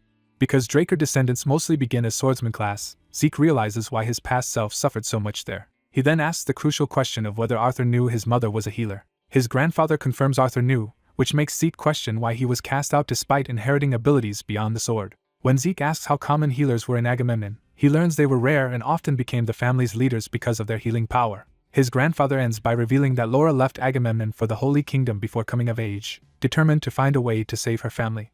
Zeke realizes his mother may have secretly searched the Holy Kingdom for a healer who could cleanse the miasma destroying their family. He concludes that only his father, Arthur Draco, knows the full truth about what his mother was really doing. His grandfather interrupts his thoughts and hands him an old keepsake meant for him. The keepsake turns out to be a portrait of Zeke's mother, preserved for him all this time. The patriarch explains that Laura once returned to this castle and left behind words Zeke should know. According to Laura, a child with black eyes would one day restore the family to normal. Zeke is stunned to learn that his mother had foretold something so specific. His grandfather admits he cannot verify it, but says Laura was extraordinary from childhood and often beyond ordinary understanding. Zeke lingers on that description, sensing there was far more to his mother than anyone ever explained. The patriarch shifts from family secrets to practical matters, reminding Zeke that he had asked for the family's backing. Because Zeke is Laura's son and has already saved House Agamemnon, the patriarch decides to reward him fully. He formally declares Zeke the sole heir of the Agamemnon family from this point onward. The story moves ahead to Zeke's days at the castle, where harsh training begins immediately. Felix struggles clumsily through sword practice while his instructor berates his basics. Zeke watches without sympathy and tells Felix that talent alone will not save him. As the patriarch starts the legal process to establish Zeke as official heir, Zeke remains at the castle until the martial arts competition. During that time, he trains Felix and also studies Agamemnon's secret art, golden swordsmanship, noticing its kinship with other major sword schools. He tests the style together with the family's armor and shield and finds the technique remarkably stable and well-balanced. Still, he notes that the Empire's tampering has made the magic armor incomplete, so he plans to meet Golan and rebuild it properly. The patriarch later seeks Zeke out, complaining that returning to administrative work has been exhausting. He asks Zeke to walk with him because there is something important he must explain before the succession can be settled. When Zeke asks how the territory has been governed, the patriarch says trusted proxies handled local affairs while the family issued major decisions by letter. He reveals that this arrangement is exactly why he summoned Zeke for a private talk. The patriarch explains that Agamemnon has long protected Mycene, and 3 sworn families have always supported the house as bound allies. In plain terms, he tells Zeke that those 3 families are effectively his vassals. But before Zeke can become the recognized heir, those vassal houses must formally acknowledge him. Zeke says he had already intended to ask about that problem, and the patriarch invites him to speak freely. Zeke asks that the 3 vassal families and all blood-related branches of Agamemnon be summoned to the castle at once. Word spreads, and people gather in awe as the restored Agamemnon castle opens itself to the public again. The crowd can hardly believe the castle has returned to its original grandeur, and begins wondering whether the family's curse has truly been lifted. As the great doors open, anticipation turns into open speculation that House Agamemnon may really have returned. The assembled allies are welcomed inside, and the mood shifts from rumor to tense expectation. The patriarch publicly thanks the blood allies who upheld the region during Agamemnon's long absence. The visiting families respond with outward respect as they approach him. Some greet the patriarch warmly and marvel at his restored health, while privately wondering whether the old rulers of the central continent are truly returning to power. The patriarch announces that he gathered everyone to declare that the Agamemnon family has broken its curse and returned. He then moves to the real purpose of the gathering and says he will present Agamemnon's heir to the allied bloodlines. The crowd is shocked the moment they realize who is being brought forward. Their disbelief erupts when the heir is revealed as Zeke Draker. The patriarch introduces Zeke not just as his heir, but as the continent's youngest Blue Knight, and a prodigy who graduated from Valhalla faster than anyone before him. One of the allied lords, invoking old friendship and loyalty, asks permission to speak. The patriarch recognizes him as Arnold Achilles, and allows him to voice his objection. Arnold accepts that an heir has been chosen, but reminds everyone that by ancient proxy law the Achilles family must verify the legitimacy of Agamemnon's successor. He adds that the Hector and Aegis families share the same duty, turning the ceremony into a formal challenge. Rather than resist, the patriarch agrees that the old tradition must be followed. The 3 vassal houses immediately demand that the heir's right be proven through a night match. An arena is prepared, and the succession dispute is transformed into a public trial by combat. Some spectators are delighted, seeing the challenge as an even greater spectacle than they expected. Others relish the irony that Zeke Draker himself must now fight as the challenger. Zeke enters the arena in armor, prepared to defend his claim with steel rather than words. He decides the temporary defensive equipment Agamemnon provided will be enough, since he cannot openly rely on his full magic armor here. His first opponent sizes him up as the man chosen to inherit Agamemnon. The Hector family's champion boldly declares that he will personally test whether Zeke deserves that title. He rushes in recklessly, eager to crush the heir before the crowd. The clash ends almost before it begins. Zeke defeats the first challenger in an instant, leaving the arena stunned by how quickly the result is called. Even the patriarch's allies are surprised that a reputed warrior fell so fast. The Aegis side immediately sends up its own fighter, unwilling to let the first humiliation stand. The second challenger steps forward to restore his family's pride. He charges with full commitment, urged on by his house to prove their strength. His attack is met head-on, and he realizes too late that Zeke's response is far beyond what he expected. Zeke crushes him just as decisively, smashing through the challenge and leaving the second warrior broken before the crowd can process it. The second defeat lands with enough force to silence the arena for a moment. Zeke's finishing blow makes it clear that the first 2 challengers were never on his level. The fallen warrior can only gasp in pain and disbelief. Observers note in shock that Zeke is only 17, making his overwhelming strength even harder to accept. His power at such a young age begins to feel monstrous even to seasoned onlookers. Zeke decides the preliminaries are over and turns his attention to the last remaining opponent. He resolves to end the matter completely with the final match. The arena braces as the last challenger enters with a very different presence. The second victory is formally awarded to Zeke, clearing the way for the decisive final bout. Zeke notes that only one opponent remains between him and full recognition. The announcer presents the final warrior as the most dangerous of them all. Everyone is reminded that this man is the reigning champion of the traditional dueling league. The final challenger is introduced as Pharrell Achilles.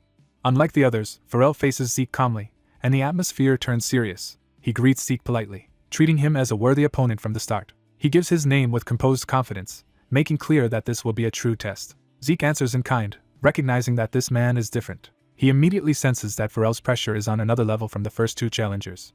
Watching him, Zeke realizes Pharrell's energy is perfectly steady and his mental discipline exceptionally strong.